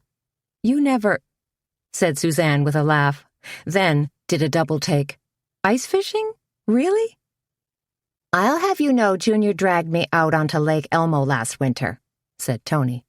"Or, rather, I dragged the ice auger, spin-cast reels, and night crawlers, while Junior dragged 2 6-packs of Budweiser." "You see," murmured Suzanne, "that's one of the reasons your relationship doesn't work." "Incompatibility?" asked Toni. "Inequality," said Suzanne. Some 15 minutes later, Petra and Sheriff Doogie stood in front of the group with fluttering purple and blue ribbons in hand. Somewhere during the judging process, Doogie had picked up a chef's hat that matched Petra's. So now they looked like a pair of giant white mushrooms performing a song and dance act in front of the crowd. Toni, who had relinquished ice cream duties to Kit, perched at one of the tables, clinking her fork against her glass. "Attention, please," called Doogie, obviously relishing his role as judge and jury. "Petra and I are about to announce the division winners in the cake decorating contest." A burst of applause followed, and chairs were scooted around so everyone could face front. Laura Benchley crept toward them down the center aisle and snapped another quick photo. Petra took a step forward and began. "After careful consideration and delicious deliberation, Sheriff Doogie and I have determined grand prize winners as well as first runner-ups in the Cackleberry Club's first annual Take the Cake cake decorating contest." More bursts of applause echoed through the tent as Suzanne slipped into a seat beside Toni and grinned. Somehow, they'd managed to pull it off. Now, if they could only get through tonight. "Take the Cake's a hit," said Toni, clapping and adding a few high-pitched whistles for punctuation. "Thank goodness," murmured Suzanne. "We'll have to make it a permanent event," said Toni. Suzanne nodded as she glanced around the tent, where good fellowship and a definite sugar high seemed to prevail. In fact, 2 tables down, Carmen Copeland leaned over to whisper in the ear of Ray Lynch. And not just a discreet casual whisper, either. Carmen had a distinctly flirty conspiratorial look about her, while her body language projected something akin to, "Look at me, I'm still a little hottie." Suzanne nudged Toni with her elbow. "Carmen." Toni stole a quick glance, then rolled her eyes in disdain. "She's something else. Little Miss Muffet on her tuffet." "She does have a way of putting it all out there," admitted Suzanne. "Maybe Carmen should be shaking her money-maker at Hubley's," whispered Toni. "Did she ask you about tickets for tonight?" said Suzanne. "Oh, yeah," snorted Toni. "Afraid so. And since we had a cancellation, Carmen bought 2 tickets." "Say it ain't so," said Suzanne. "From the looks of things," said Toni, "I'd say Carmen probably invited Ray Lynch." "Shh," said Suzanne. "Petra's going to hand out ribbons now." With a big grin on her face, Petra held up one of the purple ribbons for all to see. "In the sheet cake division, I'm pleased to award the grand prize to Linda Jenner." More thunderous applause.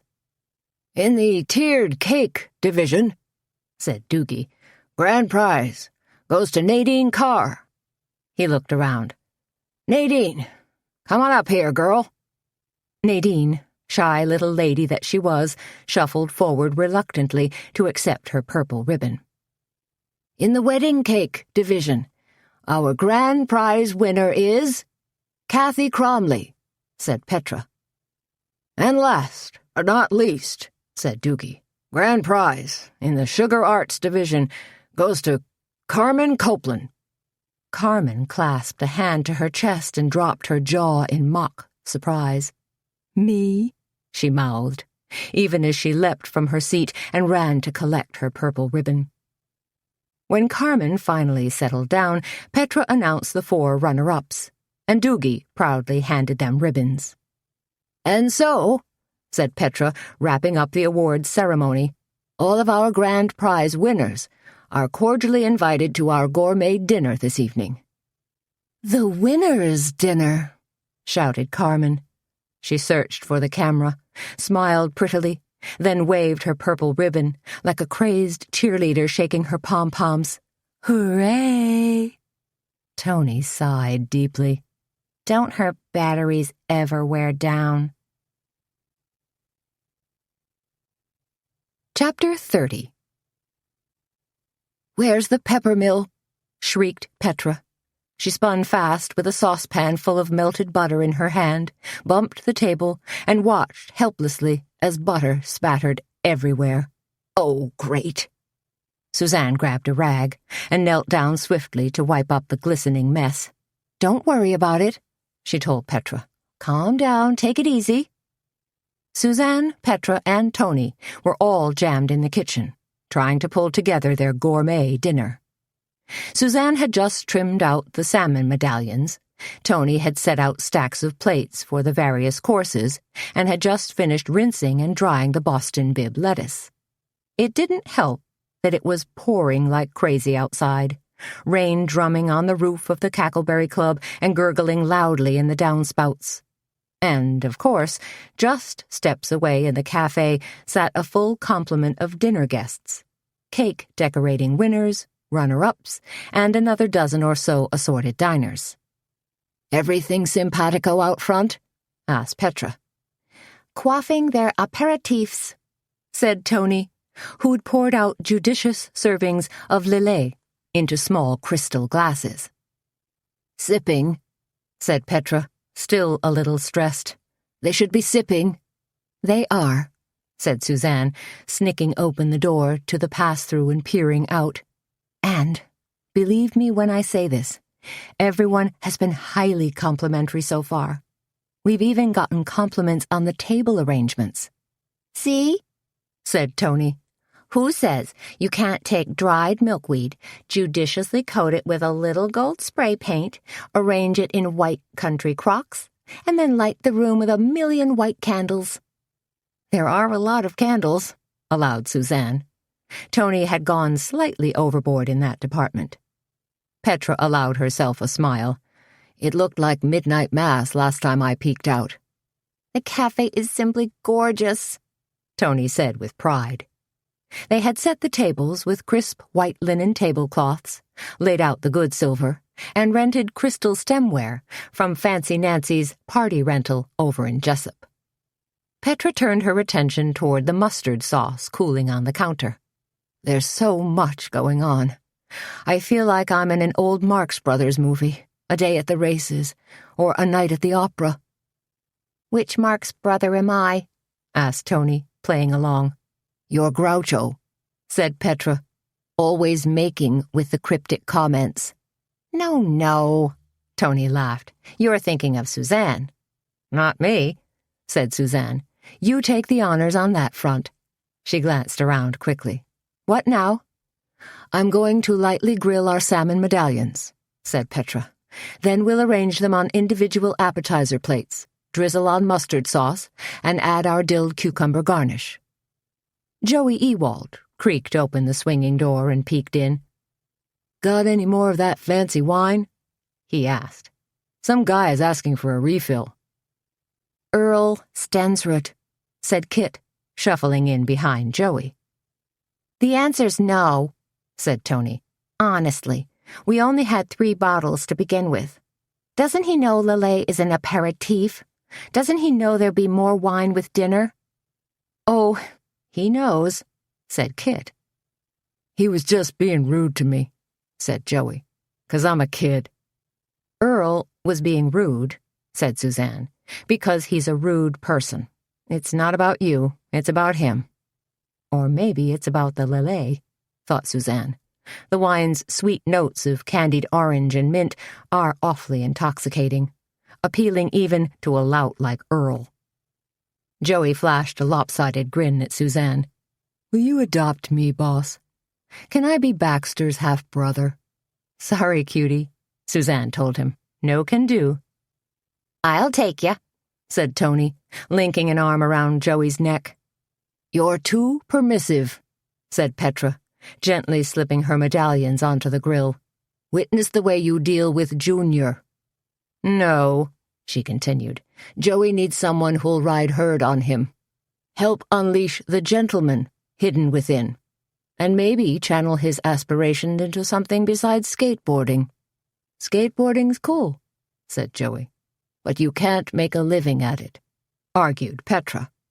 Some guys do, said Joey. In California. Unless the town fathers truck in a load of sand and rename this place Redondo Beach, said Suzanne, I'd say you're out of luck. Why is Earl Stensrud here anyway? Asked Toni, pulling 4 bottles of Pinot Gris from the cooler. Suzanne had selected it to complement the salmon appetizer, the wine's acidic flavor to balance the oily richness of the fish. Missy purchased tickets a couple of days ago, murmured Petra. If you ask me, the girl's in love. A poor choice, murmured Kit. On the rebound from Ozzie, said Toni knowingly. If you ask me, said Suzanne, I think Missy's completely heartbroken over Ozzie, and that she's just sublimating. Earl's her pacifier? Asked Kit. So she might, dump him? Asked Toni. Once everything settles down? We can only hope, said Suzanne. The salmon medallions, when served to their dinner guests, were an instant hit. Ditto the Boston bib lettuce with walnut dressing and Maytag blue cheese. Suzanne, Toni, and Kit did the honors serving while Joey cleared dishes. Sam Hazlitt, who was seated across the table from Carmen Copeland and Ray Lynch, fairly beamed at Suzanne every time she brushed past him. At one point, he grabbed her hand and declared, Your food is fantastic. You ain't seen nothing yet, she whispered back. When Kit removed Earl's empty salad plate, she purred, Hello, Earl. Long time no see. Earl's face suddenly puckered in recognition and turned tomato red. Huh? He grunted. You used to be a real regular at Hubley's, but I haven't seen you for a while," said Kit. There were giggles all around the table. They all knew about Hubley's. It was no big secret. "I wouldn't say regular," said Earl, looking defensive. He shifted nervously in his chair, then tipped it back onto two legs, looking as if he'd been caught with his hand in the proverbial cookie jar. "I had a meeting out there once. This one client—" But the rest of Earl's words were suddenly lost as his chair skidded out from under him and banged hard against the cafe wall, causing a tremor in the wooden shelf directly above his head. That tremor seemed to send seismographic waves down the length of the shelf, causing Suzanne's prized collection of ceramic chickens to tremble and rattle. "Oh, geez!" shouted Toni as a yellow chicken with red tail feathers tottered dangerously, then, like a reluctant dive bomber, tumbled from the shelf. "Watch," began Carmen, who was sitting across from Earl. "Incoming!" yelled Toni, as the chicken struck Earl on the back of his head. Thwack! "Ow!" Earl let loose a howl that sounded like a scalded banshee. He jumped up, stomping about like he'd been stung by killer bees, while his chair continued its unfortunate trajectory and crashed over backward. "What an idiot," muttered Toni, and the people close to her chuckled. Earl continued hopping up and down like a madman, pointing an accusing finger at the smashed chicken. That thing attacked me," he screeched. Toni hurried over to gather up pieces. "Take a chill pill, Earl," she told him. "It's just a freaking chicken." She smirked and held up the chicken's jagged head. "Not much left," she said. "A head, a tail, a few paltry fragments." "Doggone thing smacked me," complained Earl, rubbing his hand against the back of his head. "Gonna have a goose egg." "Some kind of egg," murmured Suzanne. "What's going on out there?" asked Petra, sticking her head through the pass-through. "Ceramic chicken," Sam called to her. "Fell off your shelf. Smacked Earl." Petra gave a wry smile. "The chicken has spoken." Squash soup with fennel and onion garnish was the next course on the menu. "How are you doing?" Suzanne asked Petra as she hurriedly braised the last bits of fennel. "Good," replied Petra. "Fennel's nice and tender, with a lovely caramelization." "Let me rephrase that," said Suzanne. "How are you?" Petra turned with a grin. "I am woman. I am invincible. I am pooped." "Of course you are," said Toni, flying through the door. "We've been at this all day. And by the way, Suzanne, Carmen Copeland is flirting shamelessly with your boyfriend." "He's not my boyfriend," said Suzanne. "Yet," said Toni. "Besides," added Suzanne, "Carmen flirts with anyone and everyone in pants, long or short. You should know that by now." "Good point," said Toni, "since Carmen's also making goo-goo eyes at Ray Lynch." "Maybe you could con Carmen into taking Junior off your hands," suggested Suzanne. "You'd have to pretend you were super jealous," said Petra, going along with Suzanne's suggestion, so Carmen would take up the challenge. "You mean bait her?" asked Toni. "Like she's some kind of crazed feral animal?" "I could do that.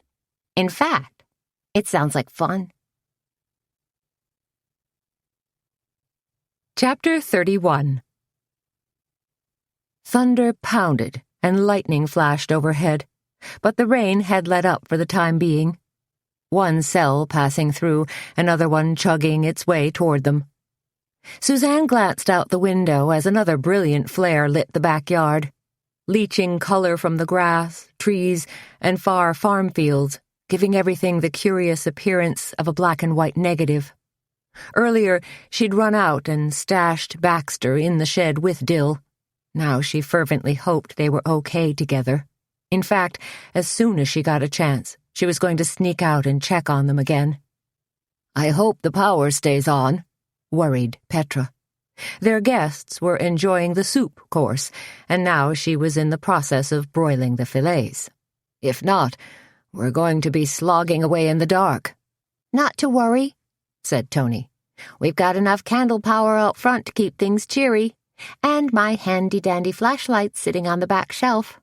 We might need it, said Petra, if the main transformer out by the highway decides to go on the blink. Literally. How's the potato gratin? Asked Suzanne, tactfully changing the subject. No sense courting disaster. Looking good, said Petra, pulling open the door, bubbling away and turning golden brown. Joey struggled in with a gray plastic bin piled high with dishes, followed by an embarrassed-looking Nadine Carr. "Hey," Joey said, "I accidentally spilled soup on this lady, and she was nice enough not to yell at me. Do you guys got some soda water or something?" "Nadine?" said Suzanne. "Come over here and let me take a look." Nadine waved a hand. "It's nothing, really." "Suzanne," said Petra, "try soda water first. Need a rag?" "Got one," said Suzanne. She was already scrubbing at Nadine's blouse and making a difference. "What's the next course?" asked Joey. "Filet of beef with potato gratin," said Suzanne as she continued to work on Nadine. "That's the main entree. As soon as Petra and I start plating, I want the rest of you guys to start serving. Don't wait for us to finish. Just keep moving the entrees out." "We're going to be short on servers," said Toni. "Kit has to leave in a couple of minutes." "What?" said Suzanne, surprised, straightening up, Nadine's blouse forgotten for the moment. She'd assumed Kit was going to stay all evening. "I promised Frankie I'd do a set tonight," Kit explained sheepishly as she slid behind Toni. Suzanne sighed. "I thought you weren't going to dance out there anymore. I hoped you weren't." "I know," said Kit, "but I haven't exactly given my 2 weeks' notice yet." "You want me to be a conscientious employee, don't you?" "Why don't you consider yourself an independent contractor?" suggested Suzanne, "and declare your independence." "I see why everyone says you're such a smart businesswoman," said Kit. "You have a real knack for this stuff." "Suzanne's got great knackers," said Toni with a laugh. "Toni," said Petra. "I could help serve," offered Nadine. "Oh, no," said Suzanne. "That wouldn't be right." "It's the least I can do," said Nadine. "After all, you guys awarded me a big purple ribbon today." Petra, juggling at the stove, glanced at Suzanne. "Suzanne, if it's okay with you," she said. Suzanne took a final sweep at Nadine's blouse. "In that case, Nadine, you're hired." The main course was the biggest hit yet, and garnered not just praise, but a round of applause. "You hear that?" said Petra, gazing at Suzanne. They'd just sent the last fillet out the door and were taking a well-deserved breather. "They like it." She put her hands on her hips, looking both pleased and relieved. "It's a rousing success, honey," said Suzanne. "You did it." "We did it," said Petra. "Now, we just have to finish with a great big bang." "You've already got your pears poaching," said Suzanne. "So we're on the home stretch." "Your doctor seems awfully nice," said Petra, fussing at the stove. Suzanne nodded as she set out dessert plates. "You really like him, asked Petra. "I think so," said Suzanne. "There's a but there," said Petra. "It's still awfully soon," said Suzanne. Her unspoken words were, "It's awfully soon after Walter's death." "I know that, dear," said Petra. "But you'll know when it's right. And you'll know what's right." "You think so?" asked Suzanne. "The Lord knows the ways of the heart," said Petra, "and helps guide us." "Hey," said Toni as she and Nadine ducked back into the kitchen. "Our guests are absolutely gaga over their fillets and potato gratin." "We heard the applause," said Suzanne. You two should go out there and feel the love, urged Toni. Everyone's dying to talk to you. Once we get dessert served, said Petra, I'll be able to relax. Then I'll go out and do a little chit-chat. Just remember, chuckled Toni, stressed, spelled backward, is desserts. While Petra ladled pears from their steaming bath of Riesling wine, cinnamon, and cloves, Toni sliced the gingerbread and placed small pieces on each dessert plate that was laid out. Are we going to get to enjoy some of this too? She asked. I think it's high time we enjoyed a sugary nosh, said Petra, after all our hard work. Uh-oh, said Toni, counting plates. We're a couple pieces short of gingerbread. What? Exclaimed Petra, whirling around. We can't be. I had 2 whole pans of it. I only saw 1, said Toni. Other one's not in the cooler? Asked Suzanne. Nope, said Toni as she continued slicing. Crap, said Petra. It probably got carted out and served during the cake social. Yeah, maybe, said Toni in a vague sort of way. Sorry about that. So, what do you want to do? Petra frowned. Maybe... Nadine, who'd been a little mouse in the kitchen corner, raised a hand tentatively. Excuse me, but if you need a couple more servings for dessert, I have an almond cake in my car, unfrosted. I was going to drop it by my sister's house, but I can always bake another one tomorrow. She smiled sadly. With Julian gone, I've got nothing but time on my hands.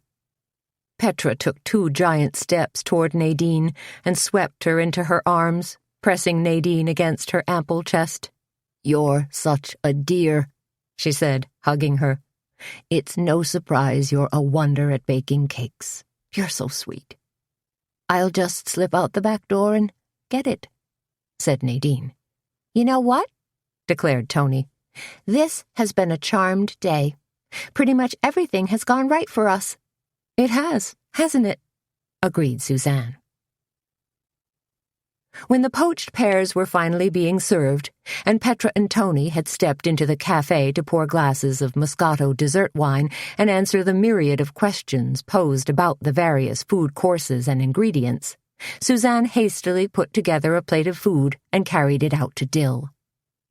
As she crossed the 30 feet of grass and mud, heading for the little shed, big fat droplets began to plop down. Within seconds, the heavens had burst open once again. "Dill!" she cried, banging on the door. "I brought you—" The door was suddenly flung open, and Dill's crazed, red-rimmed eyes stared into hers. "I gotta leave," were his startling words. "What?" Suzanne put a hand on his chest and pushed him back, trying to step inside the shed and escape the downpour. He bent down to grab his tattered backpack and cowered nervously. "What's wrong?" "Like I said, I gotta get out of here." "What happened?" asked Suzanne, stunned. "What's going on?" "I just gotta go," said Dill. He looked past her, his bleary eyes rolling back and forth with fear. "It isn't safe," he told her in a hoarse whisper. "You're not making sense," said Suzanne, and wasn't that an understatement? "Can't stay," muttered Dill, struggling into his army jacket. "Scared," he added. "Scared of what?" asked Suzanne. She was getting a strange feeling in the pit of her stomach, like she'd eaten something that didn't agree with her. "I saw the woman," Dill hissed. "She's a bad woman." Suzanne stood stock still and stared at him. "What?" she whispered in disbelief. She glanced back at the Cackleberry Club. What was Dill talking about? Had he seen Missy or Carmen enter the Cackleberry Club? Had he had a previous encounter with either one of them? Or maybe with Kit? Was something going on with Kit that she didn't know about? Suzanne glanced backward toward the Cackleberry Club and frowned. Or, and it could be as simple as this, was Dill the gingerbread thief, and Toni had scolded him about it earlier. As if that notion seemed to hold a little credence, a shadow wavered inside the Cackleberry Club behind the screen door. "Wait a minute," Suzanne murmured. "Hold everything." She was trying to make sense of Dill's paranoia, to pull it all together into one nice, neat package, but her thoughts hadn't quite gelled yet. "You stay here," Suzanne told Dill, "while I go check on something, okay?" "No," said Dill, pushing past her. "Gotta go." "No, please," cried Suzanne. She dashed out into the rain after him, reaching for him, but the tips of her fingers only caught the rough cotton of his army jacket, and then he was gone, ducking around the side of the Cackleberry Club and virtually melting into the darkness. "Please," she called after him in a small voice. She stared into the night, rain slashing down at her, drenching her in a cold spray. Then she turned and noticed Baxter, who had followed her out into the rain. "You poor thing," she told him. "You're absolutely drenched. Get back inside, okay? I'll get a towel and dry you off. Doggone it," she muttered as the door creaked open behind her. Suzanne whirled around, expecting Petra to be standing there, peeking out the back door, gesturing for her to come inside, or maybe even holding out a towel for her. Instead, the cold, hard face of Nadine Carr stared at her. "What?" said Suzanne, momentarily startled. "What's—" That's when Suzanne noticed the gun, a Smith & Wesson pistol pointed directly at her heart. Chapter 32. "Where is he?" demanded Nadine. "Who?" said Suzanne. "You know who I'm talking about," snarled Nadine. "That ragtag ex-soldier you were just talking to." "Gone," said Suzanne. "And why are you—" "Shut up," snarled Nadine. "Don't say a word. From now on, you do exactly what I say." "Okay," said Suzanne, staring at the small round hole that was so carelessly pointed at her rapidly thudding heart. "Sure, whatever." Nadine held out a hand. "Give me your car keys." Suzanne stood still as a statue, her wet hair plastered against her head, her teeth beginning to chatter. "What?" she said, feeling stupid. "Is that what this is about? No, it can't be. She's after Dill." "What's wrong with your car?" "There are cars parked all around me," Nadine snarled. "So, you're going to give me yours." Suzanne patted the pockets of her khaki slacks and came up empty. "In my jacket," she told Nadine. "Inside." Cold water trickled down the back of Suzanne's neck. An even colder feeling had settled in the pit of her stomach. "Where?" demanded Nadine. Suzanne made a slightly futile gesture. "In the kitchen, hanging on the back hook." "Get over here," ordered Nadine. "And don't you dare cry out. Don't utter a single word." "Just the keys," murmured Suzanne. "I'll hand over the keys and then you'll leave?" "Nothing's that easy," barked Nadine. "You, Miss Snoop, are coming with me." "No way," said Suzanne, finally putting some force in her voice. "Go with this crazy lady? I don't think so." The pistol in Nadine's hand waggled back and forth. "I have ways of making you do exactly what I want," said Nadine with a giggle. Her voice was a low mix of craziness and excitement. What happened to the Nadine I thought I knew? Suzanne wondered. What happened to Nadine Carr? Has some hellish doppelganger suddenly invaded her body? Could this possibly be the same woman who'd come to the knit-in? Who'd just been awarded a bright purple ribbon at the cake decorating contest? What was going on? Had the world gone completely mad and suddenly lurched off its axis? Then it all hit Suzanne in a rush, like a freight train steaming recklessly toward her, like a terrible cyclone churning its way across fields and city blocks, wreaking destruction. "You killed Ozzie Driesden," Suzanne said in a pained voice. "And Beau?" Nadine's aged face pulled itself into an evil, knowing smile.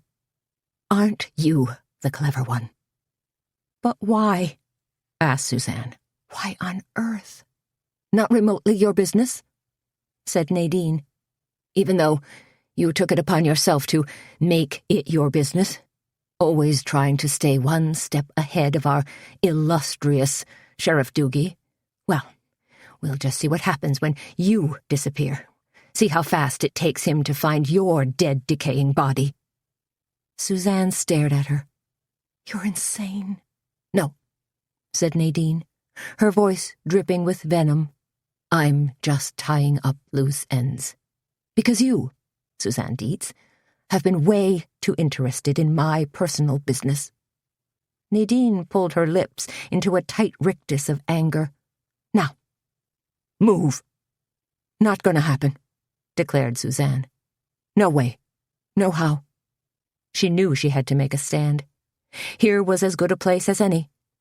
Nadine swung her arm around and pointed the gun directly at Baxter's head. He was standing in the rain, some 10 feet from Suzanne, watching the two of them as though he were a spectator at a tennis match, wondering in his little doggy brain what part he should play. As Nadine aimed directly at him, worry seemed to flicker in Baxter's brown eyes as lightning blazed in the sky above. No! Screamed Suzanne. Then move, ordered Nadine. Suzanne clumped woodenly toward the back door. Would Dill come running back to tackle Nadine?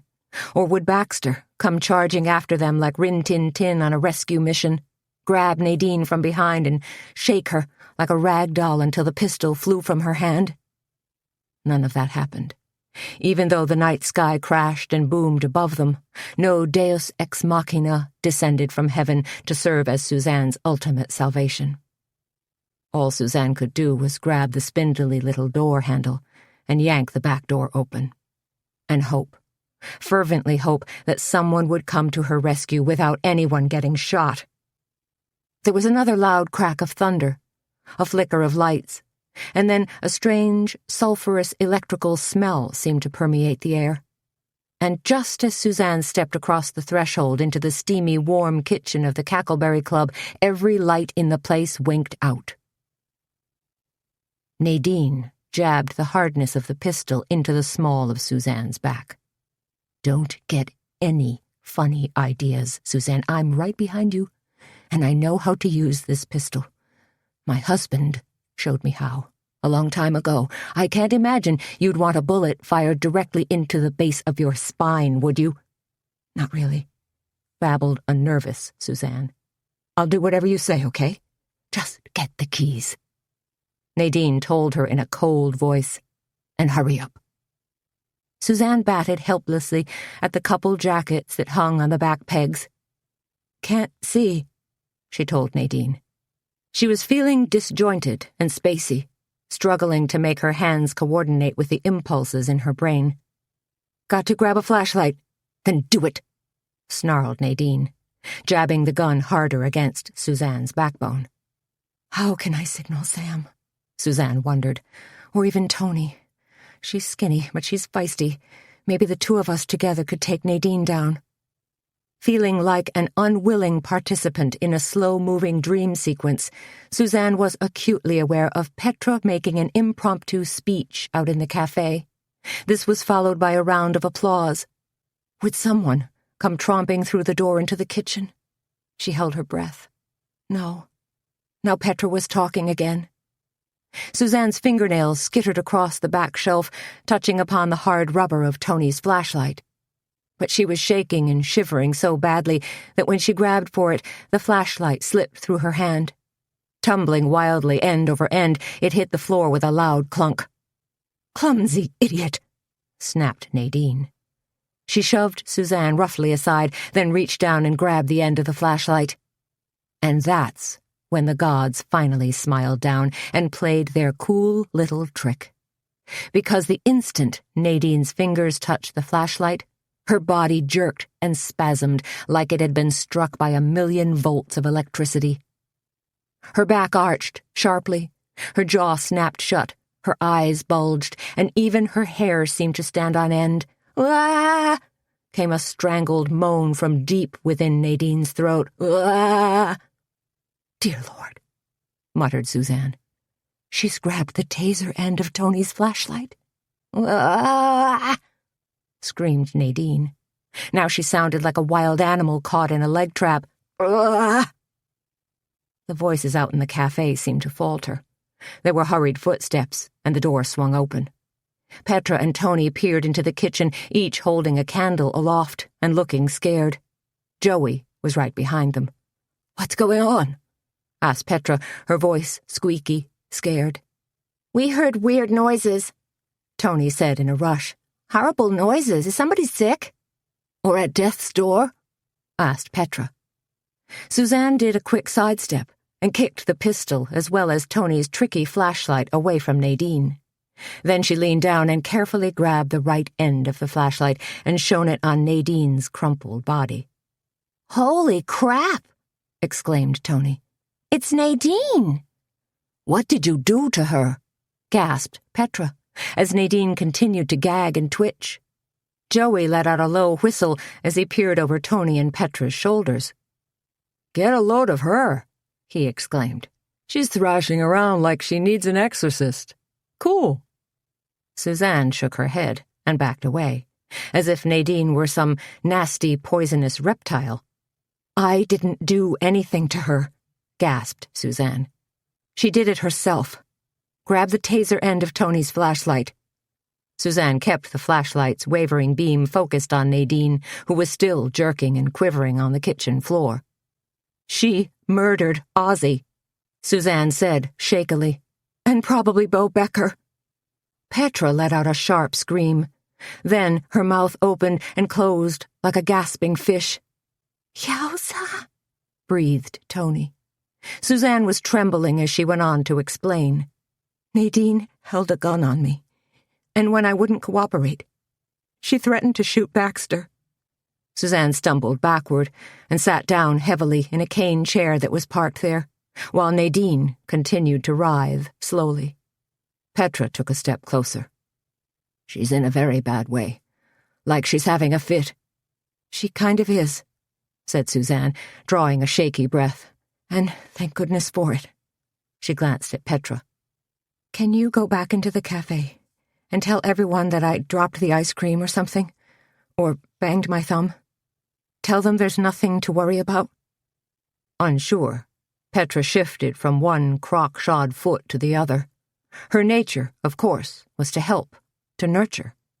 Finally, she said, "Okay, I guess I can do that." "Toni," said Suzanne, fighting hard to jump-start her brain, "get on the horn and see if you can rouse Doogie, okay? Then we'll tie this monster up." "No, ma'am," said a voice from the doorway. "I'll tie her up." "Who are you?" asked a startled Joey. He jumped back as a dark figure loomed toward him. "What?" said Petra. They all turned to find Dill, silhouetted in the back doorway of the kitchen. "Dill," said Suzanne, "you came back." I couldn't leave you with her," said Dill. "I couldn't do that." "Why not, Dill?" asked Suzanne. She had to get to the bottom of this mystery once and for all. Dill extended a trembling hand and pointed at Nadine. "I saw her coming out the back door of that funeral home," he said in a hoarse voice. "I was hiding back behind the dumpster, where she couldn't see me."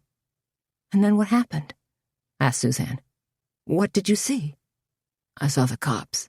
An ambulance come," said Dill. He looked terrified. "I knew the man inside was dead." "What man?" asked Petra, fascinated by Dill's strange narration. "The owner," said Dill. "Ozzie. He gave me money a couple times." Dill looked like he was ready to cry. "He was nice." "Yes, he was nice," said Petra. Now she sounded hoarse, like she was ready to cry. Toni grabbed the flashlight from Suzanne's hand and shone it directly into Dill's face. "Your name is Dill?" she asked. He nodded his grizzly head slowly. "Howdy," said Toni. "Glad you showed up." Nice to finally meet you," Petra murmured, wiping her eyes. "Dill," said Suzanne. "Go out to the shed and see if you can find some rope so we can tie Nadine up, will you? And make sure Baxter's okay?" "Sure," said Dill. Petra shifted her gaze back to Nadine. "I can't imagine what got into her." She sounded deeply sad and utterly shocked. "You think you know a person." "But I guess you never really know their deep, dark secrets," filled in Toni. Petra continued staring at Nadine. "You think she'll recover? Nadine sure looks wonky." 400,000 watts ripping through your system will do that," said Toni, sounding almost philosophical. "She's just lucky she didn't wet her pants." "Toni," said Petra. "I'm just saying," said Toni. She grabbed a length of twine off the shelf, knelt down, and looped it around Nadine's wrists. "You ask me. I think we ought to truss her up like a holiday hog." Toni yanked the twine tight around Nadine's wrists, then gave an extra hard tug.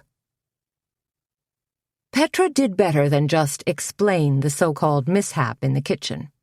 She went back out into the café, jollied everyone up, thanked them for coming, then bid them all good night.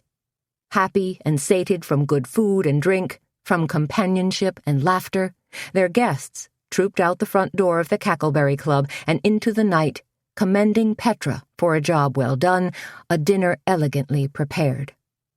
All except Sam Hazlitt, of course. "What's going on?" he asked as the last guest departed. Worry seemed to have etched some lines into his handsome face. Petra raised her eyebrows and crooked an index finger. "Follow me." "What?" he asked. "You're not going to believe this," she told him. "Holy buckets," Sam exclaimed when he saw Nadine curled up on the floor, her hands tied. "What happened to her?" He hurried to Nadine's side and knelt down, his practiced fingers searching for a pulse. "What did you do to her?" "Not to worry," said Suzanne, her voice surprisingly calm now. "She's still alive and breathing." "But not kicking," said Toni. "She's what you'd call stunned." She brandished her combo flashlight and stun gun and waggled it in front of Sam's face. "A slight mishap with a taser." "Who did this?" asked Sam, gingerly taking the stun gun from Toni's hands, handling it like he was carrying a vial of the Ebola virus. He stared at Toni, who shrugged and nodded at Suzanne. Sam shifted his surprised gaze to Suzanne. "You did?" He sounded shocked. "Why on earth?" "Long, strange story," said Suzanne. Toni pointed to the pistol that still lay in the corner where Suzanne had kicked it. Gray and dangerous, it looked like a nasty mechanized rat. "Nadine threatened to shoot Suzanne," she explained. "What the?" asked Sam, still puzzling over the bizarre scene. "You don't get it, do you?" said Suzanne. Her eyes sparkled for a few seconds, then tears coursed down her cheeks. "Nadine killed Ozzie. She killed Beau." Sam leapt up and was across the floor in a heartbeat. Sweeping Suzanne into his arms, he pressed her against his chest while she sobbed softly. "Shh," he murmured, gently stroking her head. "It's okay. You did good. You're safe now." He held Suzanne, whispering softly to her, until Dill came clumping in with a coil of rope. Sam seemed surprised to see this strange, hulking man, but held his questions for the time being. Together, the two of them hoisted a rag-doll Nadine onto the cane chair, then carefully bound her arms and legs. As Sam was tying the final knot, Nadine's head lolled drunkenly and her eyes peeped open. "She's coming around," said Joey, who'd remained pretty quiet until now. Said Nadine. A thin string of drool dripped from the corner of her mouth. "Don't try to talk," Sam told her. "Just take a few deep breaths." "Let her talk," said Suzanne. There was bitterness in her voice. "Let her confess." "Deputy Wilbur Halpern's on his way," Petra told them. "Running fast, Lights and sirens all the way, and Doogie's apparently 5 minutes out. He was blabbing on his cell phone, cruising for home, when the law enforcement center radioed his emergency frequency and told him to head for the Cackleberry Club. "Thank goodness," said an exhausted Suzanne. Dill's presence had been hastily explained to Sam. Nadine had been tied up. "Maybe we should move out into the café," suggested Sam. The lights had come back on, but they were all jammed eyeballs to elbows in the little kitchen, surrounded by the detritus of the evening's gourmet dinner. Toni jabbed a thumb at Nadine, who was glaring at them with hooded, angry eyes. "What are we going to do with her?" Sam looked at Dill and shrugged. "Move her out too?" he suggested. The two men picked up Nadine, chair and all, and carried her out into the café. Toni and Joey hastily cleared one of the large tables so they could all sit down. Suzanne settled into the chair farthest away from where they'd put Nadine. "What a day," she said, stroking her forehead lightly with her fingertips. "What were we saying before?" asked Petra, "about this being a perfect day?" "Not," said Toni, sounding exhausted. Sam, who was seated beside Suzanne, looking more than a little worried, reached over and held his palm against Suzanne's forehead. "You feel hot," he told her, "and you're awfully pale.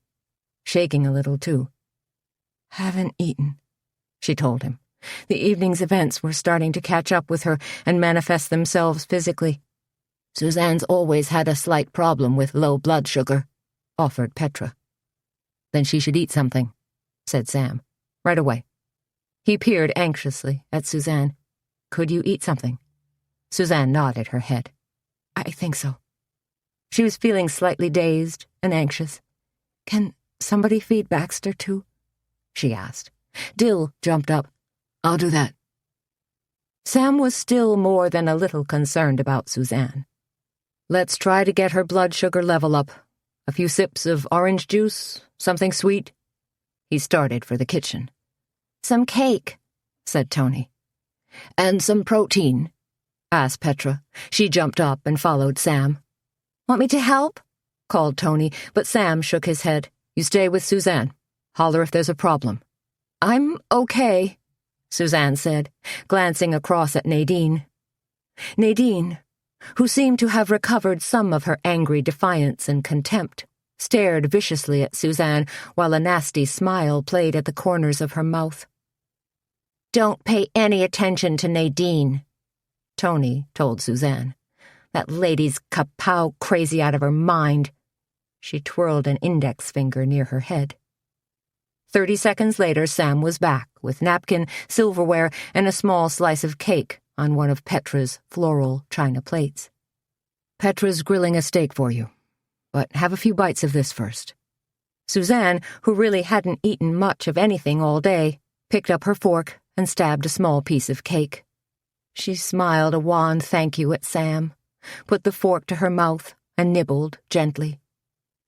That was when a tremendous pounding, like a herd of stampeding cattle, suddenly rocked the front porch of the Cackleberry Club. The door crashed open, and there stood Sheriff Roy Doogie, looking wild-eyed and tremulous, his thin gray hair almost standing on end. "Dear Lord," said Toni, stumbling to her feet. Sheriff Roy Doogie gazed crazily about until his eyes fell upon Suzanne. He took one look at the fork in Suzanne's hand and the cake with the missing bite, and suddenly launched himself across the floor of the Cackleberry Club. Landing in front of Suzanne, he smacked hard at her arm, then grabbed her around the waist. Suzanne let out a terrified gasp as her fork and dish clattered noisily to the floor. Everyone else looked on in shock. Had Doogie suddenly lost his mind? Sam was the first to intercede. "Sheriff!"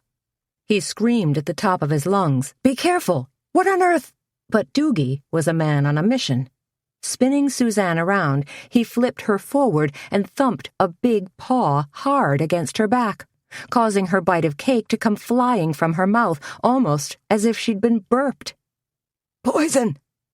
Doogie wheezed. "That cake's poison!" He cradled Suzanne in his arms. Help her, Doc. Help her. Chapter 33. Suzanne, shaking and shivering, couldn't rinse her mouth enough. Over and over, she coughed, rinsed, spit, then repeated the process. Finally, she grabbed a salt shaker, spilled salt into a giant glass of warm water, rinsed thoroughly, then gargled. Petra stood behind Suzanne, tears streaming down her face. She'd thrown an Indian-patterned blanket around Suzanne's shoulders and was gently patting her back. Doogie and Sam stood discreetly behind her, Sam giving a quick account of Dill's role to a still startled Doogie. Toni stalked from the kitchen out into the café, pounding her right fist into a cupped left hand, looking like she wanted to smack Nadine in the mouth. "Miserable piece of filth," she muttered as she passed by Nadine. Kicking the back of Nadine's chair, she threatened, "I ought to clock you a good one." Then she scurried back into the kitchen. "What?" said Suzanne, still leaning over the kitchen. "What kind of poison was in the cake?" She took a sip of salt water, rinsed, and spit again. Finally, she straightened up and turned to face Doogie and Sam. Doogie put his hands on his bulky hips and said, "Remember the ashes that were in that sink?" Suzanne just stared at him. "At Driesden and Draper," prompted Doogie. "The day we found Ozzie." Suzanne nodded and frowned. She did remember the little bit of charred ashes smeared in the bottom of the sink in Ozzie's embalming room. But with Ozzie lying there dead, she hadn't given them much more than a cursory inspection. "I just got a call from the state crime lab," said Doogie. "And I mean, literally, I just took their call. When I pulled in here." Doogie looked shaken and wobbly, like his ticker might not be faring so well. "The crime lab determined that the ashes contained small bits of hair and fingernails." "Oh, ick," said Toni, making a face. "No, wait," said Doogie, holding up a hand. "The thing is, they belong to Nadine's husband." "Dear Lord," said Suzanne, suddenly catching on. "She was poisoning him?" Doogie gave a miserable nod. "Arsenic. That's what killed poor Julian. Poison. Nadine had been slipping it into his food, slowly, over time, until she finally killed him." "Killing him, slowly," murmured Suzanne. "She murdered her husband?" said Petra. "Dear Lord." "It's not unheard of," said Doogie. He wiped a hand against his cheek. "When Ozzie was prepping Julian's body, he must have noticed something funny. Had a suspicion about Nadine.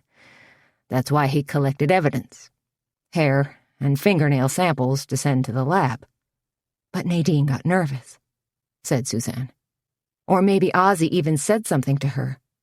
So she killed Ozzie and then tried to destroy the samples." Doogie nodded. "Until you came along, and she slapped that chloroformed rag over your mouth." "So, wait a minute," said Petra. "Nadine killed Bo Becker too?" "Holy cow," said Toni. "The lady's a regular Black Widow spider." Doogie scratched his head. "This all came at me pretty fast, but that's what it looks like. Probably because Bo worked so closely with Ozzie." "And Bo might have been suspicious of Nadine," said Suzanne. "He might have been watching her during her husband's funeral, or something tripped in his brain that she wasn't the sweet little old lady she pretended to be." "Nadine was smart as a cobra," said Doogie. "She's the one who probably sent Bo to that deserted cemetery, then got the drop on him and strung him up." "Almonds," said Dr. Sam Hazlitt, almost as if it were a non sequitur. "That's the smell of arsenic." "And quite lethal over time," said Doogie. "Exactly," said Sam. Doogie stared at Suzanne with compassion in his rheumy eyes. "And then she tried to poison you. When I burst in and saw the cagey look on her face, watching you eat, I figured she'd somehow slip poison to you, too." With her almond cake, said Suzanne in a hoarse voice. Suzanne held a clean terry-cloth towel to her mouth and blotted slowly. I want to talk to her. Leave her alone, said Petra. Let the law deal with Nadine. She put a hand on Suzanne's shoulder. And a higher power.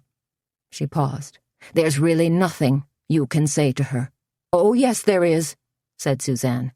Not only was she feeling decidedly stronger, her anger was building into a terrific head of steam. Atta girl, encouraged Toni. Go out there and knock Nadine's block off. No violence, barked Doogie, spreading his arms wide. Nobody's gonna touch a hair on that murderous woman's head. Nobody takes the law into their own hands in my county. But, like an avenging angel, Suzanne swept past Doogie and burst through the door into the café.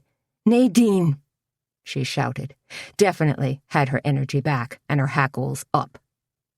Doogie was hot on Suzanne's heels, with everybody else piling in right behind him. I have a bone to pick with you, cried Suzanne.